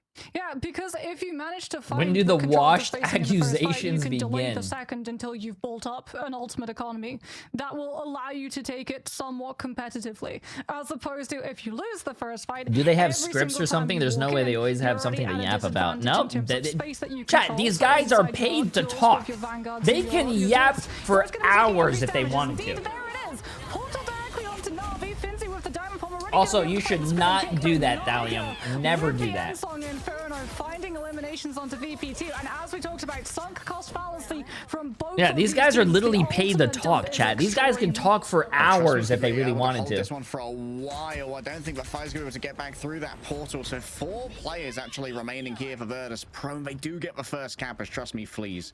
Yeah, Sparker is going to be able to build up the Dance of the Butterflies in no time at all as well, off of pressure, keeping Na'Vi's Captain America and Psylocke in check on those lane fights, as he doesn't want to have Saipe get inted onto YouTube needs to start innocent doing the Vince watch for Woman, drops. I forces watch using there way boundary more. out of Yeah, sync with the team I and the don't. objective. I don't know why they don't do that. Jackie I mean, noted technically and speaking, was you painted on could the watch entry my there. stream on Big YouTube and just ultimates open up Twitch potentially for on your Nevix in the account and just future. mute the Oh, tab, shot onto Fate. Great casualty. and then you'll still get your Guaranteed, drops and while that's gonna be watching on the forcing YouTube. diamond form Wow. for that additional damage reduction. Rajara needs to get out of this I've one. had. And Sparker really is noting the overall value of the Psylocke. He was always a believer. He was always the avatar of Shinobi dominance that we would always cite when we talked about top Psylocks, and now they're ready to bring it to Jerky. Yeah, he would always get the most amount of Psylocke banned against him, all the way way back in stage 1. Na'Vi too, because they're not able to formulate these dives without being scouted by Nevix and being counter dove upon, don't get the opportunities to try and pressure No, Drew you and can mute. Saipe into If you burning these mute ultimates. Twitch, So it both won't count. strategists That's also why you gotta gonna play mute for Virtus. tab. Even if they force Drew into burning theirs, it's just going to be able to line up with Nevix. For the Feast of the Abyss damage boost, Na'Vi not to get scouted, use the teleport, and now position the point and themselves. Wow, Virtus Pro actually in might win Virtus this. Pro's This is flag. crazy. Oh, having to share out these slashes from the 1,000-folded steel at Spark around the back. Are they going to try and burst through Rajaro? Might be too risky. Chat. Uses their extra Navi, bro, clone to come try on, and step get it a up, little bit man. more Step it up. spacing to work with Nevix. Temporarily grabbed just in time. Has access to the symbolic resilience. And now all shall burn before the Phoenix flies ready to descend to the back line. Big combo coming through. The damage is not Nevix. Yep, chat. This might be a GG's. Great cellular corrosion. Nevix picks up This might be. Wait. No, it's not a GG's, chat. It's not over till it's over. I don't know why you guys are saying GG's early. Navi, you capped. Can't get it done. Navi flip at 92%. I don't know if Finzi started actually casting that portal. We sadly don't get to see the strange cooldown at the moment, but we've already seen from Virtus Pro being able to confirm that point and control it for 92%. Na'Vi might well be able to find the same extension of point percentage. Virtus Pro pulling attention away from the regrouping players coming through from Choke. Go to the point and force Na'Vi's hand to take the fight, which means that they've been able to regroup and make a play for the objective when Spark was so close to ult. Jerky taking pressure from around the back, building up of sparks, so cellular corrosion is used on up. That's going to be a quick freeze onto Nevix, and there's Naga ready to try and finish him off with the extra Oh melee. shit, Trust it's me, coming down to the down fucking into last the fight, ground, man. but It's Jerky coming down, plans chat. attention elsewhere. In So about Mike Alford is off their 120 meal. seconds, Now we're they're gonna just find out who trying to wins slice this. on through. 2 Spark minutes. is gonna be able to get big damage out of a dash. Virtus Pro has the point, bro. Virtus Pro has the point, and they got the pick. Level 1 Crook and Fate find themselves far away from Finzy's auspices, and so they can't have their ultimate suppressed. Saipe take him down. Virtus Pro has the better Luna Snow ult, though. There's going to be an attempt to recontest here from Rajaro. Virtus Pro critically in the midst of all this have flipped over the point in their favor, so Navi need to stay contesting inside the invisible boundary, shit. preferably as Fate's ultimate dissipates. Level 1 Crook levied against Oh, Spark. shit. The Naga's Crossbows popping off, coming in though. close, but taken down as Naga Uh-oh, turns it bro, once chat. again. Oh, that flip was huge. That fight went so long. Sparker was the hero. Went into Navi so I need far you away guys to from get the hyped. point, Come and on, every guys. single person had to be off of the This is a objective great in game. the back line, Both of these stacking and EMEA absorbing games all have been those dash insane. damages. And Virtus Pro now need one fight win. They've already been able to force the teleport from Navi's end. They've got the End Song Inferno. They have the Feast of the Abyss. Give it a matter of moments. Spark has got the Dance of the Butterflies. This falls to Navi. They have to scout the dive. The dive has to be scouted. Already Jerky forced to disengage. Nevik looking towards the back. Feast of the Abyss ready to go. They desperately want level 1 Crook. They can't quite convert. Trust me. Rebuffs it all with the freedom charge. No team has ults, though, chat. No team has ults. Virtus Pro's about to have both DPS ults, though. Level 1 Crook. Level 1 Crook is 15% away from getting a Luna Snow ult. If he gets that Luna Snow ult, I'm pretty sure that's going to be the Oh!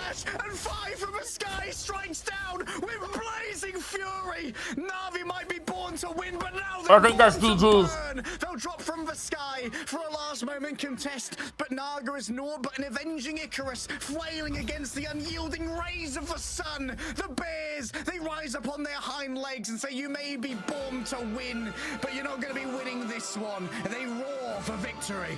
The Feast of the Abyss forcing freedom charge. That's the Bro. break point. That's all that Virtus Pro needed. Force the Captain America. I don't care what anyone says. Virtus Pro just goes out and shows you that even if you are a unk, you could still win in tournaments. Coming on out of the Psylocke. Oh, I gotta see the stats. Psylocke was clearing. The Psylocke wasn't clearing Nevix on that. Sparker, round. It was 21-4, the 10 final absolute hits. Hail Mary that Virtus Pro needed to be able to barge through that fight with the better ultimates. And off of the back of that, Virtus Pro break from tradition and will be able to find the win against Navi. We don't Damn. go 5 maps. It's finished Bro, here and now. that's crazy. It's really nice to see a team that beats another team. Navi beat Virtus Pro 2-0, but it's actually really cool to see how Virtus Pro does their homework, comes back the next day, and actually does win. That is is pretty interesting, but I feel so bad for Navi. They're not out of the tournament, chat. Remember, this is just for seeding. I mean, the human They could still potentially see each other in the, what do you call it, in the finals, in the playoffs. You don't have to worry as much. You do still have to worry about the Psylocke. You absolutely do still have to worry about the Psylocke. But oh yeah, let's go look at the predictions here. More of a problem for so many in comparison to oh, Psylocke, who really does need 15 people. Come on, wait, chat. No, you guys are not doing predictions. This is the only chance you guys ever get to do predictions in my channel. Only 15 people voted for Virtus Pro, and 56 people voted for Navi. On the third fight, 18 to was a stroke of 82. genius, because it meant that the longer the fight went on, not only are Navi going to be pressured into having to burn out the strange teleport. If you bet 25,000 on Virtus Pro, you just won $139,000. Yes, chat, dollars. $56,000 bet, you won $300,000. Navi would feel pressured into throwing in to guarantee that they won it and got the flip back afterwards. Huge plays. It was ridiculous. Like, honestly, seeing the pros react to like the nerf to a wing shogun's like, okay, yeah, maybe we'll leave Psylocke, and like, okay, maybe we have some of the best mechanical Psylocke in the world, so maybe we will start using the Psylocke. Okay, maybe we're gonna mirror a Psylocke, because this seems to be doing really well here, and it's great to see Virtus Pro kind of embracing what made them such a formidable team to begin with, and really going back to that identity and being rewarded for it. Yeah, and I mean, it goes to show as well, like, the clear struggle that they had over the past couple of the days was going for a specific composition and leaving in ban drafts the things that directly and most effectively took them out. Trying to lean on the Human Torch is more than fine. We've seen it find so much value in things like Human Torch and Phoenix 2-2-2 compositions, being able to have enough damage in the neutral and the ultimate cycles to go head-to-head with the sustainability that a triple strategist composition pulls. Where it struggled, even though they had things like the Ultron, was that Star-Lord was left on the table. That Cloak and Dagger was the strategist that they were forced into trying to play around. Meaning that the Human Torch never got that angle to get healed when the ultimates came through, was always vulnerable. And when you're playing Human Torch, you either win by the Human Torch or you lose by the Human Torch. Great adjustments coming on through from Virtus Pro. Yeah, huge fan of this. Well, what a series, especially considering that Navi kind of picked up that early lead on domination. We thought, okay, we're going back to domination, we're going back to Krakoa, and like we mentioned earlier, like, losing as heavily as Virtus Pro did last Krakoa gives you so many sorry, I had to look at something. Like, your incremental improvements, because like, okay, we got outdone here, this is how we can change our draft, maybe this is how our positioning didn't work out, and how we got kind of pranked by soft dives, and it seems that the work has been put in to really tighten up the I want to know who they bring Krakoa, into probably going to be Finzi. As good at the in and outs that Navi has. Yeah, I mean, you can see that they put in significant work to be able to improve incredibly quickly too, which means I cannot wait to get to talk to them and ask what exactly has been going on. Probably going to be Finzi again, chat. That allowed Virtus Pro to be able to find that win. As I believe we've got Nevix on the line, Nevix who will be joining us for an interview today. Oh, they used Nevix last time. Damn. And Nevix, nice I don't know why I didn't remember that. Congratulations on the win. And since we just came off Krakoa, is there a bracket to look at? Yes, exclamation mark tournament. Played Krakoa and this Krakoa. I think this time we banned Jeff, which was a big part. I think that guy is very strong right now. I think our draft before was pretty bad, so we worked on it overnight, and it felt a lot better this time. So, without obviously spilling all of the secret sauce, what do you mean by, you say, worked on draft? Did you basically run through so many formulas, or was there like one specific person on the team who looked at all of the team drafts and went, okay, in the past we should have done this, this, and this? So it's really just the team coming together and trying to understand like which line of bans you want to do to get the worst triple support pretty much, because that's what it comes down to on this meta, especially on the more open maps and the domination maps. The triple support comps are very strong, so you need to respect them, so you can't really afford other bans or like a bad line, we noticed. How have you guys decided to divvy up who's playing duelist when between Fire and Spark? We've seen Fire as a single duelist, we've seen Spark as a single duelist, and we've seen double duelist at the end of Krakoa. Yeah, I mean, they both play a lot of the support character or duelists. and strategists. So like they mix and match however they feel, whatever they feel like. So it's a little bit random sometimes, but I don't know, we can do whatever. So we saw on both rounds of Krakoa for the first, you guys got 100-0, and then Na'Vi walked away 100-0. What do you think changed? Why were you so dominant in the first round, and then Na'Vi was able to find the momentum in the second? So they changed their comp. In the beginning, they ran Loki, which was pretty punchable against Venom and like 2 flyers. It's really hard for Loki to find his spot. So they changed to double to 2 supports, which they had like Luna Invis, which is really strong. So that's why both teams ended up on 2-2 in this game. And Phoenix like controls way more space, has a lot more pressure. So that's why they swapped it. Obviously, except for you guys, who I assume are going to go to LAN, of course, there are 2 other spots in EMEA. And there are a lot of very good teams here in EMEA. Who else do you think would be joining you in DreamHack Atlanta? My odds, or my bet is on it's Citadel or Shot, but I think Citadel is slightly better, but it's really close between those teams as we saw before. But they're talking about the LAN already? Listen, no one's made it to LAN yet. All right. Shit, yo, if Virtus Pro plays like they played yesterday, they're not going to make it to LAN. But hey, today they did well. Today they did well. Thank you, guys. NA starts in at 6 o'clock, so an hour and a half. Well, those Eldritch Gods of Vengeance, Marks, they did get their feast today. 2 comeback stories. A 3-1 in favor of Virtus Pro, and a 3-2 revenge for Citadel up against Chopped.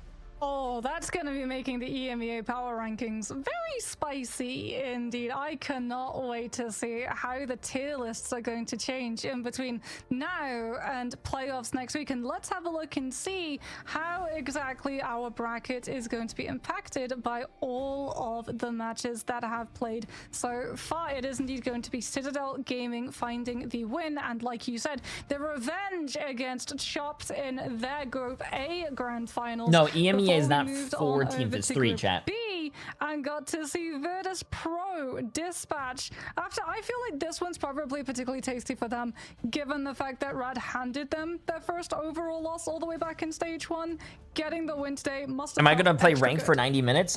We might do content first. As well as I believe that Na'Vi also had the loss in our playoff bracket. Yeah, there are more games today. We have the lower bracket of NA today. Down to the lower bracket, which was obviously tragic for VP, but we also saw like FaZe playing VP incredibly close. So wait, now let me see we the wonder, schedule, like, chat. FaZe, after getting 2-0'd by Na'Vi in the first round, have they grown to a point where they can threaten that team because they had such a close map against VP? Like, the transfer of property is everywhere. As we look at our playoff bracket, this is what we have good to go next week.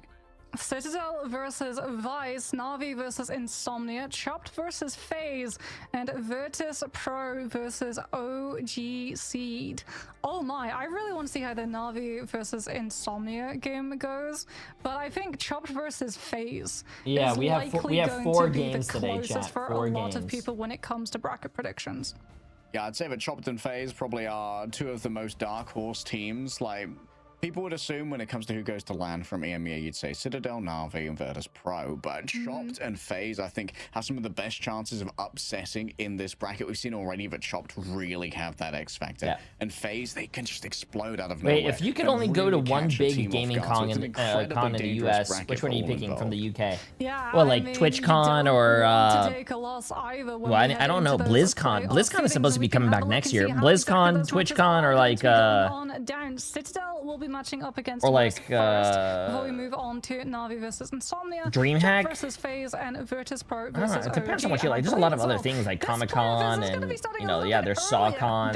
SawCon's actually really good. Stages, as it's going to be starting next week on the I don't know, it depends on what you like. If you want to meet streamers, or if you know that your favorite streamer is going somewhere, you could probably go to like TwitchCon. But if you want to watch, like, let's say you're a big Marvel Rivals fan and you like watching these tournaments, you could definitely go to DreamHack and watch this tournament live. Probably going to be a great time. Best of 5s until it's best of 7s. It's double elimination. It's going to be an absolute slobber knocker of a week. Slobber knocker of a week? I've never heard that term in my life. Matches for today, though, and we can have a look and see how exactly everything went down. Oh, never mind. We can unfortunately finish off. You know what? I was so happy. I was expecting that we were going to get a 5-map, but we're not getting a 5-map. Unfortunately, we're doing the opposite. We're going to be ending the broadcast. So we just wanted to try and continue, you know, hold you guys hostage. Cast to start the game, cast to stop the stream. I've been Got Moxie. This has been Harry. I'm pretty sure I just pointed in the wrong direction. GG's, everybody. We'll see you. They were waiting for the transition to go show you guys some stuff, and then they said no. Unfortunate. Okay, chat. We have to wait till 6 o'clock, but I want to go see if what they said was actually real. I want to go to Marvel Rivals, click, let's see. I want to see if what they said is actually real, chat.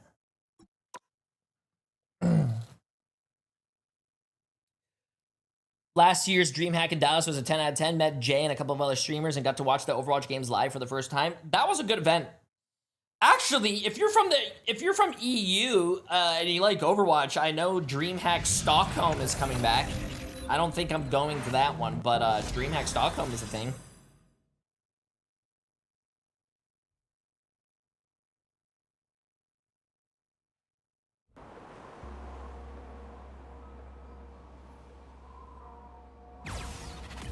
Okay, I want to see if this is true, chat. They said on the broadcast.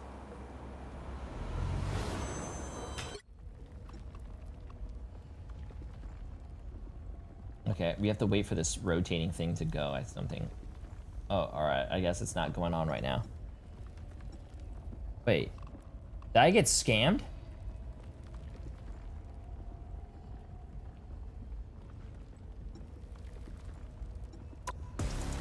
Wait. Marvel Rivals Championship, no. Live streams.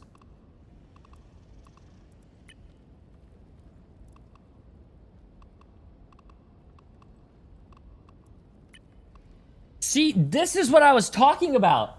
So if you missed a tournament, you can watch all the tournaments right here. So let's just say, wow, we just missed the Navi and VP game.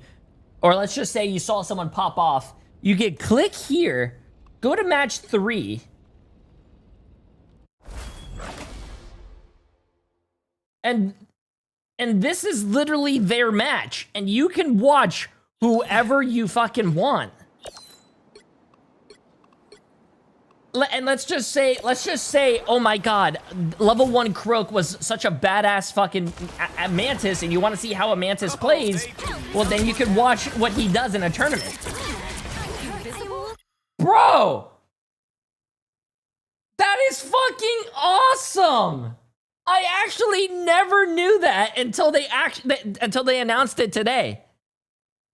That is insane. Okay, so chat, I got some homework for you guys. You got your pencils, you got your papers, you got your pens. I have some homework for you guys. If we see someone, let's just take level 1 Crook for an example. If we see the level 1 Crook play a specific character and he is popping the fuck off on it, we should be like, we should go spectate that. We should. So I need you guys, when you guys see someone pop off, let me know and we could go watch that person.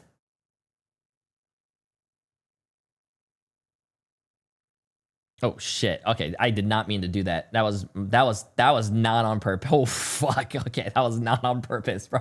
That was not on purpose. I swear to God. Oh my god, dude, I'm fucking done. Okay, that's a little embarrassing. That was... Okay, anyways, that's actually pretty cool. You can watch anyone that you want, chat. Anyways, changing the subject, bro. Changing the subject. You can spectate anyone you want. Okay, that's cool. That's cool. That's cool. That's cool. That's cool. Yeah, that's woof. Before I leave, though, we did watch someone.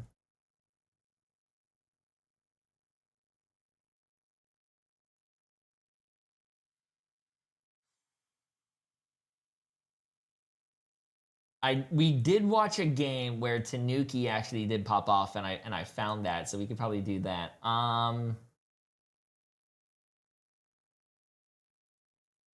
Okay, so what we're gonna do here, chat, is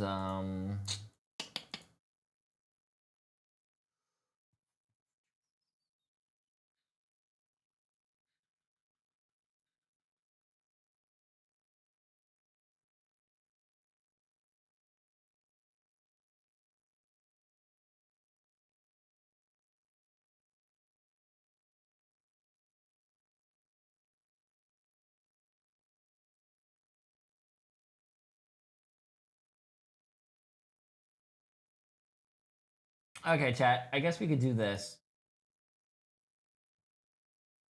We're gonna be able to do this. Chat, did VP win? What happened? Virtus Pro did win, yes. But Virtus Pro and the team that they just beat, Navi, it doesn't really matter. Did he message me today? What does this? What does that mean? They're both still in the tournament, even though Navi lost. That was only for seeding. So next week are their actual games, and the next week, the first 3 teams in EMEA make it to the playoffs. So yeah, bro, I watched your Elo Hell vids first time live stream. Well, I got a secret for you. We are gonna do a cheater video.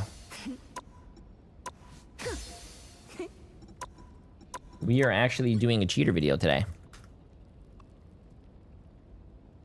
We are doing a cheater video, and then we are gonna go play some ranked after, only for like an hour though. But chat, I have a very interesting video for you guys today. You guys are probably gonna be like, yo, Jay3, what kind of cheater do we have? Well, it's funny that you guys ask. Can you guys ask me that real quick? Can you guys say, hey, yo, Jay3, what kind of cheater do you guys have? No? No, it's someone, just one person. One person, chat. You guys gotta do that. One person. What cheater do we have? Yo, Eric, yo, appreciate it, yo. Thank you. It's funny that you guys ask. We actually have a Squirrel Girl. We have a Squirrel Girl cheating in competitive on Diamond 2, chat. And the summary is, it was a very normal match, and I've never seen a hacker Squirrel Girl, but when I saw the POV, she was landing some impossible shots. Like the nuts having some crazy range they usually don't. And the gameplay seemed normal. I'm guessing that means until the enemy got low HP. And then suddenly the nut killed them somehow. Like the nut was teleporting. Okay, chat. That's a lot of commas. A lot of commas. But anyways, let's go check this out. The hacker's name was Ziad. Okay, let's see this. Okay, well, if you guys look at the stats, it doesn't look like the Squirrel Girl's cheating, but yeah, I mean, it's just a little solid, casual 33 kills and 2 deaths with 21 final hits, 28,000 damage, and a 53% accuracy. Yeah, it doesn't look like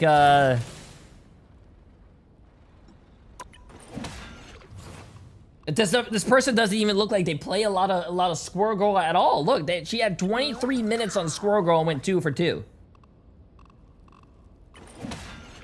Played 10 matches on Angela, won 7. 9 matches played on this character, won 8. I don't know. We'll see. Let's see. Fastest stroker? What does that guy's mean? What does that mean? The right heroes could make all the difference. Okay, let's see this.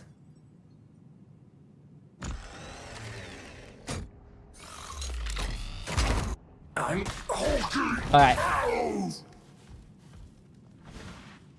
Okay, it looks like this person is playing Squirrel Girl. Do they have a skin? No, that's the verse sus thing, chat. If when someone doesn't have a skin,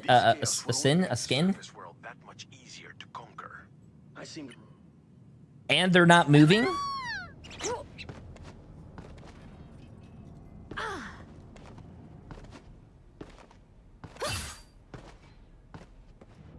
Okay, let's see this. It's not easy being banner when everyone wants to know who. Okay, let's see if this person's actually cheating, chat, because I don't think someone can play Squirrel Girl and actually cheat. I like the cold. Like, look at this. You're gonna tell me this is a cheater? They're just spamming it down fucking choke.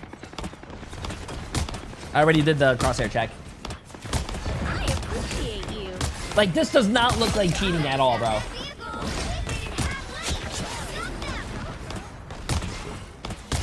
Double KO.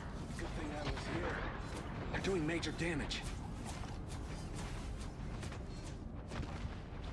And it also looks like they're going AFK a lot. You stop them in their tracks. Incoming. I suck. Wait. I'm hurt. So cold.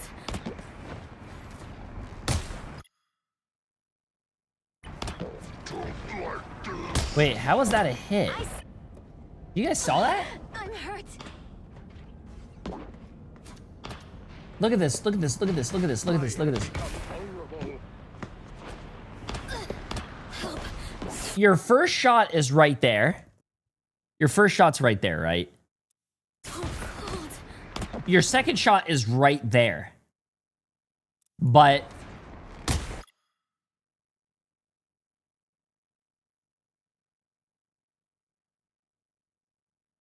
that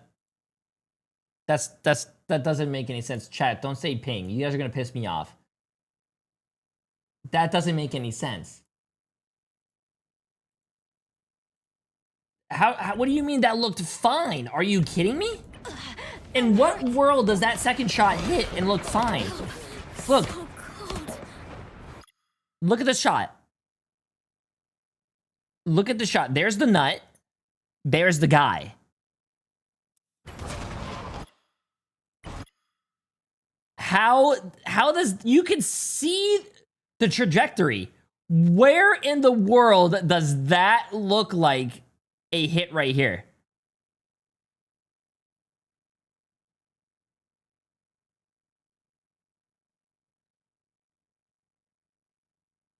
No, bro. It doesn't make any sense. I suck.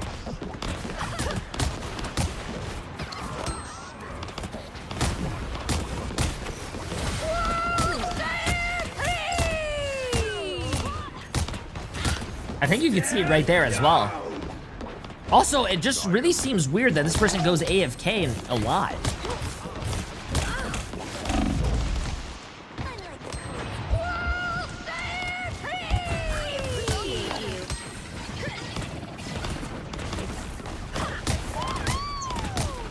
No, right there, bro. Nah, come on, chat. A touch of healing. The shot off the ambulance into the air hits the squirrel girl down here. It's not ping. Look right here. 72 ping, chat. It's not ping. Look at the next shot. The next shot is a mile away from the squirrel girl. And that hits. That's the only shot that looked like it hit, but that hit the person that was in front of the squirrel girl, which was the Thor.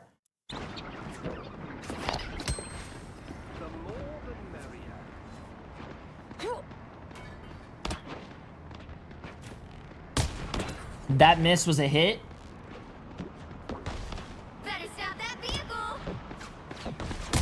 Okay, that was a good shot. That was a normal shot. That was a normal shot. Look friendly.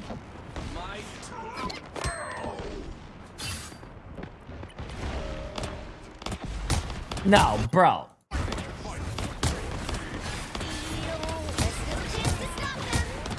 Okay, this looks like a normal Squirrel Girl gameplay. You're just standing it down mid where everyone is.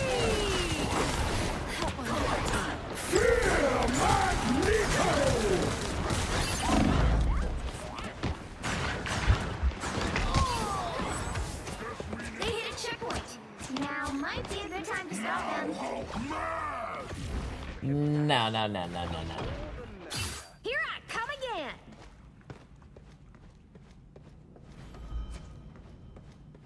Better stop that vehicle. Might have to compare some legit Squirrel Girl gameplay. We can look at the other Squirrel Girl that's on the other team. I guarantee you that person's not hitting the same shots.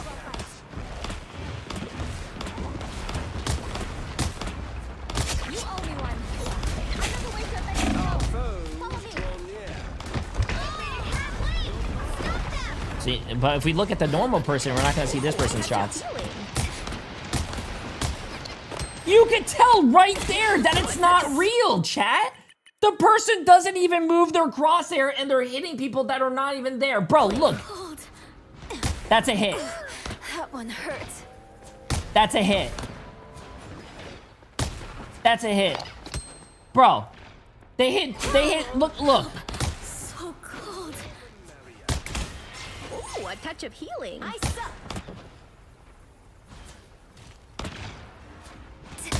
No, that's not ping, chat. That's not ping. I'm sorry.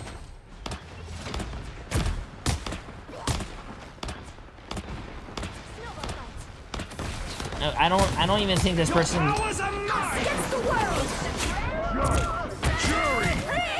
Wait, go on the kill on the other squirrel. It was insane. What, like back here when the other squirrel died?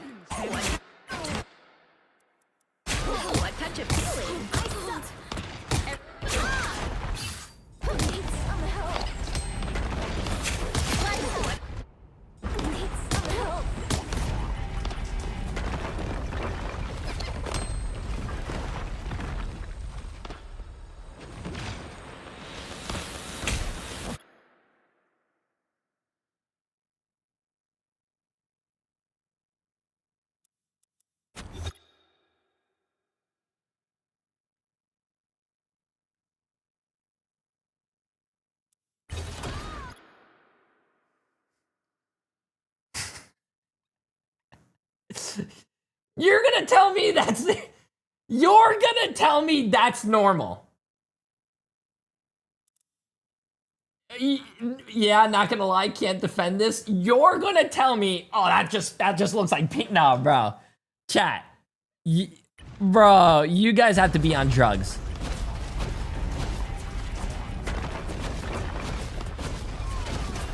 No, I wanna, god damn it, I went too fast.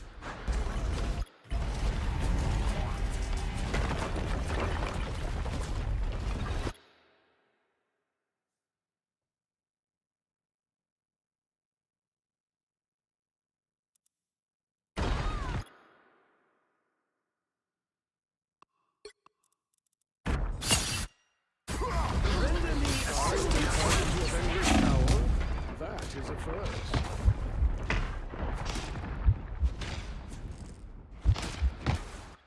Damn it, bro. You can't see where the other person shot at, man, because the... Okay. I want to go before this person died. This is the normal Squirrel Girl.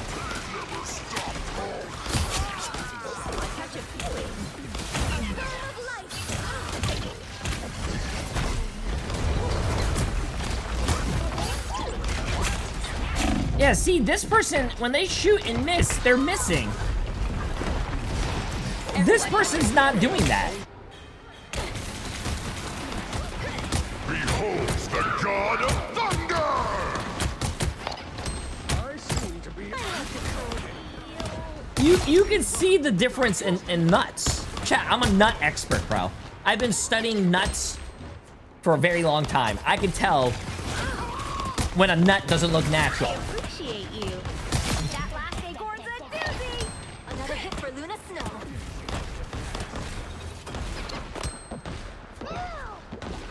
Stop them in their tracks.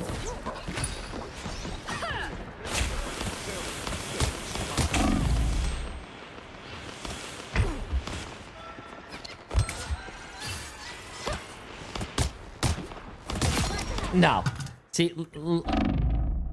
no. Let's go a little fast right here.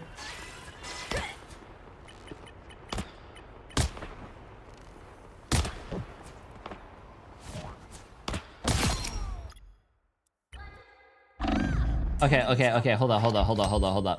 Ah, you're a lifesaver. First of all, he pre-fired right there. Watch this shot. That shot right there, that's over there, chat. You see that shot that's going over there? That killed that person. And if you go back to this person's POV, if you go to this person's POV, that obviously looks like it hits. Look. You can see it from the other person on this person's POV as well. Look, that nut goes all the way over here. It's not even fucking remotely close. No, this person is definitely using Magic Bullet. You owe me one. And I'm pretty sure this person's also using... Oh, no, this person is definitely probably using Magic Bullet and probably... So cold. So cold. Definitely probably wall hacking as well, bro. You can hear the person, but this person doesn't react as soon as they hear him. Look. You can hear him. Oh, a touch of healing. Right there. You heard that person start moving. They are moving. But this person doesn't hear that and then start reacting. This person stays right here and shoots for another 10 seconds and then reacts. Enemy in front of us. I'm hurt. I seem to be unprotected. Us against the world.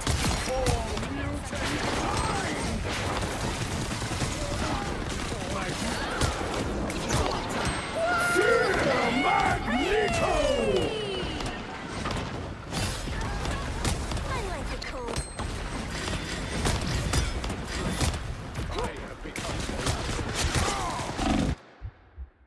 Okay, I'm sorry. I'm slowing a lot of these shots down, but they actually look ridiculous. Hold on, go back to this shot. Oh, a touch of healing.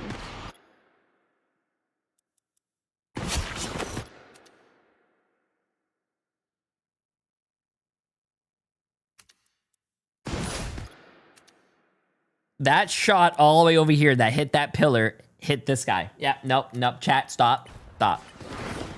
You guys are not rage baiting me. Oh, nice job. The fastest stroker. He just stroked those two people and they died. Nice. You stop them in their tracks. I'm not done with this fight yet.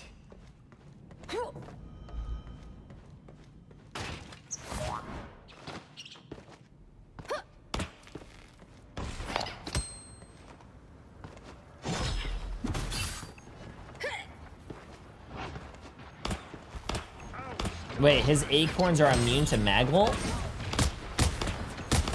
Wait, that's not true, is it? I'm a problem your gun can't solve. Your powers are mine! Us against the world. Oh, a touch of healing. Us against the world. One for the skin. I appreciate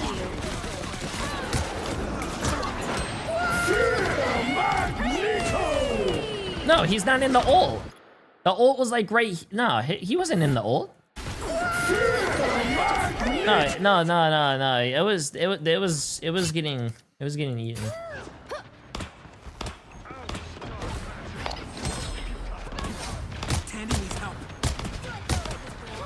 I'm a problem your gun can't solve. Your powers are mine! Us against the world. No. Right there. Out of all the characters, why Squirrel Girl? I unleash the Bashaki. Fragile. Got him, Tippy.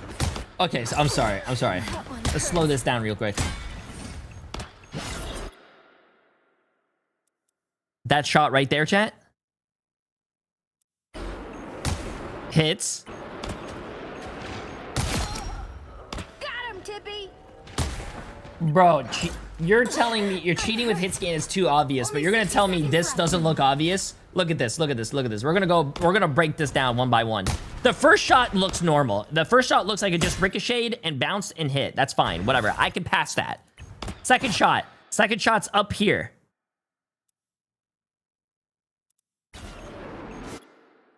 Way past the Angela. That's considered a hit. Okay, next shot. right here, above the Angela.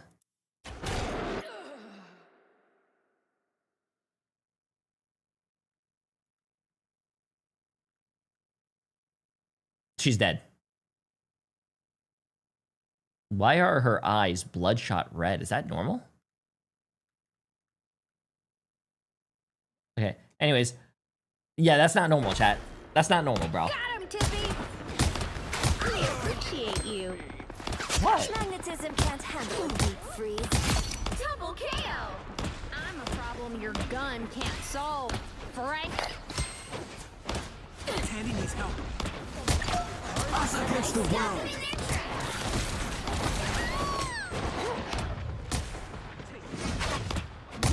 Okay, that I am not gonna replay that, but that should not have hit.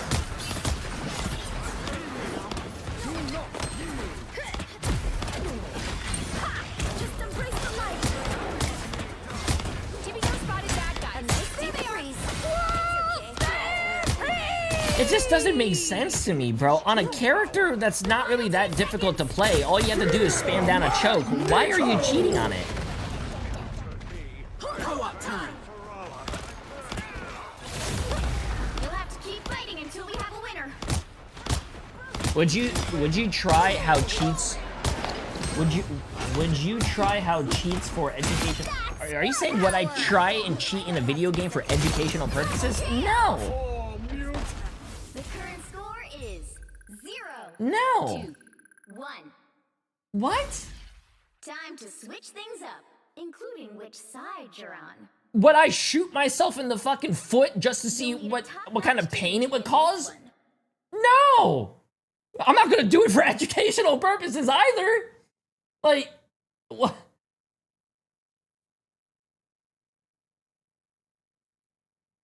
Like, if I got a cramp, let's just say I'm getting old, chat, and let's say I got a cramp while walking down the stairs. Does that mean I have to dissect my leg and chop my leg off so I can look at the muscles just so I can see how the cramp started? Like, educational purposes, though. Nah. What?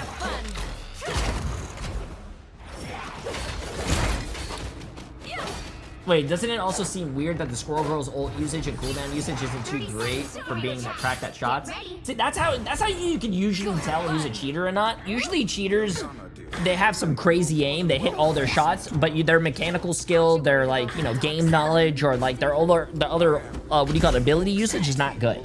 They're shit. They're bad players.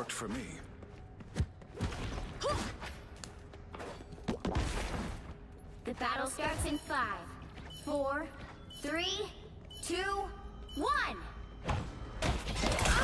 So I touch it. No, this person, I don't think this person knows the game. I have not seen so many spiders since. Oh, never mind. Like those shots.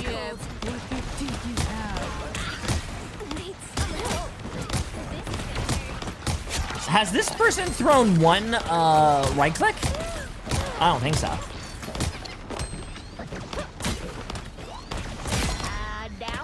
Positioning hasn't been bad, not gonna lie. Nah, bro. Oh, okay, there's one ability. That's 3. It's a squirrel nami. How you doing, Spice Run? I appreciate the massive 16 months. Hope you're having a great day, buddy.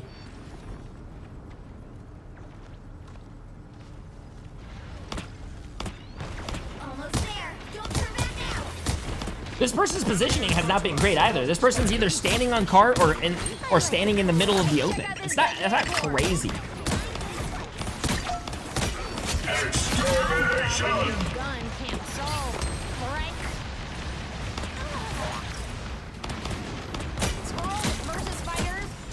Oh, I want to see that. Hold up. I want to see that.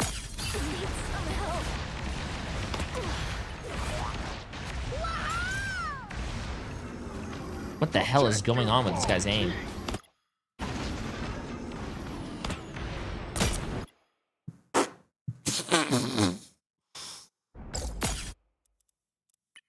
Okay, hold on. Sorry.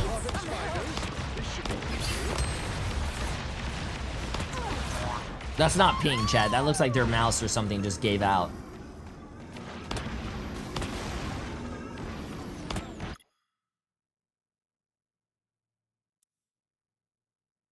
Look at the shot.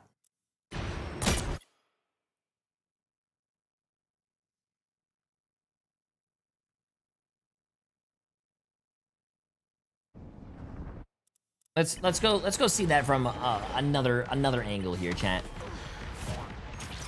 It does look like the person's lagging though. What the hell is going on here? Look at that shot. Look at that shot.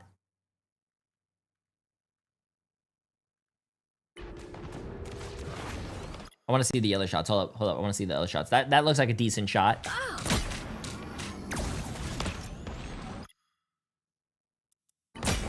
That was a hit. Okay. I want to see this next one.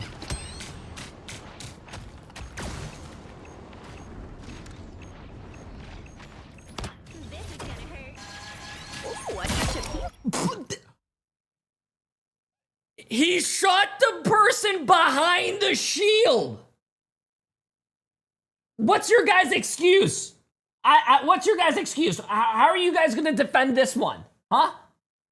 How are you guys going to defend this one? No, bro. No. I want to see this.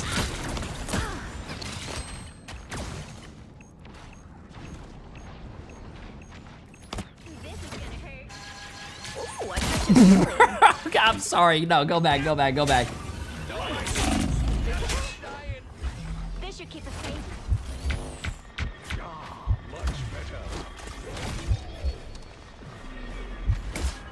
He has the shield. The shot literally goes by him. No, bro. No.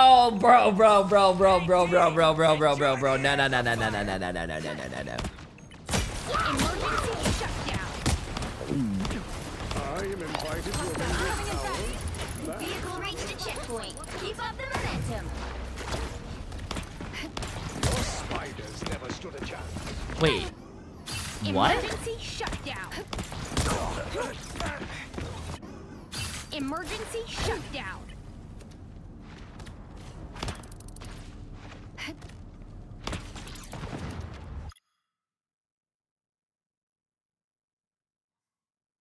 One shot's up there, one shot's right here.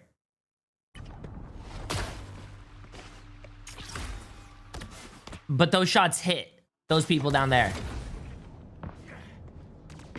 I like the cold. I'm hurt. Jeff, you're just the cutest thing.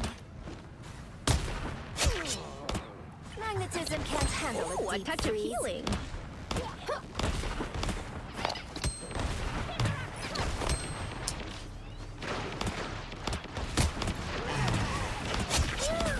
Another hit for Luna Snow.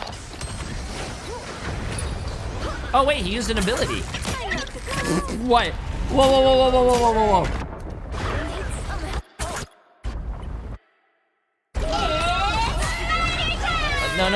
No. Go back.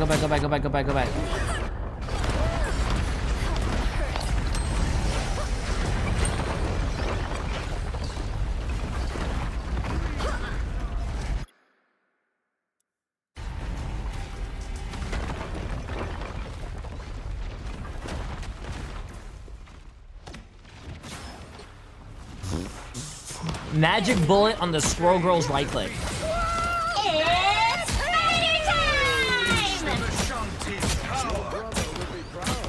Chat, if you play against a person who's playing a projectile character and you see their shots going past you and then it's hitting you in the fucking face or behind a shield, that person's obviously cheating. Obviously, bro. This is the number one VOD player, right? No. This is not a number one Squirrel Girl. Bro, this person's Diamond 2 cheating in a fucking video game, dude. 2, 1. Crazy combo on the Ultron. Wait, on the right clicks? Another sound team. Your brother will be proud, Magic. That's what. I think she died to the, I think he died to the ult though. Can't say anything about there. Yeah, that was tippy. That was tippy toe.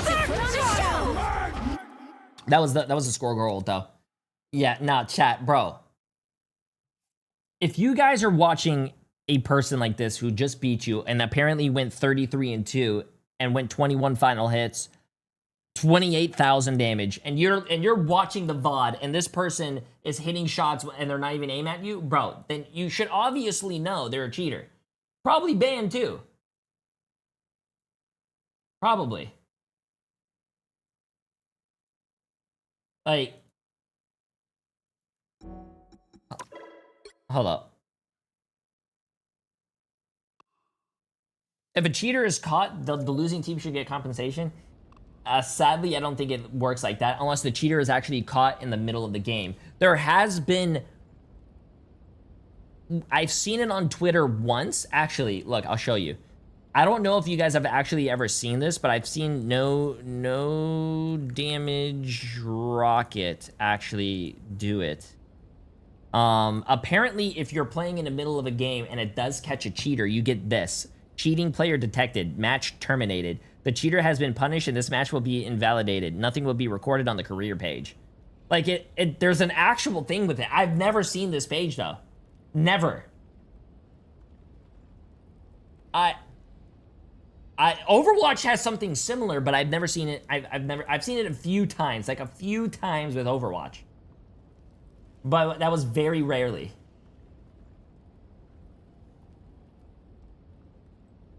Yeah, never knew that existed. But anyways, let's see if this person's actually cheating. Report player, you know, we gotta do the stuff, chat. I hope this person who cheats in video games gets cheated on IRL. I hope they find the perfect person for them, have beautiful children, and is very happy, then they get cheated on. Just to see how it feels to be cheated on. Nope, I can't finish it. Nope. This person has been banned! Exactly! 100 years! 100 years, I hope. Nah. What do you mean, what's wrong with me? If you cheat in a video game, you deserve to get cheated on just to see how it feels. I bet you it's not gonna feel good.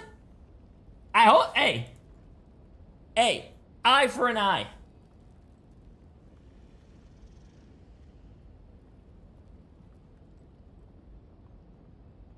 May I help you? No. Do you also agree? What do you mean you guess? Well, no. What do you mean you guess?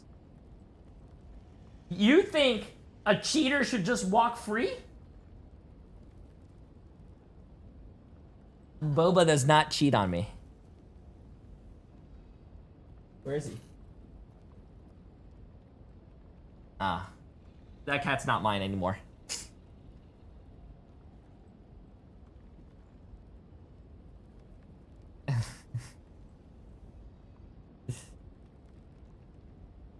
Ay. Okay, let's see if he... Oh, shit, I don't have the code anymore. Fuck. Oh, wait, can I still spectate this guy? Fuck, I don't have the code anymore, chat. Oh, well, whatever. I don't have the code anymore. Apparently Boba is hanging out with Emily more than he's hanging out with me right now, so I gotta go talk to my child.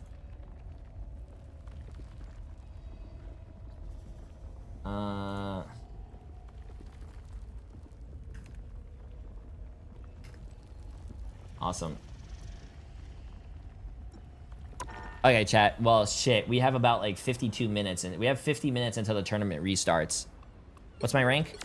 We are negative 21 out of 100 on Celestial 3. You know what? Let's lose our Celestial. We're gonna go lose our Celestial real quick. You guys down? It's gonna be a lot of fun.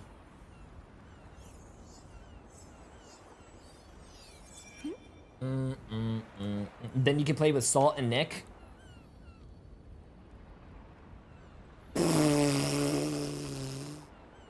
I hope not. Can another person just make another account, or is that a hardware ban? No, they can make another account, but they're gonna have to waste their life and like, or waste more money and buy an account that's already competitive ready, or they're gonna have to sit there for a few hours and rank up their account to level 15 and just do it again, which I feel like is pretty sad. The one thing in life that you cannot get back is time. The time you spent doing something is the time you will never be able to get back. And if you spend your time cheating in a video game, getting banned, recreating an account, leveling that account up, and playing rank and then getting banned again, like you're wasting your fucking time. We only have a limited time on this earth, chat. So, hey, if that's how you want to spend your time, it's sad, but what can you do, man? What can you do? Give me 1 second. I'm gonna go to the bathroom. 1 second, 1 second. Oh, I need a flashback. Shit.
Which hero do you think you want to be today?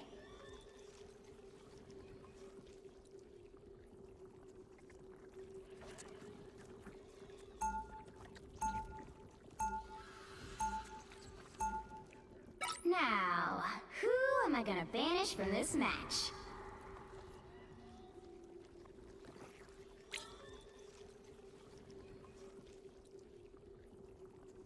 Oh, shit.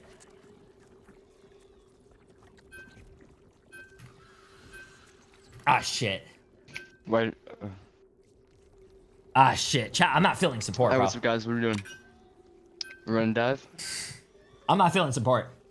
Listen, I filled 20 games of Luna, and I have 2 games won.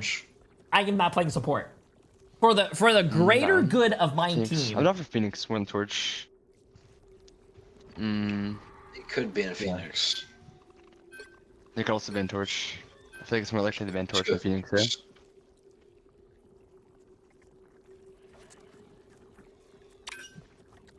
Ultron. That's actually not bad. They took away. Chat, I'm not doing it. I'm not doing it. Like my aim with the Maggle. I'm not doing it. The right heroes could make all the difference. Listen. Yeah? Okay, cool. I would love to fill and be a team player, I'm pretty but good with I am Maggle literally and- being a team player by not filling because I have a negative win rate. I like this. This is good. Unless Bucky, you know how to play dive, we could do that. You just say Bucky just for backline support. Oh yeah, I'm dumb. Oh, there you go. Number 1 is dive. Bucky play support? Question mark. You could swap there, dude. I'm single like Steve. I'm just a soldier trying to do his job. I guess it's fine like this. We can change things up later if need be. They'll be coming in 30 seconds. Stay strong.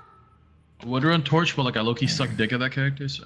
Every time I see You're fun. I think to myself, as long as Spider-Man is still around, Actually, I don't even think. Wait, hold on. be all right. I'm gonna just lie to you.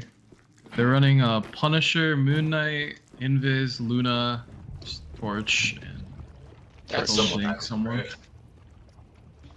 No trip though. The battle starts in 5, Okay. 4, 3, 2, So 1 tank? 1. What's their tank, man? Okay, Yeah. chat, I'm gonna show you guys how to be the best hooker on the block. Mag. You guys ready? First game of the day, no We're good. warm up, nothing. Just spent 5.5 just gonna hours fucking watching the tournament. Eat the torch's Don't even- butthole and then we're good. I'm diving Moon Knight after he...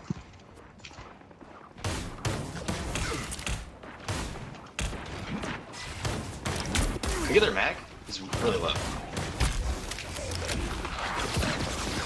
Oh shit, wait, chat. The hooking is not being good right now.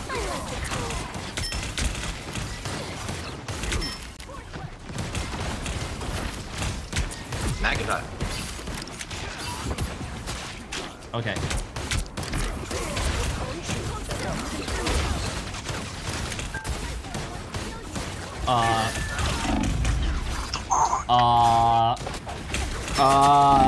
Maybe we should have warmed up, chat. What are your guys' thoughts on that?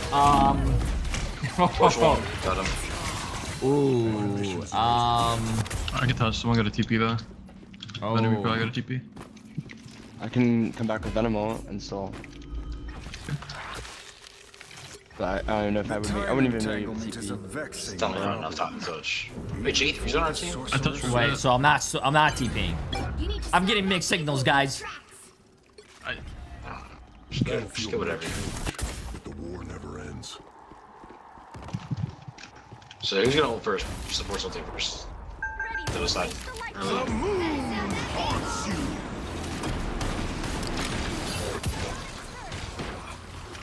Now support. I don't have bubble. There's a dude pretty aggressive. I mean, we just have like a card here. I guess. Units one. Oh, I hooked him down.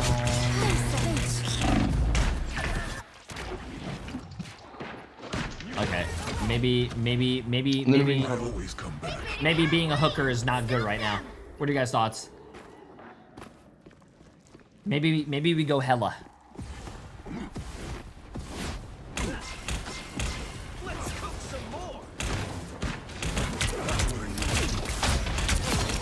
Nice, good job. Moving. That's the thing.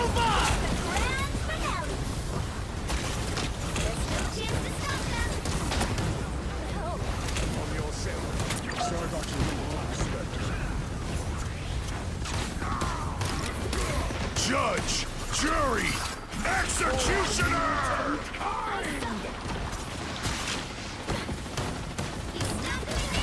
Wait, Venom, you wanna die? Venom, you wanna die with me? Oh, never mind. I popped that ult.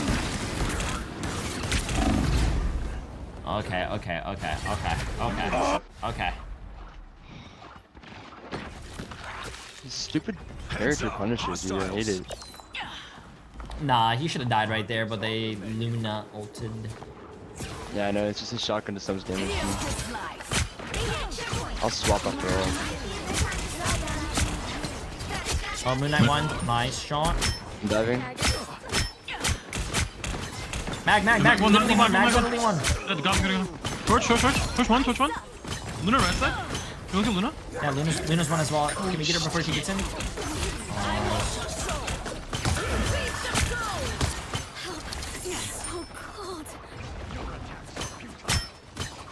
Invis is one. Sorry, I'm back off. Luna's one too. Damn.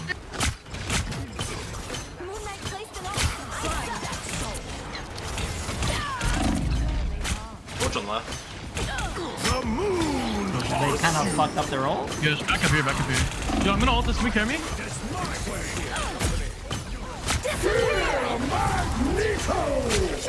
I got back. Oh shit. I'm about to push down. Well, you're gonna get one pop. I'm on the support. Torch. You're not dead? I get one shot by Torch. Torch. He's really low. Executioner!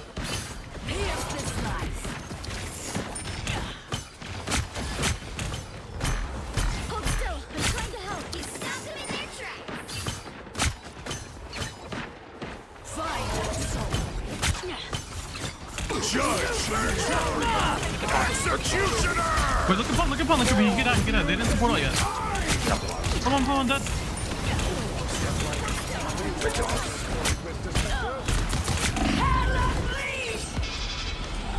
gotta carry Hello out of that, bro. Thank you. Oh my god, this guy's away. Oh my god. Minute half. Look at the torch. Can we fuck with this torch? Minute one dead. Torch one. I can hit you. I got you. Best, thank you. I'm walking up. Looking at punt. Looking at mag, dead. I can't. That's police up. Punisher's alone on the left. I swapped to Groot. I don't know why. Oh, free. Oh, can you get that guy? He's getting pocketed by Invis. I don't know. Some shit. Can't kill him. A nice deep freeze. Punisher on left. Yeah, I'm gonna punt all here. Can we carry me? I don't even have it. Keep moving on left. I'll come with shotgun. Back off, I think. Back off. Back up. Oh yeah, we're. Oh, that's a wipe. They're probably in the game. Combos.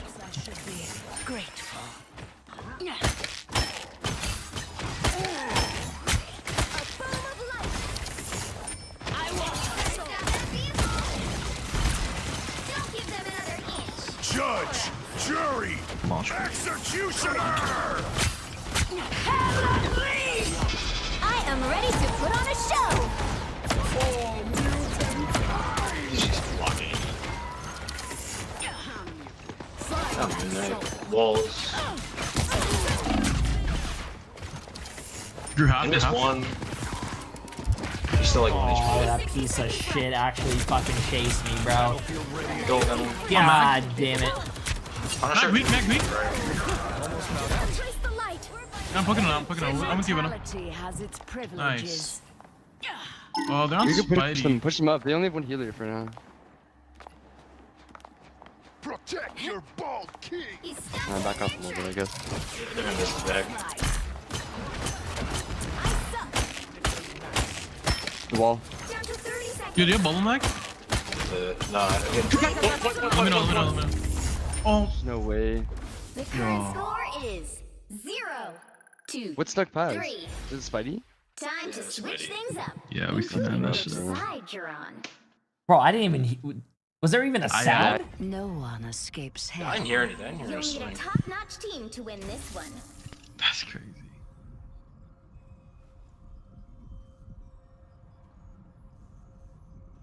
I can say Venom for your Hella teamote.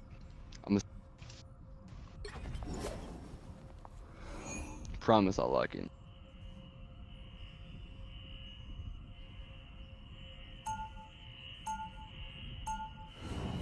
I know they switched to Spider-Man, but I didn't hear the Gotta fucking come back. Spider-Man. Yeah, I'm just gonna try it out for first life.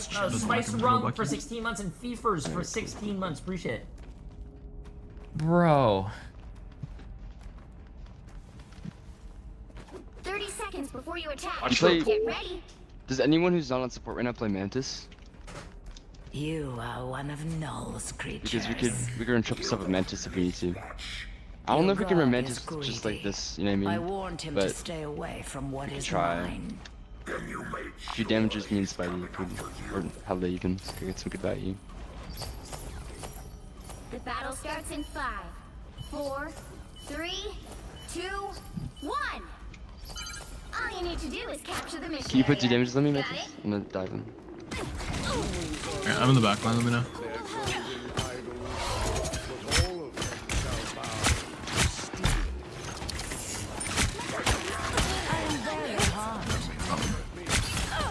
I'm bad.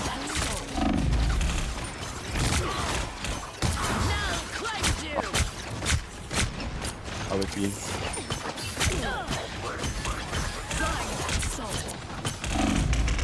Oh, that's not good. That's not good. That's not good. That's not good. We need stuff to Hey, here, break I these walls. wanna pull this guy in. I can help break walls. Okay, chat. Round two on the hooker. Round 2 on the hooker. Just trust I me. don't think Trust we're me. gonna Mantis into this.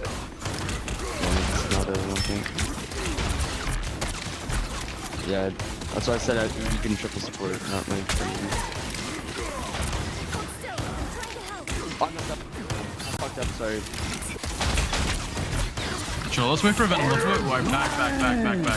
You're staggering really harder now. Oh, that's good. They already won the fight. Yeah, they shot Moon Knight. No worries. I've got your back. Never even saw I'm coming. Down before. It seems we have We can combo in there. I'm hurt. judge, jury, Nice. Walking up. Hear me? I am ready to put on Okay, double support. Double support for that? Nice. Big! Just somewhere here, I don't know where. Right there. Grass. Nice. Yo, big dunk. TP. Good shit. That's double support too, so that's good. Yeah.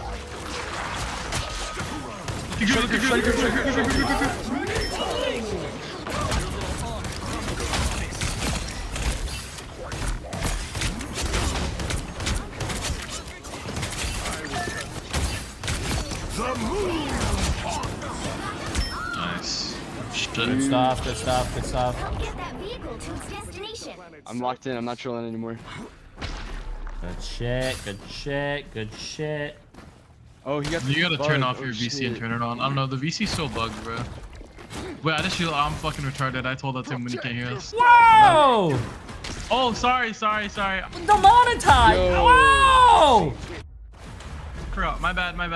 Whoa! Yo, quick! Appreciate that for 6 months. Family friendly, chat. We're trying to run a family friendly stream. No fucking cursing. No bad words. Nothing. Okay?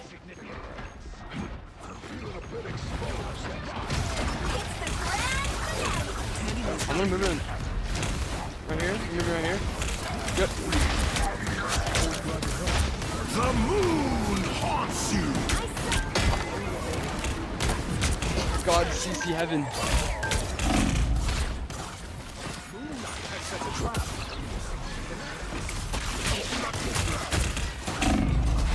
Wow, I hooked him and I fucking got one shot?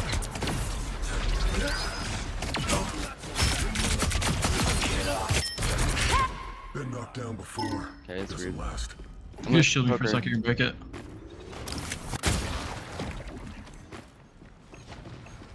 Oh, she was dead. She was so dead if she didn't get shielded there. I'm trying to help.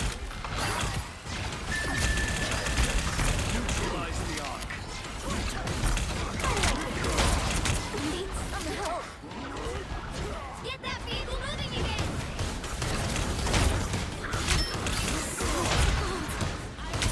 If they support ult, I can try to, what do you call it, hit one, and you can slam dunk.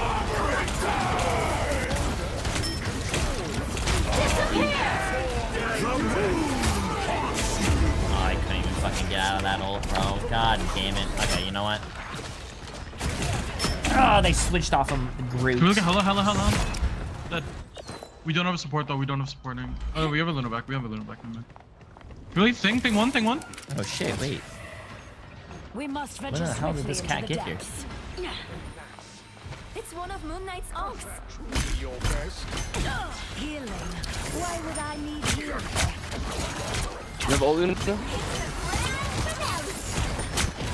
Right here. I'm ready to put on a show. Mag, 1 on point.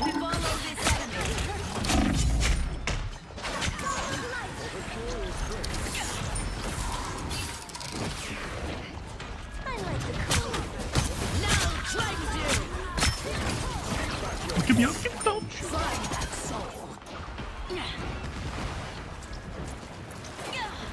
Almost there. We can put out this, yeah? We can put out this? Yeah. Only 60 seconds left. I'm putting nothing now.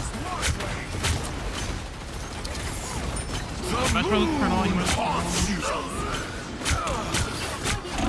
Look at the center of that. Luna's out from the back. They're down both DPS. Oh, you guys are leaving actually. I want our guy to CP, but no. I shall claim Can we die in my TP? victory eventually. I almost have my ult. I don't want to sacrifice mine. Down to 30 No, seconds. don't. Yeah, support. We almost have both tanks, too. Someone. Oh shit. I think we may. I'm gonna touch it.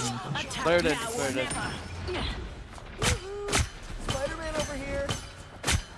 We have a lot of time. I'm ready. Get that I think Mag's gonna try to dunk one of you. Yeah. What a fucking bitch, bro. He tried to hit me. After mid, you gotta get Mag low. I can't fucking move. I can ult after this.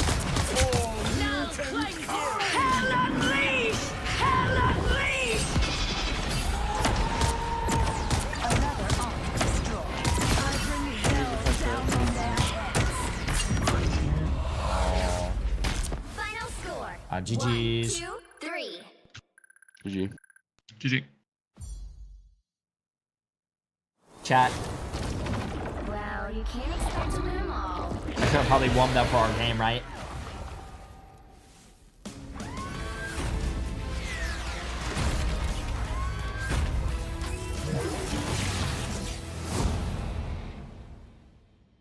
Chat. I should have warmed up for our game.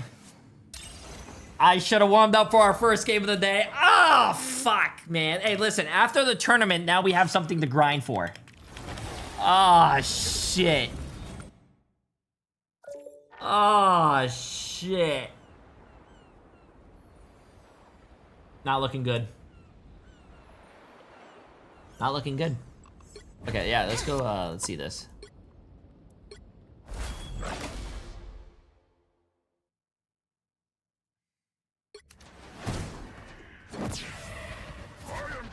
Oh, he was here for a very long time. No, hey, I knew they switched to Spider-Man, but no wonder I didn't hear the Spider-Man. He was there before me. I was here. I'm at spawn. I didn't hear the Spider-Man because he stayed here the whole time and waited for me to leave.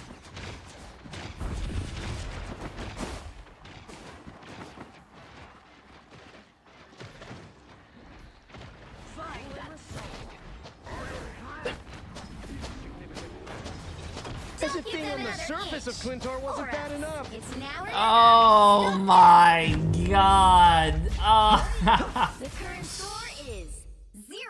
Oh, man, you can hear point cap. Yo, Zay, I'm 30 years old. Wait till you're 30 and you're gaming. You'll need a top-notch team to I want to hear what excuses you have. Listen, I'm old. My ears don't work the same.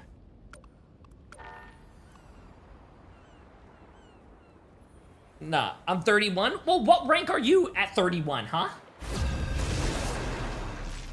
Bro, I thought you were 56. Chat, that's not even an that's not even an insult. If I was 56 years old and I'm still playing in the top 0.5%, what's your guys' excuse for all you 20-year-olds? You guys are in your prime and you're letting a 6-year-old beat you guys? No. I'm not. No one escapes hell. Now, who Nah, am bro. I gonna banish from this match?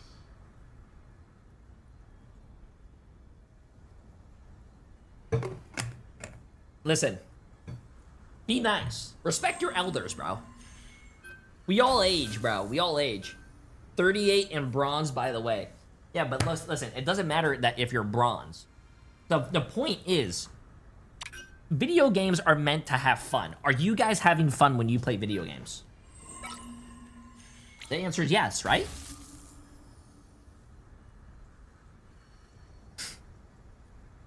What do you guys mean no?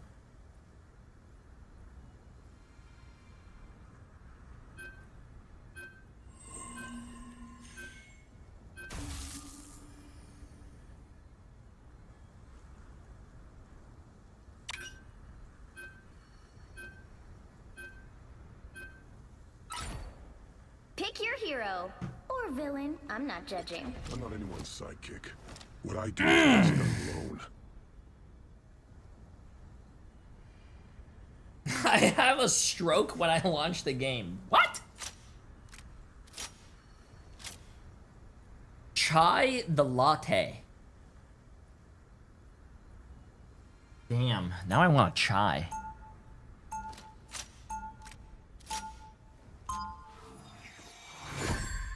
Yeah, I'll go Mantis if someone plays tank. but I only play that or Jeff. And Jeff is man. I'm not a symbol like Steve. I'm just a soldier trying to do I his job. think this is the team comp.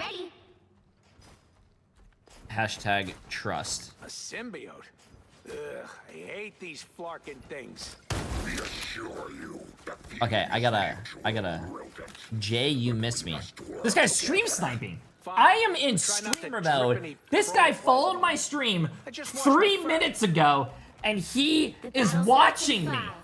4, 3, Goobies! 1. I am not sniping, bro. How are you gonna say you're not sniping when you're literally answering my question and you're not even on my... Mods, find that guy, blow up his fucking computer. I don't want that guy ever to play computer games again. always glad to help, partner.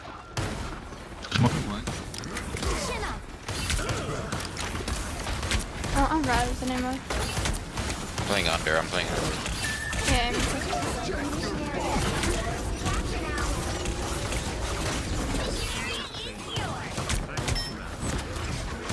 Now. Do your work.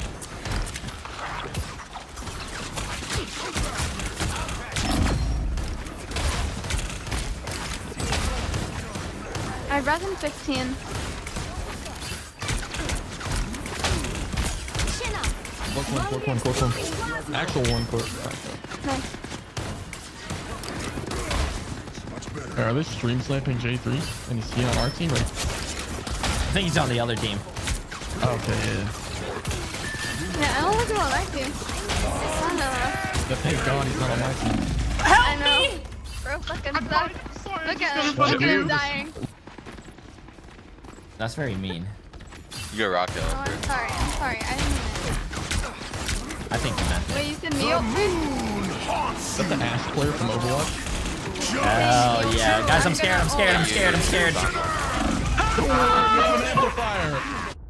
There's real firepower!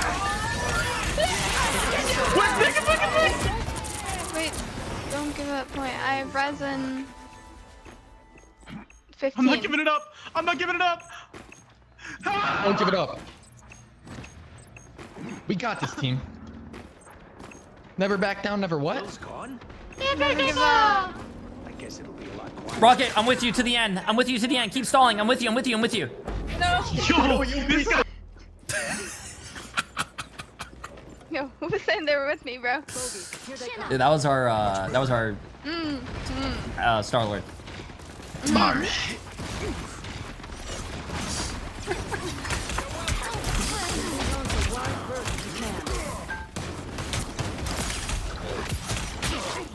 What?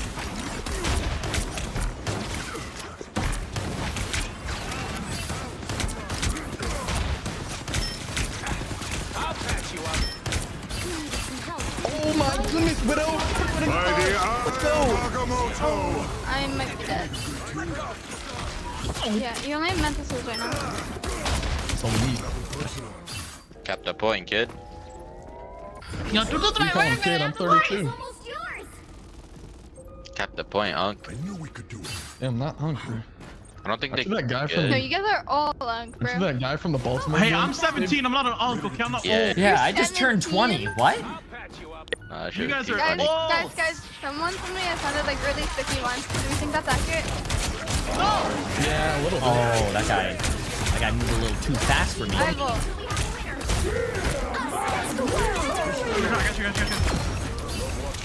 Oh my god, he headshot the ult.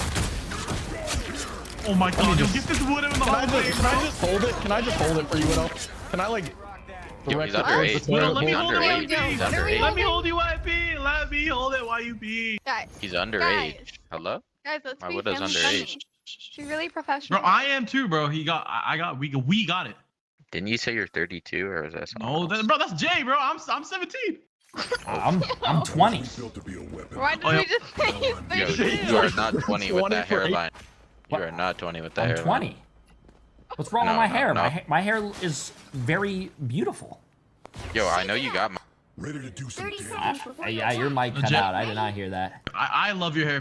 Thank you, bro. Thank you. You got There's out hair? of the astral plane? I did. Us young folks I have don't to think stay it's hair. together. I fuck with the hairpiece.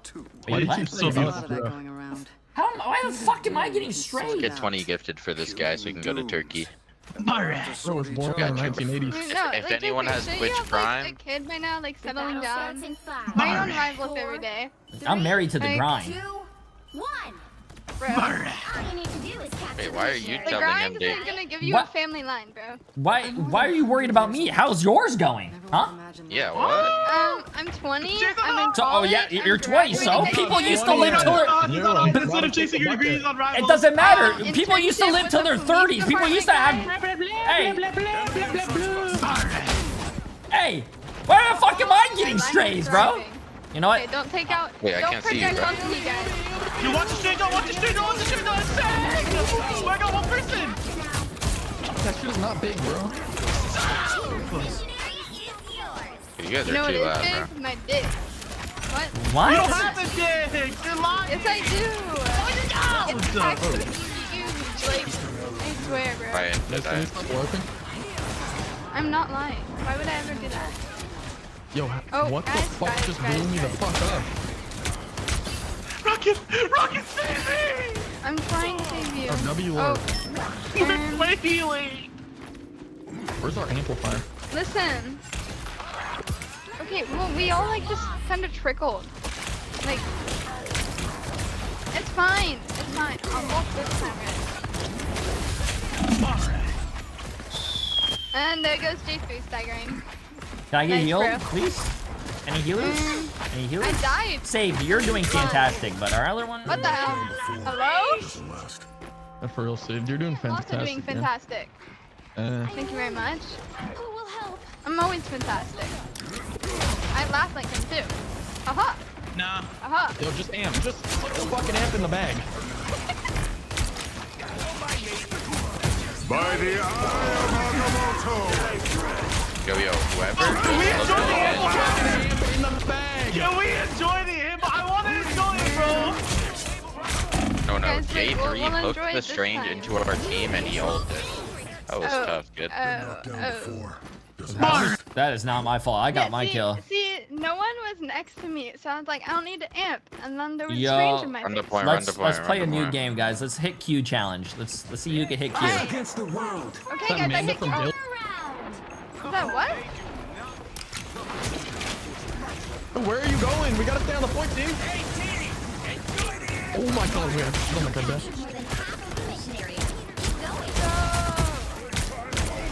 Go back. Protect your bald king. Wait, I'm moving my res to be closer to you guys, okay? Don't die.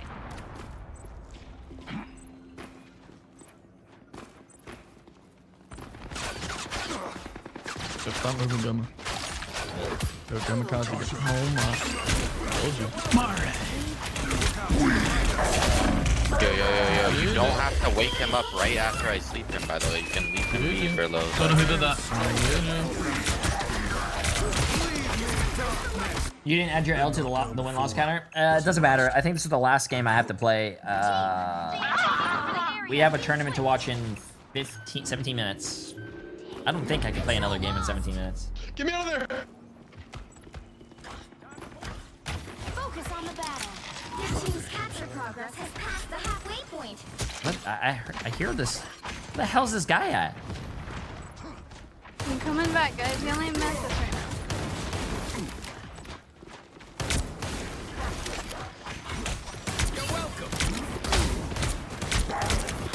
Have to fight alone. Wait, they're down in support. Run the exploding plasma. The Punisher's turret.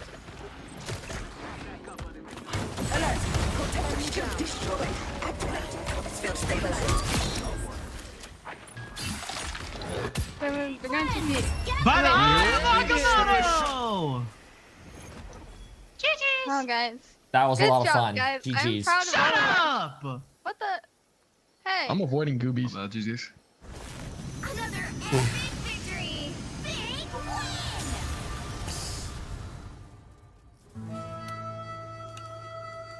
win. Maybe she's right, chat. Maybe I gotta go settle down so I never have to play this game again and have to have a lobby like that. Jesus Christ. But Chai, appreciate the massive prime sub. I hope you're having a great day. Oh my goodness gracious. Sarah for 6 months as well. I appreciate it. 6 months of drops and entertainment. Hey, listen, anytime you guys need drops, make sure you guys come to the stream. We do 38-hour streams every day in 24 hours. Yeah. Okay, chat. J3, can you buy me a Snickers? I would love to if you had good taste. Snickers L. Yeah, bro, why would you want to get some Snickers when you could get some Reese's Cups? What? Huh? What do you mean you don't like that? You don't like Reese's? No, dude, chocolate and peanut butter is the best. Speaking about that, can you do me a favor? You're streaming. Can you cut me another slice of cake, please? Now? Yeah. Good. Please. You do it. Please. Well, first. So you cut it. I don't think. Please. By getting. Why do you need... Listen, this is what's wrong with the world. Why is it that if you do something nice for me, that you always are looking for something in return? Why can't you just be a good civilian and do something nice for this old man? If I get up, my knees are gonna crack. Right. If I make it too good, it is really bad, so I'm gonna do something good for you. No! Make you do it yourself! Please. Oh my God. Please. No. Please. I'll suck your feet. What? Okay. No. That's disgusting. I do it to you all the time. What? You do not do. I want some chocolate. I did not get expelled. Chat, she was lying. That does not happen. That is... Listen, I don't want to kink shame, but feet are weird, bro. Okay, let's move on. Let's see. Oh, good job, by the way. Oh, here, should just do this. Bang, let's see. Bang. Unhide. Bang. Bang. Nice. W. Okay, let's get this. Okay, chat, we have about 13 minutes. I think the tournament starts, where is it? Oh shit, it starts in 5 minutes, not even 13 minutes. Okay, well,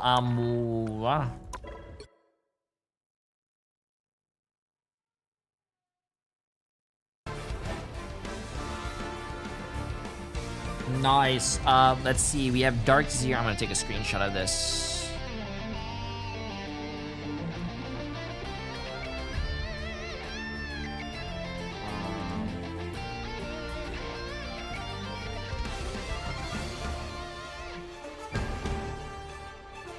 Okay, chat. Nice. Are we doing bets for this? Yes, we are gonna be doing bets for this.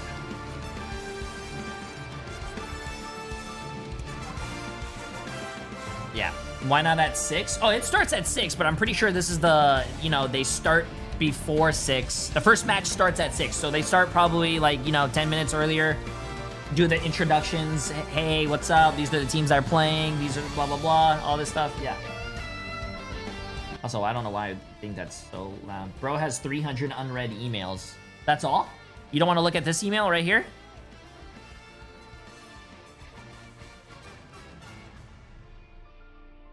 I should probably go through those. I don't know.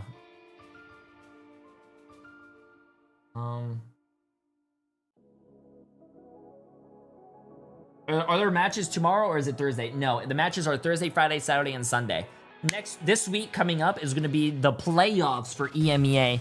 But next week, there's still going to be NA matches. They're going to be good. But next week are going to be the NA playoffs.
Hold up, chat. Give me 1 second.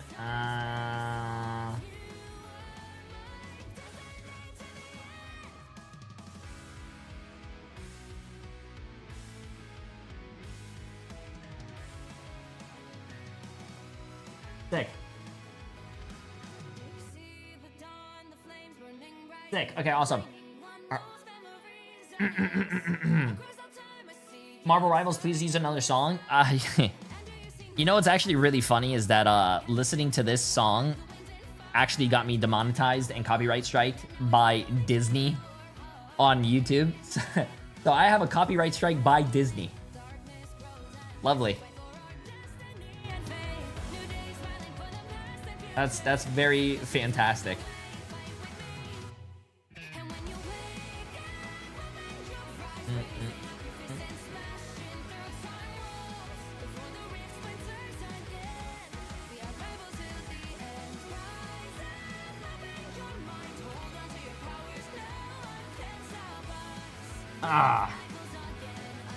Strike, not copyright claim. I have to go look at it. I woke up this morning to a copyright strike or something. I don't know. I have to go look at it.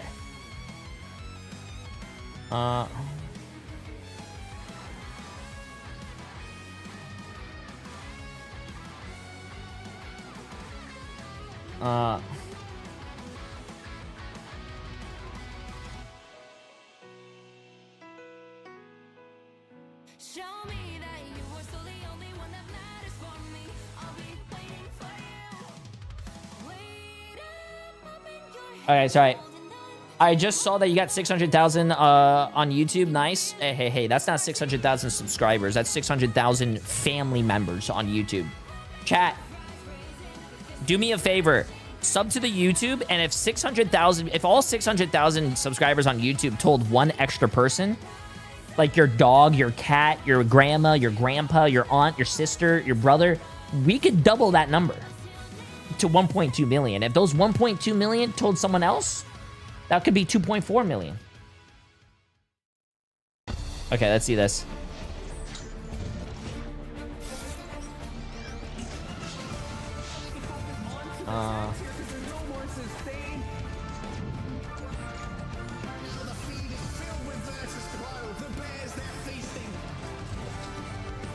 Give me 1 second. Gotta message one person, chat.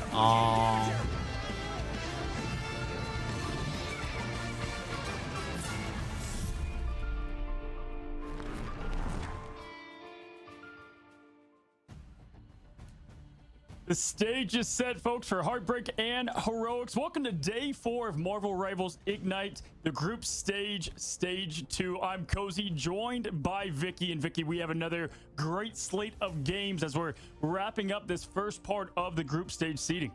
It's crazy to say that time has been flying by, but it's also been amazing to see how things have shaped up here in Americas, already entering the lower bracket. And Cozy, this is where it matters if you want to stay in this competition.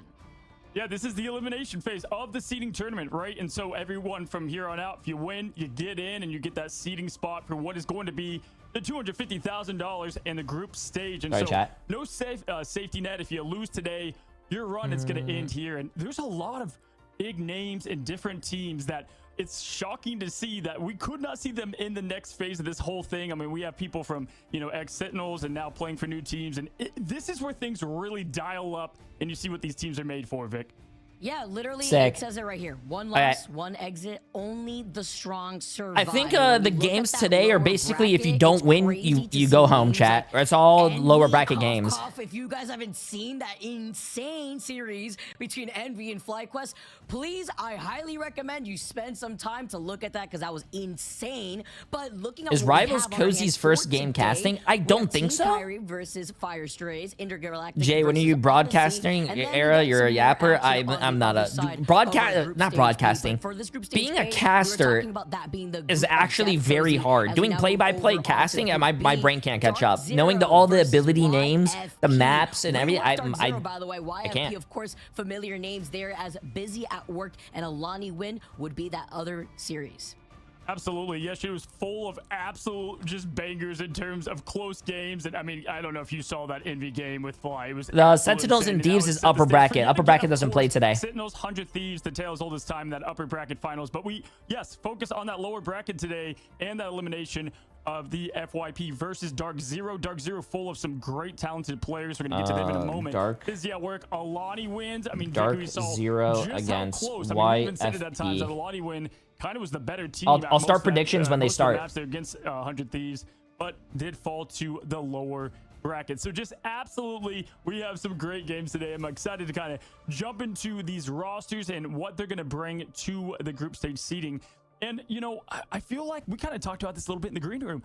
No, Rad's not playing today because they're in the upper bracket too. A lot of close matches. These people, they don't want to get eliminated. They're fighting for so much. A lot of these teams made it past this time in the last time we did this in stage 1. And so I look forward to what we might see here, Vic. I just think what we've been witnessing thus far transcend within Americas has been blundering weaknesses of a lack of flexibility with how many strategists have been getting banned here as we take a look at our top pick here, because it's just been insane to see how a lot of these different heroes have been rotating in after the season 4 patches, and more insane to see how many of the strategists have been the ones to be a prio ban here for our teams.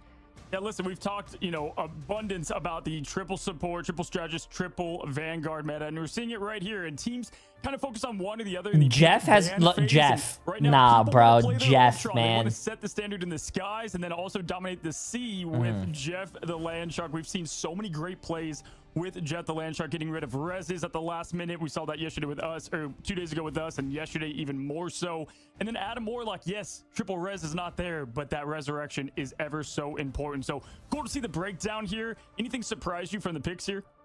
I guess with everybody looking at what they're seeing here, probably people wondering what has been going on with Jeff. Don't let that little cute face fool you, because with triple strategist making its way into the rotation, yes, Jeff has been that problem. Works extremely well when you have Mantis 2 available, the Ultron, Adam Warlock that we see some teams opt for, but I also think it really does depend on 16 bans. The most bans that we've been moving on to, is and Mantis. as we do start on domination, and as we still are in a best of 3 territory. Next is Ultron, then it's... That means that there's less it's on domination. But Mantis is banned the most on every map. Zero chance to shine. Mantis. And mainly that's with combination of Ultron. We've seen obviously a lot of Venom bans as well. Jeff getting all that pick means Venom and Symbiote shenanigans is just such a solid team up when put together. Mantits. Damage boost for the Feast of the Mantits are pretty strong. Pretty quickly, and so we're seeing similar kind of results with pick and bans, but this does evolve over the tournament. I'm interested to see how that does take shape over the coming days, Vic. Yeah, definitely agree, because I feel like as things have transcended with analysts and coach now having a lot more homework to digest, a lot of these teams have even said, we don't want to run this triple strategist sometimes. We are sometimes forced to. What was it? Yesterday, I believe it was the last series of the day, I saw like 4 strategists get target banned, And so you're forced to play a hand with having to work around whatever. Wait, wasn't Vicky literally casting Apex like a few days ago? Bro, that's crazy. Going from one game to another and being casting and down all to those that in just a ability moment, but names, when and we look at what we that's have crazy. with today, match 1, Dark Zero and FYP. You guys know them as Cafe Noir. Dark Zero, I mean, this is a team with so many big names from old teams. You have 2 members that were great names from Sentinels and Rye Mazing in there, you know, Karova. You can combine that with Smash. And so I know Dark Zero and Org that it's taking this thing seriously. They want to go the distance. They face elimination today if they can get it done. So we start with a great match 1. Oh, yeah. And then we go into Kiri with FYR, another great matchup between 2 teams that found their roster here and put this team together. We have old Arrival 7. There's so much to break down there that I'm going to be interested to see how those teams stack up in what looks like equal talent.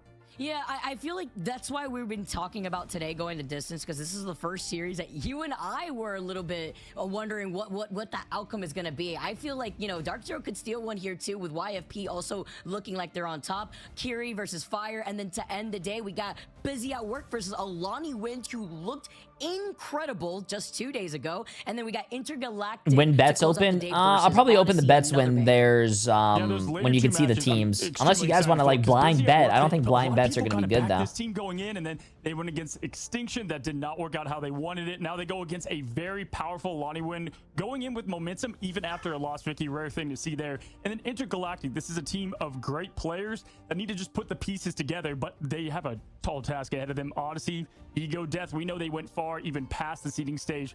Last time you get the likes of Self, Zatex. It's a good team. And so when you put the clashes together, it's a clash of the Titans especially.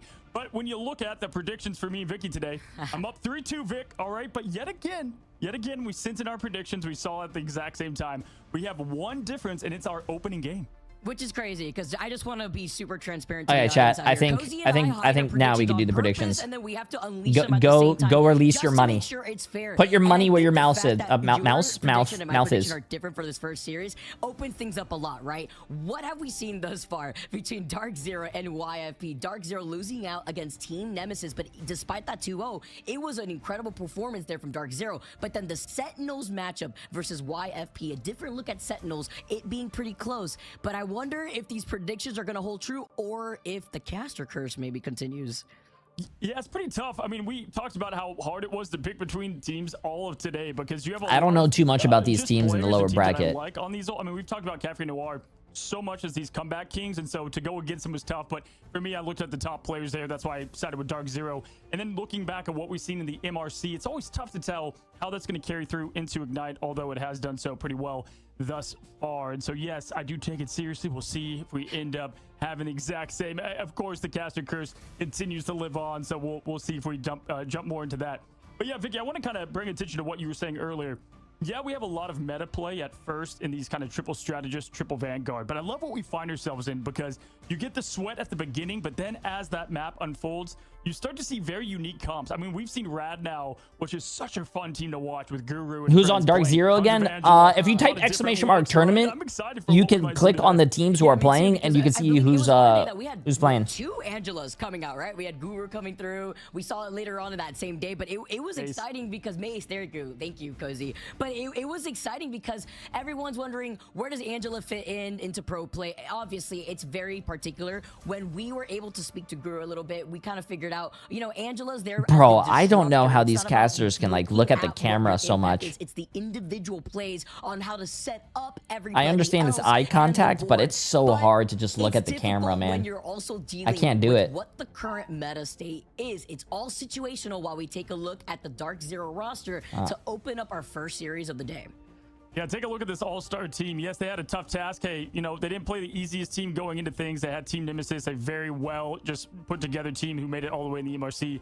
No, I don't do that. I'm looking at you guys. I'm reading chat. I never do this. All over. Impunity, we knew from, I believe, old Shroud X. Smash was Dark Zero beforehand. But Amazing, Karova, these were guys that they won this whole thing, the group stage, to go to main stage. And then now they're facing elimination. I mean, what a crazy place to be in. Know these guys very well, Rye. Love you, man. It's crazy to see where they're at right now as we take a look at some of the hot plays that they've been putting, no pun intended, here with Human Torch. But yeah, Velocity, Madara, I mean, this is a stacked team. Yeah, Madara too coming through, having also a good amount of experience from old Shikigami, but it's about putting together all these veterans, players that have that experience, and finding that cohesion. Something that, you know, you have to talk about a lot when you go through these roster changes is the foundation of what makes a team. Sentinels was a team that we were all used to seeing. What is it? Dark Zero versus who? who? A lot of experience, obviously. YFP? Who's on YFP again? Having two of those members Okay, here now I know before that Dark Zero has, what do you call it? Some of the players that were from Sentinels. YFP has... Oh, I remember. I remember 762 was fucking goated. Team Sentinels here going the distance in a game 3 Oh, situation. I remember this. I know Hopeful. I don't know who 762 is, but last time he played, he was fucking the GOAT. And if he was the guy that was like, you know, insane on, what do you call it? Doctor Strange, but his meatballs on Mag were horrible. In the matchup there against Stinkers. It's kind of, that's the highlight that I want to see. Tones, though, does set the tone for the team as well. Just a tremendous Vanguard player. And Hopeful, we saw so much Hopeful play, giving the team hope as I continue to lean into these puns, but giving the team hope as he had great hit scan ability. If Phoenix is available, obviously look for that. You know, this is one of those players that are finally lining up with their image here on who they like to play. So excited to see what they can bring as a full team. They've done great things in the MRC. Let's see now be put together here as we are looking at what this team has done. And Vicky, I mean, both of these different teams and rosters have players. Oh, Avery is a DPS player. Shadow. Just for them. 762, right, Mason? These are players that are so talented that if they lock in, they can get the He is the done. DPS player. 100%. 762 was literally a name that you and I were speaking back and forth when we were watching Cafe Noir back in the day there too. So this is a player that you don't want to ignore, but it's not just him, right? Yeah, this Kanya guy is a was very disgusting great on strategist here, too. Doctor It is Strange. also very But good. like, I don't Hopefully, understand. this could lead His into Magneto win was condition not when it. When he comes was to playing meta as Mag, well with that it was not correct, good. Adam Warlock, but it's about breaking through these chokes that they don't have an issue with. When you're being held going forward after we're done with our domination map, this is a team that has showcased that they have no How do you issue rate the new in Kunlun breaking map? through I a lot like of it. these The first and chokes third point that are may good. seem Second a little point's detrimental confusing as shit. depending on what's that line. Yeah, honestly, I think the storyline here, if you're watching at home and you don't know these teams too well, you have Dark Zero, which I would say is probably talent-wise a bit stronger. However, team-wise, very new, Vicky. And so when you look at the team now of Cafe Noir going into who they are now, they've been together. They've got the flow going. And so it's, can they put the pieces together? They didn't against Nemesis, and that's what I'm going to look out for today. That's the storyline right there. And we talk about roster cohesion and how long it takes to build that up. Trust, synergy, these are all mental things that people don't really consider under the bigger scope. And the fact that Cafe Noir already have had that experience for a long time, honestly, like there hasn't been a change here. It's even crazier to see how that's going to match up against a team that, yes, you could get all these godlike pieces of players, but can they make it work together? Yeah, I mean, Impunity was one of the standouts. One of the better groups that we have continued to talk about with Shroud X back in the day. Smash, Controller, Duelist. I mean, you know, if you're right, Amazing is the Duelist one. I mean, Smash is right there too. And so you have just a huge 1-2 punch. Karova coming in at like 8 foot tall, by the way, when I ran into him at China. I got to talk to him a lot. Great guy. But fun to watch. Wait, him he didn't live say in that about scrims and how me. that team used to operate. But what a tremendous I'm like 8 player. feet tall. Finds himself in the best Adam era ever. However, people know that, right? So they go for that weakness, and he has been leaning into more the Jeff the Shark, because you need to go there right now with where the meta's landing. Yeah, you know, I was talking about Hopeful earlier too, like Hopeful being that Sentinels. duelist for that team, but also you see these duelists flexing over to these much more aggressive strategists. And something to note there too. No, they don't play know, today. can you They diff, won Krova yesterday, so they don't. Picture Krova as the They're in the upper bracket. embodiment These are all of lower Adam, bracket like games, that's been the chat, joke, but today. with Whoever everybody else loses knowing that, you could goes expect home. maybe a target ban or They're two. done. And then we talk about what we've seen They're done. with the hero bans. I'm not expecting Mantis to just slide through again, right? Mantis also providing so much utility with the damage boost. You saw what that torch did? Like, you know, imagine with the damage boost that the Mantis can add on to that. It's just going to be a whole problem to deal with. Hey, absolutely, and especially if you look at, you know, losing coaches and strategies that you had. I mean, Amazing used to play a lot of Mantis, right? So with that being gone, want to see kind of how this team leans into different things. But talking about what I believe that they can bring together. Did Virtus Pro won their match? Yeah, they won. These players have both been in reverse sweeps in championship positions, and so that's why I expect a 2-1 here. Best of 3 is super hard to prove, right? You can't really lose momentum because if it's gone, it's gone. You're going to lose the match in the set because you don't have enough time to reset, and that's what is the most nerve-wracking part, I think, of today. Yeah, I also feel like the portal-based resets too is something else to consider that we've seen already before in the past with Doctor Strange. Also, Doctor Strange being as good as he is in Season 4 too, but it's always that clutch moments when you don't have a Strange portal on cooldown for 3 minutes. In allowing a lot of these retakes too, we saw a crazy play just 2 days ago and just stopping a portal off the rip when we started off our day. So I want to see something just as exciting as we get set up for our first series. Well, FYP, where's your slice of cake? It's still downstairs. That was the best match of that first day one, and Sentinels looked amazing yesterday. And so I think they're just yapping, chat, because they need to wait for the teams to start. Nemesis went 2-0 against Dark Zero. So now you match up a team that played well against a team that's eliminating the other team, right? So you have these interesting storylines. What kind of cake? Oh, Emily got us a 600 subscriber cake for YouTube. That's why I think it's chocolate ice cream with like chocolate cake. As we get set up here and we wait out for the YFP players coming right back peanut butter. in here. This is a delicious. lot though too, because this is also a testament for YFP if you think about it. Because while you do have these individual talented players, no 600 subscriber, not $600 cake. What is going to work better? Is it going to be the synergy and being able to adjust to the current meta, or are these individual players that are finding their footing in being able to synchronize with one another, who do have this talent, being able to the ones to look back at what they needed to do differently after losing out to Team Nemesis? Have you shown us? Yeah, I showed you guys yesterday. Because essentially, both these teams have a lot to prove. You said that there was like no momentum. I'm pretty sure there's a clip on it. They had lost out earlier on. There's momentum to claim. There's a lot of pressure right now, and if anything, I think being a caster is hard. You have to talk about so much fluff before the matches start to buy time.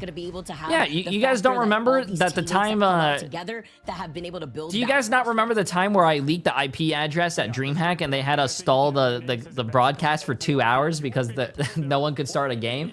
It kind of defines what I like about this. You look at 762, this is a guy that can truly flex into what he needs to in the duelist position. And so I think a lot of this is going to be down to the pick ban phase. And this time around, compared to day one, day two, obviously, Vicky, a lot of time to take the analytical approach and just dissect every bit of the match. No, I cannot talk like these guys. These guys are talking about these guys are talking about the game. I can't do that. I can talk about real life. I definitely don't attribute it to all of the success that can happen in a match, but it definitely starts there to kick them off. And I'd be interested if some of the seasoned veteranness of Dark Zero would give them that edge here. But also, they know every single ability name and ultimate ability, and also like they just know too much shit, chat. I can't do that. But it's randomized, right? And when you and I were casting some of these matches 2 days ago, we had a heck of a lot of Hell's Heaven, let me tell you. And what that means here for some of these teams and how maybe they feel more comfortable. But then we also saw a plethora of Spider Island too. One of my personal Okay, you know what? I gotta go to the bathroom.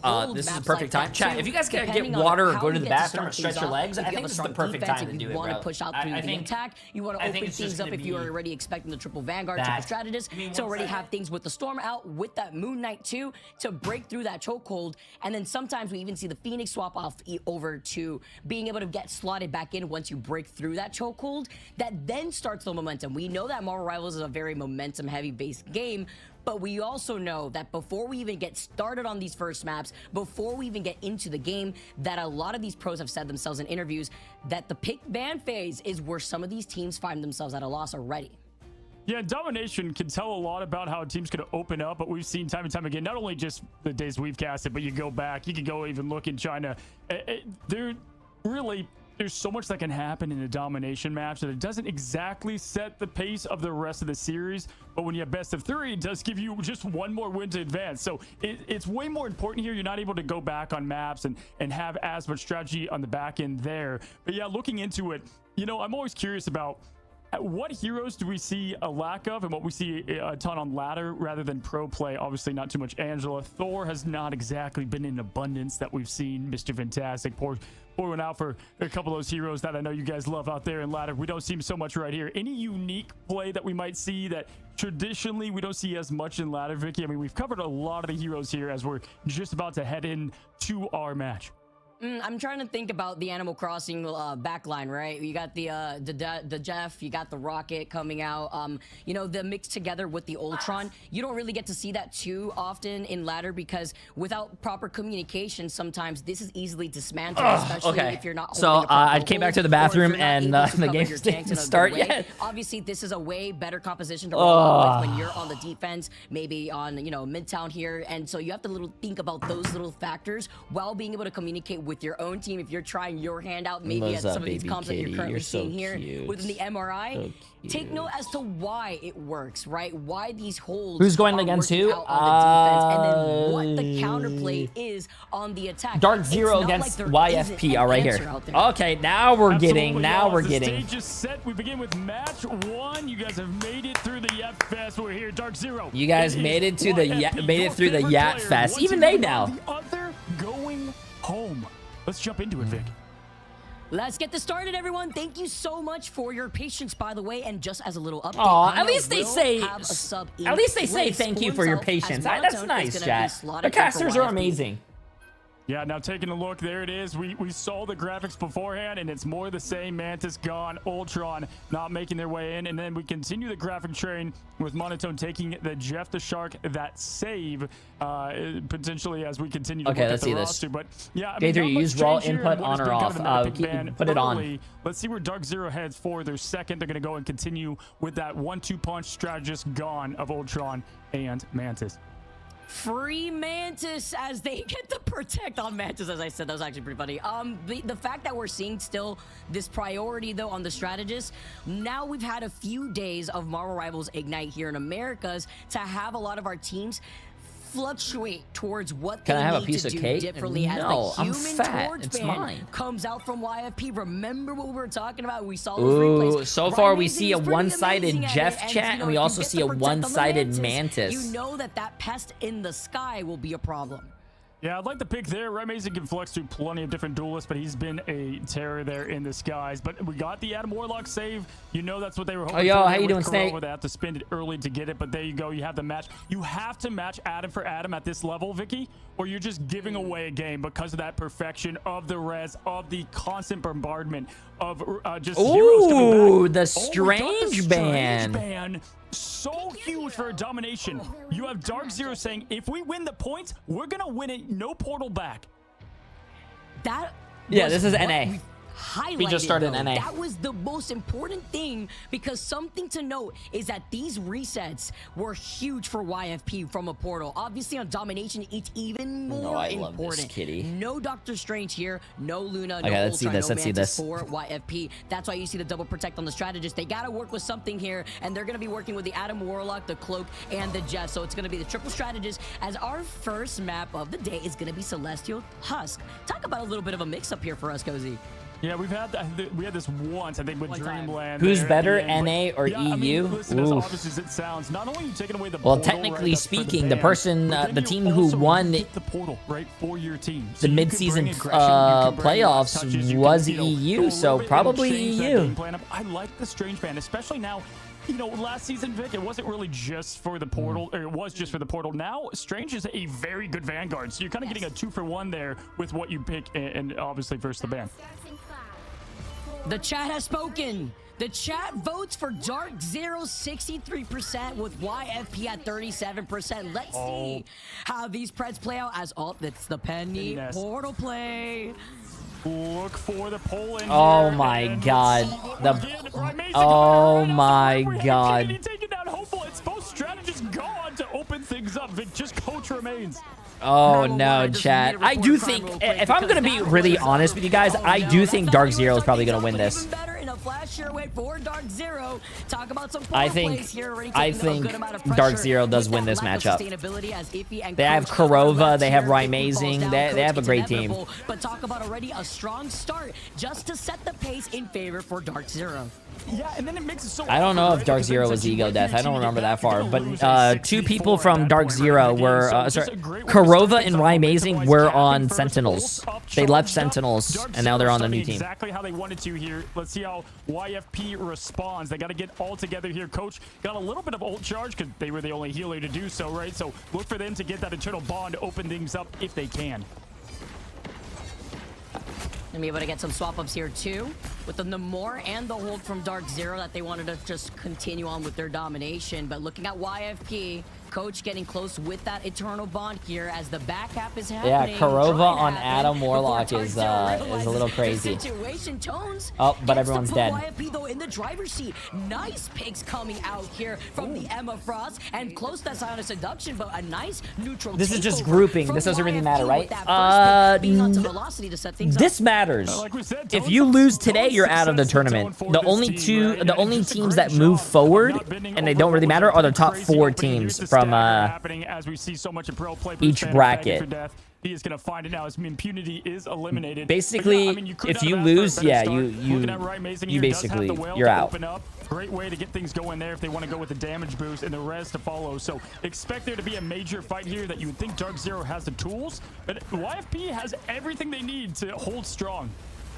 Yeah, they do. They have. Oh, what's up, Kips? I like how you came in here with. Although it could be matched here with Dark Zero. It's really only Madara who doesn't have that Sonic Seduction, but with the Supernova, perfect positioning because everybody is grouped up in that side room. It's gonna get countered though with the Mantis ultimate here. Everyone's grouped up together as Smash sets them up, pushes them back onto the point, and the Eternal Bond is gonna keep everyone alive. But with the Adam Warlock and the res and being able to self-res yourself here, it's gonna allow YFP to stay in this fight. But Dark Zero, I like the way that they're cycling through these ultimates. Tones goes down though without being able to utilize that Psionic Seduction.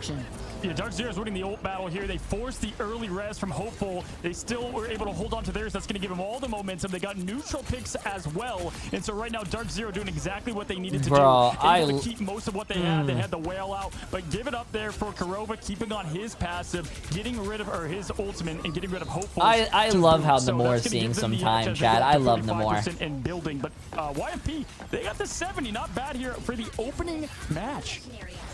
Not bad, and they still have 2 ultimates because both Vanguards had gone down before they're able to take advantage of that. I also really like the save from Monotone there with the invisible boundary after we just saw Rymazing send out the whale. Tone's now trying to approach, and Kurova does have that resurrection online. They have to make sure they stop Kurova, and since they didn't ban out on the Adam Warlock, you know what Kurova's capable of doing here on this hero.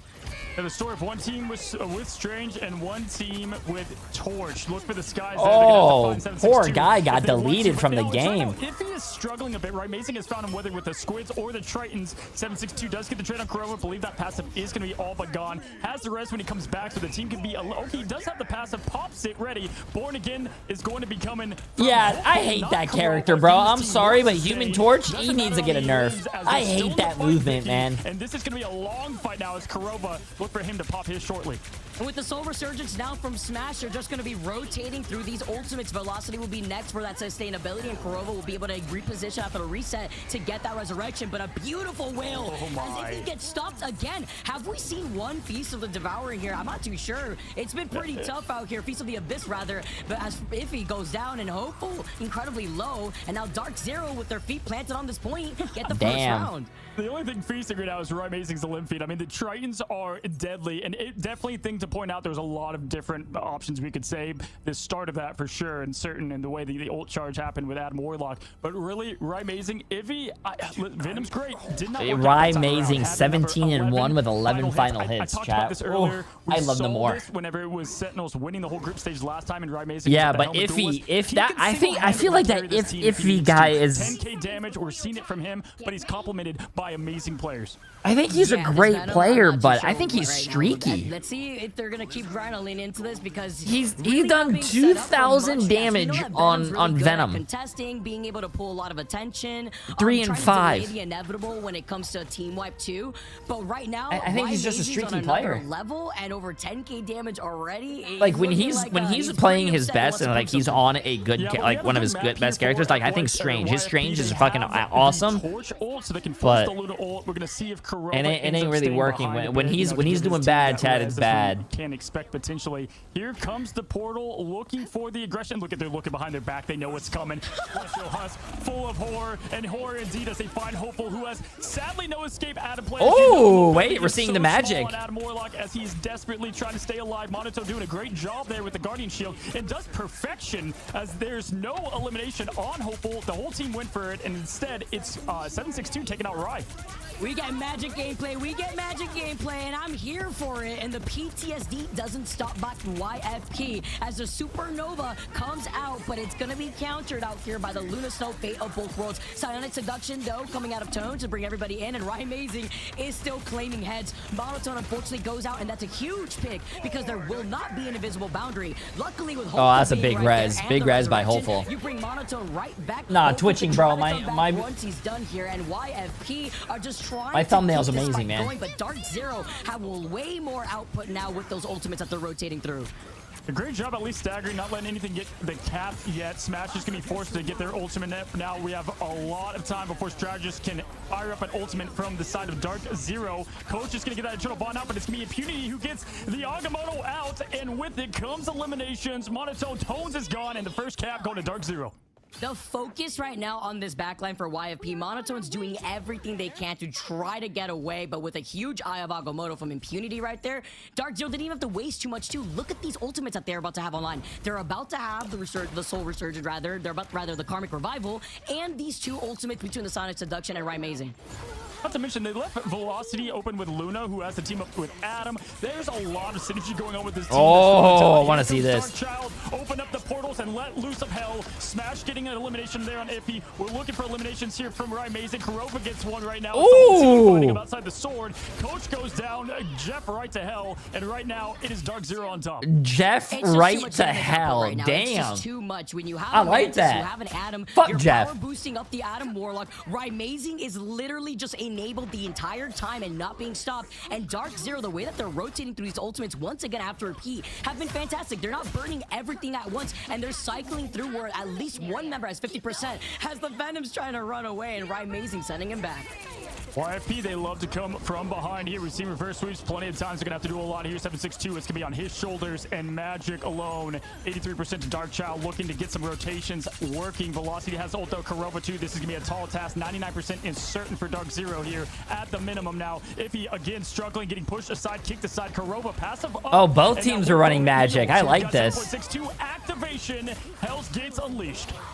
Although you let out the Dark Child, you still have to find Crow first, and here comes Jeffy as Coach is going to be able to take them through where he's going to find them. A huge death fall, by the way, onto the Emma Frost and the Magic, but the Magic comes right back around. Madara is gone, and Tones with the Psionic Seduction. YFP are just trying to split more of that attention to capitalize off of It's Jeff. Yeah, looking here, Monotone forced to get that Eternal Bond out at this point to keep the team alive a bit more. 96%. They do get the wipes. Oh my goodness, what a follow of Terror Cape. Getting a full wipe there. Hello, unexpected. Bro, 99% now for I don't. Dark Zero. I wish Spidey wasn't useless in pro play. Like, imagine seeing map pools in a tournament. Always feels very nice after you use the Eternal Bond. So you I'm can pretty use sure a you might little see bit him in a on tournament being eventually. You are, and just go crazy with a Terror Cape when you know you could capitalize here. Great for Monotone. She's had they've had. I enough, feel like you know, they were over the before, next, now back you on know, that Cloak and Dagger. over As time, Dark you're gonna Zero see with characters get Iffy buffed being there, on the characters whole, get they're nerfed, and gonna you're gonna try see make like it work metas and shift work and like they did in whatnot. the last round. Love the quick switch of synergy. Amazing is going to go to Namor. Yeah, there with the Hulk on Impunity from Doctor Strange. So now you're going to counter 762 a bit better. If he does finally get the Feast of the Abyss, does get, I mean, at least the elimination. Oh, that was a nice dodge Smash. on the Emma. We're bringing them right back to it. 762 though, not having any of it now, bringing the full aggression to it. Dark Zero trying to find an opening. We'll see if Giganto gets it. No, Wait, not at all. Iffy kind of popping off in the ocean for now. Great in the job team's from back YFP. line. I'm loving these follow-ups. This is the organization that we need to see from YFP between Okay, Iffy and if he kind of popped, 762. okay, Because with okay. Tones being able to boost up that damage on the Emma Frost, they're essentially splitting up Dark Zero in a very scattered fight. Yeah, looking at it here, I mean, 58%, definitely set to success here. Hopeful's ready to go, Coach. Also, so you have what you need to hold this, make it a 99-99. We'll have to see. We saw yesterday or 2 days ago there with 100 Thieves saving their ults for the last seconds of battle, right when it's most important. We'll see if Dark Zero's lined up for success there. Impunity close as well as they're pushing in. Squid set up for a bit of a defensive approach as they were expecting, I'm sure, Tones with the Seduction, who's moving in. One team offense, other pure defensive right now. Tones pushing in. Nice shield, backing them up. Look for the Dark Child here any moment from 762 when he finds the opening. You saw how much Wait, I don't think Dark Zero. Chokes them. Big opening from Tones as it is shut down by Impunity and Amazing, but thankfully with Hopeful being right there and the Okay. That was a massive fucking res from Hopeful. But there's no way. Wait, what? Wait, how did he die? Chat, he had ults, bro. The Eternal Bond won't be online line for YFP. 99% of 99%, and Dark Zero are here in numbers. The full whale lands on the shark that is Coach. Amazing singles him out, gets rid of him. I'm telling you, Sue Storm right now considering her options with this, the way that Namor is being played by Right. Wait, YFP probably just threw. Down by hopeful 762. This looks to be Dark Zero. Guess what, folks? No Doctor Strange portal here. It's been YFP just threw so fucking hard. Their Mantis player. Dude, they had ult advantage. They were baiting out ults. They rezzed. Everyone got rezzed. And the Cloak and Dagger died with ult. Didn't get rezzed. And didn't even use the ult at the end of the game there, bro. Very nice fashion with the adjustments that they had to make, too. Yeah, and YFP finally started finding themselves a little bit right towards the end, and it was a little bit too late. But the good news is you know, we have another match to play. I told you right here, best of 3. It's tough to really get things bouncing back. But hey, we said this team has, I would say, can go toe-to-toe with most teams in terms of talent and 39 and 5 with 20 final hits. Amazing team play from Dark Zero. 20 final hits. So insane job from them putting it all together here. Obviously, Right Amazing doing it all there. 20 final hits, but we cannot be remiss not to mention what was just an onslaught of strategists, not only good survival, but look at the damage numbers behind it. Just such a well synergized. Damn. And that helps when you have a Mantis that does not get banned out to give you that damage boost. It has to be highlighted, and then you allow Namor and Hulk to get through. I knew it was YFP from the other day. Why did I bet on them? Goodbye, boy. Not only are you boosting up the damage from the Namor, you're doing it onto the Adam Warlock, and then you have to look onto the other side. Well, the game's not over, chat. You still have another round. If they win the next round, they could bring it back. From the little bit of magic play that we did get to see, we also got to see Dark Zero utilize some portal plays in the very beginning to set the pace. I mean, completely comfortable with having Human Torch on the other side. They did not even blink from it, and they were able to deal with it accordingly. And this is a good map for Torch, so hats off to them for that. But I can guarantee you, I don't think we're going to see a lot of Adam, especially paired with Luna in the future ban here of YFP. Wait, they lost already 2 times? They get to play again? They didn't lose 2 times. A little bit. But they lost. I've seen a lot of people play Magic before. Not yesterday. They lost it like 2 days ago. And it was these two, Right Amazing. It's a double elim, chat. They lost 2 days ago. They're in the lower bracket now. If they lose this, then they're out. Coach was doing a really good job, by the way. Like, we just saw right there, almost 30,000 healing. It's hard sometimes, especially when you're trying to be impactful from trying to get it's Jeff, and that's the difference maker, too, sometimes as we take a look at our MVP, Right Amazing. 20 final hits, almost 40 KOs. Actually crazy to see how Right Amazing could open this up so strongly. Almost like, what, almost 25,000 damage in total. Yeah, right here, as you can see.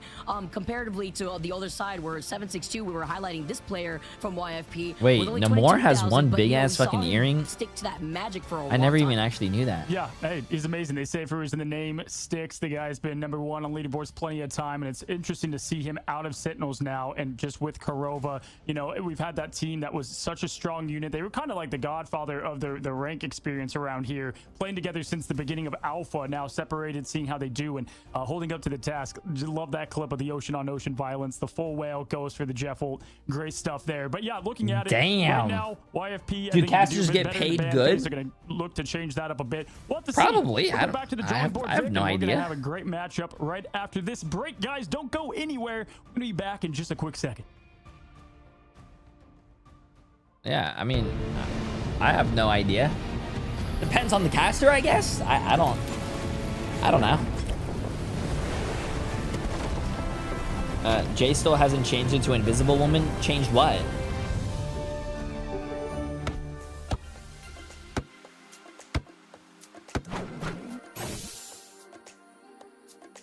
Oh. Yeah, I'm leaving it. They don't tell you their salaries? No, chat. Why would they tell me their... Do you think I walk up to casters and I'll be like, hey, yo, what's up, bro? Love your casting. How much did you get paid? Like, what? Who does that? Do you go up to your dad and be like, yo, how much did you get paid this month? Or how much did you go to your like teachers and say, ask them how much... I don't know how much they're getting paid, chat. I've never... Fucked up, bro. Yo, pineapple on pizza. I appreciate the massive dono, but that is absolutely fucking the worst game I've ever heard of. Appreciate it. DRP. Oh, Derpa Sean? Sean? Pretty sure that's 2 months.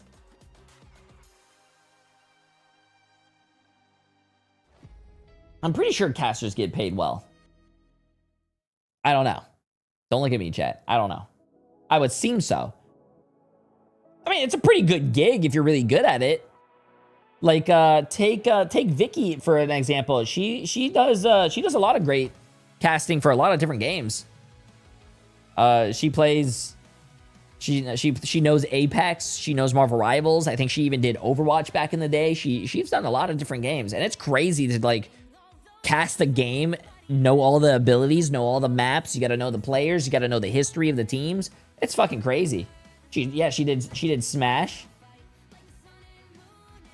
It took Vicky a while to get there, though. I mean, of course, everything takes a while to do. I mean, me streaming took a while. It doesn't happen overnight, and that's what people need to realize. Like, I streamed to the same 5 people for 12 hours for like 8 months. And then, you know, you start seeing those 5 people go to 10, the 10 people go to 20, 20 becomes 50, 50 becomes 100, and, you know, it takes a long time, chat. It's not like you just, like, pick up the microphone and you become, like, one of the best casters and, like, you know, get all these paying jobs and whatnot. Any of those 5 still around? I think, like, 2, 3 of them are, yeah. Why is TTK texting me? What the fuck? Bro, I'm sick and tired of the Marvel Rivals community. Yo, fuck the Marvel Rivals community. Look at this guy. This guy just texted me. Nah, I'm leaking our fucking DMs, bro. You are old. What the fuck, bro? Fuck this guy. I hope 100 Thieves loses their next round, chat. Their next time in the tournament, I hope they fucking lose. We were talking about, like, just in the green room there. It's like, let's get more of it. Come on now, Marvel. We'll see what we get from them. But yeah, going into this next match, Vicky, what do you expect to see to try to change the tide a bit here for YFP? Protect the strategists. They've needed help. Yeah. There were so many times that we saw the strategists go down. Against you guys now. Boundary earlier on that first round.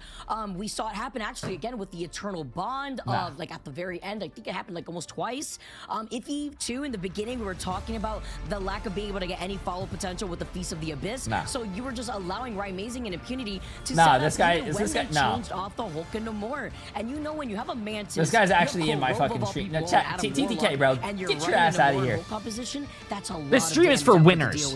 You don't know about that. Absolutely. You know, you can kind of dissect a lot of different pieces of that game. I also think, just in general, the Vanguard matchup, it was tough. It was definitely not there in the first couple matches there, as if he was trying to pull things together there. Tones, though, again, does have that talent to match it. Both Mantises getting out of the game for Midtown. This match is definitely a map where anything can happen. Is the first save. Who donated? For YFP. Let's see if they didn't even write a message. You just donated under the name Free TTK. Vicky, they were more on kind of that setting up that torch thing going on. They had the Jeff save. They go with Luna. You know, I want to follow up from your point, by the way. Tones played really well. Tones had like 10 final hits, had so much damage. Okay, chat. Map 2 has obviously still been that mainstay frontline tank. The best, in my opinion, frontline tank still in Marvel Rivals here, especially when it comes to this type of level of competition, as the next ban is going to be the Ultron. It's the strategist focus once again as the double Luna Protect comes out for both teams. I love strategist meta, chat. Yay, smile. Any smilers? I love triple support. Same exact method for Dark Zero. They're going with the same strategy as before. Slight difference in the save. Last time you did have Luna banned from, or Dark Zero banned Luna right after this. This would be their next pick, but Luna saved this time around. Obviously going to change things up slightly. Don't know. I don't know if they'll go with the Human Torch ban. We could expect to see maybe another Doctor Strange in there or Jeff, but no, they go with the Emma. And there's the Atom. Okay, good. I actually like both of these bands. Again, we talk about Tones. Tones was playing Take really it back. good. Who are you guys playing getting against? Through together with the Mantis honestly surprised me in that first game. But again, it is best of 3. Not as much room for error here in this case as the Protect for the Emma actually. Yeah, I'm a Sentinels fan. I believe we did see Madara on that Emma front I'm a Sentinels in that first fan. round too. Yeah, now does this force like a weird I'm a Adam Sentinels fan. ban, potentially. We'll have to see because they got the Luna now this time saved. Maybe they just go with Let's go Jet and get rid of Sentinels. that. Hulk being out of there, they're definitely going with a different approach. I'm gonna You're clip gonna it. attack Nah, impunity Sentinels a are bit gonna win. there. Watch. Obviously, we know he can play pretty much anything under the roster, man, is built with flexibility. I think one No, of the great things about you're. this team is I'm they gonna all clip it, built and on you're gonna feel flexibility bad in if we Dark Zero. lose. They go I'm with not the gonna feel Adam bad. save I'm gonna smart, clip but I it, think Dark and I'm Zero gonna show was your gonna target them. message when you lose and say They go for karma. the Doctor Strange again. No recontest. Oh, they're banning Doctor Strange because I think they don't want Iffy to run pretty it. serious. And with Dark Zero starting off on defense, wondering we're probably gonna have the Animal Cross in the lineup maybe as Madara is over on that Emma Frost. We have that Magneto. Yo, TTK, how does it coming out, so feel it'd be nice to see if we get an Invisible to Woman never have your with that tanks team get up banned perhaps, as because we you get don't to have see aura what like Dark Zero's leaning Iffy? into, Iffy is I getting his definitely Doctor agree with Strange what you're banned saying, because he's Cozy. really good The Doctor Strange. flexibility How of come this that never team, happens to we you? saw YFP, they had banned out the Human Torch, but it's Amazing. We've seen Amazing play so many other heroes too.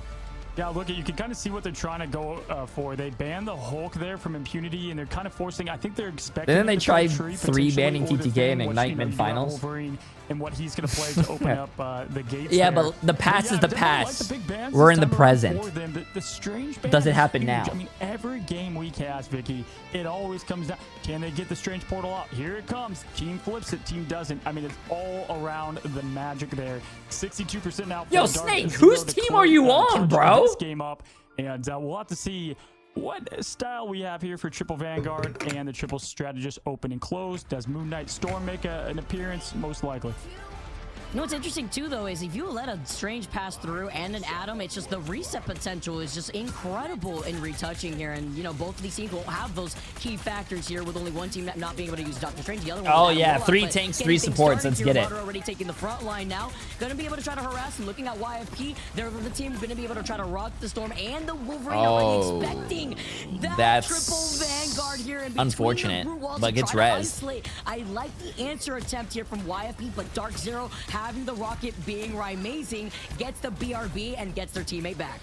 Yeah, roster-wise, right now, I like the team picks here for YFP. The Wolverine's going to work nicely into what Dark Zero is going to try to do here as you just look to hold as long as you can. They do have the Strange Portal to come back immediately. Madara, oh my goodness. With the Don't disrespect TTK. Yo, listen, if TTK tries to come into my chat and start drama, I'll text his dad. I'll get him grounded, and his dad will take away his computer, and then he can't play in video games. Yeah. Just punches right here between Madara and Impunity. Just black and blue all over YFP as they are duking it out in this first choke. We're talking about how we like the way that they're trying to control the space, but you have to also imagine. Oh, I'm clipping that out of context. You're gonna wake up my old dad. That's fucked up. That Dark Zero must have predicted because being Iffy has that Groot, and it's great to try to break some of these chokes and to isolate some of the members of Dark Zero. But they have 3 strategist ultimates as Iffy gets interrupted. Oh, I like the Moon Knight pick from 762. Prison with a chokehold. They do double support ult here into the meteor imp, so yes, they have to make this capitalize here, and they do just that. Probably wish to get that one back. They did get the stun on Iffy, so now they're only going to have Kurova to defend what is going to be the imprisonment into 7.62's hand of Khonshu. Small error could make them pay a little bit of the price, but they have the seduction as well to counter somewhat. Khonshu could come out to play here to just break this choke. YFP have the answers, but Hopeful's gonna try to pull that strategist ultimate out first, and they do so successfully. Now it's the game of bait and punish. Bro, Dark Zero. Doesn't land it smart, but with the clobbering time, he does find 3. Coach falls. Oh, Dark Zero is doing. Nobody's looking at Madara. Even through the eternal bond that you see right there at their feet from Monotone, Madara is still trying to harass him from the backline, but eventually, with Madara taking so much damage, needing some help here from Dark Zero, Smash gets a trade, and Amazing brings Madara right back with the BRB. Do you know what's? I don't know, Vets. You're gonna have to ask him. Yeah, this is what happens when you run 3 tanks, 3 supports on defense. That was the right move to not let another strategist build up, but it did not work out for them as Madara was in the backline just absolutely going wild, and they spread apart perfectly. Iffy unfortunately missing and not having that Groot ult come to light there. 762. Yo, TTK, are you in 100 Thieves watching this? This is how you full hold a team. Yeah, we know that Moon Knight has no. They've been issue holding their boosting up spawn that for ult 3 with all minutes. the damage that he does, and maybe this is what they need here. They won't be able to pull out another strategist ultimate because Hopeful doesn't have that ult. But with the Omega Hurricane offline, Oh, that guy didn't. Okay, he's switching to Strange. Uh-oh. Sia's coming out from Amazing though, and Madara makes a swap over to the Doctor Strange. Something YFP can't do, so Madara will get right back into this fight with that portal. Oh my god. You know what? I would feel bad for Jeff players, but Jeff players deserve this. Dance around. It's a shame as we sink down the shark. That's one of those, as coach, he knows. Like, he already knows it's done, and what a great way, and honestly, WO production to get that vantage point there of Magneto throwing down the Spaceball special. They do have the combo. This is an insane hold right now from Dark Zero, using and rotating. I love that emote. Jeff fucking dies. Perfection. And here it is, even if Iffy and 762 get a full wipe. Also, don't say love the meta. 3 tanks, 3 supports has been... It's not even a meta thing. It's just a spawn hold thing. Return the favor there, 762, unable to get too much of the connection. This is spelling doom for YFP.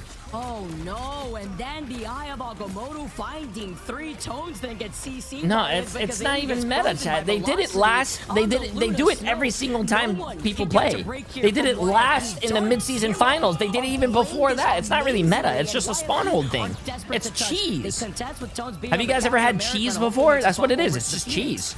Yeah, this is going to spell the elimination for YFP if they cannot pull it together here. Hopeful now just trying to bring hope for this roster. He's up trying to get the picks rolling. There's going to be so much they need to do to even get to this first point. And I mean, this is such a tough look. What's up, Ruben? Have the opening to try to get it. How do you feel about blue cheese? Love it or hate it? My dad loves blue cheese. I hate blue cheese.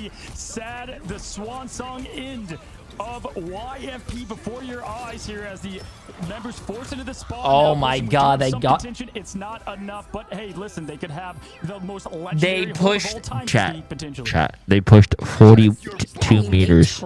42 meters in 4 minutes. To try to break through that hold. If it wasn't the Moon Knight, if it wasn't the Storm, it was finding some of these picks. It's what you mentioned, Cozy. The rotation. Bro, what I don't understand is that Jeff wasn't banned for this team.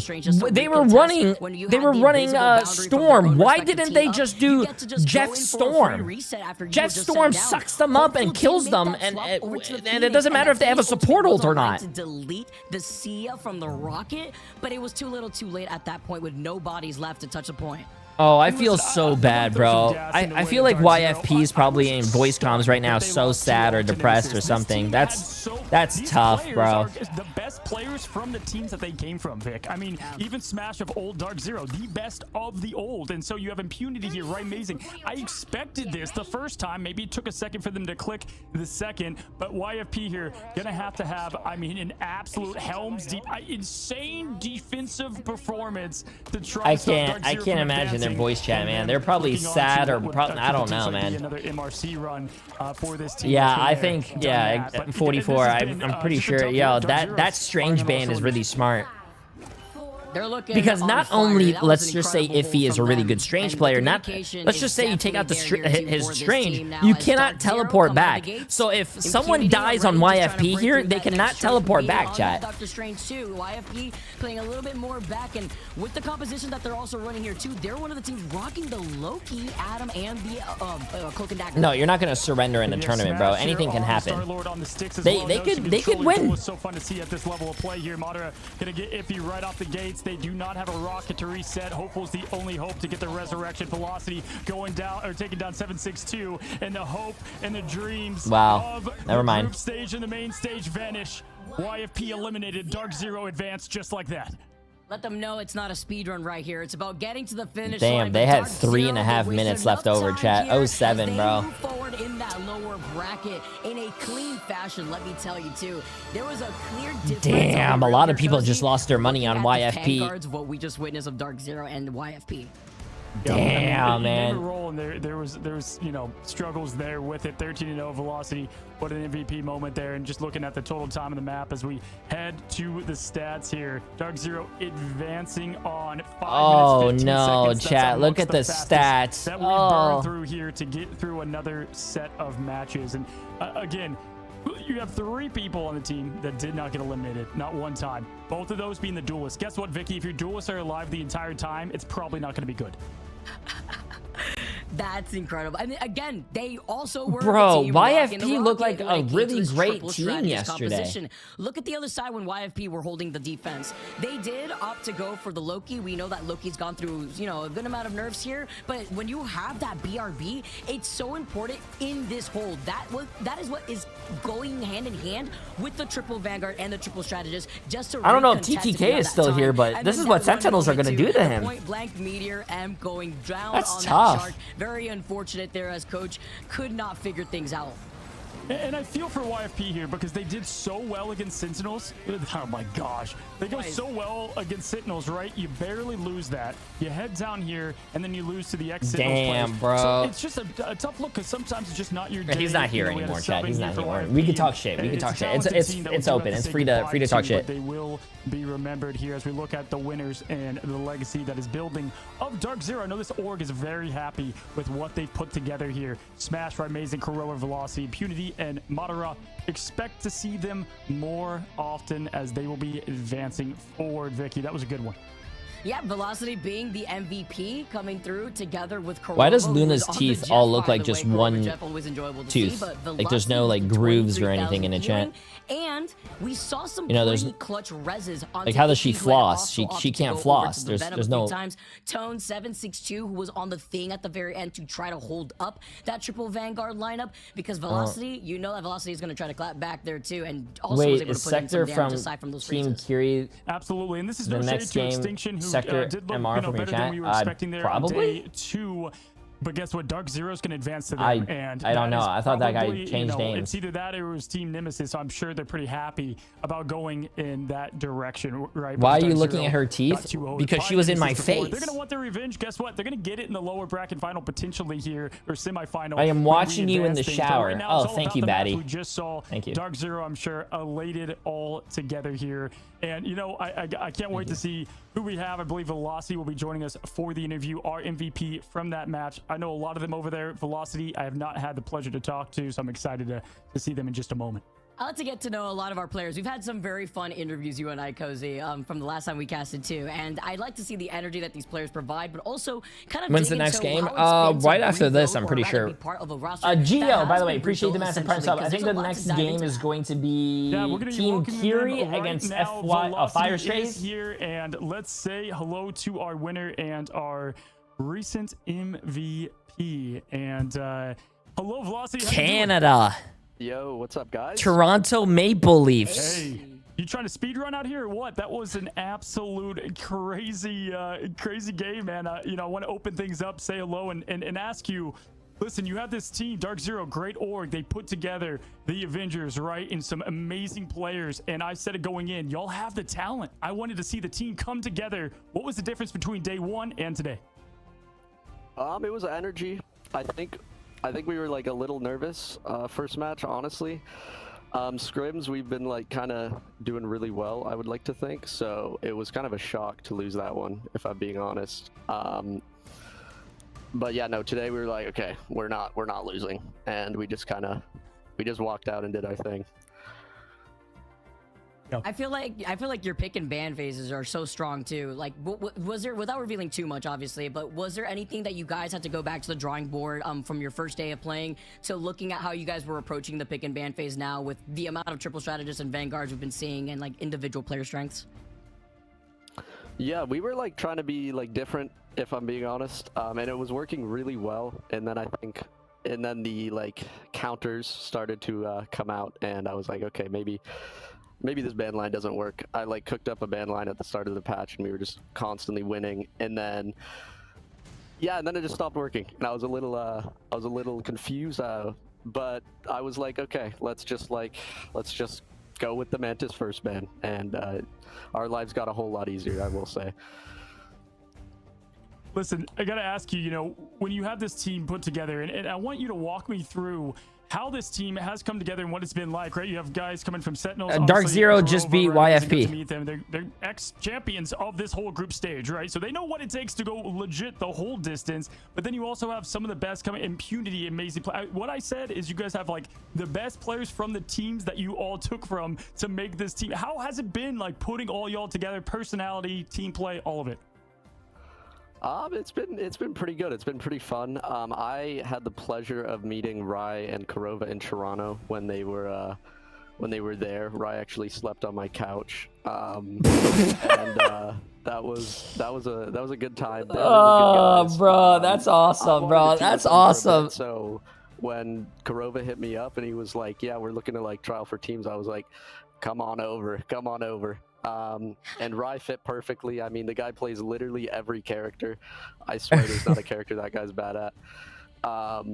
Yes, sir. And yeah, everything gelled really well. Impunity was like the first pickup that we had. He was like over a month and a bit ago, and he just kind of again just fit in really well. We had a few trials going at that time, and he was just like clearly the best option in my opinion. With the other players, Smash was obviously already on the team. I really liked Smash, and Madara really surprised me. I'm not gonna lie. I was not the biggest Madara fan right away, and then played a few scrims with him, and I was like really blown away. I won't lie. I was like, this guy actually has a really good brain for the game and is a really good player. And yeah, I mean, that's pretty much that. I like that they let me do the bans. They let me do our team comps, what maps we want to go to if we lose, that kind of stuff. They kind of just let me, they always chime in and everything, but they let me do my thing as well, which is really nice. That was actually going to be my last question to you, Velocity, because I was wondering, like, what do the comps kind of look like for your team? I heard you say that you had already a bans list drafted. Damn, this guy just seems like he's the fucking brains of the operation. Because the way that you guys were also executing and rotating through your ultimates looked incredibly clean.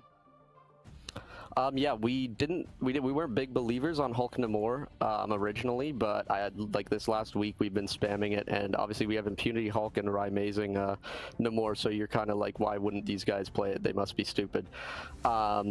But someone in the main Marvel Rival chat said, "Damn really AI match." That's fucking toxic. Comps, like we can play literally any comp. Rai plays Torch. Smash has a really good Bucky. Smash has a really good Star Lord. They're both very good filling on the support role for the triples, like support comp. So everything feels pretty good right now. Listen, Velocity, revenge is best served right away, and you guys are going to get close to that with Team Nemesis here soon. You're going to be advancing forward. I know it looks like you're a Maple Leafs fan, you know, a team that, you know, you want to hope can get to the championship more often, you know, or win the whole thing. And so you guys have the chance to do that. You can get there with it. Are you looking forward to your revenge game against Nemesis potentially? Yeah, we'll see them there. Hopefully we'll look a lot better. I mean, I think that was just a slip up from us, if I'm being honest, but who knows? Hey, well, you're in the tournament now, right? You made it through the elimination. That's what matters, I know, for this team. But you guys have your sights set for a lot more. We appreciate you, just breaking down this team that. Yeah, they're the lower bracket games, Eric. More about the team. I'm excited to get to know you more. I know just about everyone over there, and so getting to talk to you was fun to continue to see that breakdown. You know, give my best to everyone over there, Impunity and Rai, Kurova, and more, and enjoy the win. Thank you, guys. Have a good one. You as well. All right, everyone. That was okay. I think we're gonna go to a break. What's up, Onmar? Zero and very quick first opener of games, and love the breakdown and the approach there from them, Vicky. As we're not finished, right? You know, we have a lot of great matches to go. We knew that one would be interesting toss-up on how these teams would perform, and definitely saying goodbye to a great team there, even though it was a struggle there. No, I feel bad, bro. Even though a team just won, and I'm sure they're happy, you got to remember a team just lost. They're probably sad. Rivals upon the horizon, and I can't wait to see how that next matchup is going to play out, because like you said, the first series for me honestly was a toss-up. I was expecting it to go the distance only because I wasn't sure how exclamation mark tournament shows you the schedule. Bro, chat, come on, man. Losing is never a good feeling, man. And you got to think about it. They got kicked out of the tournament. They're done. You know, they're probably going to disband, maybe kick people off the team. You know, maybe drama's happening. True form. That makes me excited to see how these, you know, they're cursing each other out. Maybe one guy on the team just called another guy, you know, just said his mom probably has no nipples. I don't know, man. There could be a lot of drama going on. Who knows? One Shot Cowboy, appreciate the massive prime sub. Appreciate it. For their opponents. Speaking of hell, Vicky, we've got ourselves. You don't know what's going on over there. From Marvel Rivals, one of my favorites in a while. They're all great. But if you guys want your hands on Hella the Grim Lady, well, you could do so in-game right now. Vic, look at this. Hey, Jay3, how do you think Tarkov will be in its full release out of beta?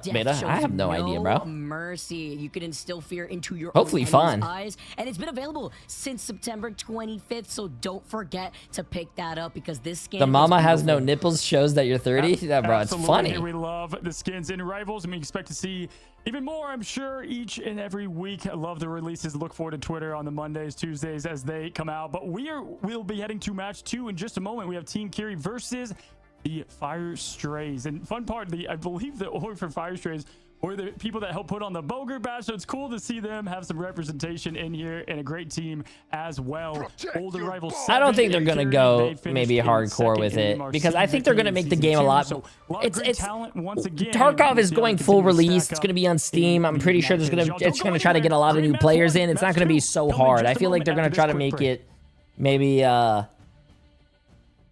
they're going to try to make it like noob friendly so they could get a lot more like people into the game maybe. Yo, Charms, appreciate the massive Prime sub as well, my friend. I'm excited though. Also, I don't know Nikita. I think it's like Nikita or something, the lead developer of Tarkov. I don't know him personally, never talked to him, but he seems like a chill guy. I'm following not following him, but I see his tweets and he seems pretty cool when it comes to his community. Like I remember there was he announced that there might be like a little miniature, you know, wipe, and then people were complaining about it. And he was like, okay, yeah, you know what, the community doesn't want to wipe, we're not going to do a wipe. I think it's going to be pretty cool. And also I think they're going to be implementing a lot of cool things because if you go to skills, it shows a lot of different things that are pretty cool. Yeah, I mean, I think Tarkov is fun. Also, I don't know about you guys, but not even just Tarkov. Playing Tarkov fucking Arena, that game is so fun. I love Tarkov Arena. But hey, maybe if the game goes on Steam, you know, Steam has their own anti-cheat. I don't know if it works like that. If you bring a game on Steam, does Valve come out with their own anti-cheat for that game? But it's a fun game. I love Tarkov. When I'm not streaming, my go-to game to like, you know, not stream and to just chill and relax is Tarkov. I love it. It's a horror game though. It's just something about that game is just so fun to me. It's so fun when you get into a gunfight, bro. It tenses up your body. If you don't know you're getting into a gunfight and someone's around the corner and they're just camping and you die by it, it's shitty, but it scares the fuck out of you. I don't know, man. Anyways, I'm gonna start the next prediction for the games, chat. It is Team Kiri against FYR Strays. Enjoy, have fun. I'm gonna go to the bathroom and oh, devs need to implement VAC by themselves. Valve. Oh, okay, that's pretty interesting. Yeah, hopefully they have a better anti-cheat when the game goes. Okay, chat. I'm gonna be right back while you guys are doing the voting. Be right back.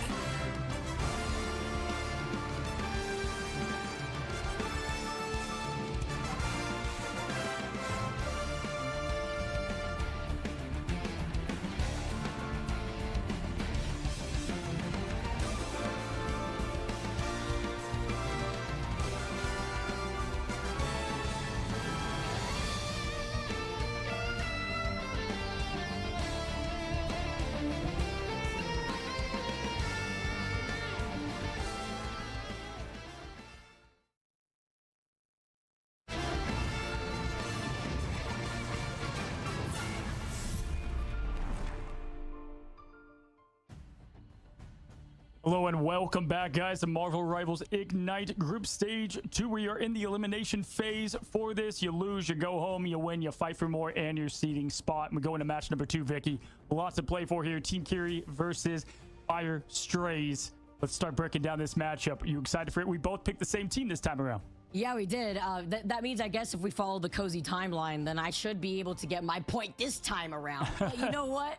You know what? We have to talk about who these teams faced to put them in the position that they're in right now. Because I feel like it was a tough run. The first team Kiri had to run into, the best team probably, or I guess you put a question mark now. But what we were considering, Envy going against Team Kiri as they beat them in the 2-0 before they fell against FlyQuest in an incredible series. And then, of course, looking on the other side, Fire Strays had to deal with the team that dealt with that team, which is FlyQuest. Great, yeah, the best thing you could say here. They lose to Envy and FlyQuest, arguably the 1 and 2 here in our tournament. So, you know, you can't be too mad about it, and we really don't get to find out too much about these teams during that fight, right? I mean, it's just a tough thing to look at there, as there's 2-0 pretty firmly on both sides. But Team Kiri here, looking at what they have, it is looking solid between them here. Yusher, we know, has been a really great player and has come now from Citadel of last time. But also, this team's made up of heroes from all over, which is fun to see them put together. Now, looking at it, this was the Arrival 7, right? And they did great as long as Fire Strays as well. Fire Strays... Vic, this is Super Gomez from Sentinels. Come on now, we know him. And break down more of this team, because they're coming from all over. Literally everywhere. Like British Tree, another name that you and I were talking about for a hot minute. They were British Tree comes from Jobless Bums here. Z Cube came from Old Dark Zero. Etsu as well came from EMEA. Like, it's just crazy to talk about the fact that you get another roster coming in from other teams, and they're trying to find that cohesion, but it's the talent and the experience that is also here on Fire Strays. Yeah, British Tree coming from Jobless Bums. He was a very good Groot in the games that was going successful for that team. And so definitely excited to see. And again, we talked about this, bringing the experience of winners, right? He played at this level before. Some of them either did or were eliminated. Super Gomez, even though he was a sub there for China. First of all, we all love Super Gomez around here, but he's a great player in the terms of being that duelist anchor. What I love about him too is just so casual. He's so cool, just out there having a good time, but winning as he does so. So it'll be fun to see them put head to head here again. And the tale that you said, we didn't get to see a lot of them day 1. So we'll see what we get here in day 4. Yeah, because now a lot of these teams, as we already heard, you know, from Velocity in our interview, that they feel like maybe they could have done something differently in that first day. And at least from that first day of playing, you actually have history to look back at what you need to do differently. VOD review with your team, figure out what you need to iron out here. Looking at the different hero bands being the most important thing. We literally just saw how that could cost a game here from our last series. Looking at the way that game number 1 went, don't let a Mantis and Adam just, you know, go through, especially if you have to deal with Korova on the receiving end of things. But here in this case, looking at the hero bands and how that's going to play into the strengths of even the likes of British Tree that we know, obviously, to the name, likes to really play out that group, but also has flexibility too. Yeah, that's a great call out, because I think that's where we're going to learn everything about these two teams and what they learned from their losses is in this first pick ban phase. And I expect us to see kind of more meta-leaning things. I mean, Super Gomez, we know, has played Jean Grey Phoenix in the past. Star-Lord just goes with the name so well there. So we'll see if they lean into that a bit more. Domination, though, is going to give one of these teams its first win in Ignite in terms of even sets, and that will give them plenty of momentum and excitement, right? Even though you can't let it get out of control. You got to take care of the rest of the job. The job's not finished. Stage 2, guys. This is the weirdest thing just happened to me. I went to the bathroom and I found a fucking slice of cake.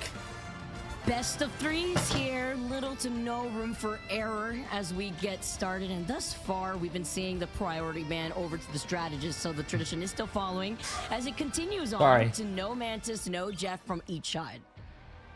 Yeah, looking for the Jeff ban. We don't have a lot of first Jeff bans, so fun to see out there. They go with the Adam. Yeah, bro, I don't know what happened. What a great... I honestly like it. I think that is same thing happened to me. I found a beer. Well, that's wild, bro. How does that happen? Z-Cube unable, who used to be on Dark You Zero, eat more on stream than Tim. What the fuck? Tim doesn't even stream anymore, so they know bro. exactly what they're trying to do here. I expect this ban to go towards Adam, potentially not maybe the first one here, but as we move along. Nope, the first one. You know what I really like about being able to prioritize these Adams too? Since we are starting off, Cozy, on Celestial Husk, we know that there's a lot of that low to high ground disparity where you could get out of the line of sight. You could get a little it's my 600k sub cover to try to pull off these reses. That's something to consider as both teams ban out the Ultron because of that exact same reason too. A lot of space to be able to get out of the line of sight and to maneuver around being able to survive. Oh my goodness, I was just about to say Human Torch ban with that Invis save. It really, you know, kind of tells the tale of what they're trying to do. I got to be honest, I'm much in favor right now of what Team Fire Strays has been able to pull off. Oh shit! Fire Strays has Super Gomez and British Tree. Ultron gone, Mantis gone, Adam gone, and then they take out the air as well. The protect on the Mantis as the final thing here for Fire Strays. They did their homework. They did their homework. They were calling it out perfectly. I like that timing that you just mentioned with the Torch and the Invisible Woman. Let's see what that last ban is going to be here, as we're going to be able to lean into our strengths. I'm thinking about Fire Strays and what we've already seen thus far. No Emma. Emma Protect, though, in favor for Team Kiri. And while the Invisible Woman it's pretty good, man. It's pretty good. Maybe going towards the Luna Snow Invisible Woman that we have seen thus far. Yeah, and more specifically, something to look at is they get access, if they want to the Adam and Luna synergy. I'm looking at what this team comp is they're trying to put together here. You really do eat more than Tim on stream? What the fuck, guys? I'm celebrating. Attack there is going to be important. Listen, they might have their game plan going in, though, exactly what they wanted to ban here if you are Team Kiri. We saw plenty of chemicals on Winter Soldier back in, I think that was back in the MRC, Vic. Me and you, when we were talking about Arrival 7 back then. What's up, Brad? This is a team that can do I'm it all. celebrating. Together. As we get started here, our second series of the day, ladies and gentlemen, thank you so much for tuning in. The first match that we just had here within Stage 2 of Americas was a bit of a speed run. If you blink, you may have missed it, but going into the second match, I'm expecting this to go the distance, especially looking at that pick and ban phase. This is my cheat meal, bro. At the same time as everyone has a cheat meal. This is my cheat meal. Pick and ban phase, wondering how that's going to go hand in hand if you are looking at Team Kiri with the Invisible Woman perhaps coming out with the Luna Snow. Celestial Husk is the map in Stage 2. Here we go. Match number 2 is underway as we're getting the bubbles to get things going, and then the quick Jeff switch, it seems, here as we're going to have slightly behind the team. And the aggression is coming from Z-Cube and the Doctor Strange. Both teams do have the access to it, and right away they are on this point. This is typically a tough point to take super fast here. We usually see a good stall. Super Gomez damage boost up and ready to go. What are your thoughts here when it comes to that middle husk too? You know, you get to be able to get out of the line of sight if you're a flyer here, and you get to be able to take a much more aggressive positioning. And with Fire Strays having Z-Cubed over on that Strange and British Tree living to the name, to the group, and the Adam Warlock passing through 4 Fire Strays, you can get a lot more aggressive here, and Super Gomez is going to be able to back away. I've been waiting I've seen Kinetic Flower and also Usher and Cartier Sky and he's got the damage boost to follow with it. Okay, I've seen these guys in rank. British Tree though is going to slow them down here, but Pinnacle trades and gets the Super Gomez. I mean, to make it 6-4. And right now it is Team Kiri that's going to open this thing up wide open to cap the point right back here. 20% cap now to Kiri. Who are we rooting for? That was long but patient play from Team Kiri. They had no issue peeling away if they felt that pressure from Fire Strays, who just came in swinging. I'm cheering for a good game. Super Gomez having to back away here with the rest of his team. You've got 2 setup ults. British Tree and Z-Cube are close. I mean, if you want to, with the Agamotto or imprisonment to follow. Chemicals though is gonna be able to match that. I like Super Gomez. Super Gomez is a chill dude, so I'll probably cheer for his team. Very patient. They know exactly the win con here for this set of the match. Going forward, pushing in the main lane. Both Vanguards leading the way. First Tree out. Looks like they could open with the Agamotto first, but Z-Cube gonna get stunned and is in a bad position. He's now gonna be choked. We have the Legendary coming out now to help with. Line gonna go up there too. Z-Cube stopped and the ult looks like 50% down. Wait, how did they not die? Sector who froze him, but the Born again as a Karmic Revival Fletsu comes out. We warmed up with Kiri and they look good. Team Kiri. I mean, they're looking like a really good team right now. Usher is gonna be able to find them, but guess what's still active? The Adam Warlock Karmic Revival. So they come right back around. It'd be ashamed of if all that hard work from the Phoenix were to get deleted as it were right there. But Team Kiri still trying to put in the pressure as Chemicals is taking a quick nap. They lose out on Pinnacles, and Fire Strait have the number advantage. Yeah, British Tree here in the Vanguard's getting it done. Chemicals goes down, has not used that Kraken impact to make the impact 70% up now for Team Kiri, though. They've got to get this point in their name. All these great limbs are awesome, but it means nothing if you don't get the point. 22% and climbing here. Super Gomez doing his job now as Usher is going to pull back with the team. Nope, doesn't even get the reconnect. That's a stagger. And that was after the one thing I just hate though is just I hate how it's so much triple support, man. Chemicals will at least have that Bucky ultimate here, the Kraken impact, to see what they could do with Kinetic Flower also having that invisible boundary. And it's interesting because Yusha's a very good Bucky, I believe, as well. And so to have Chemicals on that role, I know that's what they play almost strictly. And so interesting to see how this kind of first map rolls out. Legendary is ready to rain from the skies. Damage boost is active here. We'll see. I wish for the tournament you could choose what hero you want to watch. If you actually go in the game client, I think you actually can. And the commitment to the point there away from Team Curie, if they so you can choose in the to. game. We actually looked at that today. To be the Michael Bay special. Vic holds ready. Qs are going to get pressed here momentarily. Look for the fires, look for the explosions, look for the stuns. Fire Strays have everything. Oh no, oh no, that's tough. And before they can even press a button, they go out, but Etsu, the insurance policy for the highly rated, comes in to bring them back in. Magneto Meteor M misses its mark here, and even with Chemicals trying to get the reset, cannot come back in. Now Super Gomez comes in with a legendary, but he has to avoid the Psionic Seduction, so that way he doesn't stop him and pull him into Cartier Sky's line of sight. Team Curie with Sector also having that Lunasoul ultimate brings everybody together, the dance off of the fate of both worlds, just to allow them to stay on this point. Yeah, two great answers to Super Gomez and the Star-Lord, either with the Seduction or the Meteor M now as Chemicals trying to open Oh up no, lane. British It's Street, that's 99% two and olds climbing back to and back. staying You can't be close. Gets doing two that, of brother. It's gonna help things out massively. Going for that Super Gomez. Pesky gets out of there, done with. Now as the team is gonna get this cap right back, and it is once again we have had so many 99 to 99 Vickies. It's cinema. Nah. It's crazy, but I'm also so impressed to see how long Fire Straight stalled on that point, for how long that fight was too, as now they're gonna try to portal in. T-Cubes is trying to get into a better angle here, and Team Curie are trying to hold it down. Looking behind them though, a nice little split up. I like this positioning to make it use as an extra defensive opportunity. Oh my god, here ice to cream back cake away. is fucking amazing. Yeah, pay attention to the ults here for the sustain. Itsu's gonna be very close to Karmic Revival, lying right behind, so you're gonna have this slight edge over to Strays in terms of sustainability, which they'll need, but right behind Kinetic Flower gonna have it with Sector, so look for the comms here of what they decide to go with. We'll see if Gomez gets an elimination before it can happen. He finds him, he sees the strategist, he's going, he's diving, he's spinning to win. One goes down, two. Meepo up, Pinnacle throwing down, gets a connect by Byline. And that was in the middle. Oh, I think that's gonna be a big Soul res, Resurgence man. From the Mantis, Etsu brings them What's up, back, Canna? though, Bandit. with that Soul Resurgence and the Karmic Revival sends out the Meteor M here, misses out. ZQ does have the Eye of Agamotto, but with the number advantage on Fire Stray's side, they get to flip the point right back. Chemicals has that portal though, so they're gonna be able to recontest. And Sector 99%, so they're gonna actually make this a lot longer fight than you might want to think. Here, getting through the point there, going right away with the dance. Oh wait, nah. Fire Strays wins this, right? They have perfect, but they have legendary. They have the ult They've got advantage. Eternal Bond. Remember, we've got a map after. How much do you want to use to continue? It is now. Hello? To the wire, get one down, go second. What the fuck? I thought that was my stream. That wasn't my stream. That was theirs. Super Gomez's name as he continues to rip the team, and we've That wasn't me. First map. That was not me.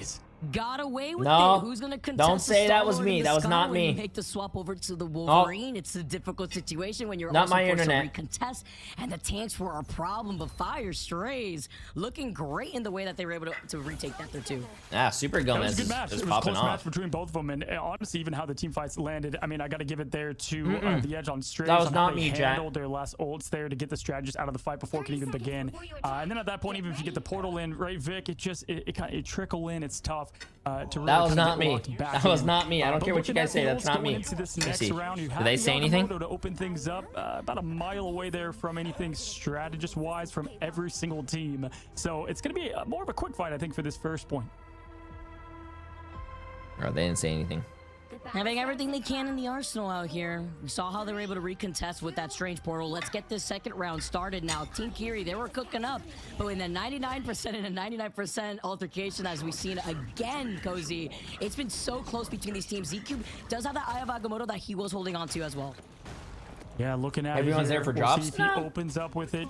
I don't think a lot of people just watch. I think a lot. I mean, I don't think a lot of people talk. I think a lot of people just watch. Things up here as we have high There's a lot of lurkers. Going to Strays, that's probably exactly what they want here. We can see if he lands this out the way he wants it now. We got Hey, Super Gomez appreciate it, getting bud. Yusha in the skies here, but Chemicals getting the first of it. Gomez going down slightly, not going to win that matchup here. Spinning the win, Yusha going for more, and at this point, yeah, it's gonna be a tough call if you use anything here if you're ZQ because you're going down one by one. They lose British British Tree, they got to reset. If you can find the cracks in the foundation. Yeah, there's a lot of people who just lurk, chat. Zetsu had gotten such clutch reses here, but being able to find these first picks and making the swaps that you could see Yushur being on that Star-Lord Fire Strange now forced to back away, but they What's in the cake? Oh, it's an ice cream cake. To recontest, that Team Kyrie would be able to have. I hate icing. Yeah, I don't think icing is good. And climbing, still have Agamotto online now. Karmic Revival followed by the Guardian of Lying and Mantis here. We've got the seduction going right away. Now going to be unable to get too much value out of it, and going to be moving and rotating left sideline, getting up the strat. There goes the Agamotto. EQ finds one sector pinned against a wall, and the Phoenix rains down, and Pinnacle gets the 2. What flavor is it? It's a chocolate ice cream cake with peanut butter. Flower after they were both stunned by the Eye of Agamotto originally, before you lose out on that Invisible Man, and here comes Yushur just flying around. The reses though coming in clutch for Fire Strays again. Yeah, Marvel zombies out here with the res comps. I mean, they just come back right from the dead, ready for more, and that's what makes it so tough there, as the Atom is on one side first, the other such a huge advantage, as we continue to say, in domination now. Resetting. Wait, is Marvel Rival? No, Marvel Zombies actually really good. Sustain rolling, but we do have the Eternal Bond to match it. I hear a lot of people are actually watching it. Someone in my chat just said they were watching it. Up this defensive ability to stop the ability of Legendary now pushing in the teams is Stray. That could look like a mess though when you drop all the spaghetti on the floor, and Super Gomez coming in with a Legendary. He's going to be able to find Kinetic Flower first. Thankfully, Sector was ready with the Luna Snow Fate of both worlds. The Eternal Bond though is going to also keep Fire Strays alive and elongate this fight. It's up to see what Z-Cube is able to do with his Eye of Agamotto. It's really good, really? There is no strategist. Wow, Dread, you're actually not trolling, bro. I appreciate it. British Tree, absolute great neutral picks there, and the reset Z-Cube Agamotto ready. They did get the Eternal Bond out, but right with it was the dance floor sector. So at this point now, Vic looking at it, advantage going back to Strays. Oh god, it's like Walking Dead like. I hate The Walking Dead, bro. You're gonna be able to have it nailed down here, you sure, with the Legendary chemicals too. A lot of damage output, but then as you mentioned, Fire Strays, at least having the Mantis Soul Resurgence can help keep them up. How can you hate The Walking Dead? That's so fucking boring. In the front line right here, that Meteor M is going to be important, but Team Kiri coming around with Pinnacle having that, and Cartier Sky to open up with that Psionic Seduction first, trying to look up to the sky. I think Super Gomez finds Sector. I think I quit after they finished the prison. After the prison and they were at like some house on the farm, I was like, okay, blah blah blah. After that, I was like, this shit got so repetitive, so boring. It's just... of Yushur, and I love that combo there with Seduction into Legendary, something we don't see too much of, but yes, once again, the zombies come back. Z-Cube getting 1-2. Super Gomez to follow, and that's what we're talking about, Vicky. We continue to say it because it's so important. Damn, Fire Strays is looking really strong right now. They don't want to lose. What is the onslaught of Resurrection? It's crazy with the retouch too off the portal here. The Eye of Agamotto that he was holding on for so long only hits the Doctor Strange at his Sector. But with the Eternal Bond, they stay in this fight. Now Sector just got it, but gets taken out. Oh, no. Yo, Super Gomez is... I'm glad Super Gomez is doing well. Super Gomez, it is the show. So keep their feet on this point as Fire Strays, they show up this first game. Yeah, wow. I mean, that really just was an economy snowball. I mean, they were able to always answer what they had no matter what, and using what it was just great comms and strategy there to counter what Yushur was pumping out. I mean, the guy was doing his job, but just wasn't enough. Super Gomez MVP. He went from being a bench player to MVP. 30 and 5. Wow. Show me the stats. Spot for such a big time here. Show me the stats. Ignite. Love to see it for the guy. Good friend and great player. 30 and 5, 17 of final. 17 final hits. Damn. But it just wasn't enough. Yeah, Super Gomez coming in formerly from his team of Sentinels here, now showing up with 22,000 damage. Super Gomez was a bench player, chat. He was a bench player on Sentinels. Did make that swap then left, and now he's put on a performance. There was a lot of damage output there. He was a bench player. But you have to consider the way that the vanguards between British Tree and Z-Cube were holding it down on the point. Combine that together with Etsu, in my opinion, MVP plays on those Karmic Revivals. Yeah, honestly, it was a great team effort all around, and really well done. You know, I'll give Kieran credit. A lot of the combos that they had was set up for success, and I like the game plan approach, but we said this as soon as this match lined up. the pick ban is where we're going Nice. to learn everything from these teams. And we gave the victory in that phase immediately to Fire Strays, and it showed why, right? Right there in the action as we see Super Gomez put the mixtape in, headphones on, and the elims to follow. Good match one, though. It was closer than, might have led on there in the 2-0, but Vicky, we know now they can reset, kind of learn from what just happened, and I think they're definitely going to change some of their pick ban approach.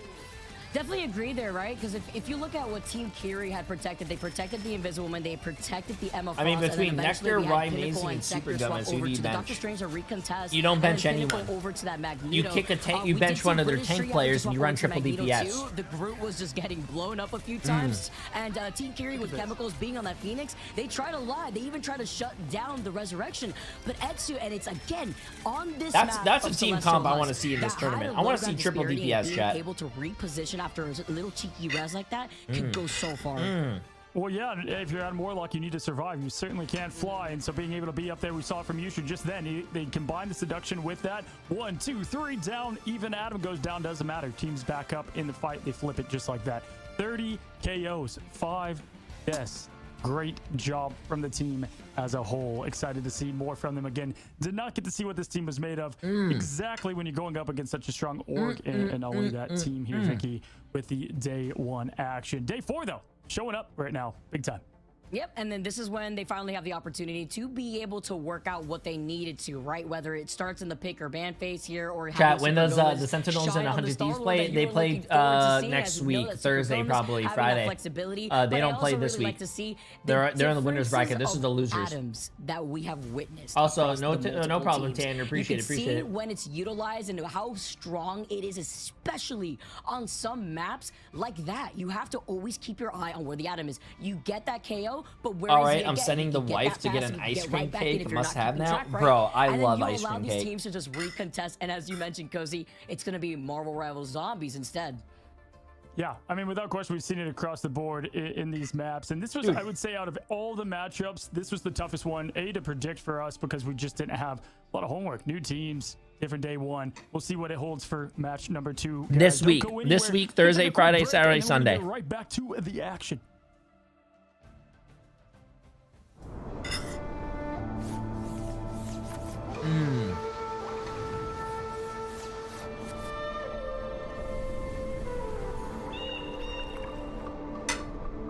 Yeah, Emily gave me chat, if you guys didn't know, we hit 600,000 on YouTube, and then Emily got me a cake to celebrate. Yeah. That shit was good, though.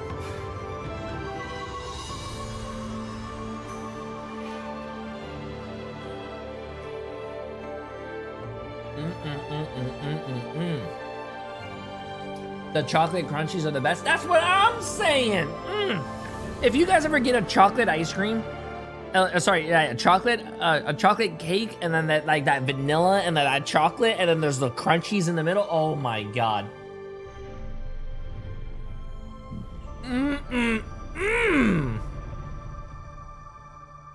Those crunchies are fucking delicious, bro. Wait, you're drinking. This is just milk. Go say hi to Emily's stream. Why? What's going on her stream? I don't know. There's something to do with that baby. I know that's Angela's sister or something or whatever.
What's going on, guys? Want to welcome you back to day 4 of Marvel Rivals Ignite, the group stage, stage 2, as we get ready for the seeding. Teams face elimination, and right now, Curie is looking right at the door to get out of this thing. They don't want to be there. They're against that wall, trying to push back.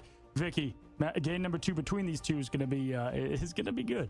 Yeah, that door shut down on Celestial Husk because Fire Strays, they are here and they have something to prove as well. You talk about how we didn't get to see too much from either of these teams with the unfortunate circumstance of them running into Seed 1 and 2, honestly, of the tournament. And now we get to see them in full form. Super Gomez coming through for this team, showcasing that flexibility, the nice Star-Lord, but also something even more important, the Resurrection comp, man. It is so strong where sometimes teams who do struggle against sustained comps, like in this case, in that first game alone, Team Kiri, it can be a little bit difficult, but we're not going on to domination. We're going on to game number 2, and it's going to be Yggdrasil Path. Yggdrasil Path, always a good one, always a fun one here. We'll see how Team Kiri changes things up as we get our first bans off the board, sticking with the same song, same dance. We got the first save going to Adam. Not going to allow that to be banned. You got to get rid of the Mantis, but there is the Adam. Now, looking at it, though, we do at least have a little bit of a difference here, Vicky. They got the Mantis out, and so at least that will calm down. I don't know. This is tough because the save there is going to help this team out a ton, actually. Yeah, because also I just think it's been interesting to see most of these Back, teams I'm sorry. to first ban the I'm sorry. That's just to be able A to need try to for get Steve out for the 63 triple months. strategy, Appreciate it.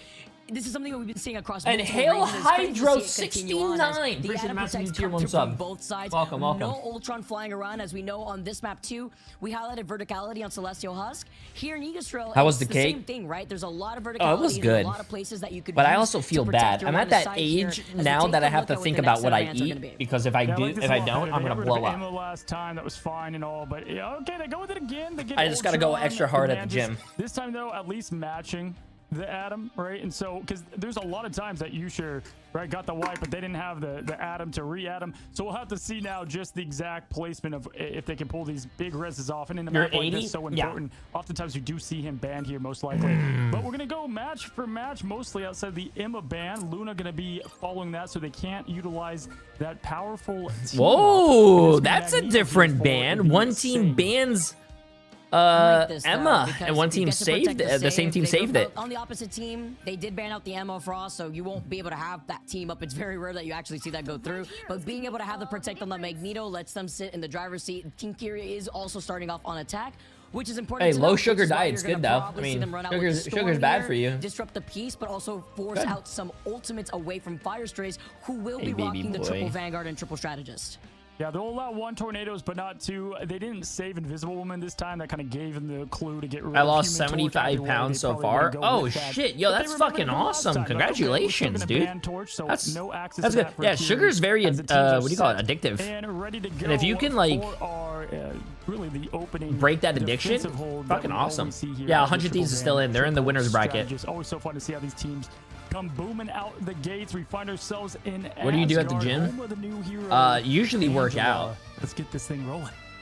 Haven't seen her too much throughout the course of today, but I'm not too surprised. We had our fun just 2 days ago, Cozy, as we get set up within our next match here. Match 2's already shaping up really nice, but game number 2 even nicer to see. Has he not what played we're the gonna new have map? from Who, me? Team I played the new Fire map. Strays really surprising me. Not too surprised, honestly, with the individual talent per se, but with the way that they were able to retake. Is that the your point with cat? these resets. Right here? Yes. Yeah, This is gonna be Boba. up first on the defensive side of things. Oh, they're gonna Team run 3 Kiri's gonna tanks, have to 3 go against the supports. Strays. Strays do lock in that triple Vanguard right away. with Oh, this look trade. at this. The They're thing running of Super 3 Gomez, fun to see DPS, that. chat. They're running 3 DPS so they can We've break seen this you spawn play hole trap. Punisher before, very good at the hero. Sky going to Wolverine. We often see that Vanguard roll flex into that just for this opening at points, which is always great to see. Chemicals with that damage boost as they push forward here. British Tree backing up slowly, playing. They're a running nice 3, yeah. defensive They're running the Marvel match Rivals here goats, and but trying to hey, find an opening, trying to get this that is the first first pick to team get I've their ever team actually that seen momentum go for the 3 opening DPS to try to Pinnacle counter this. is That's a looking smart really move. good.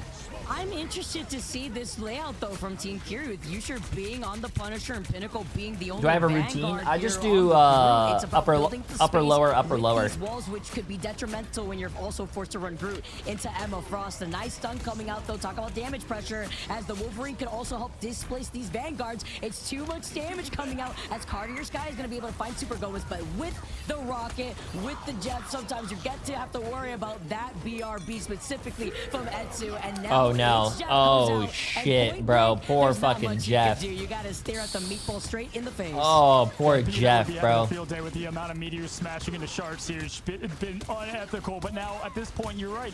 I mean, have you ever thought about doing a gym stream? I just don't want to go live stream at a gym. I think it's really weird. People are there to like work out and whatnot, and if I'm there with a camera, I don't know. The damage going out though, and with it, British Tree to follow. So we're gonna get our first reset here, but right away, Super Gomez had 98% ult. Doesn't matter. Gonna go over to Strange. This is very interesting. Team Curie takes a tank and switches on the DPS to break the spawn hold. Doctor Strange portal, but I love that damage output that we just saw from Team Curie. That was the point of the Punisher right there. You're breaking through that chokehold, and with the Omega Hurricane now coming out from Chemicals. Oh, this is not going to do anything. Great placement here. You want to try to cut them off right down the middle, and at least with the Eternal Bond out already, that was just so that way they could try to recontest it, and even being able to find. It sucks that you pop a DPS ult, and if they're support ulting, you can't do anything. The Omega Hurricane, unfortunately, with the timing of that and the Eternal Bond. Hey, good shit though. They all jumped off the map, so they wouldn't. The forecast was just clear skies there, unfortunately, from Chemicals in the storm, as they continue to try to get something rolling for the team. I mean, you've got at least the imprisonment you could. They all jumped off the map, so they wouldn't give ult charge. Pretty good, pretty smart, pretty smart. Can always open the door here, but the Agamotto, Super Gomez, we'll see. They have two setups really to see what they can follow with. Sector about to have ult. British Tree certainly going to save his for that. Agamotto goes out. Stuns are in. He's picking his target. Finally does get Chemicals out, and goodbye Storm once again.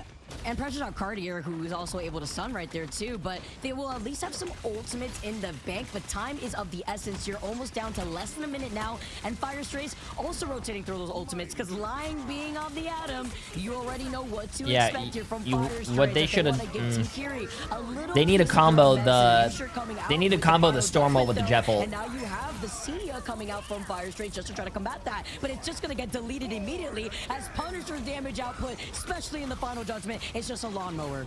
I mean, Yusher doing exactly what he needs to do here, and props to him, because there wasn't much to work off with that. No, bro, chat. They need to combo the Jeff with the Storm, bro. So that's going to give them the momentum here to continue. Nice job by British Tree getting the ult.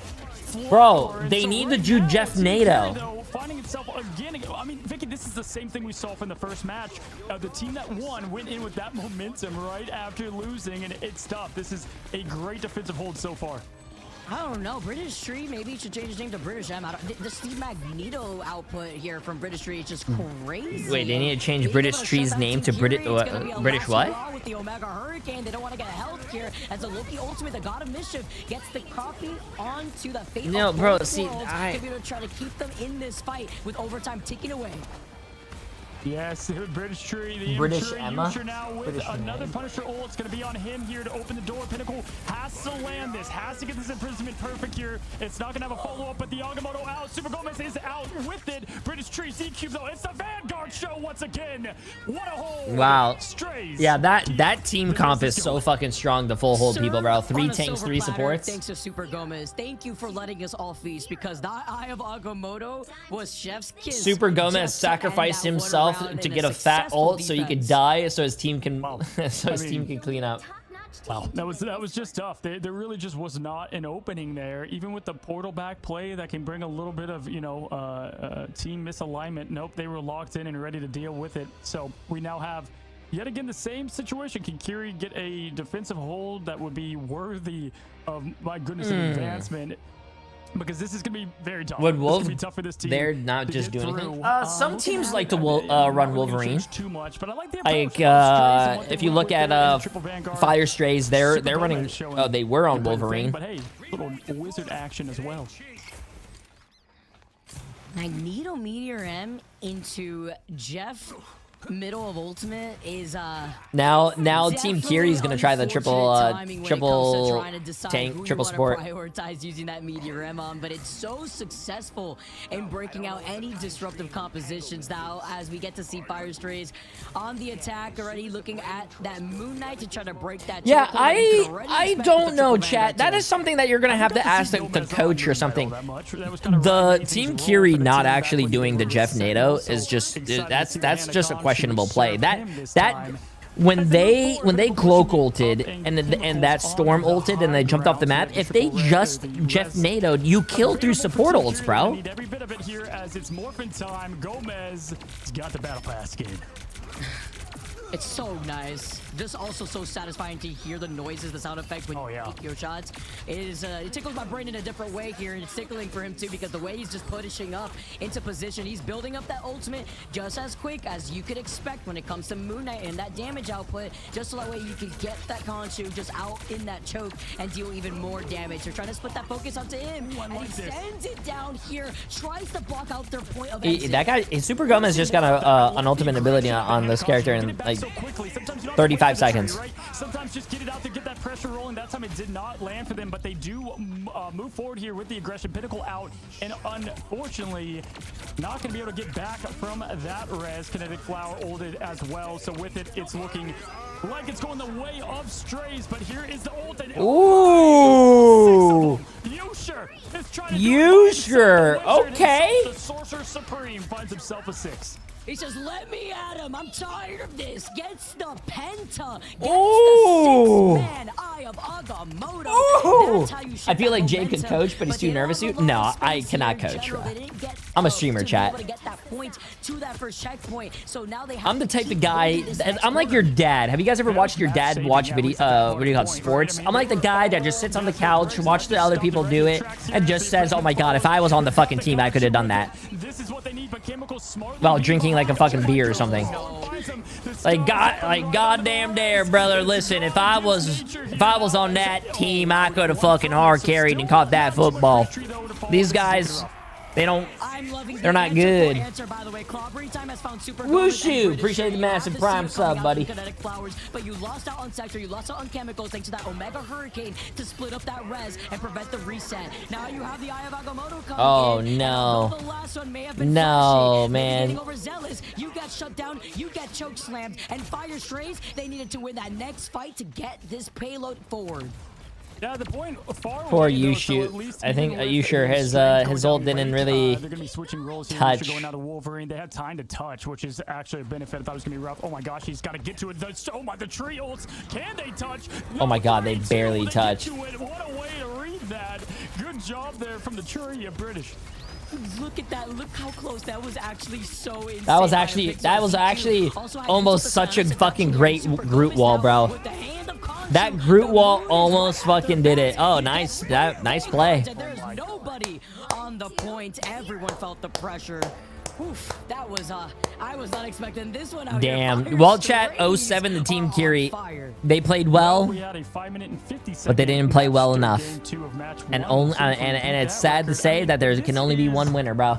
And this is crazy. We saw, honestly, just really the highlight for me there was when they get the wipe from the Khonshu, and then you have I'll give the points after this. I want to look at the stats real quick, chat. To life zombies. Hey, how about some Hurricane to match it to find that old British Tree 26-4, Z Cube 21-4, yo Super Gomez 24-4. It's like basically You sure, bro? You sure on the other team went 16-5, 10 final hits, bro.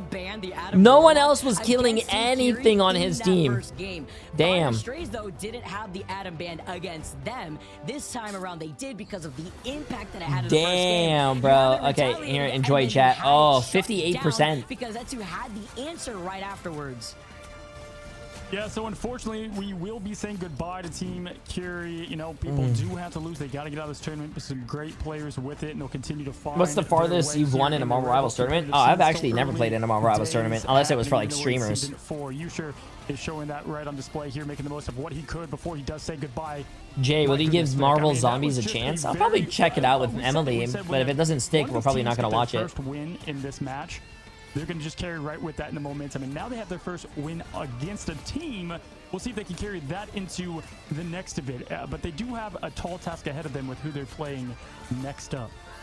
See here with the way that they're now being able to build up some of that confidence, and you can see the way that they have the answer for that triple Vanguard too.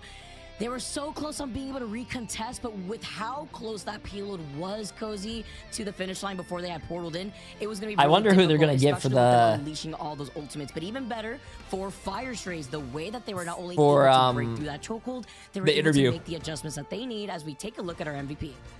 Yeah, we call Group A the Group of Death. Listen why. The winner of this goes and plays Dreamland, Vicky. Not an easy game to play at all. And then guess what? If they win that, they either play Intergalactic, Odyssey, all right, Old Ego Death, or Envy. Yeah, not going to be a tough or an easy path to get a good seed for it. Now, guys, we, of course, have an amazing interview right now ready to go. And, of course, we had to get him in here. Bring our interview in. Let's see the man behind the scenes. Oh my God! What's up, buddy? What is he play? Is he playing in a fucking robe? Is this guy naked? Been a hot bit, right? Pretty sure.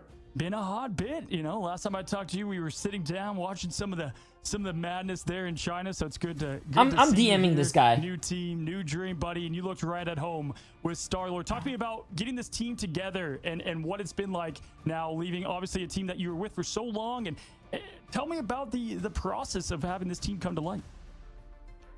It's really like a brush of like a new fresh air kind of like hit me immediately whenever I kind of got in the new team environment.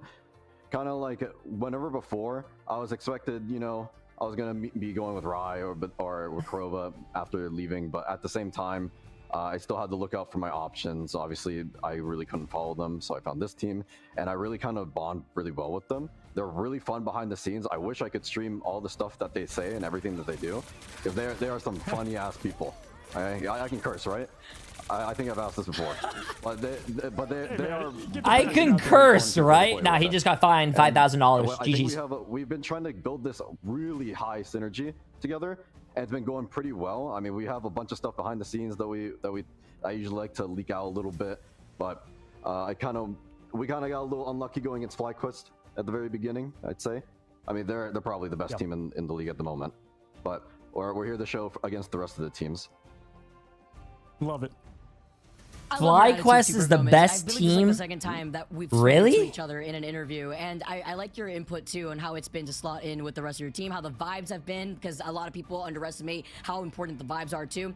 What has been the most difficult thing though for you as a player in figuring out where you slot in for this team? Especially, I mean, now with the meta, I feel like it enables you too, right? You get to finally rock out on the Star-Lord, like you found your slotted in place here for this team, and you were able to pop off. And the way that you guys were timing out those ultimates and those reses, by the way, were incredible. So talk to us a little bit about what's been pretty challenging for you. They supposedly have not lost a single scrim for months against any team. I have never had to pick up every character that Rai used to play.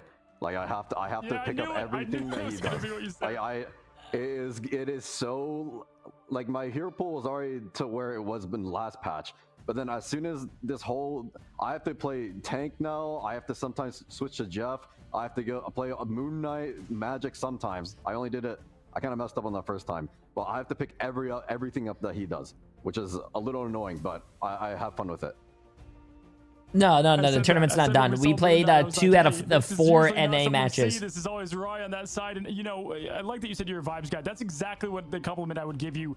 Even when you were in China, man, the way you were there for that team was just so fun to see in person. The way we were obviously able to. What do you mean? Just talk to one another, get to know each other a bit more, and get to know. He was on my stream and fun attitude for most of the time. But also have a good time doing it, and you showcase both. When you look ahead. Not an easy path to huge success. Obviously, you avoided elimination. That's a huge clutch. Yeah, Asia is. They do have Marvel Rivals tournament. These players play against them all the time, and then you Jay feeling jealous. Envy, Odyssey, I'm never jealous. Talk to me about Dreamland though, and what you expect from that team. I'm only jealous that I couldn't eat that whole fucking cake. Really strong. That's what I know. I can't really. No, talk about anything else that we've kind of scouted and what we've seen how they play it and all that. Of course. But I know that we have to cook up something. We have a couple. Super days, Gomez right? is gonna shout me out, chat. Matches, I feel like Super Gomez is gonna shout me out. Watch. Yes, we gotta find something because I know. Well, what we did with Kiri and with the rest of the teams after, we've been really doing our research. But for Dreamland, we're we're gonna have to do a little bit more because they are surprisingly very flexible. Awesome. Thank you, Super Gomez. I really want to also highlight something about you having to be flexible. Is there any advice you would give to the players at home who are grinding ladder right now and feel like they could just stick to one role rather than having that situational awareness like for the other roles and what the players on their team may be doing so that way they could climb in their own games? Good question. Good question. Stop ego picking. Just fill. Just that's like the easiest you can do it. If you have someone that you know is just better than you, why are you egoing them? Why? It's just you make the game harder for your whole team. Like, why? You heard that, chat? If Jay3's on your team, fill for him. This guy is a streamer. He's Don't ego Jay3. You know he's better than you. Flexibility. You play with your viewers, right? So, you know, going to a new team is right at home for you. You know exactly how to kind of plug and play with different people, different roles, and you're actually rising to it here. Excited for you to get your first win, man. Pumped for you as you guys now are going to be moving forward into what this thing is. Hopefully I get to see you again in person here in Georgia, buddy. Any last things you want to say to the viewers, to the team? Any shout-outs, man? Floor's yours. Shout-outs to Jay3. No, I don't got anything. I mean, I guess my Twitch, I go live every day, or sometimes. I go live sometimes. I'm busy. I do that sometimes. You know. Get the plug in there, man. I love it, man, and I'd love to see more from you here in Ignite. Always a pleasure talking to you. Been talking to you since now almost a year in December, bud. So fun to see you succeed in all walks of life, man. Good luck to the team. Give my congrats to them. Guys, that was Super Gomez as the team of Fire Strays will be continuing in Ignite, man. Enjoy it. Wait, I have a question for Super Gomez. Why is it that I understand my camera's here, and this is my monitor when I'm playing, but if you're doing an interview, why don't you turn the people who you're looking at your second monitor so when it looks like you're looking at them? For sure. And listen, it's stuff like Nectar and Amazing over there, insane too. So that team was just so stacked. And Jelly for 4 months. I appreciate it. There's no way he has 4 monitors, bro. Could have gone with Kurova Amazing. He's been with those Close. I appreciate the massive 2 months. For somebody that we appreciate. But now we've got another match coming up. It's Busy at Work versus Alani Win. And Vicky, there's so much to break down with these two teams. Alani Win, though, such a different outlook than what we saw in stage 1. They were, I mean, seconds away from advancing in the upper bracket multiple times. And then, of course, Busy at Work. A lot of people like them going into the tournament. Wait, what are the other games that we have? Alani Win took 100 Thieves' very first series to a Game 3 situation, and it was so close. Oh, yeah, Alani Win. I want to see that team against Busy at Work. We're recontesting with the longest Doctor Strange portal. Are we going to get a little taste of that, though, from Alani Win today? And that is the question here, Cozy. Well, so far we're at breakneck speed. We're speed running this day 4, and we're halfway mark, y'all. So reload, get ready, get some water, get a pizza. We're gonna be right back with match number 3. Pizza. The last 2 to end the day are bangers, so don't go anywhere. We'll that fucking sounds so good, bro. Cloaks though, like I said, appreciate the last 2 months, my friend. Bro, get a pizza, man. Nah, that sounds so good, right, kitty? Right? You're so pretty. You're so pretty. Nah, bro. Didn't you just eat cake? Yes, it's my cheat day today, chat. I'm fat. Pizza, no honey. Why do you mean no honey? No, bro, the best pizza that you could possibly get is a thin, like a very, like, I wouldn't say too thin of a crust, but like a very thin crust pizza with cheese, your tomato sauce or whatever, your marinara or whatever. And then you throw on some pepperoni. Oh my God. And I'm talking about not like, I'm talking about the crispy pepperoni, where like the pepperoni forms that fucking bowl. When it gets really crispy, it like makes that little bowl, and then all that grease is in there, and then drizzles some honey. Oh my! Whoo! Oh my God, bro, that shit sounds delicious. Oh my. No, well, oh shit, we gotta wait 5 minutes for this almost. White bread, ketchup, and American cheese equals bonus pizza. Yeah, you deserve to go to prison for that. Yeah, I don't know.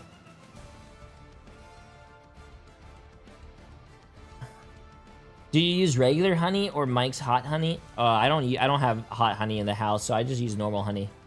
But hot honey works too. Busy at work. I love how it's a snail. Oh my god, that's funny. Wait, I used to have a friend that saved the crusts as dessert and ate it with honey.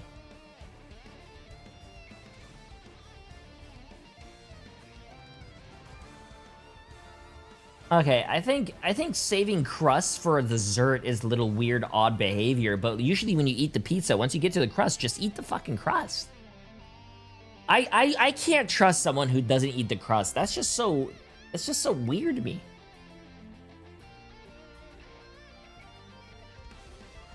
Yo, what's up, TTK's dad? Yo, we were just talking about you, but apparently you were sleeping. You were having a nap.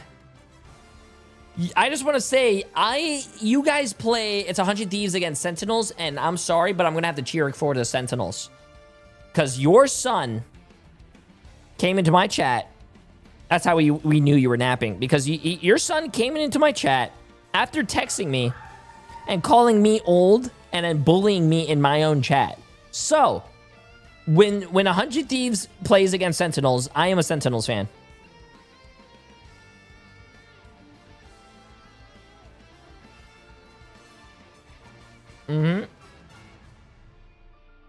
Jay, your own chat bullies you daily? That's not true. That's not true. You guys are always nice to me, right? Miljan, appreciate the massive 15 months. No, 100 Thieves is no longer my team. Crust and honey is such a staple that every pizza place has honey on the table. I don't think I've ever had crust with honey, though. Exactly, just crust with honey, because usually I eat my whole pizza, though. Give me some Chicago deep dish pizza and sausage and pepperoni, thanks. Hey, you know, hot take, and this is going to be a take that everyone agrees with, not one person's going to disagree with. New York beats Chicago in pizza. New York beats Chicago. That deep dish shit is ass.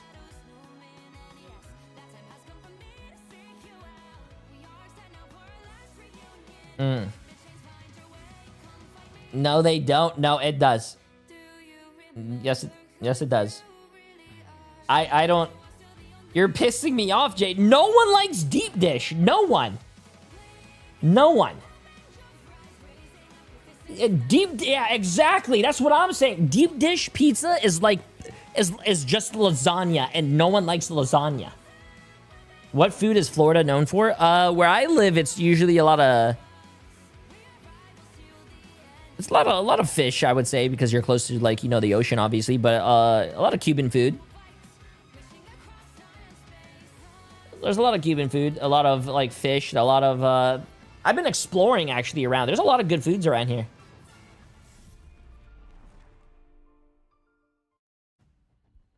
What's going on, guys? Welcome back to Oh shit, we're back. 3. Can you believe it? We're already here, and it's a good one as we have a Lonnie win versus Busy at Work. And let's hope they were because they didn't get a win in the upper bracket in even a map. And so this is a team with talent that can rise up. No, to no one likes lasagna, chat.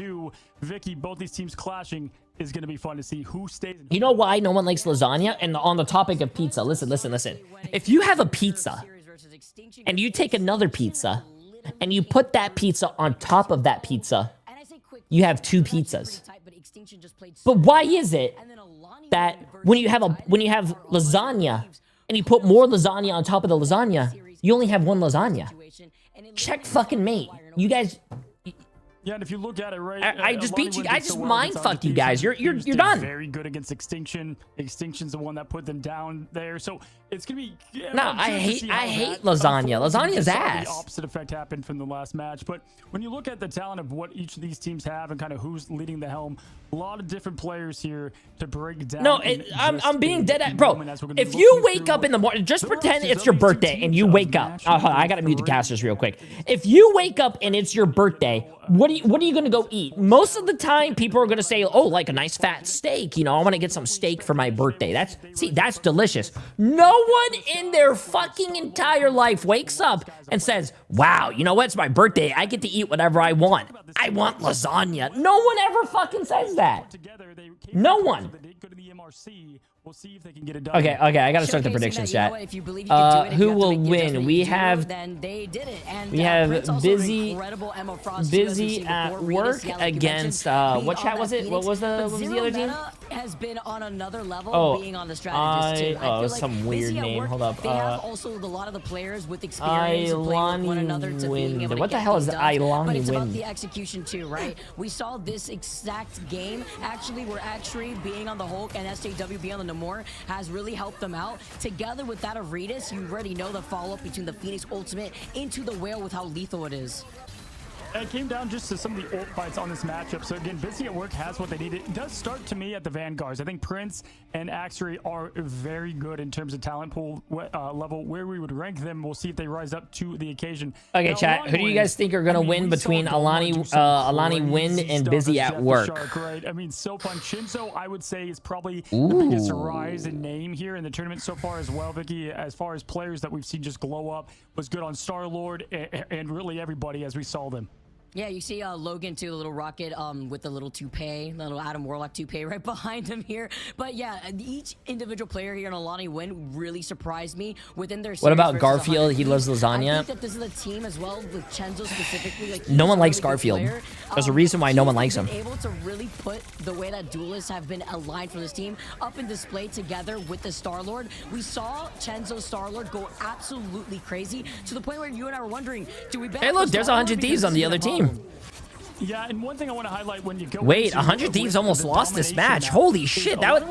Wait, Alani Win got to 100%. Oh, that was the first round. That was the first round. If they didn't get that point first, or if they got the point taken away from them, they had such a hard time getting it back, Vicky. That was the main issue with them. They could not. Is the pred for one map or all maps? The pred is for all the maps. There's a lot of firepower to get it back. So the opening fight, look for that especially.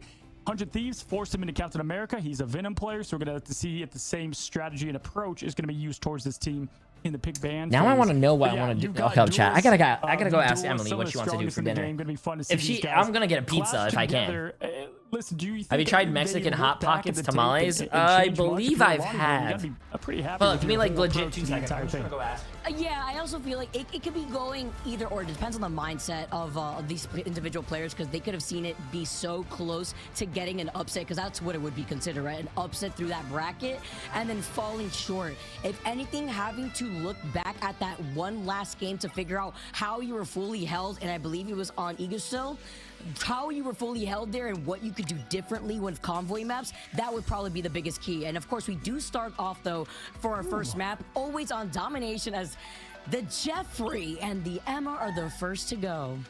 We're finally on Krakoa here too. I love Krakoa, and it's just been nothing but Hydra. We got a little bit. It's just been all the dark, man. I want a little bit of light here. Yeah, want some Krakoa action now as we get the Ultron save. We saw both these teams utilize Ultron in different ways. I know Zero Meta's the Ultron player there for up above. We'll see if they try. I mean, I wonder how early do you even go for the Atom ban? We know both teams. K. Jules was a great Atom for them previously. They're taking some time thinking about this, right? That means, like, you know, obviously they had a game plan going in, but really trying to think here, okay, if they're going to go Ultron, what else are they, like 5 seconds left? And they just match tick for tack. They go, you know what? If you're going to go for the fly meta, we're going to shut that down right away. Also got to see that SJW with that Phoenix was a little scary here, but no Torch up in the skies, because also you already know how strong the Mantis into Torch could be with that damage boost, as the protect onto the Jeff instead is prioritized for Busy at Work. And there it is, Venom being banned. Axery does play a lot of Venom. They can kind of go to anyone there, so, you know, even though that is his comfort pick, Hulk and more, we've seen them rep. I'm wondering if they match that, though. If you are busy at work, she said no pizza. Down with the different Jalen previously, as we just highlighted both teams. She said no pizza, chat. Both teams really taking the time of what they want to do here and thinking, especially now as both Mantis being banned and Adam. There's the Adam about midway point. One team, though, there it is. One team has, one doesn't. And so at this point, you got to get that ban on the Adam quick. Is it gonna come out, or are we gonna see it a miss like we did though in our first series of the day? And we saw what that costed too, and which benefited Dark Zero, as we get to see the very last safe for the Busy at Work. Wait, squad. SJW. They protect the Jeffrey, and they protect the. That's not Captain SJP that was on 100 Thieves, right? No, that's different names. Yeah, I think the only person that I recognize on all these teams is probably going to be Nekrise. Dive, right, and actually wants to play that and have the sustain. Yeah, I think. I was gonna say, yeah, that's a very good point, Cozy, because this is a team actually that has pretty strong dive coordination, and they're very good at snowballing off of early picks, depending on how the entry frags usually starts for these fights. Yeah, with Ultron going down, you know, Prince plays a very strong Emma. Not gonna have that this time, so we'll probably see them on Mag. There's the Adam save. Wow, they needed to do that, so they want that Adam advantage. I knew this ban would have 100% been Adam, Vicky, but they don't have that luxury anymore, so they have to really dig deep. What do they want to go with? Maybe get rid of Emma. They haven't gone that approach yet, but with what the bans lead to thus far, I mean, you could get rid of a number, maybe Luna here, because they got the Adam and get rid of that team up at the very least. It's going to be Emma. They're going to go with one of the strong meta picks. And Logan used to be with Sentinels. I like this because both teams, I don't remember that. and Busy at Work, recognize that Nekrise and Prince are two problems on the Emma Frost, and Emma Frost again just still being incredibly strong. The difference maker here, though, as you mentioned already, and as we've seen already from Cage Rules, that strong Adam Warlock player. Damn, I do like those bans though. They banned actually 2 tanks and 2 supports instead of just, you know. Nekrise being on that Doctor Strange, it looks like here, while Logan also a very good I'm strategist. not a bully. Ramen. I love ramen though. Pretty sure the ban for 3 months. We do see Prince on Strange. Also, he's not really flashing his lords. They're playing on a tournament client. They have basically everything unlocked, I'm pretty sure, and that includes all the lords. About it here as we see the fireworks pop for match 3, and Krakoa, the Hellfire Gala, is set, and it is here at the Ignite stage 2 elimination. One of these teams going home, Vicky, and the other moving on to at least proving what they can do in the main group stage. Let's get this going here. I feel like it's been flying by, and this was just not what I was expecting. I need some more whiplash in my life here as we go on to this third match. Krakoa, though, to change the scene. And the chat has spoken. They got a Lonnie win, taking to 63%, only 37% of believers here for Busy at Work. They're being told to get busy and going, and we're going to be able to see how that's going to open up here first with a Lonnie win. You're like a stoner about food? That's not true. If I was a stoner, I'd say I love Taco Bell, but I do think Taco Bell's ass. During the res. That's what it's going to be. That's what it's been lately. One has Shark, one doesn't. One has res. Busy does not. Here we go as they clash. Goma going to get a pick right off the bat. Both strategists, goodbye, gone. Rita's the only one left. Busy at Work is without heals. You know what? Let's stand, chat. We got to stand. I've been sitting all day. Lonnie win with the coordination and the positioning of that portal also allowed them to just walk through, to block out that high ground point, and then walk through down that middle before isolating the rest of Busy at Work. And on top of it all, a huge stagger onto Ritas. I mean, Jalen gets the Venom. Insane at it. We saw Lonnie Wynn pick up. We know they're going to pick up where they left off, which was a dominant performance. Doesn't surprise me how they opened up here. Let's see if Busy at Work can adjust. Now, Jalen jumping in for the dive, getting out of there a bit. No man. Thank you, Sabina. Thank you. Gonna have to do all the damage the old-fashioned way. Chinzo doing what he does best and looking for those duelists and making this thing even as he tries for SJW, farming up that ult, spinning to win. Now going up towards the top and spreading his attention all over. Soulbond is allowing him to push in, and there goes Mantis. Once again, Busy at Work losing everybody. They've got to figure this thing out. Sherm, you do get Logan. Yeah, I think right now this is a second team fight win in favor for Alani win, and Busy. If I could be completely honest with you guys, with the way that they've been trying to take this approach. So far, I'm noticing a pattern. All the lower, all these teams are going 2-0s. There's never ever 3 games, like a 3-match series. To the res, and it's going to be Nekrise first. Can go with the Agamotto if they so choose. Like I said, if Busy at Work can get this point, they've got such a good defensive hold here. Actually, feels like I can stay alive forever. But here we go, Prince now moving in. Shinzo trying to find something for his team. An opening pick. He's going to go for the other Star-Lord here on Peter Violence, as they both are rocking with the 80s now. We got the legendary popping for one. Ooh, ooh. And the pop Necryze in the Necryze is fucking popping off. Oh, SJW is popping. And then now SJW coming back to retaliate. No invisible boundary necessary. No Luna Snow Fade of both ults needed because oh, massive res by K-Jules. About the karmic revival from K-Jules. God this damn. Is we've seen within our last series on Celestial Husk, and now Alani Win are trying to copy that here, but with the Naya Bagamoto, Goma goes down and Chenzo follows. Oh, let me see if my dad got his phone. At least for this cap of the point, busy at work. Great job finding the Atom early. They did use the passive. You got to get rid of him twice. They answered that res perfectly, and they still have 2 ults to the name. Perfect job there if you're looking to flip the script, which they need to do desperately, and we're having now some rotations. I mean, Alani Win used just about everything. Chinzo is going to have that legendary to try to counter something, but I mean, honestly, they've got the strategist ults to prevent it now as they're going to be pushing in aggressively. I mean, we have to be considerate about how you want to Oh, use this. poor guy. To Jalen now, and Chenzo takes out SJW. Alani Win have the number advantage, and K-Jules is able to find Prince here with the invisible boundary from Silent Blaze. Doesn't help either of those players out as they had gone down right before. Another freeze onto Actuary this time around before Redis backs away, and with overtime taken away, they have to stay with their feet planted here on this point as they try to pull in. Yeah, they still have people to touch, luckily, but one's going to go down instantly. Redis is dying as the Shark, and now we do not have... Okay, the touch is there. Zero meta in. SJW popping in reverse. Has to flip. Oh, unfortunate, bro. When you pop your ult and just get sniped by a support. Wait, Necryze? Question mark? They do find Zero meta alone, and the pop is going to send them home now. The offense approach is looking rough. Alani Win looking on top here. And it's just a matter of time. Alani Win, they stay here on this first round, and they look great. The way they even opened up that entire game here, Cozy, showcase how they were able to split up a lot of the attention. Ulting for Aura, yeah. He was basically saying, yeah, listen, I don't even need my ult. And really, the only thing that happened there to them is they got eliminated by a legendary 4-piece, right? I mean, they did everything else quite perfectly, so that's what you want to see when you're coming off such a good performance against 100 Thieves, but busy at work. Damn, I don't know if TTK's dad heard that, but he just said what a great performance they had against 100 Thieves. Yo, 100 Thieves need to step it up, bro. They can't let these... Because within seconds, Alani Win, loser bracket teams get even close. Finish the portal sentence, Vicky. Alani beat NV yesterday in those matches, right? It was I don't think so.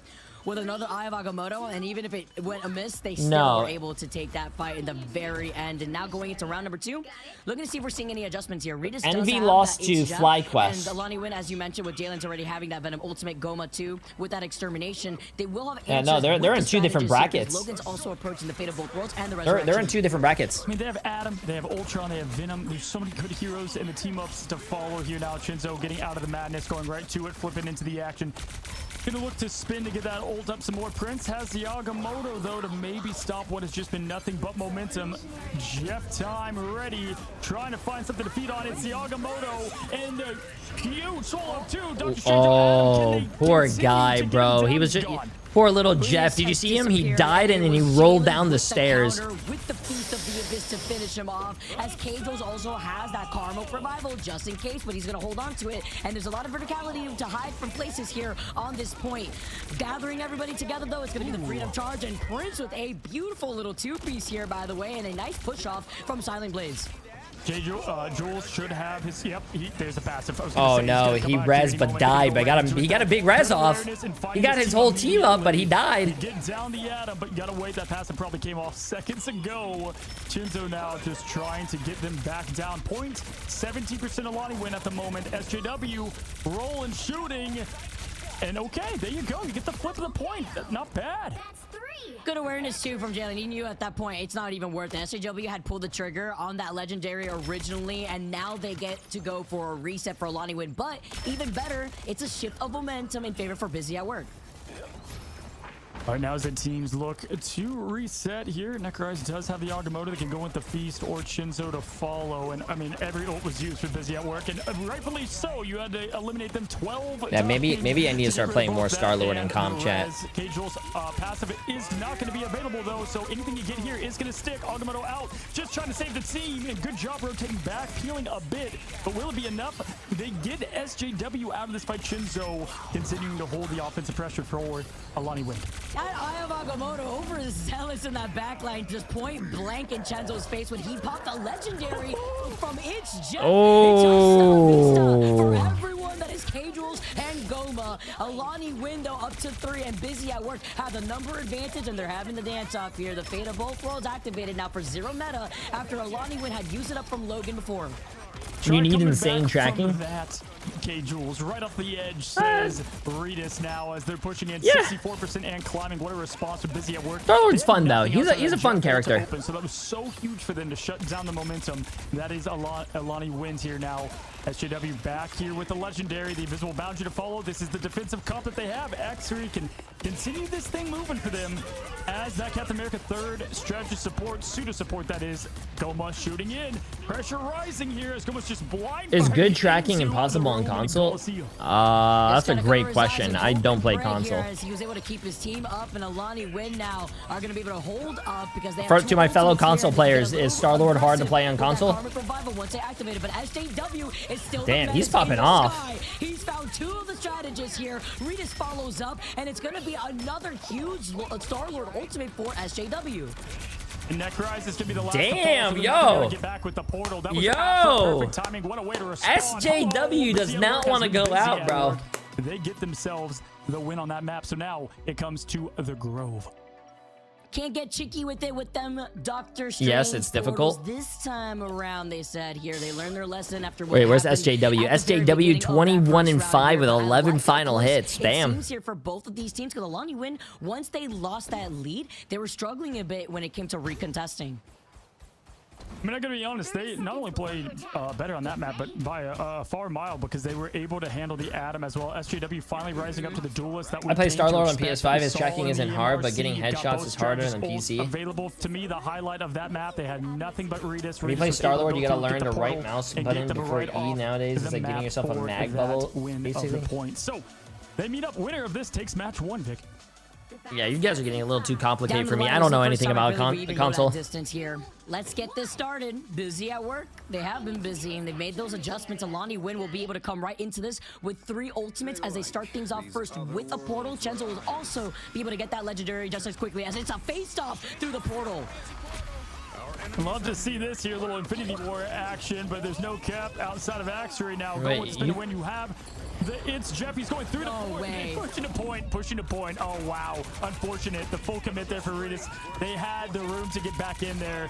Now Chenzo going to be shooting the sky, some legendary. Logan to follow, and right now it's going to be Alani Win. But no, the trade-up Prince and SJW fly off the Agamotto in glorious fashion. That was that guy's first message. I don't know what this guy's talking about. Although K-Jules, look at K-Jules. He's still alive for now, and he used up that passive. And with Alani Win being able to wipe out Busy at work this time, they get to get a lot more advantage on the point first. Already at 10% with 0 meta, just waiting for the rest of the team. Yeah, you know, by the time Prince was able to get that with SJW, it was a little too late here. 0 meta. Snowflake on, pushing through this top part of the map here, and Busy at work. They do got the dance floor and the boundary here ready to go, but none of this matters until K-Jules is dealt with, right? They've got that res. They got to find the Atom here as they continue to farm up. Redis 34%, still has a while for the ult. That's going to be the prio right now. Another freeze coming out, but Redis is the first to go out, and that forces Zero now to come out with the fate of both worlds with the Lunastone to keep everyone alive. They're going to cycle through this with Silent Blades and the Invisible Boundary, but with the Eye of Agamotto, it gets pushed back. Invisible Woman showing why Invisible Woman is so strong here within Season 4, and now with the Legendary from SJW, you got to deal with that and the Venom as Jalen Mans is going to be able to also utilize that ultimate. Yeah, Is tracking impossible on mobile? I don't know, man. That would be awesome if Marvel Rivals comes out with a mobile game for this. Your fucking phone will catch on fire when someone puts down a strange portal. Ever so soon, Chinzo though now just playing ring around the rosy here with the other Peter Quill. It's gonna be him on top there. He's gonna pop the celebration that is legendary from the. If something got censored, it's probably your settings. Just as a heads up. Chinzo with the elimination, 0 meta out of this thing, and this is just at this point a stagger fest, right? This team can't get all together. They're just struggling to go in for a hug at the very least, and they only have a few seconds left because Alani Win are reaching 90% at this point now, and Chenzo, who had just used up the legendary, they still have Angels out here with that Karmic Revival. Busy at work, having 3 ultimates here can disrupt the piece with Redis and H-Jeff. I like that they saved the portal. They were able to walk there and just have the top end here as actually throwing in the animation cancels, the punches, the pushes, and Prince is going to get a nice follow-up. K-Joel's first one out. Does most likely have that pass though, so look for him again. They know this, but they got to get to point. Time is ticking. SJW trades with Chinzo, and at this point, they're pushing them back out of this thing. Look at this. Nice job. Recapped. I'm loving this Peter Quill show right now. We got the Peter v. Peter, and it's been working out. And SJW the Peter also close to that legendary Peter, right now. bro. Prince has that Eye of Agamotto. They also have the reset potential with 0 meta, getting close to the fate of both worlds. They could try to reset this with Alani Win, though, also having so much still in the bank. Oh, the back half. The Agamotto has been huge with it. Yes, back cap's coming, but no, goes down. That's the threat of the Venom at all times. Jalen knows exactly what they're doing at the highest level. Chinzo farming up. They have everything. Alani Win's just trying to find that exact space to get it done. And it's going to be SJW first to see if he can get the early pick, and they need it go. Oh, I was about to say, that guy not dying is crazy. Goes down, and there it is. Jeff swallows 2. It's Peter and Adam. The Guardians are up the map, and so is the Resurrection. Guardians of the Water, I guess, now at this point, because Redis is taking them around town, and Alani Win with everything that they needed here to maintain it's a their big lead. stretch. Slowly It's slipping a out of big their fingers. As stretch. Busy at work, they're angry. They did utilize a lot, but at least they saved the fate of both worlds too. We said it. What was the key to victory? It was going to be the Jeff versus the Adam. We've seen it twice now. Good job from Redis. Good awareness. Let's continue to see this thing. 60% and climbing is Busy at work, but Alani Win has so Bro, I don't know how much these of the casters disposal. can talk for so much, bro. I feel like I would fall asleep. They've got the Resurrection, so that's going to allow them to play more aggressively and look at just on cue. Jalen, Feast of the Abyss going up, chewing out the follow. Is going to force the show, Vicky, now as he's just going to rotate to point. I do not talk as much as these guys. Now they will not have the fate of both worlds for this final fight as we are approaching final fight territory. Chenzo now has a legendary, and they don't have that Lunasta ultimate for that sustainability. So they're just going to have to hide and get out of the line of sight instead. And hopefully now Alani Win can start moving back up onto this point. Alrighty. Oh, Prince just goes down as time's ticking. They have to. Oh, this is. Do they not have a portal? Here. They're going to be able to at least contest a little bit. X-Ray is going to have the support ult. If he can make it, there he is. He's going to get there. It's going to be a quick. Yeah. Okay. They just wait. What? Not pushed off. That's a bummer. And someone on his team just switched to straight. That's unfortunate. No, I felt that in my soul right there. I felt that as if I was the player, man. Oh no. That is unfortunate, chat. That is unfortunate. I mean, they could have portal back, but as soon I think he went to go around the tree so he could build up a little bit of shields and whatnot. But great resilience from both teams there. I mean, they made that one. Damn. Yeah, no, SJW fucking popped off too. 30 and 8. Back to what we expected, but it's Chinzo with the MVP on the winning side. Hey, we saw Chenzo Star-Lord and how crazy it went before, and what I really like too, together in the air, you have Goma on that. No, definitely SJW deserved that, bro. 30 and 8 with 16 final hits. He was popping off. Final hits for both of those players, and it was still the Star-Lord show, right? Because SJW was doing a fantastic job, but it was Chenzo and the timing of those strategist ultimates alongside the extermination that just allowed them to get the bread and butter done. Yeah, it was a very small, narrow margin of what actually got that win there. I mean, it's always tough to try to make up a 99% advantage, right? At that point, you got to win so many fights so consistently for so long, and so it was a little too late, and they were able to get up early, but that does set us up for a very good match too between these two. They do not want to go home. Damn. But Alani Win. Wonder why the name. Yeah, I don't understand what Alani Wind is. Does anyone know what that even is? We'll see if that script changes, but it's a good start. And get your feet going here. Alani Wind right now. We were talking about them before and how they impressed us within their series versus 100 Thieves. Busy at work though. Have definitely been putting in the work. You could tell that they've definitely made adjustments after the last time we saw them. Is it going to be enough is the question. We've been even seeing these pretty nice Eye of Agamottos coming out from Prince, as you saw right there. And this is coming from Prince, who also has a fantastic Emma Frost, but that was the Emma Frost SJW, was it's banned probably from his both initials. teams. And then, as you also highlighted, Cozy, the Jeff v. Adam Warlock to stop and prevent the res from coming out. Yeah, so what I would say here is... What? When are they going to let J3 host? He deserves a better rank match during downtime like a halftime show. No. That is not a halftime show. Expectation to them flipping this around because they just allowed so many great comps to be able to make Does it actually mean they had to really that? down and really Alani Win. I don't know. You're probably going to have to ask can't him. afford to do that on right now. Is Chinzo. I'm telling you, this was the guy to know, the player right now that I've got my eyes on. We saw it earlier in day 2.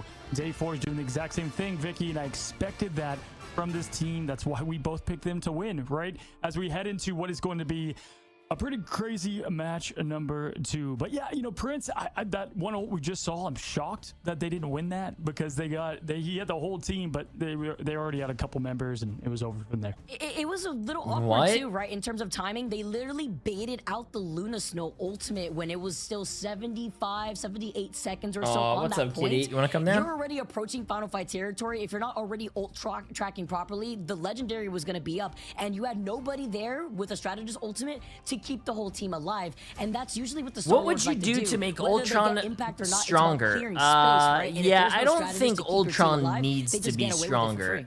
I think Yeah, I think he's for the cap, perfectly too. fine. I mean, you have to go. You got to get one of them. They saved it, right? And you saw the team with the Venom be able to feast quite literally, and what we thought they would do. When you don't have access to Venom in this meta, it's tough. It's just a very strong dive hero. You know, Cap now is taking what seems like 50 hits to nerf after nerf, patch after patch, but still great hero. And we see them plenty here at high level play. But Vicky, these two teams, they meet again here in a moment. It will be instead now their chance to pick the map. It's honestly pretty and cool the to see a bunch loser of then will old be able to console pick and players see from your Busy at PC work versus will be console busy series playing the game with at high that. level. Well, Yeah, we're it's gonna definitely go pretty to sick. a quick break. Don't go anywhere. We're going to be right back. Match number 2. How much does between these two J3 teams. weigh? I weigh 35 pounds. It's 35. Yo, MLS for 62 months. Absolutely insane, my friend. I appreciate it. Absolutely crazy. Hey, J3, I love your content with Cracked with Bucky. Hey, appreciate it, Alexander. How you doing? Star-Lord has been the most consistent, balanced character throughout the game.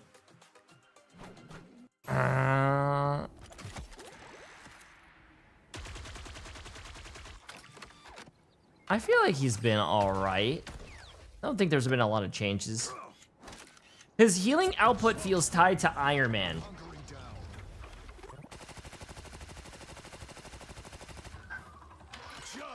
His healing output feels tied to Iron Man. What does that mean? Like, Ultron can't heal unless he has the Iron Man? Like, the team up?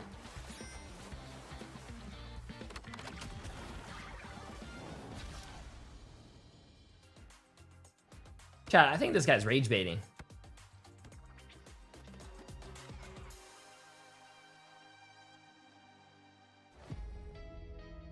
No, I do want to play a lot more Star-Lord if Star-Lord's being played this much. But I love Bucky right now. Bucky is so fun. Bucky has just been so fun for me right now. Also, like, this is what I don't like about the lower bracket, I guess. A lot of the teams are just going to be 2-0, man. I want to see a good game. I want to see a good game here, man. Nobody runs Ultron Iron Man? Yeah, I don't... I have to, I guess, wait for this guy to come back, but... I think what's happening is this guy is talking about, what do you call it, Ultron, like he's playing him as like in a 2-support team comp when you're not supposed to be playing him in a 2-support team comp.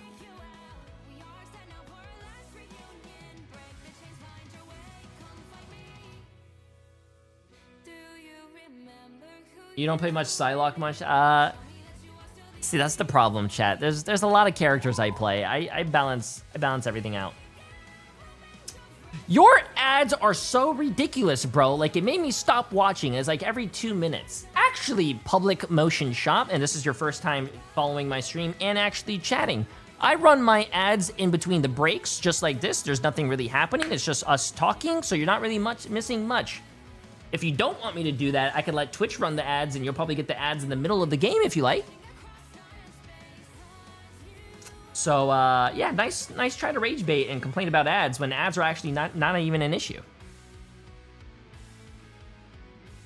Yeah. Good job.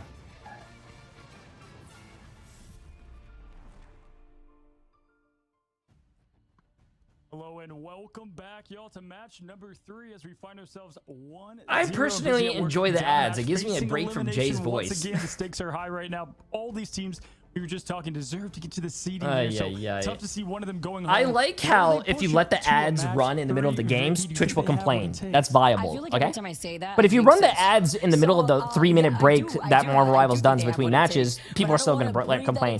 I should just turn my ads to the max. I think it was like 22.5 minutes per hour. I think that's what we should do. 1v1 that we keep highlighting, right? The Chenzo v SJW. Chenzo's tracking is incredible. SJW did fantastic on that second round too. But yo, where's my mods? Can my mods turn up the ads to like half an hour per hour? Half an hour per hour? Yeah, I just said that. Half an hour? Busy at work to isolate what the biggest problem was there. Yeah, for sure. Again, I think the talent level's there, and it came down just a couple of things. A few times, like even the ult fights and the economy was used well. It just felt like when you look towards one side, Alaniwan didn't need all their ults each time. They kind of did. I would say I would give the edge to them in the neutral in that regard. And wait, Jay, would you say it's bad to create an alt account to learn DPS? I'm a strategist main, so my account rank is higher than my DPS skill level, but I want to get better at DPS to play it on my main and ranked. I think that's fine. That's what I do. I have an alt account where I play characters that I'm not really good at, and I lose. On this map. Yep. It's fun. On over to Wakanda. See, we're gonna be changing up here into this composition. Busy at work, studying what they have to here, as we're gonna see what these bands are gonna look like too, right? Because you talked about the Atom band at the very beginning of this third match and the importance of it with K-Jules getting away with a lot of it. They were able to pinpoint K-Jules quite a bit, but it also really helped out. Yeah, play some ads on YouTube, please. I think YouTube actually does get ads. I just don't think they're like Twitch's though. They had a good hold on that, and they just want to get a bit more meta picks surrounding it. But the Jeff being banned right off the rip, Busy at work again, going to shut down Goma. I think that's the tip of the cap to what we saw. They're going with the back-to-back. You know, they could have saved. They're not going to save Adam this early or anything, but the Jeff there for their team worked out. Redis did a great job. Redis typically their DPS, right? But we're seeing that roll sometimes now more into the Jeff. Yeah, he had like, what, 12,000 damage or so by the end on the Jeff there too, with 11 final hits for that final game, rather final round. Do you play Bucky on your alt account, considering you play characters you're not good at? Okay, you think you're funny, bro. Still was on another level, even if they're trying to isolate Goma, because he was popping off with those exterminations as a protect on that Ultron comes out. I think you're funny. Yeah, might as well, right? I mean, really, a person who could do it all at the strategist side of things. Now, the next band is up, and this is going to be a tall tale sign of what path they want to take. Do they want to go with what just worked? It's going to be Human Torch banned, and on this map, don't blame it. I mean, if you look at what they did before, Torch was banned on Busy at Work side of things. A lot of verticality too. I feel like that's kind of what I've been saying, but it's just when you look at these maps in general, the flyers get enabled and you don't want to have a Human Torch uncontested, especially when you have to consider maybe what Ultrons you're going to be dealing with up in the sky. Yo, I just got gold rank. Yo, Nick, no Chick-fil-A sauce. Congratulations, bro. That Busy at Work puts onto Alaniwan. Congratulations, congratulations. Get rid of so much. Do they get rid of the Venom in response? I mean, they've got to answer now. As Venom is not going to be available to Axtray and friends, can they shut down Jalen's? Again, they got the Mantis out, so maybe they're comfortable with that being enough. And they can do what they just did. I believe that last time they went with Emma here. They've got Emma banned on the top slot. We'll see here as time's ticking down. This does not seem like the easiest decision for them. It's Luna, so they do shut down that team up, and that's kind of what we thought they were going to do the first time. Dang. With both Now, Do you do any Jeff, warm-up Luna, routines and or anything Mantis before you out queue for here. rank, The start streaming? protect No. now goes in favor for Busy at Work, where they protected the Jeff before. I think and the last time just they playing had the gotten game protect, I is believe W. it was on the Jeff and Captain America, and we didn't really see too much happening from the Captain America, and it is going to come out again. That Freedom Charge, although the potential to stall was there, it was looking a little grim with the timing of the stalling that was being done by Alani. Went on to Busy at Work. Gotta go fast, right? Gotta use this fast comp. They got the Jeff in there. They want the Captain America to follow. And this is it. Stage is set. The bands, the picks ready to roll. Let's have these teams lock in the roster as we gaze upon Wakanda as our map to decide potentially the fate for Busy at Work here as they lock in the heroes. Nice to note too. With Wait, the serious Frost question. band If that he Alani sees this, if win Overwatch ever onto had an Busy at Work, that LTM, means Prince I don't know what can't use the LTM Emma means, Frost, or something with whereas like Necro team Eyes ups, can, like Marvel because prior Rivals. to that, Busy at Work What would you had like to gone see? forward I don't think with it the works ban like on the that with Emma Frost, so Overwatch. that's the little change up that we're currently seeing here going to the second game. Yes, as we go Limited into time map mode? number Oh, two, I and never Vicky, even knew that. again, we talk about Yeah, this I don't kind think of all team the ups time work here with this Overwatch, map. man. This first point, we said it last time, and it showed very thoroughly and quickly that the momentum can ride right through point 2 when it comes down. This is where we see a lot of I don't know. point 3 holds I feel and like if point you 3 add final team ups to finishes, grand Overwatch, that's finales, just and gonna I'm excited to see overly how these two complicate teams everything. approach it with portals being On top of available. perks We and got the then res team on ups, the bro, there's side so of much things. to This is fucking gonna know. be a defensive effort, and all of the predictions, 75% is a good chunk going for Alani win. Chat has voted, and they want their tokens. Busy at Work was kind of close there in the very first game here. Went to a round Okay, 3 chat, let's see this. situation, and Chenzo is right back on the Star-Lord. No surprise there. We saw them protect, rather Busy at Work protect the Captain America for Actually, but now with the portal plays that you were talking about, Cozy, we're already trying to get cheeky with it, trying to block out from the back line. And Necrez now gets access to Emma. They wanted this last time, had to play Strange instead. Goma, Soulbound coming out right away. Chinzo trying to be that difference maker that he's been so far here as teams are just clashing it out. Obi-Wan style on the high ground. Now pushing forward. It's Captain America. Once again, actually is going to see if he can be that difference maker, Vicky, when we watched them in MRC. He was that. When he's on, the team's on. You're supposed to be the chosen I one feel here, like and yeah, if actually, you add team ups in Overwatch, I feel like the game is just gonna be overly too complicated for new players. Like if you're a new player and you see that characters have team ups, and on top of that you have perks for every single character, and on top of that you have to learn the abilities and ults, and I feel like that's sensory overload, bro. Yeah, great job there from the Trying to listen to everything, trying to see everything. Rotations here, Prince. Yeah. Slowly pushing in. We got 66% for. How many rounds do they play against each other? They play. It's a best of 3. So minimum 2, max 3. Forcing the cool downs, not enough. Blaze will be silent, and Zero Meta to follow. This is a full reset for the team with 2 minutes 40 seconds, and all it took was one ult. He was the first to it. And the fact that Ultron gets that ultimate rather quickly too, right? He had enough impact to be able to dance around that wall that's over to his left side when he's on the defense, and was able to put in that pressure. And also, now they'll be able to have that invisible boundary for the next approach that Busy at Work have. I really want to try Overwatch because Rivals is my first hero shooter, and I know nothing about Overwatch. Overwatch is fun. Overwatch is definitely a lot of fun. You should definitely try it and make your don't listen to my favorite thing is this. Don't listen to anyone else's opinion. If people say Overwatch sucks, who cares? If someone says Marvel Rivals sucks, who cares?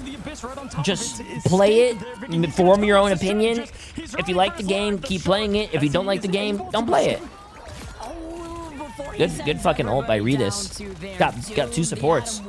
Being the biggest thing here, as now Alani Wind are crumbling right below their feet. That was both strategists that have their ultimates between that Karmic Revival and that invisible boundary that we talked about, that win condition. SJW then gets Jalen. It's a nice little stagger before Busy at Work finally get this point and the payload moving. Overwatch Stadium is a lot of fun. Clutch with those and just matching that call that they wanted to answer. I mean, listen, we said that was enough to get the whole team wiped. They used a couple more on top of it, but they will surely take that tough point to cap there.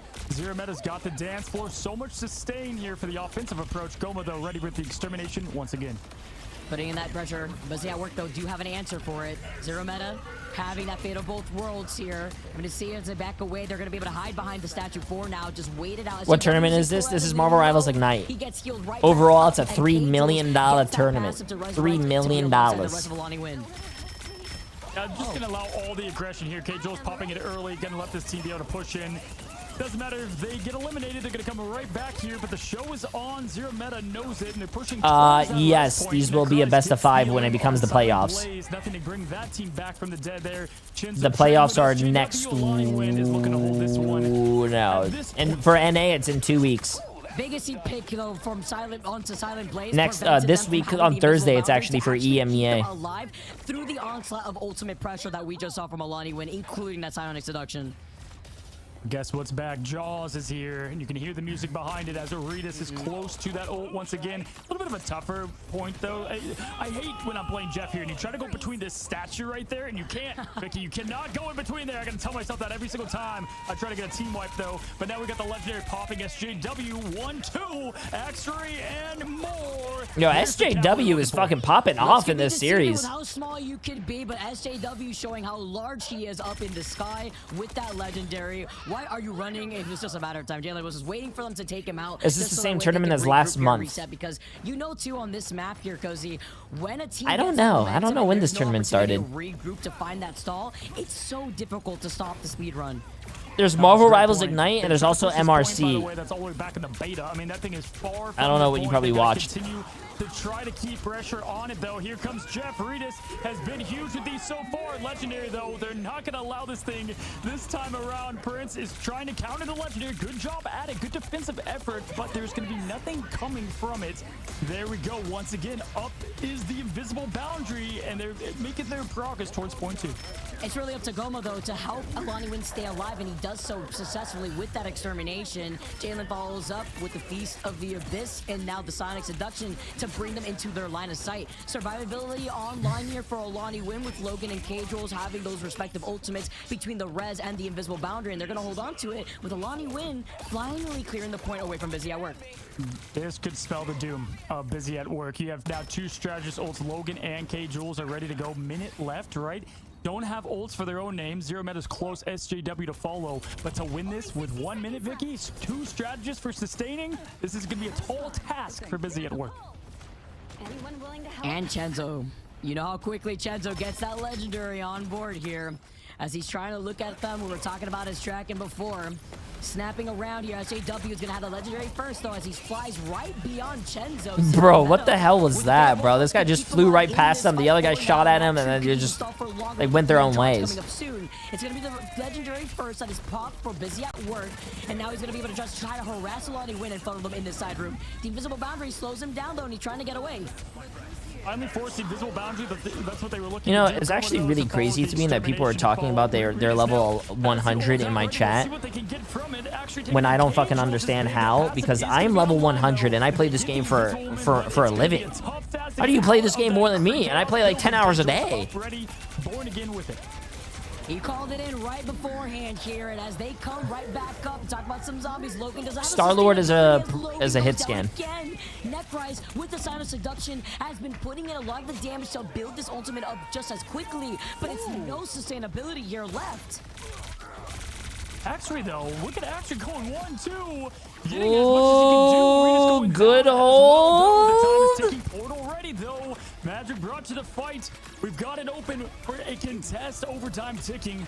Moments only left now. A Silent Blaze throws on the invisible boundary to allow some sustain. Great job pushing forward here. Alani Win, nothing but neutral. They're gonna have to win this thing the old-fashioned way. I don't think Star-Lord's a projectile. Star-Lord's a hit scan.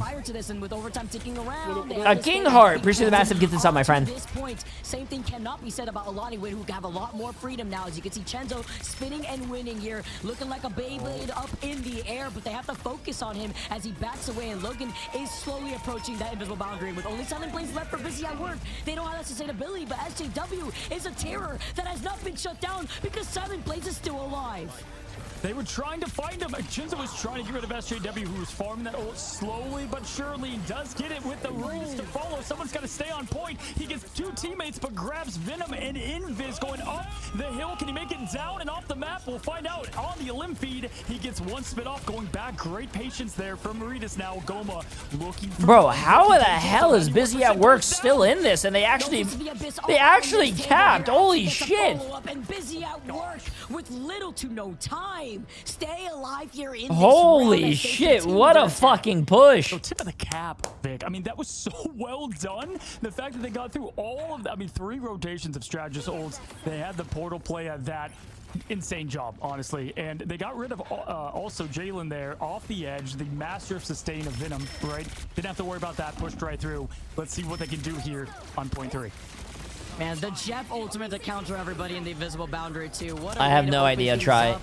As now less than a minute on the clock, they had little to no time already, and the invisible boundary for Busy at work as they're gonna rotate through that, and then eventually zero meta and that fate of both worlds. But they're just gonna back away for now as Alani win, looking right through it. They have lost out on Cages a little bit earlier here, and now the legendary from Chenzo comes out.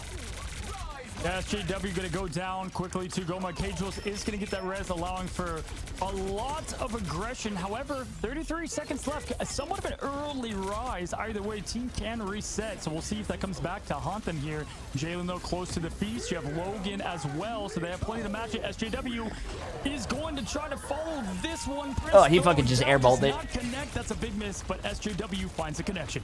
He wanted to get that snipe onto Cagelos, and Logan's here with that invisible boundary. Goma use up that exterminator earlier on, and while Ritas does have that it's Jeff, Hello. time is ticking, less than 5 seconds here, and Alani Win need to hold up as Busy at work are trying to clear up even more space.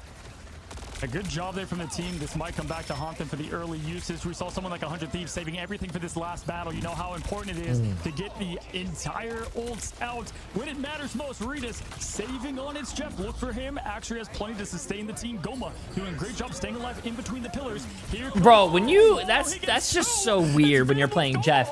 When you're playing Jeff and you ult from up there and you can swallow people that are on the ground, nah, they need to change that. They need to change that, bro.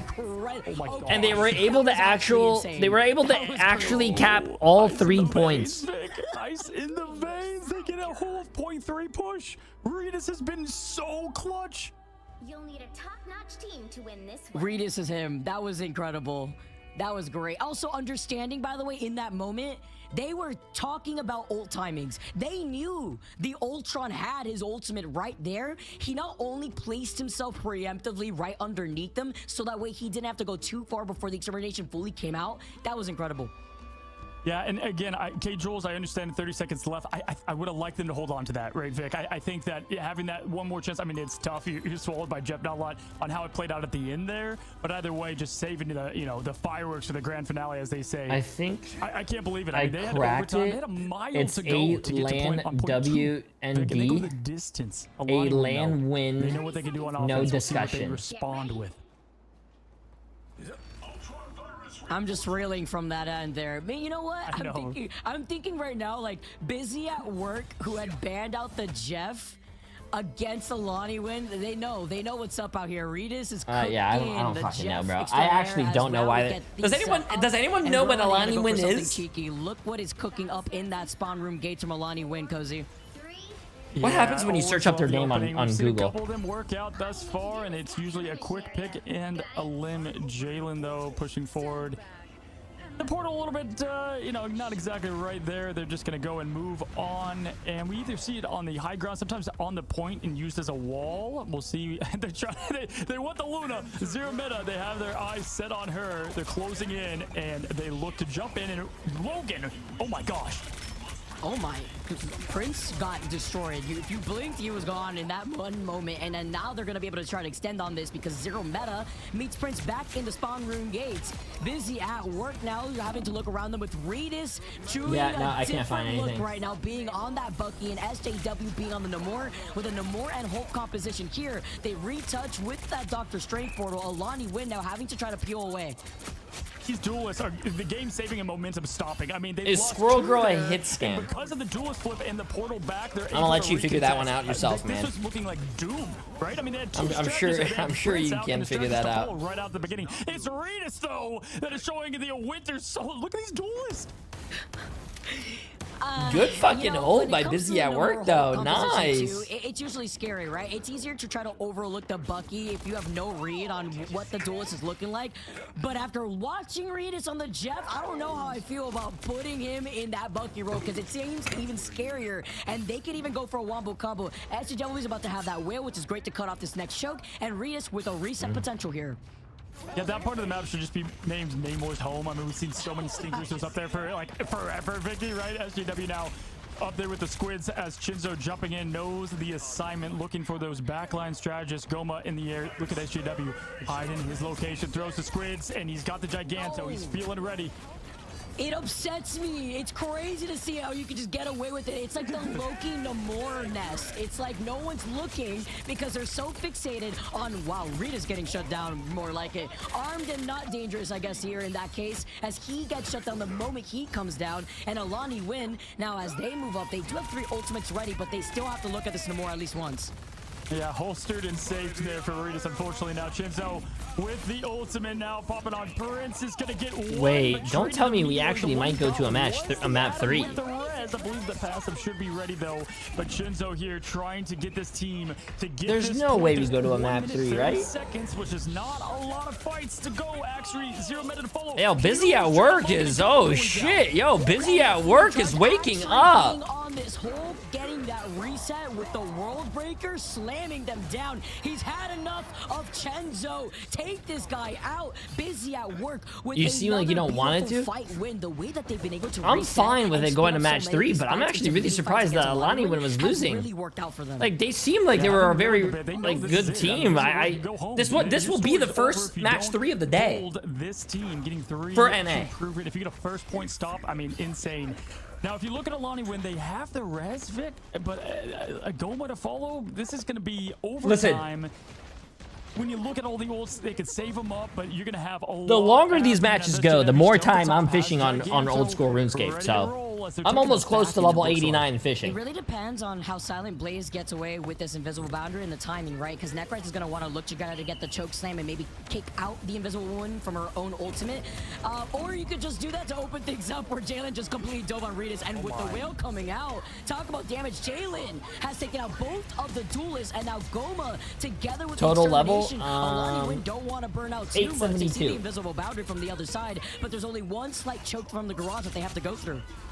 Yeah, we'll see if this portal's off cooldown. Actually's trying to be in there to, no, I'm not doing that, Dino. The last time they had to use it, yeah, that was definitely anticlimactic. As we saw Jalen head back, he was Captain America. He's like, you know what, I could do this all day, but why not just Venom and Slay? It does exactly like it's for them. They actually had a couple. When are you doing your Phoenix arc? To be honest, I don't like Phoenix. I like Hela. But when I play Hela, then I play Phoenix. Phoenix just doesn't seem right.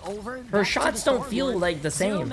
Having that fate of both worlds though, looking good for Busy at Work to at least try to prevent this momentum run and hold this next choke. Yeah, there's that momentum behind it with all the ults though. K-Jules going down a bit, pops up, ready to go, and this team has literally everything here with the huge stun there and the seduction happening. What do you mean you don't understand me? I'm pretty sure everyone here can agree with me. When you play Hela's primary fire and Phoenix's primary fire just feel different. The way that Jalen is popping off here, everyone looking at how Jalen was struggling just a little bit in that first game, and now here coming through, being able to keep Alani win up in the high ground, up in the driver's seat. Busy at Work, only 2 ultimates, but they are slowly approaching 4 more. Yeah, Jalen looking for his next prey. He's been fighting them all day here as we look Animal Planet style. He dives in, he jumps, he has a piece of this. He's going to commit. The show's going to come out, save the team. Good force either way. SJW, though, finds K-Jules in the back line there, and oh, he got away just in. Oh no, bro. The extermination now coming out from Goma, and Alani Win are basically doing what Busy at Work were doing to them when they were trying to fully hold them, splitting up more of these fights as a legendary comes out, and a beautiful Magneto bubble to keep him alive, but it's too much damage, and K-Jules just gets that passive and resurrects himself. Yeah, they're answering the call to get K-Jules out of there. Busy at Work now, holding strong, getting 2 out, making it a much fairer fight and easier hold. 38 seconds, Vicky. That's what happens when you hold the first point for so long. And they have the aggression to the max. This is a big stagger now, Necrise. Yeah, but Busy at Work has no ults now. Their closest ult is Prince at 50%. And we saw Alani Wind do if Necrise and Chenzo pop off here, chat. Made it to point 2 with no time left. This is their win condition. Sure, now they got less than 15 seconds here. Falling through to what we had just seen before, less than 10 seconds. Necrise does have that Psionic Seduction. It's really up to Chenzo to try to make a play here to get a follow-up. and see if that's going to be enough damage, because Busy at work, Silent Blaze and Zero Mana Readers, neither of these strategists have those strategist ultimates online. We do know that Jeff could get it pretty quickly here, and Readers has Oh made my those plays god, before. that was a lot of damage.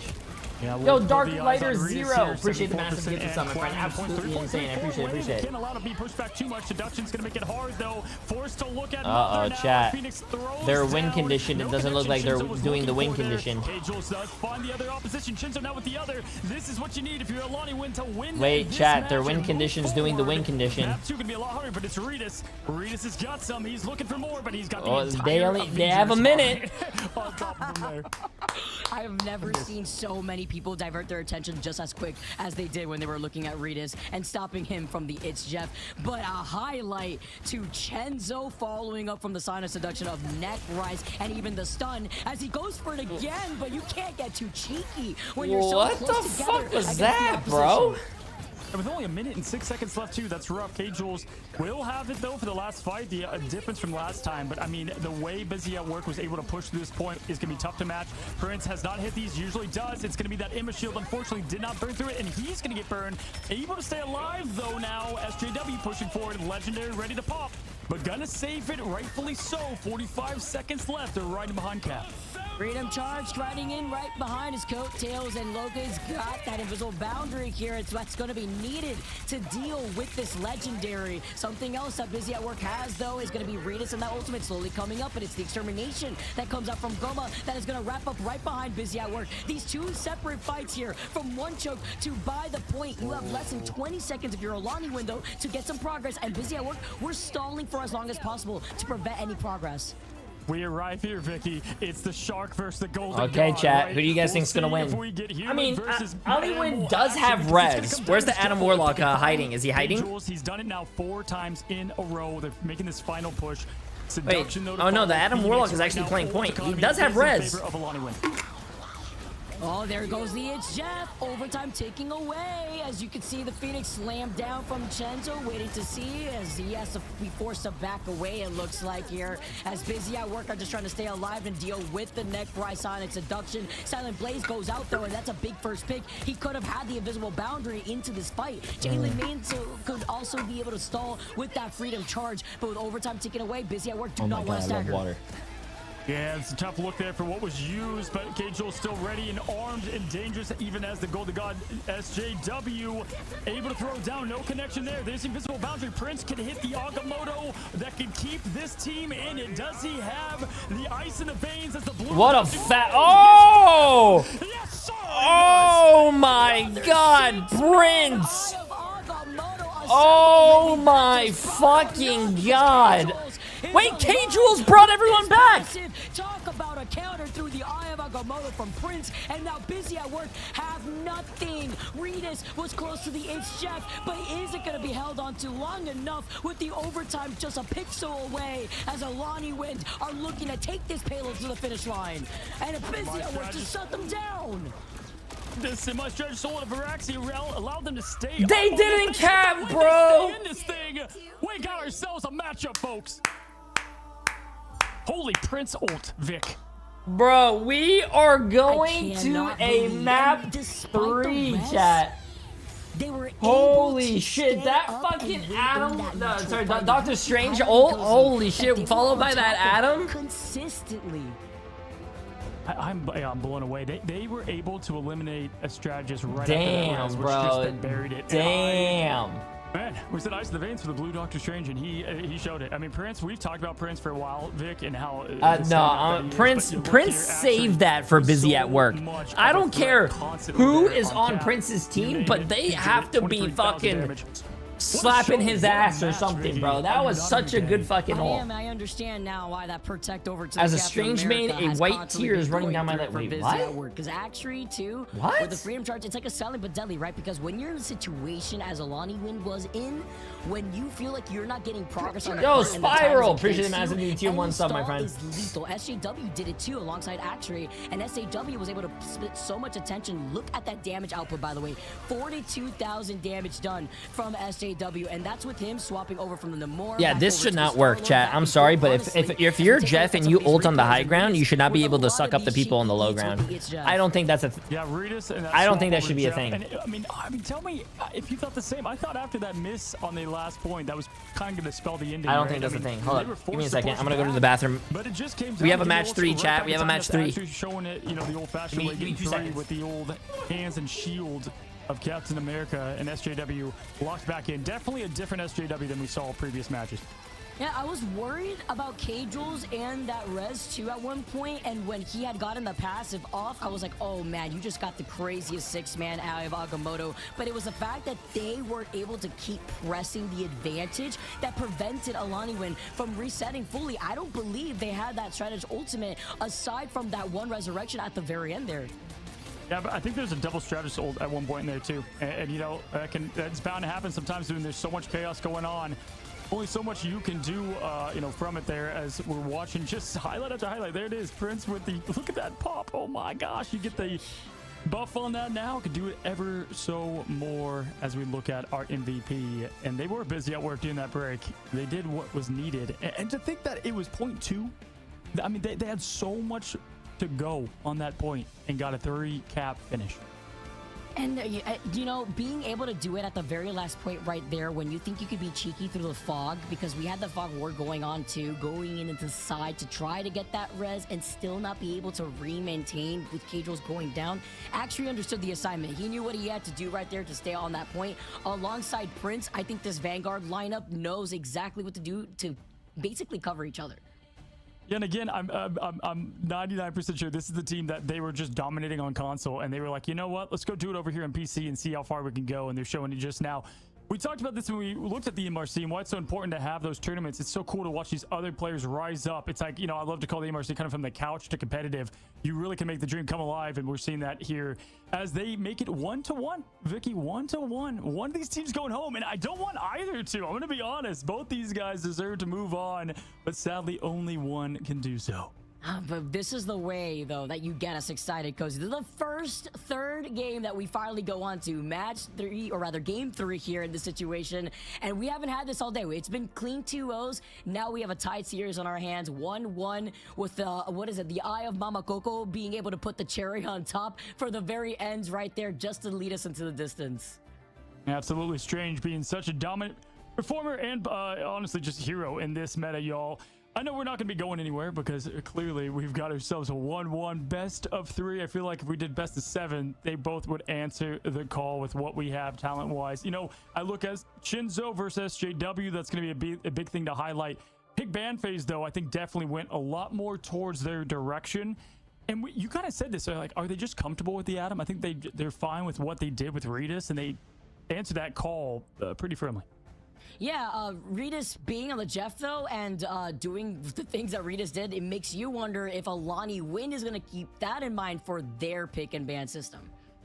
Yep, Alani win, Alani lose. We're about to find out who advances. Don't go anywhere. We're going to take this quick break and get right back to the action.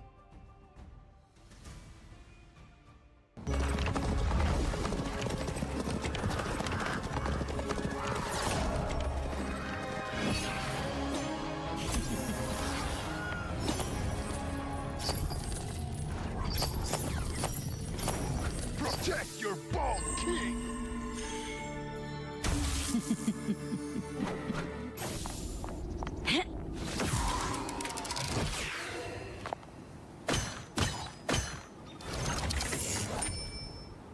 I want your soul! Hell unleashed!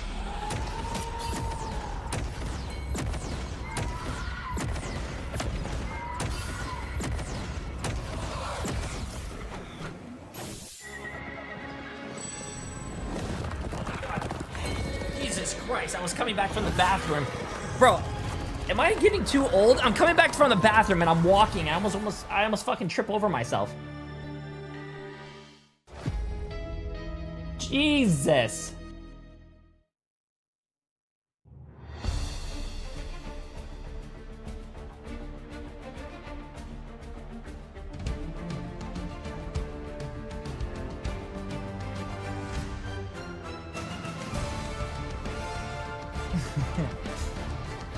Okay, sorry. Who won? No one won yet. It's going to match 3. It's a good game. It's a good game.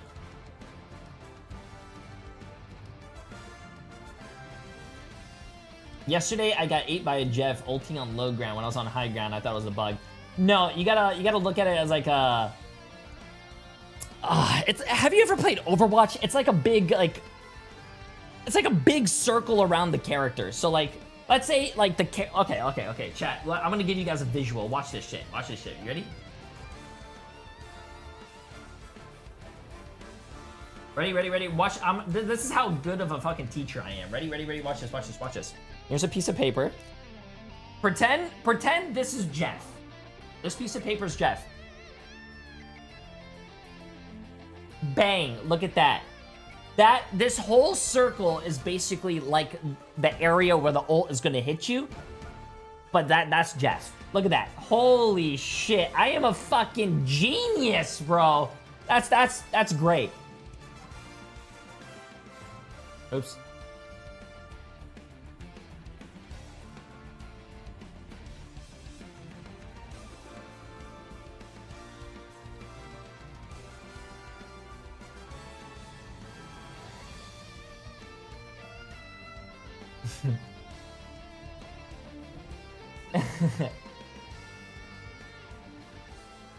Thanks, Professors 3. Okay, here.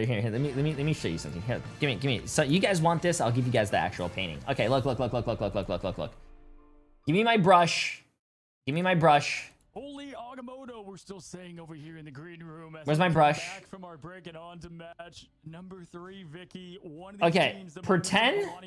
Almost advancing in the upper bracket now, facing elimination. One more game to go. Shit, no, that's too big. And one more task at work, I guess, here. Okay, chat. To try to bring this around. This is Jeff. In the Americas region. That is Jeff. But when you ult as Jeff, shit. When you ult as Jeff, can I zoom out? When you ult as Jeff, it's a big circle. The circle goes down and the circle goes up. So even if you're under Jeff, you will still get swallowed. Allow me to introduce you guys to and when you are playing, or if you're above him, you still get swallowed. It's like a big like cylinder or cone or whatever you want to say. No, I'm not gonna listen. It's like this. That's his ult. Shit. Fucking the top come out. That's his ult. I wouldn't change too much up. The Jeff band, you kind of have to look maybe that direction. You let them have Adam, right? Like at this point, like fine, take Adam, get rid of Jeff this time. We'll see what they answer with.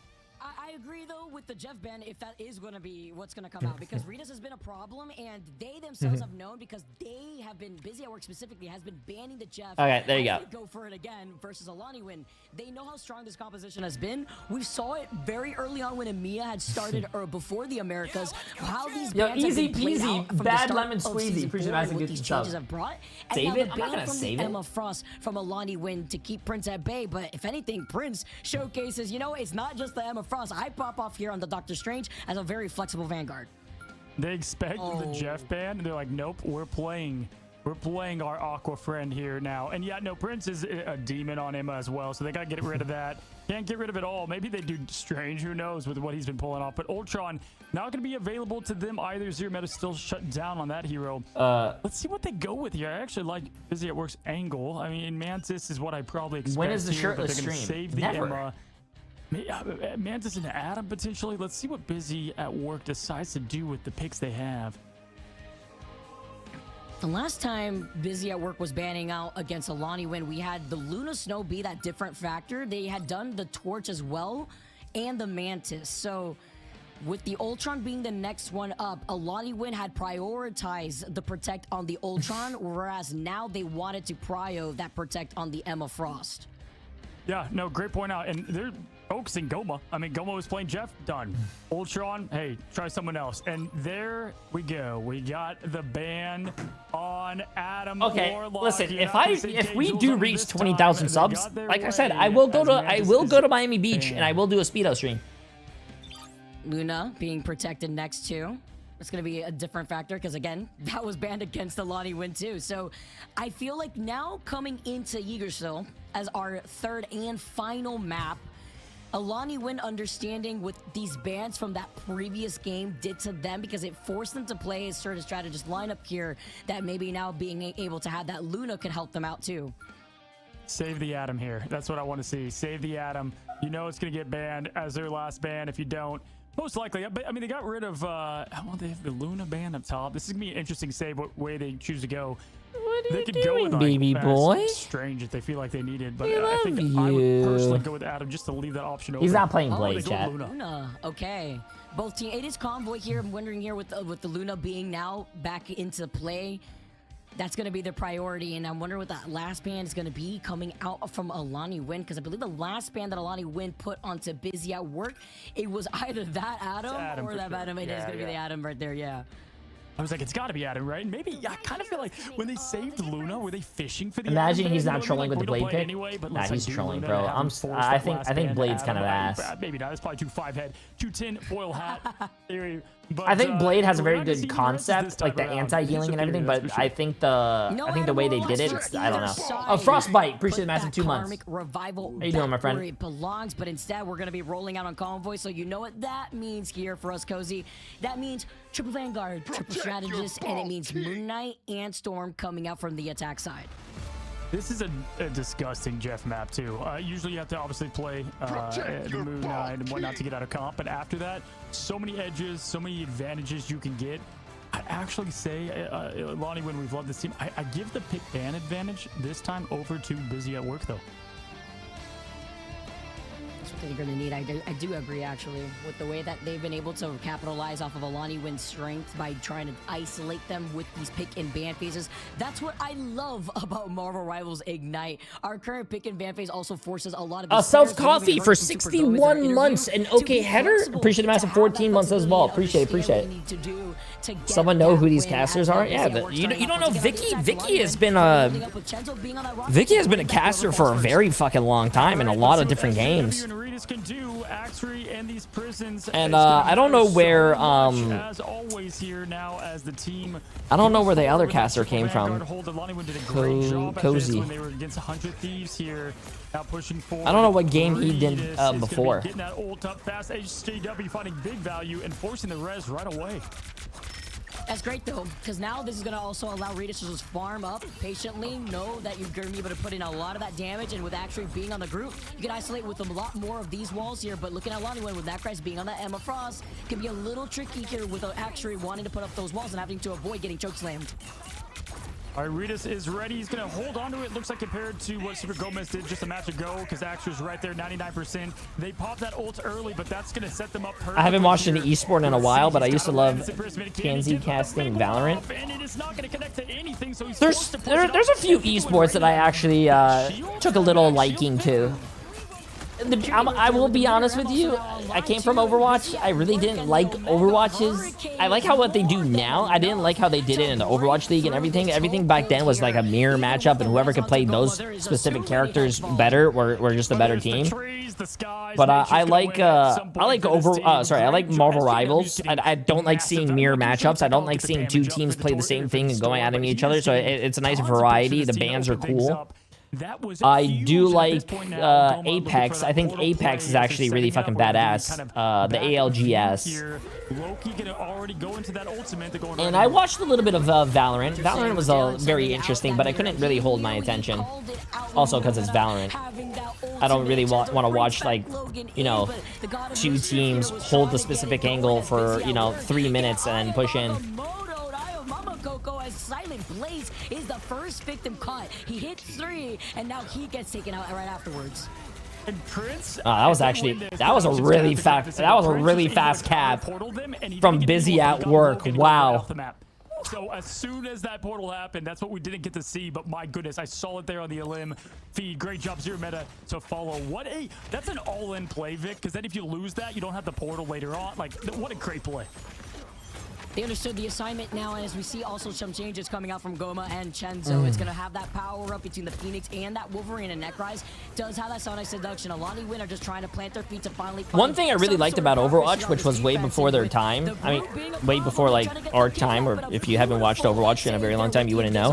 They actually had something called First one didn't connect. This one a lot easier. shit, I forgot what it was called, chat, but you used to be able to buy it on Twitch, like all access pass, and you used to be able to watch, like, let's just imagine we're watching this tournament right now.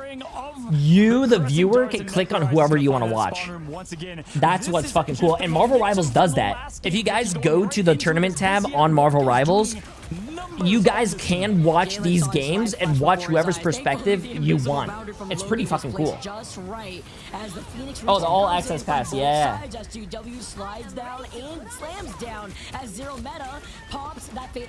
That was really cool, but I don't know why they took it away. Again, as the hand of Conchu slams down, there's no survivability. Alani Win, Cage, Rose, and Logan had already used up their ultimates, and now Busy at Work are about to clear Alani Win here. As we still see some trades though from Chenzo. Is it going to be enough with Prince and SJW still being there? They're so locked in, and Logan even had another.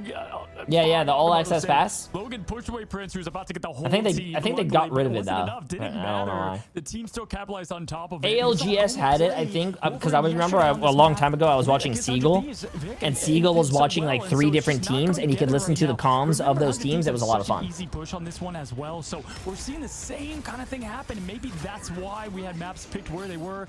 But here we go now. Actually has the imprisonment once again. Hasn't really connected everything here, but Redis 60% and counting for the follow-up. I think a really big part of that success too really also lies on Silent Blaze, who's been on top of making sure where Goma's positioning is to prevent Goma from trying to kidnap the Groot. Actually does have that strangling prison ready to go, and with the slam down though from the Wolverine, the invisible boundary is the next answer against the last stand. You slam down if you're SJW, but actually goes out without using that strangling prison. Now Aya Agamotto finds Cage, Rolls, and Goma, and the follow-ups come in right afterwards, preventing Jalen from even using the Meteor M eventually, as Busy at Work have not found their stop yet because Redis is just going on. Holy, bro. Chenzo trying to look at him and he just Bro. Taking the opening spawn. Busy at Work is fucking rolling right now. Like this. After getting the 3! Oh my god, 3 minutes, bro. I have not seen a team get rolled this hard on this map in any of these. Bro, I don't know. God power there, and with the portal block to finish. I was about to say that portal block, like Prince with these portals have just been crazy with the way that they've been able to extend on this. My gosh, I mean, just the move. Alani Win. 10 hours stream, you're some fucking good. Hey, yo, listen, I got you, bro. Anytime there's drops, come to my stream, chat. I do 39 hours of streaming in one day, so you guys can get your drops. All against a Busy at Work. I suffer. I suffer so you guys can be happy. And now they get this hold. They flip the script. Oh, 1 in 5, 1 in 6, 2 in 4. Oh god, 20 and 0, 16 and 19 and 0. Chat, turn it off. Turn it off. I don't want to. This is. We are literally watching murder happen live. He was getting away with so. Redis too, 17,000 damage. Okay, Kyle, for 4 months. I appreciate it. We're literally watching murder happen in front of us. Only went down to the Berserker Rage that sent him across the map. I mean, that really no one. And this is why I like being a streamer, chat, because I get to sit on the sidelines and make fun of people. The opposite of what you want if you and I don't get to get made. I don't get made fun of. I'm not the one playing. I'm not the one that's going 1 in 5 or 1 in 6. Alani Win has a tall assignment. Big push to go. Can they force yet another overtime against? No, that's tough. Hey, they can still win though. They can still win.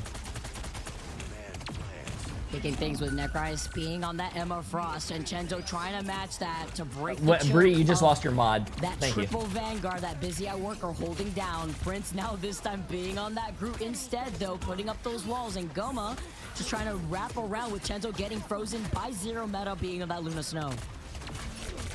Alrighty, here now pushing in, getting that charge up fast. Oh, wow. He already has ult in Rocketing 30 through. seconds. What is Jesus that group Christ. charge? They're going to go with the approach of just putting the pressure out right away. The unexpected Khonshu. You get 0 meta out of this thing. The res, though, to bring them back up. They're back to even numbers. Actually, though, goes down. That's going to help this team push right through it. This is nothing as now, even though Reed is getting that ult off, doesn't help. SJW, though, going to even the odds here a bit to slow down what was all momentum. It's nice to be able to build into these sets of ultimates, though, because with Necrise having that Psionic Seduction, Silent Blaze is right there with that invisible boundary. You have to look at what's rotating, because Goma's going to want to force that out eventually with the Omega Hurricane. Busy at Work have 4 ultimates ready to go, and Alani Win are slowly approaching that with 5 as the Omega Hurricane comes out and the invisible boundaries to follow. The sky opens up and it forces now 2 of those ults to go through here now. And the Magneto Ball up, down. K-Jules out of there. No Golden God passive this time to bring them back here. Seduction on. Necrise looking to lock the targets. Someone needs to follow up here. He's got 4.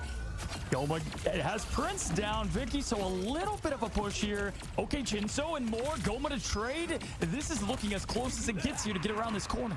Yeah, but the way that Busy at Work just backed away to then recontest was huge, but everyone's grouped up together because of the CEO, so you have to be careful with the hand of Khonshu. They get away just in time, and Prince was able to get that pick onto Necrise for holding up.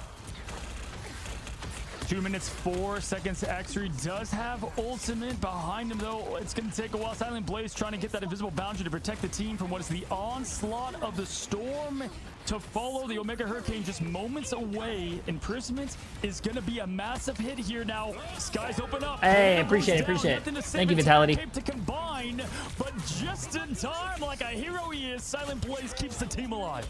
I heard that invisible boundary, and you know that Busy at Work were kissing the feet right now because SJW slams down that Meteor M and finds Chenzo. Busy at Work right now. Prince, you know Prince is feeling himself. He gets the snipe. He gets the snipe from the back end there, and the spawn room gates. Are you kidding me? And still has that strangling prison. No, they're so locked in right now. Busy at Work can taste it. They're 1 minute and 15 seconds away from flipping this script, saying Alani win to Alani lose, as now Chinzo knows the exact Yeah, this is thing. not looking good, bro. This is not looking good, chat.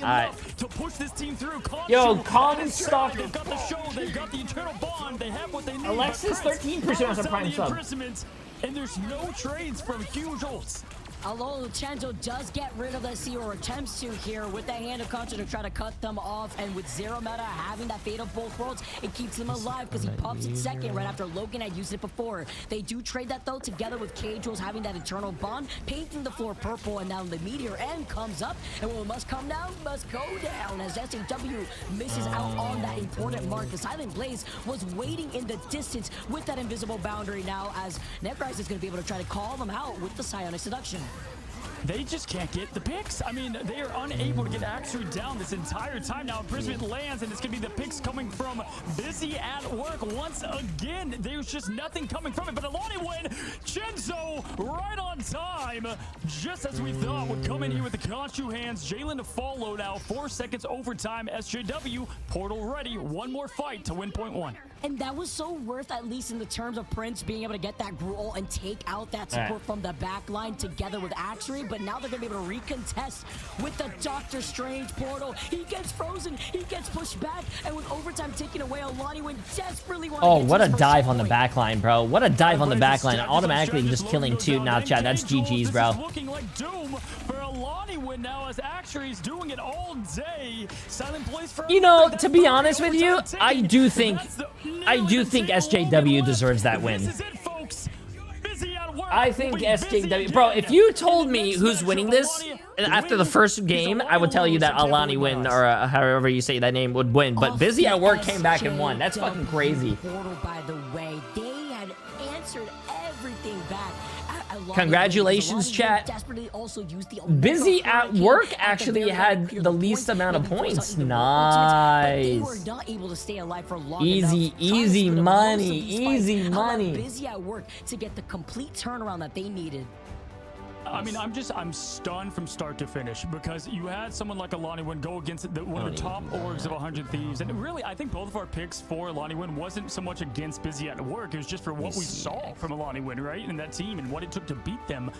Busy at Work was not phased back against the walls. I mean, A complete turnaround in this team. Incredible job. Cannot say that enough now, as you just see a couple eliminated. No one barely died on this team. It's just insane with the damage output that was being put out eventually from Alani Wind, right? Like, we were highlighting Chenzo for so long. Look at the damage output aside, but the survivability, that's what we need to look at. 31,000, 33,000 there from the strategist lineup of Busy at Work. Zero meta, timing it just right, so that way they were not getting baited consistently with the Omega Hurricane, or they had the invisible boundary just in time to protect one or the other. Even when they lost Silent Blaze right here, when they were so close right there, Busy at Work were able to force back Alani Win when they were on the defense, and essentially after that, Busy at Work had no breaks. Yeah, and Axray just didn't fall that entire defensive hold the entire time, Vicky. I mean, there's just nothing that would stop that there. Prince, I mean, the Vanguard's getting it done, but you're right, it was all through the sustainability from it. The damage was going out, and they were doing big things, but no one was being eliminated, as we pointed out earlier, as we were just looking at the plethora of Blaze, and we say goodbye to great players, Chenzo and Goma, these guys that we saw what they were able to do, but fortunately it was not enough. Nothing was going to stop these men at work. And we are now moving on to our next match, but Busy at Work, the winner. And I cannot wait just to, I hope they are just elated right now. I'm sure that room or the chat is blowing up. Yeah, I honestly, I just really want to hear thoughts from Maxry, Redis. They're just such good players. SJW is going to be the MVP. Sorry, I'm trying to look at my... everyone back into that fight. And even with Axry getting frozen by Logan's hands being on the Luna Snow, they were able to recontest almost immediately. And the rotations, again, I have to highlight from the strategists with those ultimates really came in clutch, with Redis being on that rocket too. Yeah, no, absolutely. I mean, I think that is a great highlight there. I think for the most part, the entire ult rotation was to perfection. Even catching a in the Jay3 stream during the day in New Zealand tough. Right? And they were able to been streaming pretty late lately. Freedom Trail of Justice from Steve Rogers. So great job all around. I'm stunned, because if you go back to the moment of point 2 of Wakanda, it looked done. It looked done for that team. It did, and that also showcases, like, okay, you know, awesome. I just went through all my VIPs to remove the inactive VIPs so I can add more into my chat. So well, not only there was a difficult Star-Lord matchup, because apparently I only have a limit. Chenzo and SJW were going crazy. Like, it wasn't like yes, we saw really great tracking from Chenzo, but it was the answer back and the follow-ups that we also got to see between SJW when he was on that. 10, then we 11, see 12, flexibility 13, from 14, SJW's side, 15, and then he just pops 16, off. He went down 17, one 18, time 19, in that last game. 20, 21. I freed up 21. Like the team that we saw in the MRC, right? We saw them as Phoenix Guard then, and we saw them continue to climb up. Funny enough, this has been the history, and this is what I'll ask when we bring in our interview in a second. A lot of people. Team I mean, I don't think I've ever removed the VIP in like 8 years. But yeah, they were doing it even best of 5 all the way through it all, and so they've been there, done that. We kind of saw that just now as we're excited here to get our interview in. Okay, let's see this. And as we get weighted up and set up, it just also comes to question here, Cozy, the importance of being able to find who was the your first footing VIP? My first VIP? When you are in best of 3 territory, little to no time to make those adjustments, having to find those tweaks could be pretty difficult. Absolutely. Let's go ahead and welcome in our interviewer right now. You guys want to know them. Watch this team celebrate what was a massive win. Hello, how is it going? Welcome, my friend. Hi, can you guys hear me? Yeah, I can hear you. Hi, it's going good. You know, we're really excited that we won that game. Showed what we're actually on about. Yeah, how are you guys feeling? I mean, I've seen a lot of this team in the MRC, and I was just saying how, I mean, we have seen you guys kind of back against the wall a couple of times, and you always seem to just not fear and fight back and climb back out of that thing. So kind of take me through the room when things are down, right? You guys are down in the lower bracket, you're facing elimination. Point 2 of Wakanda, this team was looking at the door to leave this thing. Citadel did win, yes. For us, it was more like we sort of played to the strengths of like the enemy team more so than like if the enemy team are like really good, we'll play really good to match them. If a team is really bad, we'll probably, you know, match their skill, which I know is a bad thing, but it's just one of those things that we do. Our like thought process after losing first map was like just, you know, getting sure like our mistakes are gone, you know, making sure that we don't make them again. because we played quite well the first map actually, considering like how our performance was against Extinction. You know, Prince and some of our other players. You know, we played quite bad, but you know, Prince came in, was probably our best player today along with Redis. So it is good to show that we can bounce back. Yes. I love hearing this from you guys because we were talking about it in the green room too before we got into that last map. Coach, yeah, Ran, it's so nice to talk to you, and seeing what you guys have been doing together as his team has just been a different level in improvement, because I see the Protect on the Jet, so we see what Redis could cook up real quick. We saw the Protect over onto the Luna too. Can you, without revealing too much, obviously. Yo, Andy for 57 months, I appreciate how you guys performed in game number 1 going forward into getting the reverse sweep. Can you explain? No, this was not the last one. We have one more game after this. Being able to recover in a best of 3 territory that I was just talking to Cozy about.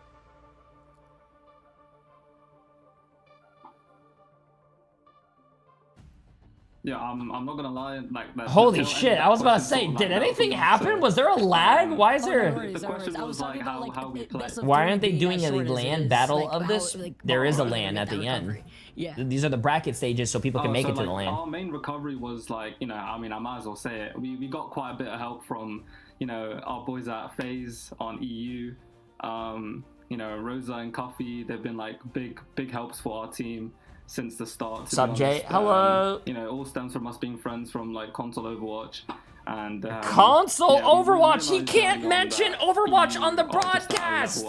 Than NA, you know, they're not just. He just got fined. 6 players running at each other. He literally just got fined $10,000. We can do right now. $10,000 for mentioning Overwatch on the live broadcast of Marvel Rivals Chat. That's crazy. He has to take out a loan. Yeah, hey, listen, Holy Agamotto is what we were saying after what Prince did. And seriously? No, I don't. I'm just fucking trolling, really chat. Like the Shark versus the Golden God, and I think in that first map against them where you guys dropped in domination, they had the Atom. You guys were playing well, but you got to play perfect with the res that comes back. You kept allowing the Atom though, and so were you just comfortable with Redis and what they were able to do to shut down, get the the Jeffy and finish business there? Talk me through a little bit of the pick bans on that specific matchup. So for us, we realized that we could do like what other teams do against TTK, for example, because Necros and TTK are essentially the same player. Did TTK hear that? We realized let's just play to our strengths. We realized that the Jeff advantage. Did TTK hear that? They just call TTK shit. No, they didn't. So, and Redis is one of the best Jeffs on NA. I mean, as you could see today, like I think he cancelled whoever the Ultron was, Goma's ult like 3 times in that one map. Yes, I mean, at the end. come on, there's nothing better than that, is there? So we left the Adam up because it was, who was the Adam? I don't know. The Adam was like, I think the other support, K-Jules, I think maybe. I don't know. You know, he can have that. It's okay. Like we're not too bothered about that. Listen, no, I mean, Redis, I knew him as a Star-Lord back in the MRC, and now he's coming over here as Jeff, and you guys have a lot of flexibility on this team. Listen, you just beat a team that pretty much nearly played better than the team of 100 Thieves, and so when you have a team that caliber, right, that you just beat, how far can this team go? How far can this team go? Because you're 100 Thieves. I was hungry for pizza like 2 hours ago. Was right there with them. Do you guys believe you guys can make an absolute run in this thing? Yeah, I think if we ever play against a team that you can play as long as you want. It's already 9:30. There's only one more match. Let's go to McDonald's after. These teams, 100 Thieves, they don't play. You want to go to McDonald's? A unit, you see people. Do you think I'm getting fat?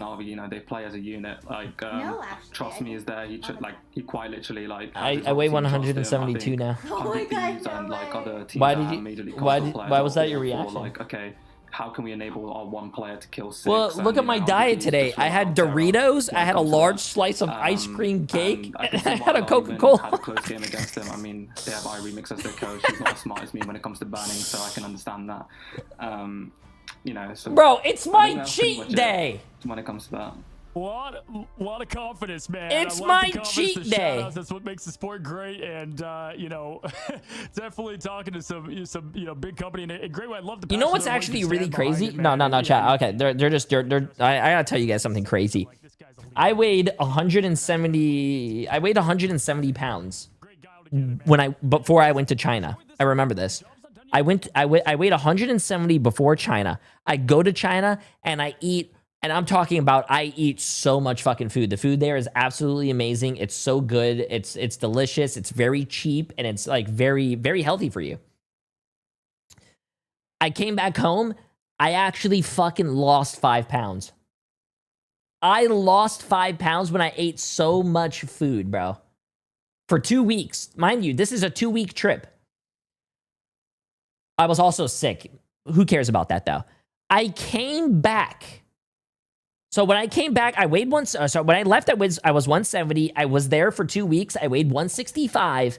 And then when I came back here, after like 2 weeks of eating food, and I don't usually eat a lot of food when I'm home, I weighed 170 pounds. Bro. Actually, I think it was like a month. Bro. They put something in our food to make us fat, chat. I swear. What they say that about me for? Like, if I was Irena's, like, what they say? What about me? He's like, the hell? Yeah, what happened? No, listen, yeah, that'll pump up 100 Thieves. They'll be ready for them if they see him, but hey, vice versa, they'll be busy at work, guys. Bro, I still cannot I cannot understand a Coca-Cola here, a little fucking cup, like the little glass, plastic cans. 38 grams of sugar. 38 grams of sugar. But you get that same Coke in China? 8 grams. Wow, production. 8 grams of sugar in China. That's fucking crazy. Just by 0? Ew, no, that's disgusting. That's disgusting. Because it's honestly, it feels like the Wild West, but in terms of teams having to figure out what this season 4 has brought into us. Well, this whole day was the new names outside of Ego Death, right? And funny enough, I felt the best about Alani winning that just because of I was talking about how the food in China was so amazing and delicious. Either way, what do we Can't you agree? You were there with me. I asked you to go to dinner with me, and you were like, who the fuck are you? And then you just walked away. You don't remember that? I remember it because it hurt my feelings. I got to say, Vicky, as we take a look at something epic here in just a moment, I have to say, which team would you give the edge to going into our last matchup? Ooh, I would say Odyssey. Odyssey is looking good. I have to say Odyssey is just they compose those individual players that have always shined and impressed us, Cozy.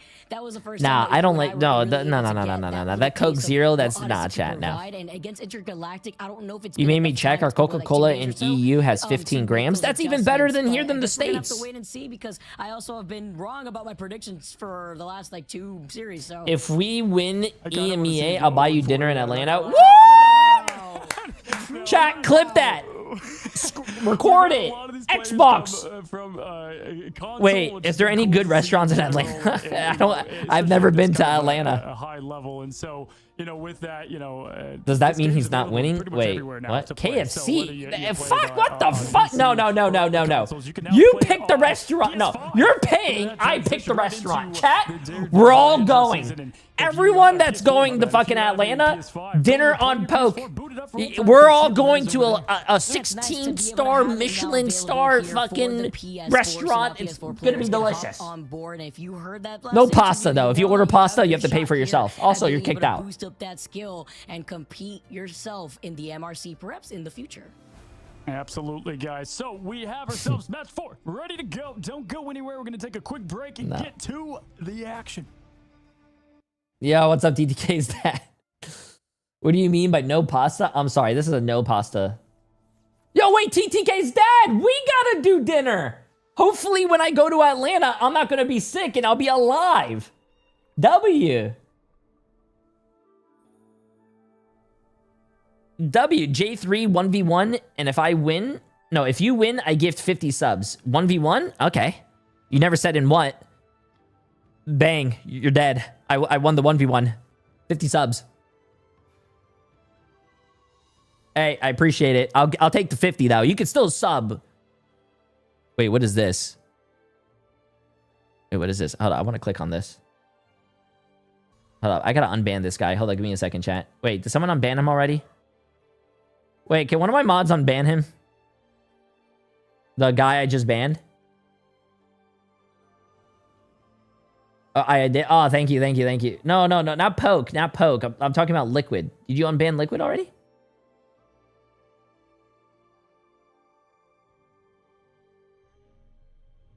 Yo, sorry, Liquid. Wait, you're coming back. Wait, what is this place? Bones Restaurant. Oh! Oh! Oh! Oh! Oh my God! Oh my God!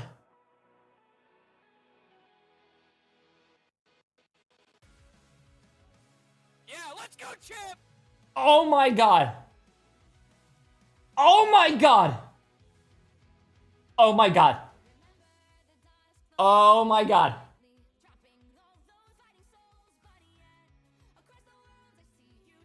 Wait, why do I keep fucking going back?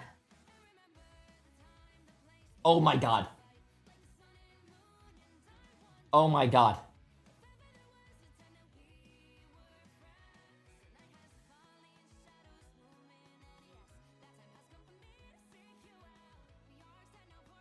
Oh, those scout. Oh.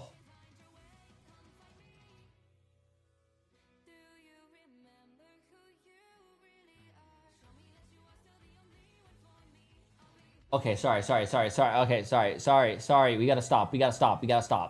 Sorry. What? Sorry. Yo, I am Liquid. I appreciate the massive 5 gifted, which also made Valorant gift 2 subs and you Prime sub. I appreciate it, my friend. You are absolutely insane. Wait, what? Wait. TTK's dad just said, I got your dinner, Jay. Have some lasagna. You know what? Never mind.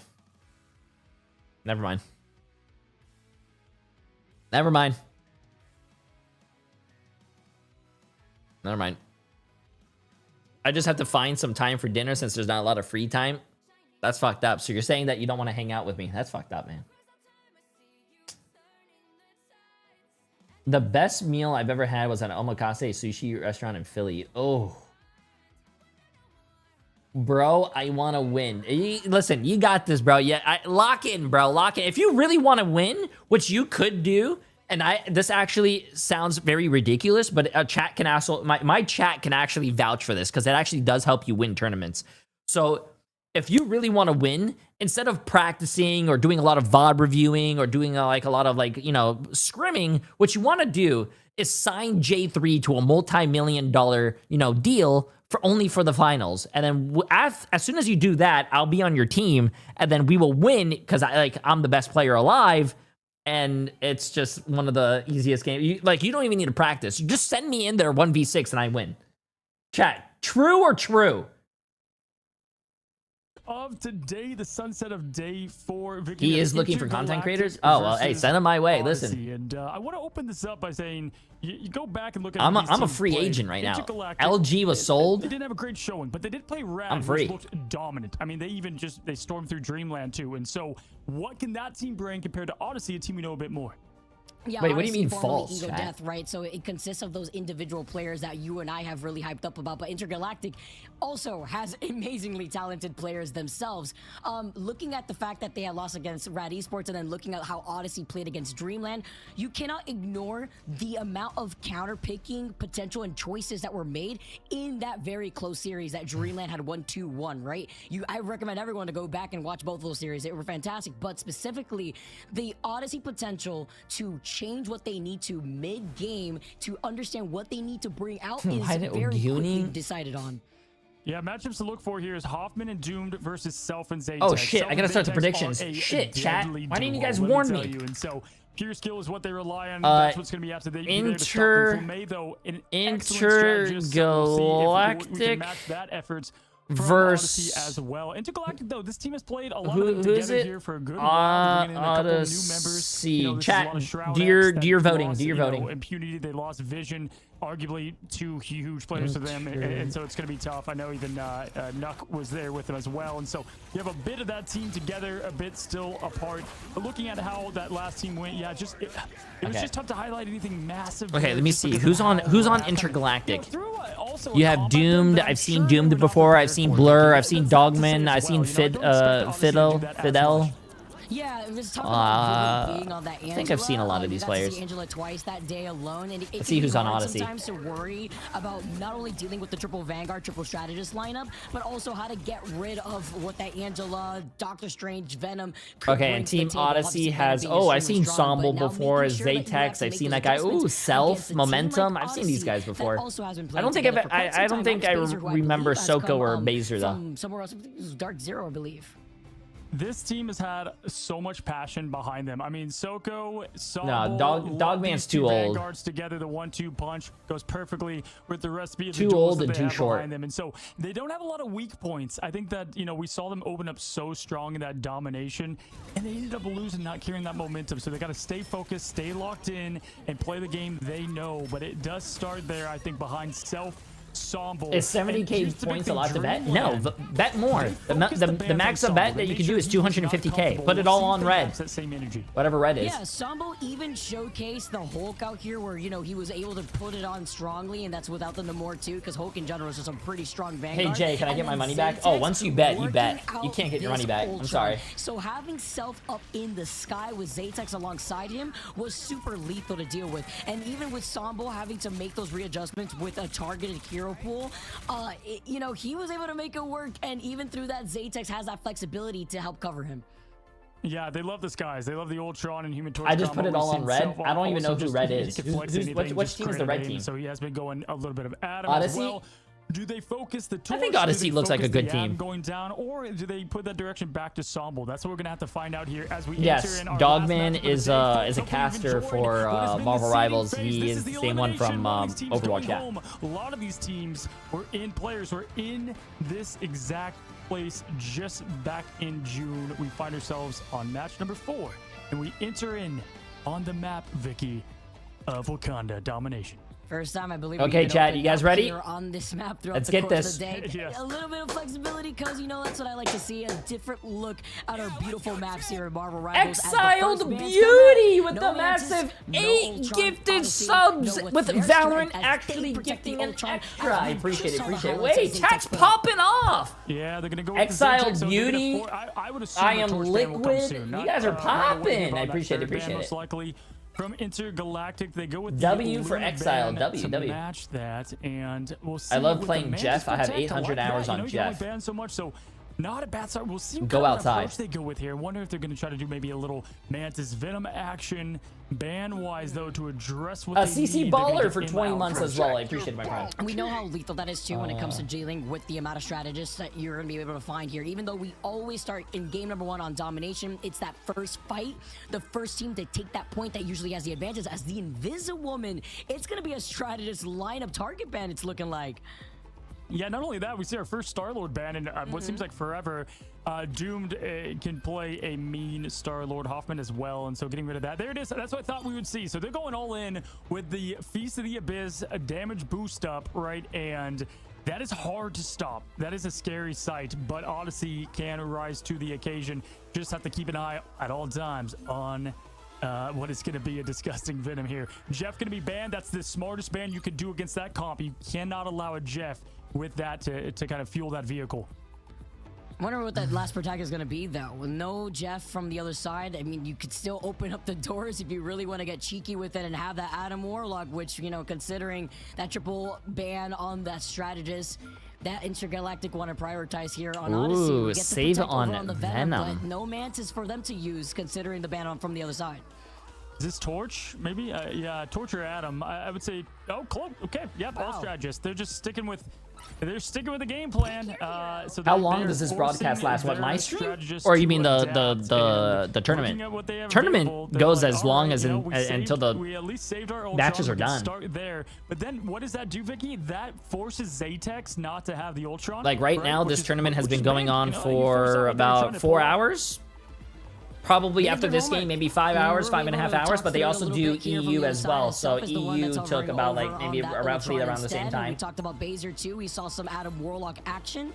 I mean, the tournament's been going on since I started my stream, so it's been almost been 10 hours. For our final match of the day, it's felt like there was a little break in the middle because there's a break between EMEA and NA, but yeah, basically 10 hours. MRI, but you know what they say, when you're having fun, time does end up flying by.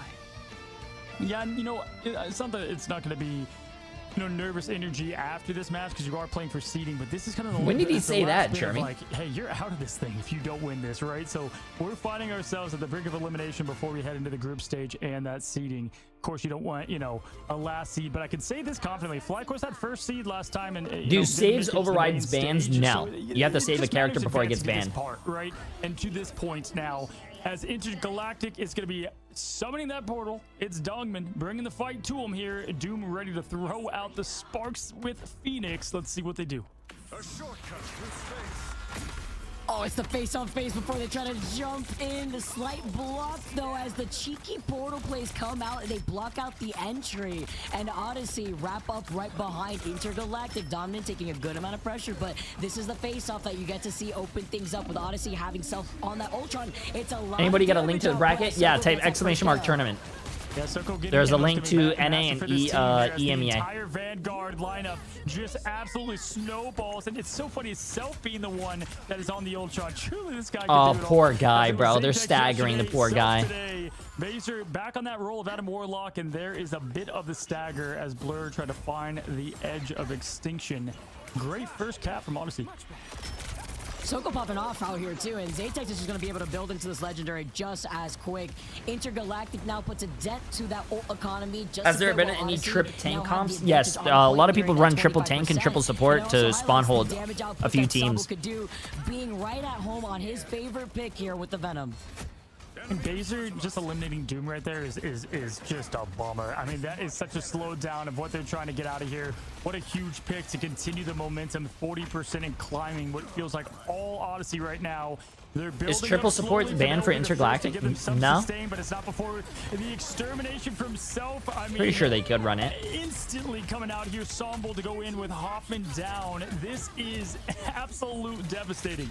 That was actually crazy from Sambo too. That was a follow-up because he was going to be safe anyways thanks to Self having that extermination from the Ultron, and Odyssey are holding on to these ultimates. You're going to have to look for Baser, who could self-revive with that passive and bring everybody back in. And with the sign of seduction, it's trying to pull Intergalactic towards them while Doom slams down onto the ground, and Flamme keeps them alive with the fate of both worlds. But it's an elongated fight with Odyssey having the advantage.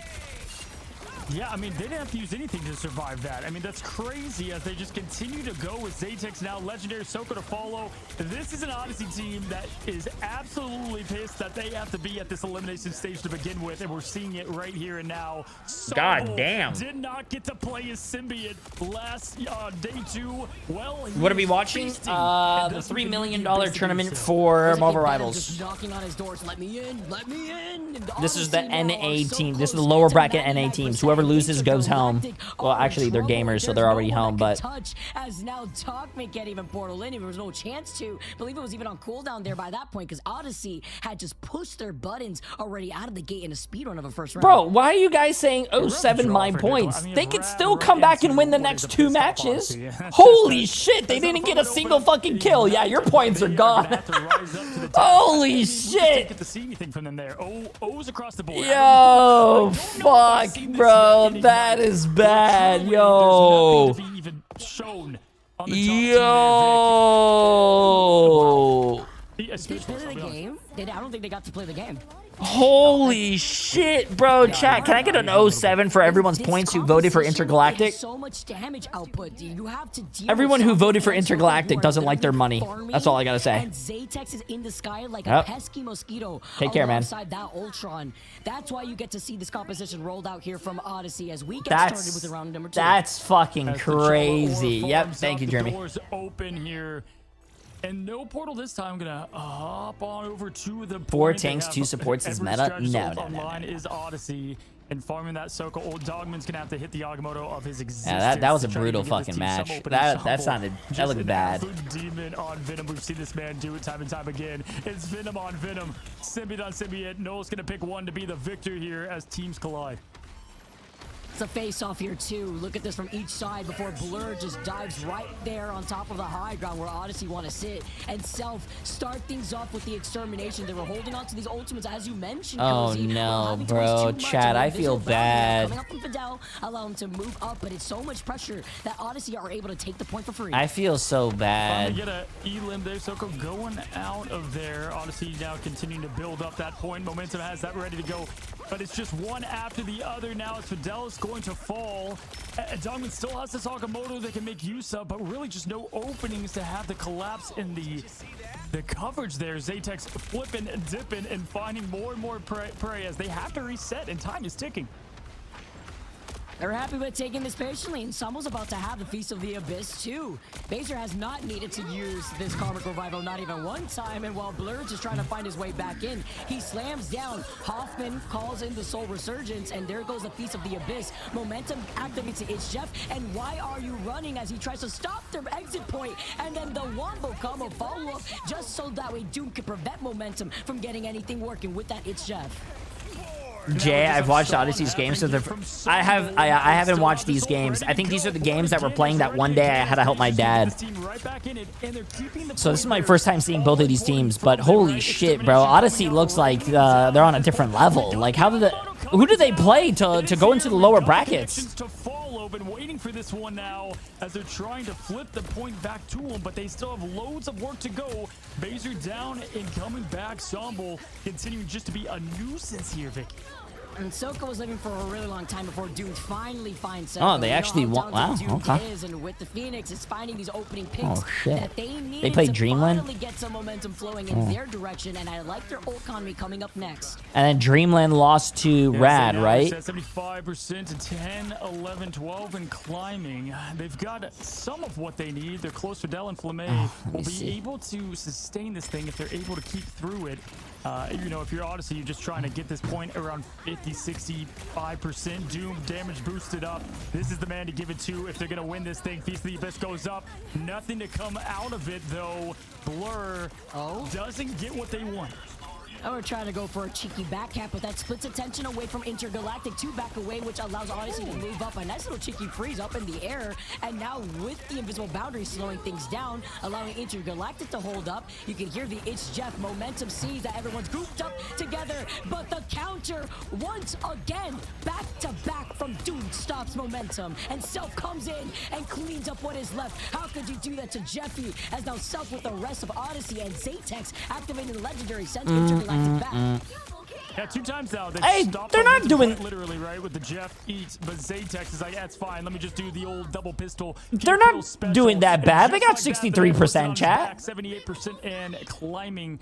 And listen, they had all their strategist bands, and they just don't care. I mean, they're like, okay, we'll play Adam, Ultron, and Jeff, right? I mean, just what a show we're seeing done here. Dongman now. When Intergalactic comes back and wins, I expect bonus channel points. Has the follow-up needed. Has the I could. Vic, you'd expect them to have some success here.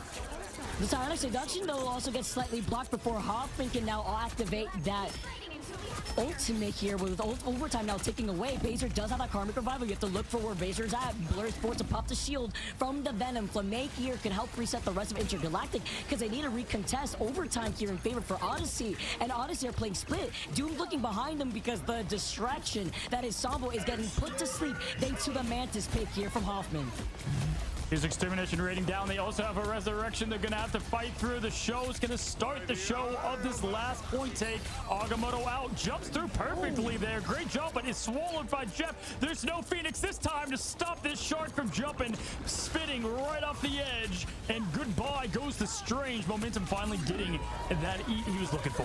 That was so big because he also helps out Baser. Baser, although uses that passive, comes right back around. The legendary gets shut down. He was shooting blank over into that invisible boundary, but the Born Again rings out in the arena as Baser brings back Odyssey into this overtime. They're not trying to step off the point here at 99%, with Intergalactic losing out on Doom and not having. This isn't the same Doom from Shroud X, right? Probably is. I heard Shroud X's team was disbanded, I'm pretty sure, because Shroud didn't want to continue the team, right? And just like that, they got the message. Damn. Oh, it's speedrunning day. Well, let's see what we can do. What is everyone in the rush for? I want to keep seeing some more Marvel Rivals. Are you kidding me right now? I mean, if anything, to take away from what we just witnessed right there, Odyssey has such good cohesion, and it seems like intergalactic, especially in that first round. I'm not too sure what was happening where they couldn't even break through that original. When are you starting your own champions team? Never. By one. Aside from that purpose stagger that we saw from Doomed Odyssey, did that pretty second well. round, He had they 7 did a lot kills. better, but it was even better economy for Odyssey to retake. Yeah, glass half empty, you lost. Glass half full, you know, you got more than one limb on the second round of things. So at least things are looking up for them. But yeah, I mean, listen, first of all, Odyssey is a team that shouldn't probably be down here. They're very talented. We know this. We know You are they rich, bro. almost Sponsor a punched their ticket to team. China. Like, they were You want me crushing to it. This sponsor a you know, team what was the just top like seed how in Shroud did. back in Yeah, stage chat. one, I don't and know the if you Lions guys better knew, and more but cohesive. They were kind of a young team then, still a young team, but you know, in terms of just this top When level Microsoft was trying to come out with their own Twitch, they signed Shroud for like a what was it, chat? Like a 10 or 15 or 20 million dollar deal for 3 years. And then they ended up canceling their website, and he ended up getting what 10, 15, 20 million for those 3 years for about a 6 months of work. Yeah, I'm not fucking Shroud. I don't stream to what 20,000 viewers, bro. Or if not more. Yeah, I could barely pay my fucking mortgage. So yeah, we're not the same. Doctor Strange allowed also the Adam Warlock to come right back around with that passive to get that resurrect. As Zatex is your MVP like Shroud. No, for sure. And one thing I want to highlight is, listen, folks, it looks convincing against Dreamland, and guess what? Odyssey lost 2 in a row. So anything can happen here, even after a dominant performance. This is where we have to see the difference, Vicky, of this team locking in, right? Getting this last win to move on and get out of elimination here. If you're looking at the maps, Spider Island, I believe, is what Dreamland took against them. So maybe they go that route if you want to try to do some homework, if you are intergalactic. Well, that guy was making $20 million in 6 months, chat. You know what I was doing? It just did not come together right there. I was playing Overwatch. You could say the 4 strategist ban. Let's throw that away and let's bring in something different here for the pick and ban. Yeah, because there were answers, right? We saw Doom over on the Phoenix only utilize the Phoenix ultimate to combat that of the It's Jeff. Unfortunately, at the very end there, when the Eye of Agamotto was trying to get a follow-up, it once again was also You sound happy? I like Overwatch. Fights where there wasn't, I believe, a Phoenix ult online just to target that Jeff. So you lost out on your Doctor Strange, and now as we move over to the next game, I'm wondering what that pick and ban phase is going to start looking like. Yeah, we'll have to see. They're going to have a little time to do their homework because we're going to take a quick break, and then we go to what could be the last match of today to send. No, Shroud's team is not a thing anymore. We'll have to find out, guys. Don't go anywhere. We're going to be right back.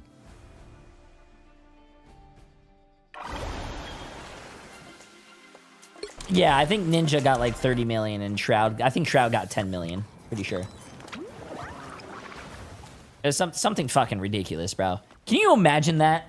Can you imagine like a company coming up to you and saying like, hey, we'll pay you X amount for 3 years. You know, hey, that sounds like a great deal, right? Awesome, you take it. But then they're like, hey, you know what? We're done. We're done after 2 months. Take all the money. Peace out. That's fucking crazy, bro. That's wild. It better be the last match. I want to sleep. It is the last match. If Odyssey wins, the game's over. Should have been a CS player apparently because you're more entertaining than Shroud. That's not true. I think Shroud, he's very fun to watch. Cracked aim. Also, I feel like I wouldn't have the same personality if I played Counter-Strike. Counter-Strike is very boring. I like Overwatch and Marvel Rivals and like Team Fortress 2 because that game, like as soon as you die, you respawn, you go right back into the action, and it's so fun. When I play, I've tried Valorant, chat. I grew up on Counter-Strike. When you die in those games and you have to wait for your team, it's fucking boring. I just go on my phone.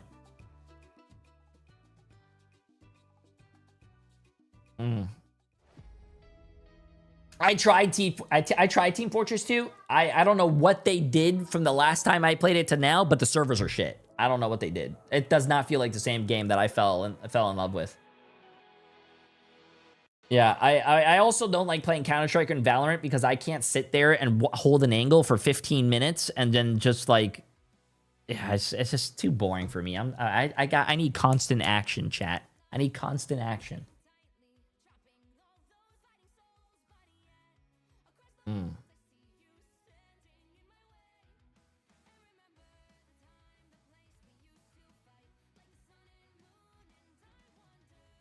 Yeah, that's why when you see me play games like that, I really just, I run in. I let my aim do the talking, and if I fucking die, well, I just regret everything. But if I go in there and I start popping off, then it feels good. That's why I suck at, like, that's why I suck at, Tarkov, because Tarkov, you know, you gotta be stealthy, you gotta wait and do all this shit, but no, I just fucking run in there, I'm guns blazing, bro. Listen, my aim might not be the best, but I trust my aim to get me out of situations, and I feel like my aim is better than the average person, so I trust my aim to go against anyone. Yeah. Yeah.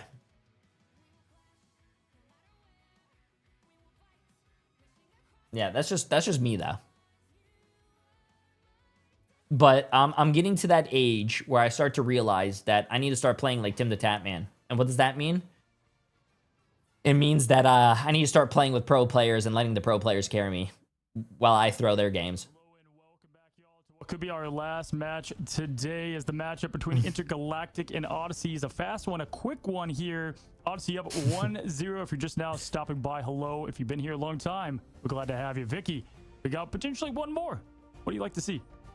Maybe. Or will we go to a game 3 like we saw within our last series? I don't know, because the way that first round played out, that was brutal. They were able to make some adjustments, but then you have to wonder, you know, looking at the pick and ban phase, do they need to start targeting Sombo? Because I feel like a big portion of that actually came from Sombo disrupting that backline, what Venom does best. Yeah, honestly, that was going to be my exact highlight point. If you watch where that team did struggle, it was when Sombo was forced out of anything he could play, and then it kind of slows down a lot of the team, right? And this team is one of those that click as a whole unit, but you know, you cut out a big nuisance in Venom, you're able to go from there. But yeah, they're definitely going to come with a different pick ban approach. We know that. We'll have to see how they address it with the first ones to set the tone, right? Sometimes, you know, this little break is good to get confidence back. Odyssey, again, they lost after winning the first one against Dreamland. So, you know, there is hope. I found you through Timmy J. Tim's a good guy. Sure I need to play Tim. Tim slander won't be tolerated. Whoa. Tim and I go way fucking back, chat. Tim and I go way fucking back. The first time I played with Tim, he said he was going to throw me through a fucking window. Okay? As we enter so the listen, end of day Tim and I, for this group we're cool, bro. Especially when they're forced to play it out. What's up, TTK? Are you watching the actual teams win? Here, but it was more so tough for them to make those readjustments because it was definitely winnable, and it was an incredibly close series. And during the ban phase, did the other team see what the opponents save and ban like they do in regular ranked? Yes. And they want something to prove. And against the talent that makes up Intergalactic, I'm surprised to see it looks almost. I haven't watched a single game. Yeah, same here. I don't want to watch your game, but I do know Sentinels are going to win. As we move over to our second game, we are going over to Midtown. Absolutely, here we head into Midtown. 0-1. It's Odyssey now. Stage 2. Let's get to this thing. Although we've got the pick bans ready. Wait, looks like another hurricane is heading to Miami. Wait, really? And what they're going to start out with, we should know right off the rip. And last time when they had their pick bans, homework is for iRemix. Oh, trust me, I've seen that guy's book before. Wait, hold up. Hurricane Tracker. Song and dance come from the beginning of Intergalactic's bans. And if they are gonna focus on only banning out the strategists this time around, they have to also consider the flexibility. Wait, I hope 100. Wait, yeah, TTK, bro. Why don't you do an interview, bro? And then when they say, "Hey, is there anyone to shout out?" So say Jay3. I'm starting to understand and see why the Jeff has been such a problem thus far, as we see more Jeff bans. But it's the Emma Frost that's banned next. Fuck interviews. Interviews help you, especially when you're trying to be a streamer, bro. People see you. People make a connection. People want to go check out your stream. When they say, who do you want to shout out? Say Jay3, he's tall, jacked, and handsome, and also shout out yourself in your stream. Don't hate it, bro. I definitely think getting rid of I'm scared. is such like a hidden hero on this team, Vicky. So TTK. I like the target ban per se on him. I also like the protect ban too, because you shouldn't be scared. Frost ban against them, so at least they'll be able to. Everyone knows you're ugly. We're going on it's to okay. Midtown. You already know, Convoy. We're gonna have that triple Vanguard setup, and Intergalactic are starting things off on the defense as we see the next Star-Lord ban coming out for Odyssey. Yeah, again, respect there to the duelist of Intergalactic. Can't have Star-Lord running around if they want to, you know, continue their strategy there. And you know what? That's Wait, probably there's from no what I hurricane gotta say hitting. Is from what Stinkers did to this team. There's a in hurricane Dreamland. next to us, but it doesn't look like it's going to hit us. It looks like it's going to go Or this not way. just Dreamland, but all of them against the Sky Rain. Now Wolverine is going to be banned as well. Like that approach, you can tell that they're doing something a little bit different for this map, with Adam now being shut down for Baser. It's going to come in clutch, too, when Odyssey is on the defense instead. Yeah. Especially looking at the way that they're going to be flexible and having to deal with that triple Vanguard. Now, the Protect on the Adam Warlock. Which year did you first was collab with something Tim the you and Tatman I on were which game? considering, although we You didn't can see search a it up play on the YouTube. Adam I'm in pretty the sure it's last there. game. Before this game Adam starts, coming watch this. I out can with find triple Tim's Savage video assist. and my video. Yeah, I think you can always go with the Jeff approach, right? So we'll see Tim what the their last ban is gonna be, Tatman, Luna, but no, they're gonna go Venom. Moon, and They're gonna go with the Jesus. Venom ban, Let's so I go, think they might champ. get a Jeff. Bang. I met Protect Tim here the Tatman potentially. 8 I mean, years they can go ago a on couple ways this about it. They can go video. with, This okay, is the torch, video they're that gonna get him and I Self. became All friends right, on. We got the Fly Show, right? I used to go by the name and it's gonna be Self and Jesus. Zatex in I the was duoing with Let's I Go love this too, Champ. though, Tim the because with the Tatman was Venom playing with ban Moon that Moon. Odyssey's putting out to And Intergalactic, I believe it was Dogman or so yeah. that we had swap over to that Venom in that second round to try to do exactly what we witnessed from Sambo with disrupting that backline. But now we have everybody 8 years ago. situated as the Protect comes out. We have the Adam, we have the Emma, and then on the other side, looking at Odyssey, they protect the Torch, which goes so hard on this map, by the way. And together with the Ultron, this is how we saw Odyssey shine prior. Yeah, and what's been the song of today? It's Jeff v. Adam. So there's we're gonna multiple. probably get Wait, so there's multiple potentially winners. I'm more just of that asking here that. later. Oh, So just I'm have pretty him as sure business card at this the point three, of the lack of finals. plans With there, this although is don't think we'll see the that. bracket Zatex stage. The bracket stage is moves the- on to I the think we got, playoffs. The playoffs yeah, show okay, he's you doing the who Storm is player there playing himself, and then they're probably in the get out of finals, that and the go finals is see $1 what million, they're looking to do in the and I sky. don't So know once they get how out of much this first place pesky point, takes. I don't know as what we second see place, the third place. I don't know. Vanguard triple strategist holds, and we go to New York Midtown. I'm not over this map. I love this map a lot, and it's introduced so many different compositions here and how a lot of these teams have had to figure things out. But potentially our last map of the day. Everyone, thank you so much for tuning in once again. Game number 2 here for our final series. It's Intergalactic versus Odyssey. We're fighting it off in the lower bracket. Last chance potentially for Intergalactic. Dang, chat. Yeah, come on now. 13%. That is, Okay, chat, let's see this. What? That's rough. That's wild. Fidel now and Dogman in the top end of things here as Odyssey is looking to get out. They bring out the old Squirrel Girl with Moon Knight. Talk about damage raining from the skies and the ground here. Why isn't there the Now same pushing pickup forward, ban self-to-damage, system, not boost a them up, normal and they're comp? just farming Chat, up to professional the ultimate. gameplay Tick, tick, Venom. compared to random comp games are completely different. These are teams who scrim with each other, practice with each other. They're a team. Ranked is just a shit show.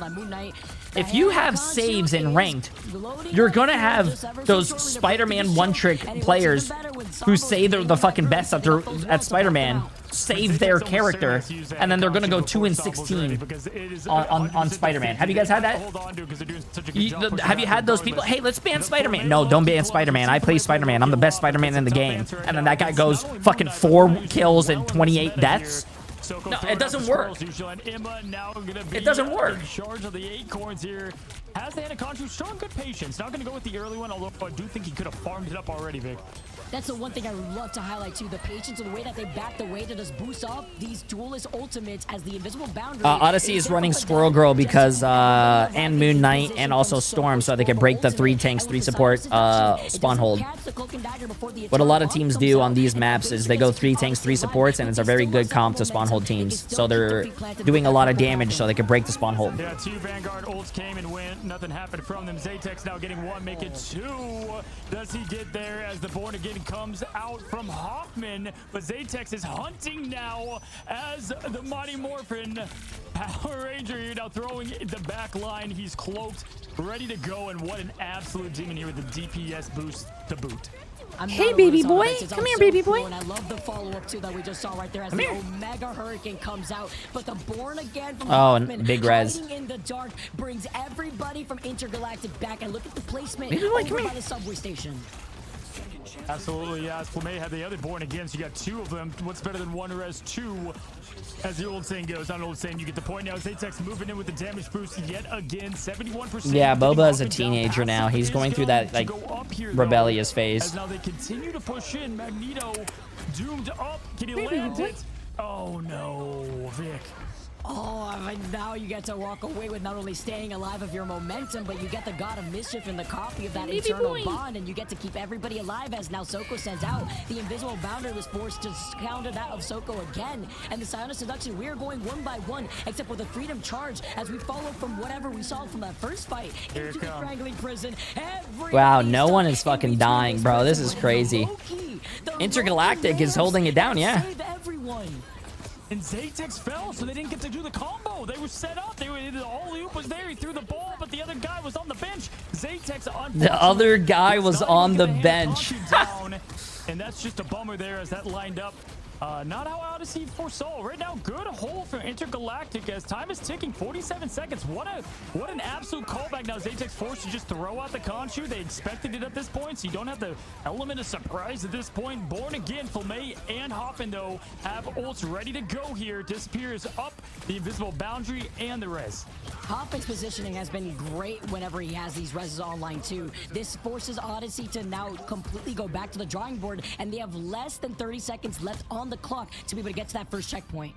We saw this exact thing happen yesterday. We saw Odyssey dominantly win the first map and then kind of, got ahead of themselves. Let's see them slow it down here. You have 11 seconds left. You look dominant so far now. You've got the Self on the skies. Hurricane ready. Let's see if they can pull this off. Sombo, look for this combo.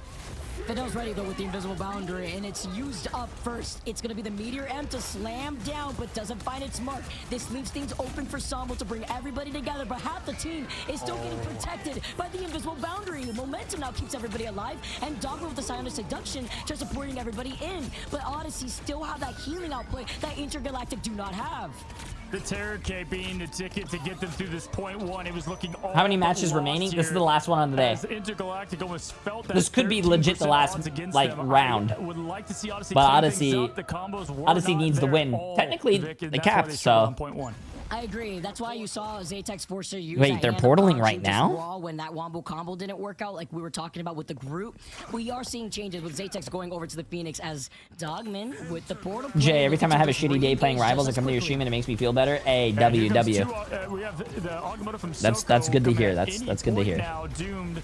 Looking for more good I was about to pressure say, as if they it makes you push feel into the team shittier, then I would back. feel Right really now, bad. we've got the switch over that we expected. Self is now on. Human Torch, Agamotto out, and they try to get something from it. It's just all the flames going down now. Self gets Hoffman out. Passive's going to be ready. Dogman to trade, and right now, Intergalactic is still in this thing. Hey, yeah, with Hoffman being no. able to get that res on Don't do that, himself with the kitty. Passive, he doesn't have to utilize that ultimate just yet. Just waiting out on these ults to finish as the group hug Fumbler brings everybody together. Odyssey, they fall as they had used up everything to combat Oh, that I tricked you. Intergalactic's retouch Yes, I with the love you. portal. Come here. I Dominant's love still you. alive, and I now this is love gonna you. be into Give me the some next love. fortunate rounds Give me that some Intergalactic love. have. Oh, that was so massive. Blur was able to get the whole team just with the ult there. Look what they have left. Vicky, they got everything for only a minute, 15 seconds left. They have a mile to go. Odyssey is definitely playing from behind here, and they're going to have to figure out how to get these combos working now. Soko on the Strange, that Emma ban coming into importance now.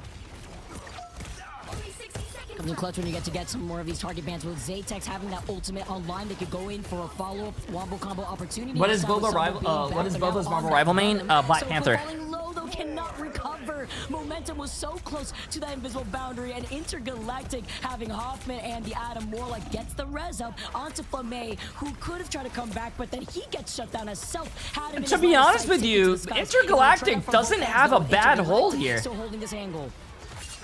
Absolutely massive from Hoffman, getting his strategist back Oh, wow. He actually went around the hit. Nice. There, that goes right through the shield of Magic and gets down to make it more as now Odyssey's able to clean up. But Vicky, 20 seconds left. There's still a lot of ways to go. This is going to be a long fight to the finish to even get to point two. That's so tragic. He went. It probably killed the shield, but he went around it. You feel like How you're fat is safe the cat? even He with is the buffs, 8 but pounds. it's too much damage output combined He's, with that Phoenix almost ultimate 6 to go months down. old. He's Less about than 2 seconds 8 out. pounds. Odyssey have to now stay on this point and cannot get off.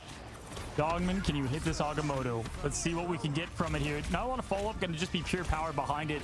As you look, Blur's close to it too. They have what they need as the defensive stop, but guess who knows that? It's Self going in with the melee cancels. 25% and climbing for the ultimate there. They've got plenty to respond to. Strategist ults, look for that sustain. We have a long fight incoming, folks. And overtime now here as Soko's also with that Eye of Agamotto. Momentum has a survivability with that invisible barrier. Okay, chat. Let's see this. I think Odyssey can definitely win this though. Of that Mantis with Hoffman making that swap earlier on. It's gonna be Oh, actually, they just lost one of their and they lost tanks. out Ensemble first. It's a direct counter to get that Sun and shut him down. But Baser and Soko are still here, and Zatex can't get a reset with the Phoenix ultimate. Look what they have available. They have exactly what they need here. Intergalactic can get this done. Agamotto went out by Soko, but nothing to come from it. There it goes. Wait, did he just solo ult that? You know what? Respectable, respectable. I like it. I like it. Continue to throw the whip and the cancels. Now Sambo already back here. Vicky Zatex has. Yo, is TTK still in my chat? That's how you hit a strange ult, by the way. Trade on Baser. This is Intergalactic salute. And this is Odyssey right now just trying to struggle to even touch the point with Sambo coming right back in and using the Feast of the Abyss. It's not enough. Overtime taken away, and Intergalactic Dogman specifically has held them back and forced out a stagger. That's out of not Odyssey. a bad push. I mean, Intergalactic can win this though. Now obviously have to do the same job here on the offensive side, and that's where we've seen some struggle so far. But Odyssey, a very good offensive unit, and only getting halfway through point two, definitely had bigger objectives and goals than that. Vic, I'm shocked, I'll be honest. Yeah, it's interesting to see, like, with the Adam Warlock being banned too now and Odyssey being on the defense, do you have maybe a rocket to lean on here? We've been seeing that Loki out instead to get that BRB sometimes could come in clutch if you do go out for that rocket. I love this cat. But it's been crazy to see how Intergalactic were so quick on making those readjustments. No, for sure. Even with the matchup early and what they were able to do with the Moon Knight, as we take a look, I mean, this is a little bit different, Vicky, than no eliminations on the board at all, right? I mean, look at just the sheer amount of what they've pumped out. Dongman here with the ace, 7 final hits. Man knows what it takes to advance in this thing. And Doom 2 with that damage output as well. I really like the copy that we saw when they made the adjustment and swapped over to that Mantis. If you know that Sambo's been a problem on the Venom, just get that stun and use those comps so that way you guys could split up and focus down on that one target that has been a pest, while also splitting your attention to the Sky that they brought out with the torch. Yeah, we're going to see better ultimate play here from Odyssey. I love this if they cat. want to go let's see this. And not face an elimination match, which I'm sure they'd be stunned by. They get the trap out of the way. Doom opens the gates with Couch What's up, Adam? by his How you doing? How you doing? And he's going to look to get these guys off the high ground. And the Intergalactic is rolling out with Hoffman, though, being on that storm, and Doom trying to get a copy here with that Moon Knight. Yeah, like I said, chat, it's a very common thing for teams to run 3 tanks, 3 supports on here. Called out first with a slight stun here, and the follow-up from Doom to be able to get that. And with no rocket, there's no BRB. Yeah, it doesn't really look good when they don't have a rocket and they don't have an Adam Warlock though. If they're able to use that, that's going to be. They don't have all the revives. revives. To the right place. Blur playing lights out here as Groot showing the tree can do more. What's up, Still Blazing? How are you? How are you? Now, Dogman to follow. They didn't even have to use the combo. This is a massive opening for this team. Oh wait, this is big. This is big, Chad. If they don't get their Groot ult eaten or blocked, this could be fat. It's gonna force us out from Odyssey to recontest. Wow, shocked here as the portal. Oh, it's big. It's big. Moon Knight ult. It's big. They're ready for it at all. The Lantis coming to save what they can. They do. They got one. So much damage. Hoffman able to pick off Sambo, who's having a rough go about it this time around. Now Doom getting out of there, getting Dongman now with the seduction to follow. Team keeping him up. No, he's out of here, and they at least get this first couple down. And that was some help with that God of Mischief too that was used up copying that Eternal Bond. Thankfully, Baser's right there to help out Momentum to combat that of the Omega Hurricane. But Fidel uses the Eternal Bond after we saw. What would you Baser. recommend for new players to try out for Overwatch? Getting closer to that first checkpoint, and they still have. You probably want to play support in Overwatch then. Yeah, we got Blur here. You can do Mercy. You can do Ana. Ana's a lot of fun. We're miles away from Juno, Kiri. Folks, so it's going to be nothing but the offensive approach of tanks and. I don't even know what the Overwatch meta is right now. Does have the extermination throwing down what he can in this fight, although nearly using on the offensive side. There's the impressment. Can they get the follow-up? They go up with the meatball. Soko throws down, misses, but does get Fidel in the back. I love how you see Doom just trying to jump away, Matrix around it just for it to give him a haircut and land on top of Fidel's head, but it's fine. Intergalactic is looking like a really good team right now. Looking a lot different than the Koth map. Tries to cut out their exit point. I know, poor. I'm sure you would have liked Fidel to live through that, dude, escaping, but at what cost? Hoffman now. Oh, Wu Young again? Yeah, new character. With it, and just like that, get point. Yo, chat, we actually might go to another map. 48 seconds, that is a lot of time compared to what Odyssey was working with. I'm sure they just wanted to maybe swap out here because I was looking at the Eye of Agamotto and there was no follow-up potential anyways there. So they just get that out, and now Odyssey are looking to reset here with a different lineup. Yeah, looking at it here, we have Flamay that's ready to rock. Blur shortly behind. It's almost back over to Venom, and Momentum is close too. So right now, this is definitely still ult economy-wise in favor of Intergalactic as they round the corner. The tough part, I mean, you're gonna have to obviously play perfect. Lamau, bang bang. I appreciate the massive new tier 1 sub, my friend. Dogman does have Psionic Seduction coming in. It's going to be the first thing to open things up. Jay, can we trade cats? No, bro, your cat is 46 pounds. I don't want your bowling ball. Nice. Flamay uncontested, being on that Loki, backing away, and with a God of Mischief, he's going to be able to get that copy to get the Eternal Bond themselves. Good patience here. Flamay's going to go and Eternal Bond out to give their team a path to victory here. Group goes down, though. We're throwing down the imprisonment. Blur goes. Doom gets a follow on Self. Self now eliminated, but Baser able to get at least some damage over and trade duelist for duelist there. Zatex on. Uh-oh, chat. We might be going to a match 3. Intergalactic is looking really strong right now. And right now, they're pushing all the way through this thing. Feast of the Abyss. Sombo's trying his best here to try to keep this thing tight, but it is all Intergalactic from downtown. Doom stealing that after coming back from the spawn. Intergalactic have not been stopped a single time. This bro, they capped with 2 minutes. We're going to a map 3. Intergalactic, they farm Odyssey in that second game. I mean, we just saw this from the upper bracket when Odyssey dominated domination last time. We're going to another map 3. Yo, Intergalactic. If you guys voted on Intergalactic, you still have your channel points. Your points are not done yet. In this tournament, who they are as a team. Remember, a good chunk of this team was not just 1 game away, but seconds away from punching their ticket to the main in June. They have what it takes with a lot of this talent, and they just showed. Damn. They can fight in this thing. It's 1-1. Wait, we can bet points? Yeah, before the matches start, I do predictions, and if you predict, you can gamble. With the Emma Frost nerf going into season 4, she's Doomed? obviously such an important vanguard to hold up that front line. 31-6. I mean, a completely different look right now. Of Who are you rooting for, Jay? No one in particular, really. No, I mean, I'm stunned. I'm stunned on how they were able to turn this thing around and good. I don't know anyone on these teams that well. They have that talent together. I see them in ranked, but I actually don't know them like I don't know them like that. Team with another team trying to make that work, and you know what I mean? Sometimes all it takes is getting to your back against the wall and seeing no one believe in you, and that's all the fuel you need for the fire. And if you're Odyssey, I'll pay for an air at B&B if you come to Atlanta. Where you win the first 2, and then Vic, I mean, if you remember, the next 2 games wasn't even close, right? It was a very quick finish. Yeah, I'm gonna be honest with you. I would rather do a hotel than an Airbnb. PTSD. I'm wondering, is it gonna be a little taste? I don't know. I feel like Airbnbs, you're gonna have like 15 cameras on you, just staring at you, or you're gonna have stuff. Have you heard about those? Have you heard about those Airbnb like video? What do you call it? Stuff with people having cameras and everything looking at you, and then there's also those people who rent out like their let's say their house, and you don't know that like they're behind like let's say a secret room, and they I've heard that people come out at night and then they like walk around, shower, eat, and then they go back into their secret room. That's fine. Hey, nah, hell nah. I'm good, bro. Nah, I'm good. At the highest level, Vicky, we find ourselves with a couple, an interesting way to end the day here. Had a couple of speed runs, but no, not this one. Airbnb fell off. Hotels are now the method. Yeah, I don't like Airbnbs, man. I brought that up a lot, but for good reason.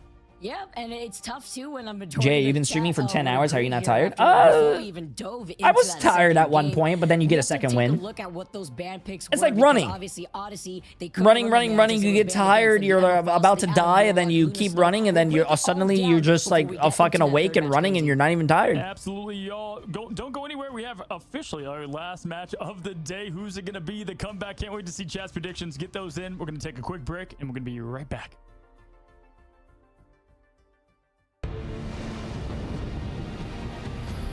What's Barbarian? I don't know what Barbarian is, and also I don't know what Parasite is. What? Nah, bro. I don't watch movies, chat. I go on to something where it's called Reddit. Reddit wouldn't lie.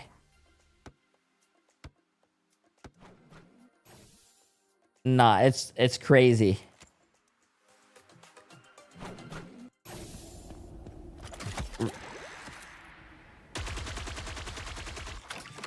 This guy's missing all his shots.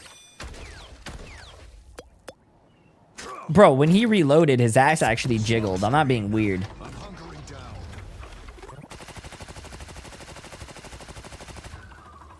Judge, jury, executioner.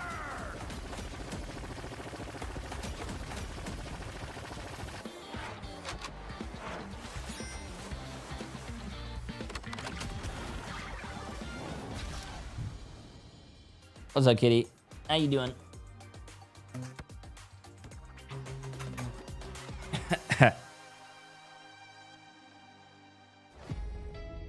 You gotta play in a champions game. What does that mean? Champions in Overwatch? Like a champions lobby? Yeah, we've been watching for 10 hours. Not too bad, not too bad. Okay, chat, I gotta go pee real quick though. Give me a second. Like, give me 2 seconds. 2 seconds.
Hello, folks, and welcome back to what is officially going to be the final matchup of today, and it will be played in Clintar Symbiotic Surface. Now, Vicky, we talked about the keys to success. All the strategist ban wasn't really the way to go last time, but you know what I think was the biggest difference now that I look at the pick and the bans? I think it's taking away Emma from Soko. That had a huge, kind of momentum changer in what was the defense, if you will, of this team. And if you look, because that's really the thing that stands out to me, at least. Yeah, because remember how things opened up in that first game. I 100% agree with you. Taking Emma Frost away from Soko prevents them to have the same damage output that they were relying on in that first game. In that first game, they also were able to get so much damage output comparatively to what Intergalactic were dealing with. I think going into this next pick and ban phase, they also have to start looking at Dongmin, who has just been incredible. You talk about Emma Frost, maybe getting rid of the Emma Frost from that side too. Yeah, for your Odyssey, you're putting, I would say, I'm not saying too much focus on Doomed. He's a very good player, but you had the Wolverine. Okay, let's get back into this. You have the Star-Lord. So it's like, you're using a lot of bans there to get rid of the Duelist friend, but they can play a lot of heroes. So, maybe look at a different. You get Marvel Rival skins for watching this? Yes, you get 2 different skins. You get a last time in this thing, rocket, and you also get a blade. So dominantly. I mean, completely dominantly.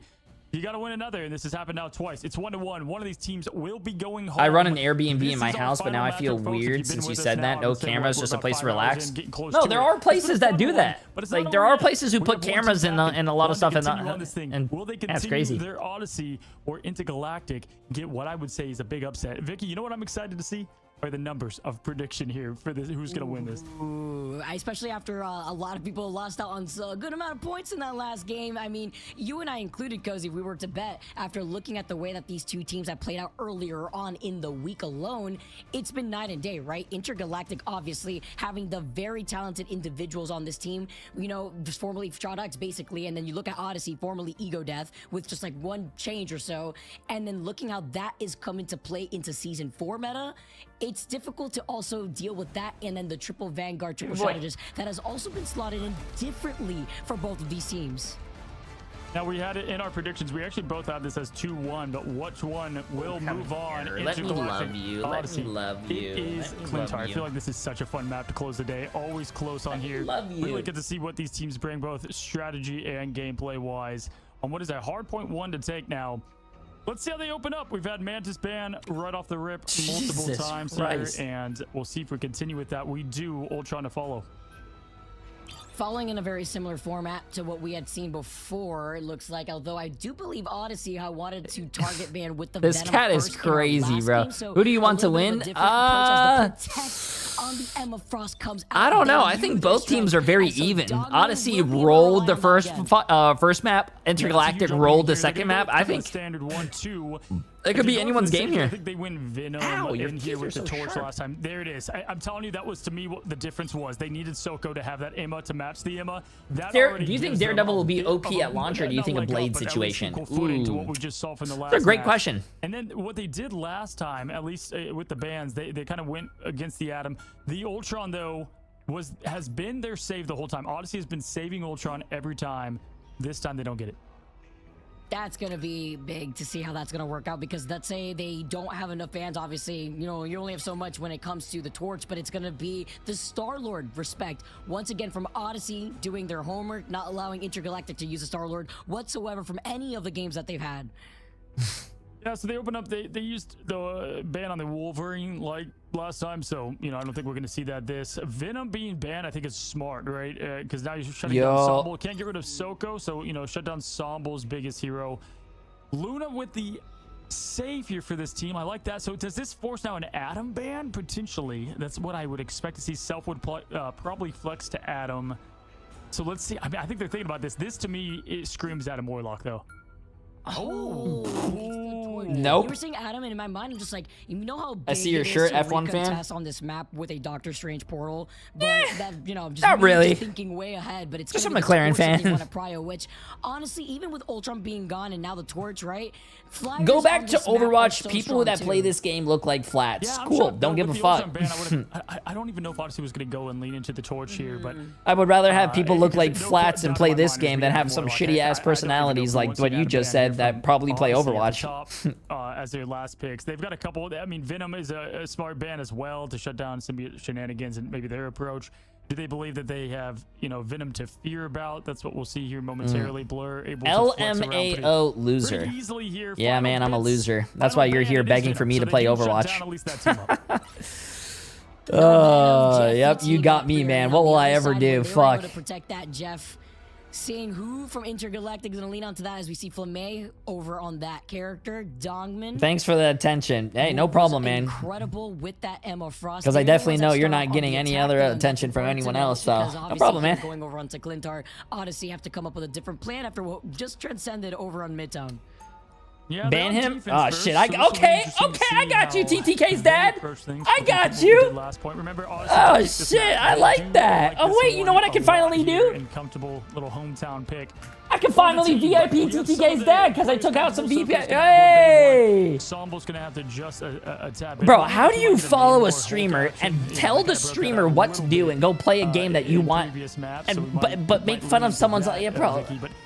Listen, Chat. Jim is gonna be in the air all by himself as Human Torch. Oh my goodness. People don't have fucking brains, bro. I don't understand. It's crazy, but even crazier to see still the split. People here are so from stupid, everybody bro. Watching from home, this is high-level Marvel Rivals for a reason, and this is gonna go down to the wire. It is Come Odyssey on, versus man. Intergalactic. It was a mollywop in the beginning, an immediate turnaround here. As there is also a change-up in this third map here, Cozy. You highlighted it, but it's Intergalactic instead of starting True, off on Zenset, defense, true. starting off on the attack as they open up with the Doctor Strange portal. Oh, taking you right to him, and they don't even look like they're ready for this at all. They're looking to the God, right what a side of him. I guess fucking they're expecting idiot, the bro. team to go Anyways. there. They have to turn around. Oh, look at that Emma shield. Beautiful placement right away to stop the onslaught from coming down right this instant. Soko, What's up, Queen? I appreciate it. Love you too. Love you too. Now, usually a strategist is the first to fall here now. Forced to push back a bit. Good answer by Odyssey. Rotating into what they need here to win, and it's going to be Somble on cap. We see him often play this when Venom's not available. I also really like the way that they were able to retaliate by just peeling away, navigating a way to get out of their line of sight right out of that portal and still hold split positioning to focus, have the focus from Intergalactic to split that up as Dell was the first one to go out. Soko. Yo, Queen! I appreciate the massive Prime sub. Welcome, welcome. I appreciate it. In the lovely grasp of Emma Frost. Yeah, glad to be back on Mother, right? Absolutely where he works best. I love how people try to shit talk Jay and they get offended when chat shits on him. It's not even about shit talking, bro. Only because you roasted it, dude. I mean, listen, I treat people the way they treat others. Listen, if you want to be an asshole, I'm gonna be an asshole right back. Like, what that guy? So if you came in here and told me to play Overwatch, I'd be like, hey, you know what? That's cool. I'll probably check it out. But if you come in here, tell me to play Overwatch, and you make fun of someone's fucking weight or looks or anything, like. Okay, Blur still gets Baser, but Self was still out here with the activated. So fucking stupid, bro. Available. So Odyssey. Heisen, shut the hell up. And Fidel also going out twice very early on in that fight has kind of halted out that ultimate. So Doomed, even though finding 2, is back to the drawing board for Intergalactic.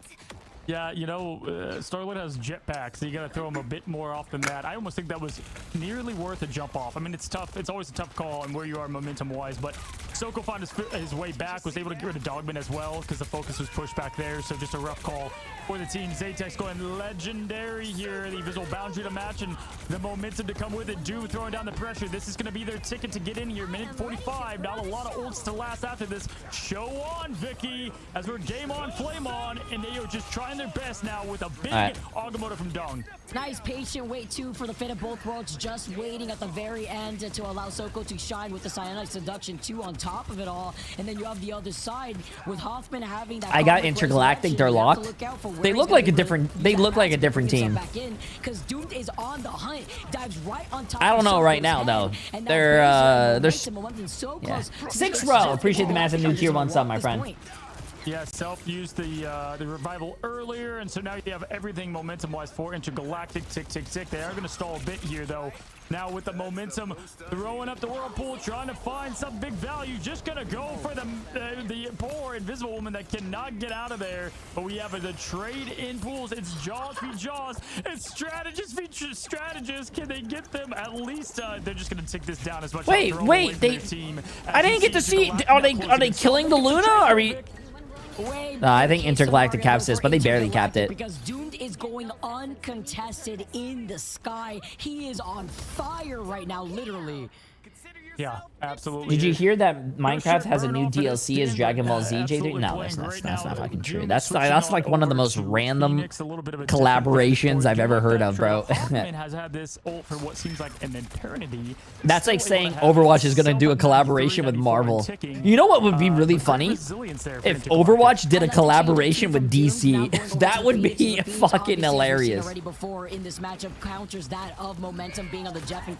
But it's true, there's no way. There's no way that Minecraft is doing a collaboration. Is Minecraft doing a collaboration with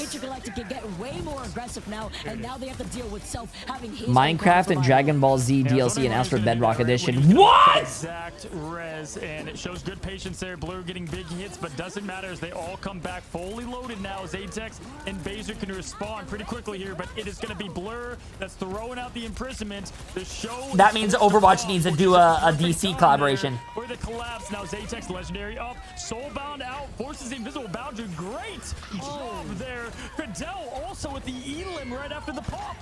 Fidel has had enough, waited with the invisible boundary to counter that of the Star-Lord legendary, and with the sign of seduction, everyone's okay. Chat, focus up. We got a lot. Stop talking about other games. We have Marvel rivals to talk about.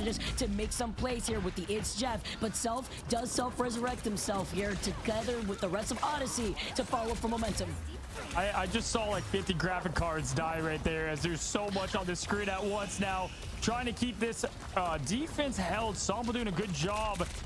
Just keeping that card not moving. Zaytex now trying to get a little bit of the strategist out of this fight, but it's nice job from Doom, realizing he's on the top. Seduction out here from Soko.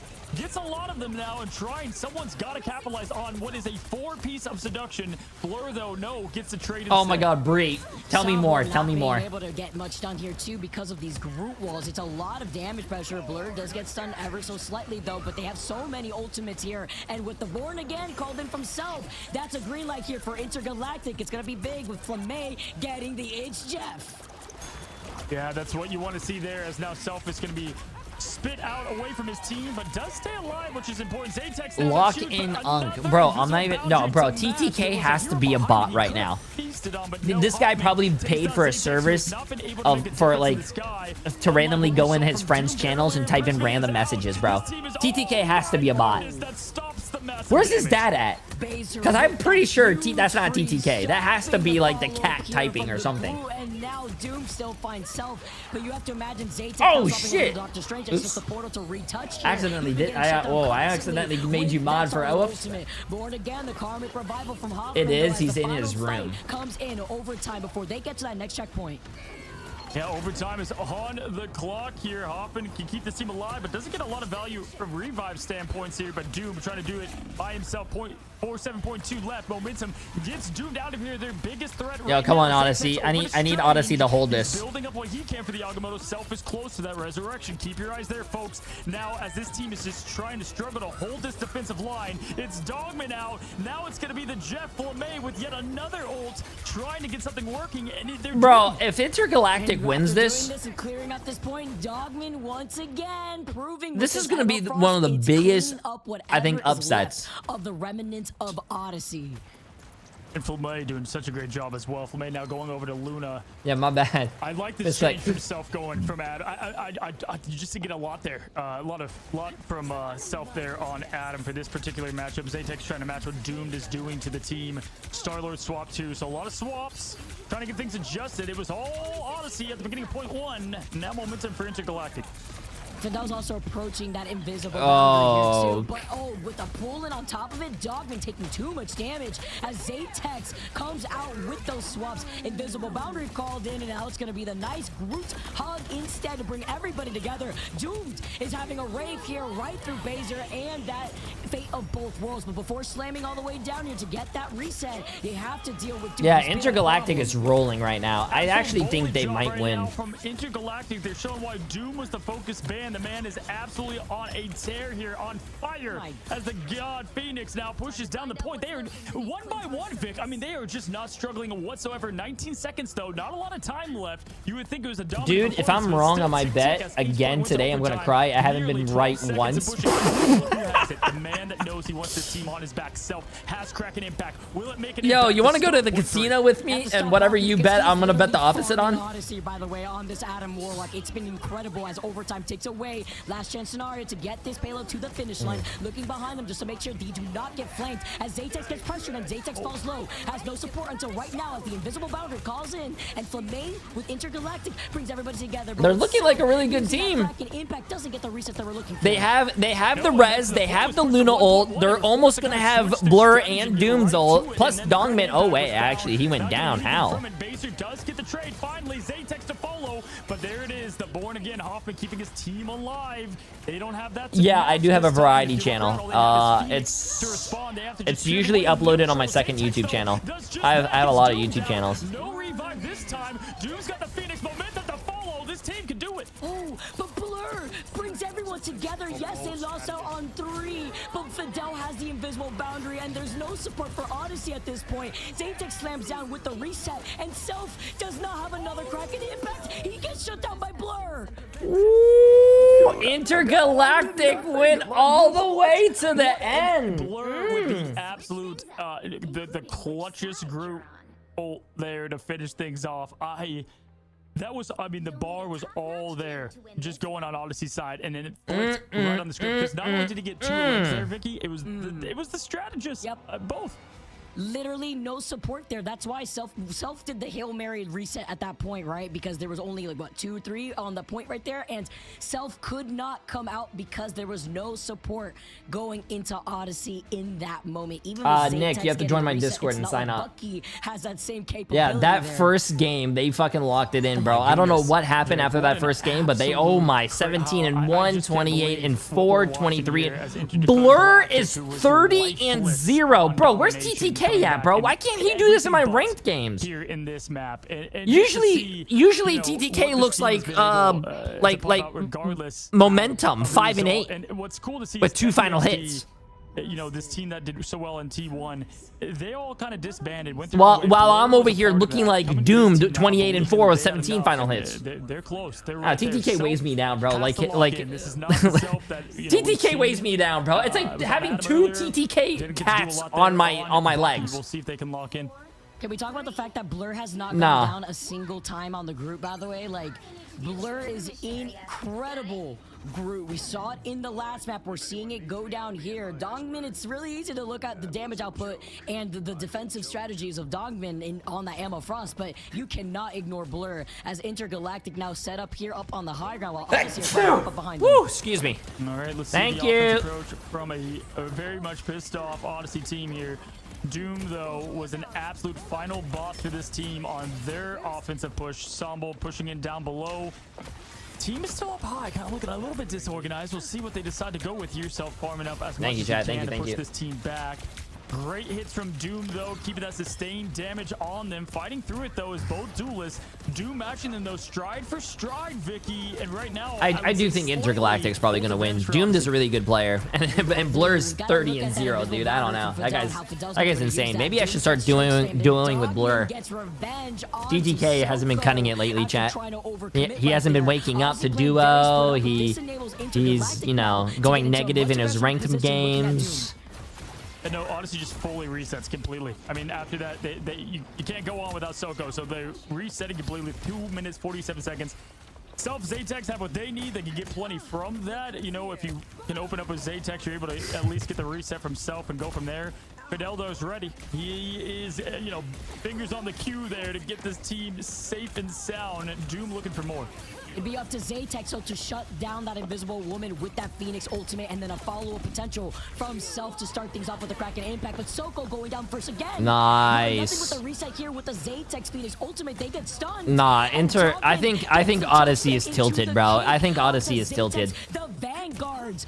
They do not look like the team that won the first map. This is incredible. We are seeing now a team win so far. Not anymore, at least for now. If you look at what they have available, they still have plenty, but they did use 2 important ones on that. Listen, Soko's got the seduction. They can combine that. There's a combo there. But Intergalactic has exactly what I would want if I'm on this team here to hold this thing down. Blame ready. I mean, the comms are going to be so important to land this thing perfectly. And it all starts now. Sambo to kick things off as the first Avenger. There's so much that they have to push through, though, with Intergalactic having 6-man ultimate. It is looking expensive out here. It's the invisible boundary called in first from Mundell, second from Momentum. And look at Blur's positioning. He is shooting blind here inside both of these barriers, trying to just group up everybody. Eventually, he does have that scrambling position, but it is Fidel who falls incredibly short here, falling into almost one shot before Soko and Self move up, but they've lost out on Zaytex. There's the res now. Self has to go back, guys. There's only 1 minute and 7 seconds left. Dogman now getting pushed. Bro, show, staying safe nah, Intergalactic has a better Luna ult. Bro, what is happening to Odyssey? Odyssey used so much there. They 50% to a strategist ult. That's the closest they are. There's 49 seconds left. Wait, what the hell is that? Wait, what the hell is that? Did they just lag? Did you guys see that? This is where, oh man, this is where we're at, honestly.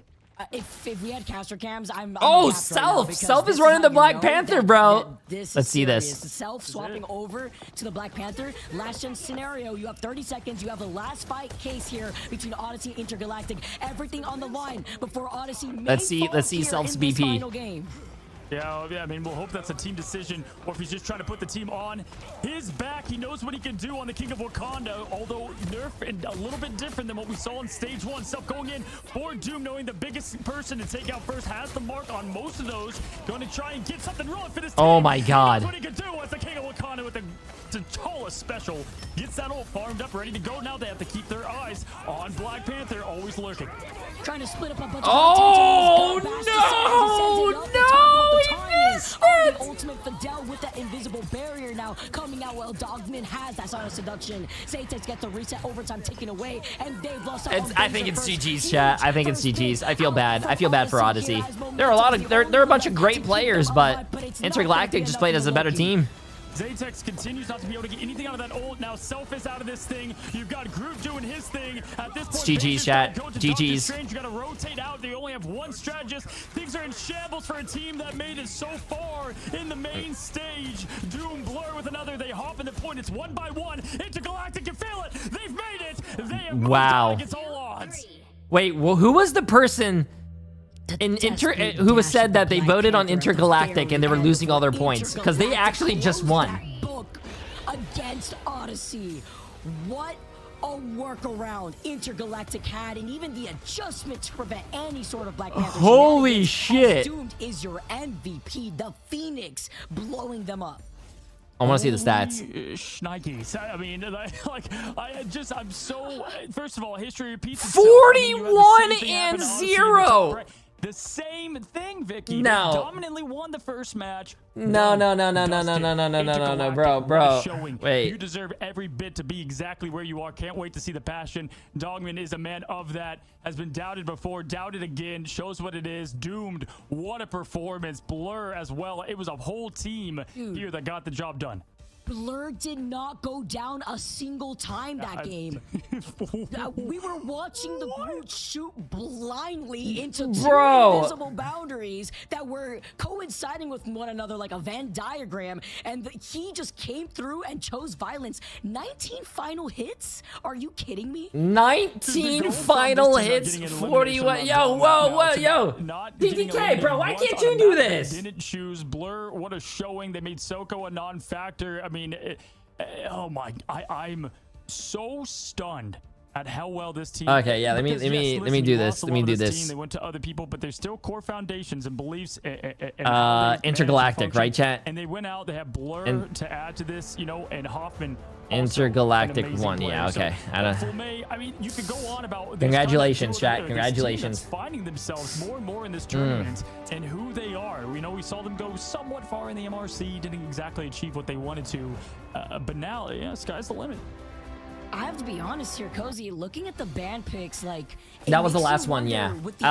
Games actually resume on Thursday, so our next time watching this tournament will be on Thursday. Oh, he fucked up the ult, bro. Also, the next time we watch this, chat, it will be EMEA, and EMEA will be in the playoffs. So those games are going to be really fucking great.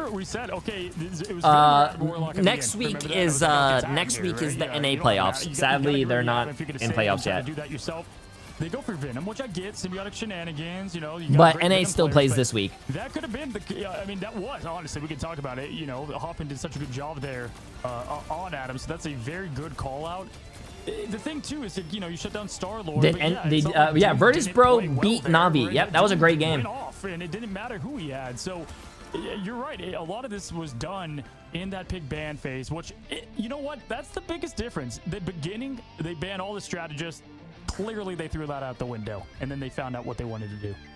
And then you got Intergalactic feasting off those remnants of that pick and ban phase. Doomed popped off so amazingly with the attack cancels there too, just blowing things up. 34 KOs out here. Side by side with the rest of Intergalactic, you have a Groot that is not falling. Obviously, what is Emily screaming this at? Team together too, and they were enabled. I mean, no Star-Lord necessary here. It's the Phoenix, and everybody on that map, by the way, are so close together that it just works out amazingly for Phoenix. I spent so long today looking at these teams and trying to like break down, like I knew this was gonna be the toughest time to pick predictions, and like we saw it right here. I mean, we saw exactly two teams now who Alani win was the same. They won the first, and Best of 3. You know how hard it is in best of 3, Vicky, to go down 1 and then you continue to go and move on. As we welcome in, we have our interview ready to go here, and I can't wait to talk to this team as we welcome in Dogman, who we've talked to before. How you doing, buddy, after what is an insane comeback? I'm doing good. How about you guys? Astonished, but in the best way possible. It really felt like to me, Dongman, as I even try to find the words for questions. You know, you guys go for the pick ban with all the strategists at first, and then you change things up from there. Talk to me about what was the first bit of that domination. You guys don't even find an elimination to confidently winning the next 2. Wait, sorry. Can you repeat the question again?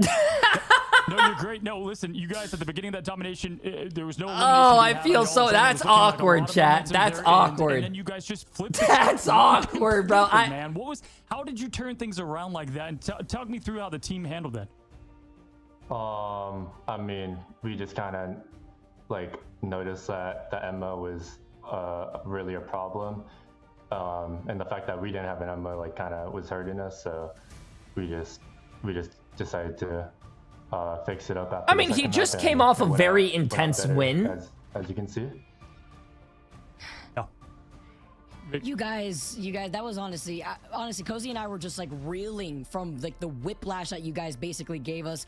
I want to hear from your thoughts. You were going crazy, especially on that last map, and then here you had your group just like nobody was looking at Blur.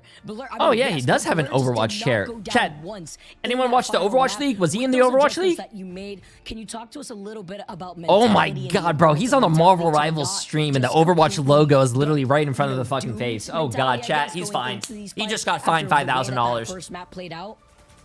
$5,000 just right there. Fine. Obviously, we'll be like pretty disappointed after one map loss because I mean this is the best of 3, so we'll it's one map and then we're out. But we kind of try to keep our composure and just like talk to each other more. It did get Intergalactic against Envy. That's probably going to be a really good game. I think Envy's going to win that though. Like all 6 of us were like screaming at each other. But no, I'm just trolling, bro. Because it does clutter the comms a lot, and we don't want that to happen. We need to hear each other like clearly. Listen, Dogman, what I think is really cool, and if memory serves me right, I mean, first of all, you've been here before, right? You have seen quite literally, you guys were seconds away going to Shroud X when you guys were that team, right? From going to China. Oh, Groot has always been a great tank. That took that Groot opportunity away from you as gets his ult very fast, and plus his ult is very strong. He's really good. Yeah, the games are over. More calm, cool, and collected. But can you walk me through how this roster came together? You lose Vision, you lose Impunity, or you guys at least they're not with you guys anymore. You bring in Blur from Techie. This is a really cool roster. How did this happen?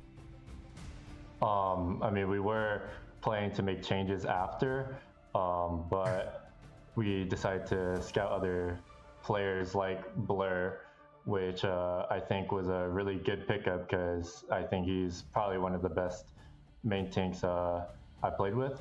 He's a really flexible player, and I do think his Venom and Cap are close to unmatched. So I will give him respect for that. Oh, good, man. I love that. Can I ask you, you know, at one point, audience, I'm telling you this because it's amazing. We had audience pick 13%. Only 13% picked you guys to win map 2. And then you go and you win. I mean, you win and then you win confidently. Does no one believing in you give you guys the fuel like that you need? Do you even need that fuel? Damn. Does that inspire you guys at how far this team can go? I mean, it does like we do see the predictions of everyone, and bro, it doesn't like demoralize us everything, but we do want to like prove them wrong, obviously. Why would you look at predictions, or why would you look at chat before your game? That's never a good idea.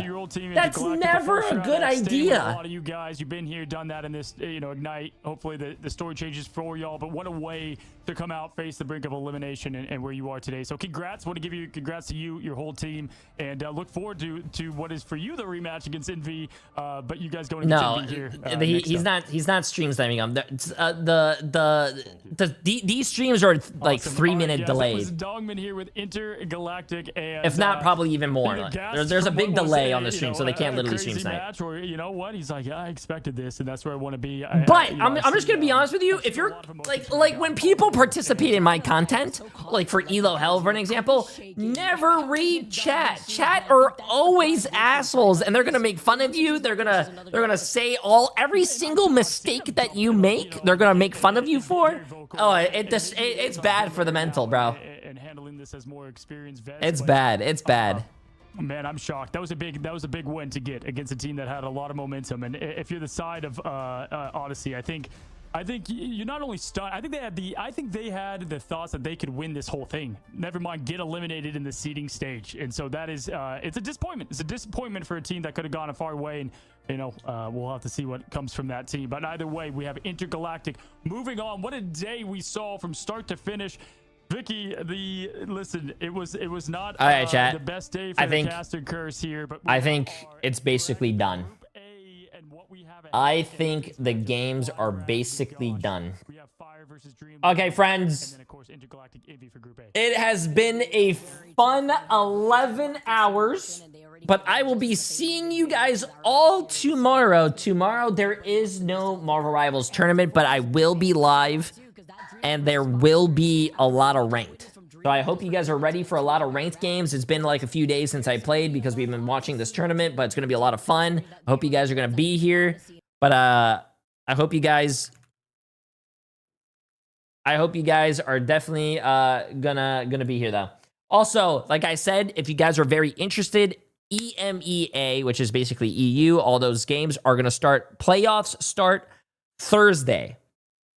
And NA also plays on Thursday, but they're not the playoffs yet. Playoffs for NA are gonna be next week, Thursday.